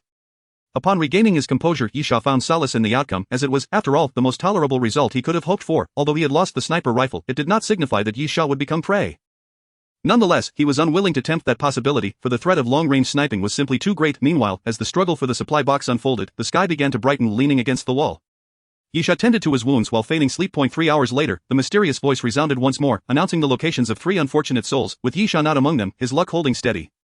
Simultaneously, the voice revealed the current population count. 17 had perished, leaving 111 alive. The number of participants in the train car battle was 128, a figure that did not particularly surprise Yisha. Based on his previous life's experiences, he knew that the death toll in such battles typically fluctuated between 100 and 120 individuals, compared to his memories of the last death train battle. This one had evidently begun a station or two earlier, as a typical death train battle would involve at least 10 cars, whereas this time only 5 were engaged. With fewer cars, controlling the total number was naturally more challenging. An excess of 8 individuals was quite normal. Furthermore, this number suggested that the quality of the humans in car number 7 was rather lacking. Among the 5 participating cars, averaging 25.6 participants, car number 7's numbers had dwindled to fewer than 20. This indicated that the mortality rate for car number 7 in the first 2 death train stations was significantly higher than that of the other cars, suggesting that their strength was inferior. However, upon reflection, it was possible that other cars boasted populations exceeding 30. Yisha furrowed his brow, pondering, why would a car with over 30 participants engage in the death train battle? Was there truly a need for merging? The rationale behind initiating the death train battle was precisely to amalgamate underpopulated cars, yet, the commencement of a battle at the 3rd station was already peculiar, and the possibility of a car exceeding 30 participants joining in made it even more unreasonable. Nonetheless, Yisha refrained from dwelling on the matter. Since the death train battle had already commenced, it could not be halted. The reported death toll of 17 was indeed unexpected, since the arrival of the death train. Only approximately 15 hours had elapsed, yet 17 had already perished. This mortality rate was alarmingly high. During his previous engagement in a death train battle, Yisha recalled only 3 to 5 deaths occurring daily. escalating only in later stages as the area shrank and combat intensified. However, upon further contemplation, Yisha recognized that this death rate was somewhat tied to his own actions, as he had personally accounted for 8 of the fatalities, over a third of the total. Yet, the high mortality rate on the first day did not necessarily portend ill. A higher death rate implied a swifter conclusion to the death train battle, which seemed advantageous for the survivors. After absorbing the death toll, Yisha rose and muttered, "It is time to seek the corpse flower." He gathered his belongings, slung his backpack over his shoulder, and departed the wooden shack. The corpse flower was a mutated plant zombie that arose during the infection of the zombie virus, leading to a high degree of mutation in plants. Typically, plant zombies rated at least silver 1 star at their worst, while Yisha recalled the corpse flower being rated gold 1 star. Currently, Yisha was only at silver 3 stars. Facing a corpse flower would indeed be perilous, as the disparity was no mere star level but a leap from silver to gold. Nevertheless, Yisha was exceptionally confident. For even in its mutated form, a corpse flower remained a plant. What do plants fear? Fire, of course. Yisha possessed crimson flame bombs, burning arrows, and explosive arrows, and he was 100% certain he could eliminate the corpse flower. Furthermore, Yisha held a glimmer of hope regarding the corpse flower, namely its seeds and the mutated plant virus. The seeds of the corpse flower were powerful items that significantly enhanced combat capability, while the mutated plant virus was even more valuable. He recalled that its price on the death train was 5 gold skull coins. While 5 may not seem a large sum, they were gold skull coins. In truth, all mutated zombie viruses held considerable worth. The mutated plant virus was relatively low in value compared to others, which could exceed 100 coins. In his previous life, Yisha had acquired the X serum, a mutated virus valued at a staggering 700 gold skull coins. With such wealth, one could even alter a person's fate aboard the death train. Yet, Yisha met his demise, for those who had once called him brother and whom he had regarded as companions betrayed him one by one, even turning against him with blades drawn out. At the time, Yisha had never intended to hoard the wealth. He had envisioned selling it and sharing the gains to elevate everyone's strength. He could only hope that those few would survive well in this life. Yisha's gaze hardened as he murmured, "Then, I shall slay you one by one." Not however, should the opportunity to acquire the mutated plant virus truly arise, Yisha has no intention of selling it. This is because the mutated plant virus possesses a rather terrifying capability, the ability to cultivate plant zombies for one's own use. If fortune favors, it may even be possible to nurture fully grown zombie plants, a prospect that is exceedingly chilling. Of course, this all hinges on Yisha's ability to locate the corpse flower and obtain the mutated plant virus. The location of the corpse flower is etched clearly in Yisha's memory. Situated deep within the cherry blossom grove on the outskirts of the city, the cherry blossom grove is easily identifiable, as vast expanses of pink are undeniably eye-catching the moment Yisha steps into the grove. Every cell in her body instantly goes on high alert. She hears sounds of battle, gunfire, heavy impacts, and shots all mingle together, making the situation quite apparent. A confrontation is indeed taking place within the cherry blossom grove, and judging by the cacophony, it seems a considerable number of individuals are involved. Yisha slows her pace, stealthily making her way deeper into the grove, and soon she witnesses the clash. There are 7 humans in total, with 3 bodies lying on the ground. It is evident that this was a 10-member team, and since Yisha does not recognize their faces, they must belong to another compartment. Chapter 90. The mutated zombie queen bee. The adversary for these 10 humans is none other than a mutated zombie queen bee. Yisha refers to it as a queen bee rather than one due to its truly colossal size, standing approximately 2.5 meters tall, with wings that can stretch to 3.5 meters. It hovers about 2 meters above the ground. The onlookers shout frantically, continuously firing their weapons. Firearms are the primary weaponry for most, as they are undoubtedly the most effective means of defense when one lacks personal strength. However, Yisha observes that the bullets inflict only minimal damage on the mutated zombie queen bee, which clearly exhibits some metallic traits in its mutation, rendering its body remarkably resilient. Yisha believes that these individuals are likely aware of this fact but are too intimidated to attempt alternative methods. For instance, Yisha has identified several weaknesses of the mutated zombie queen bee. The first weakness lies in its eyes. The queen bee possesses eyes as large as copper bells, yet they lack any form of protection, making them a clear target. The second weakness is its back. A protrusion resembling a spine runs along the queen bee's back, possibly a result of its mutation, and whenever it is struck at this point, its reaction is particularly pronounced. The third weakness is its stinger. The mutated zombie queen bee incessantly launches stingers as a means of attack, which rapidly regenerate every 3 to 5 seconds. By targeting the stinger during its regeneration phase, one could inflict significant damage. These 3 are evident weaknesses. While the latter 2 may have gone unnoticed by the others, the vulnerability of the queen bee's eyes is far too conspicuous to be overlooked. This is why Yisha believes they lack the courage to act. Hitting the queen bee's eyes from a distance of 10 meters, even with their considerable size, is no simple feat, especially when it is a moving target. Thus, how does one ensure a successful strike? The answer lies in getting closer to the mutated zombie queen bee, yet doing so increases the risk of being struck in return, making it all the more perilous. The presence of the 3 bodies on the ground makes it understandable why the remaining individuals hesitate. Yisha hides at a distance, contemplating how best to confront the mutated zombie queen bee. In her estimation, this group is doomed. They are no match for the mutated zombie queen bee. A strategy focusing on its weaknesses is imperative to dispatch it. Yisha muses that she cannot rely on the silver thorns.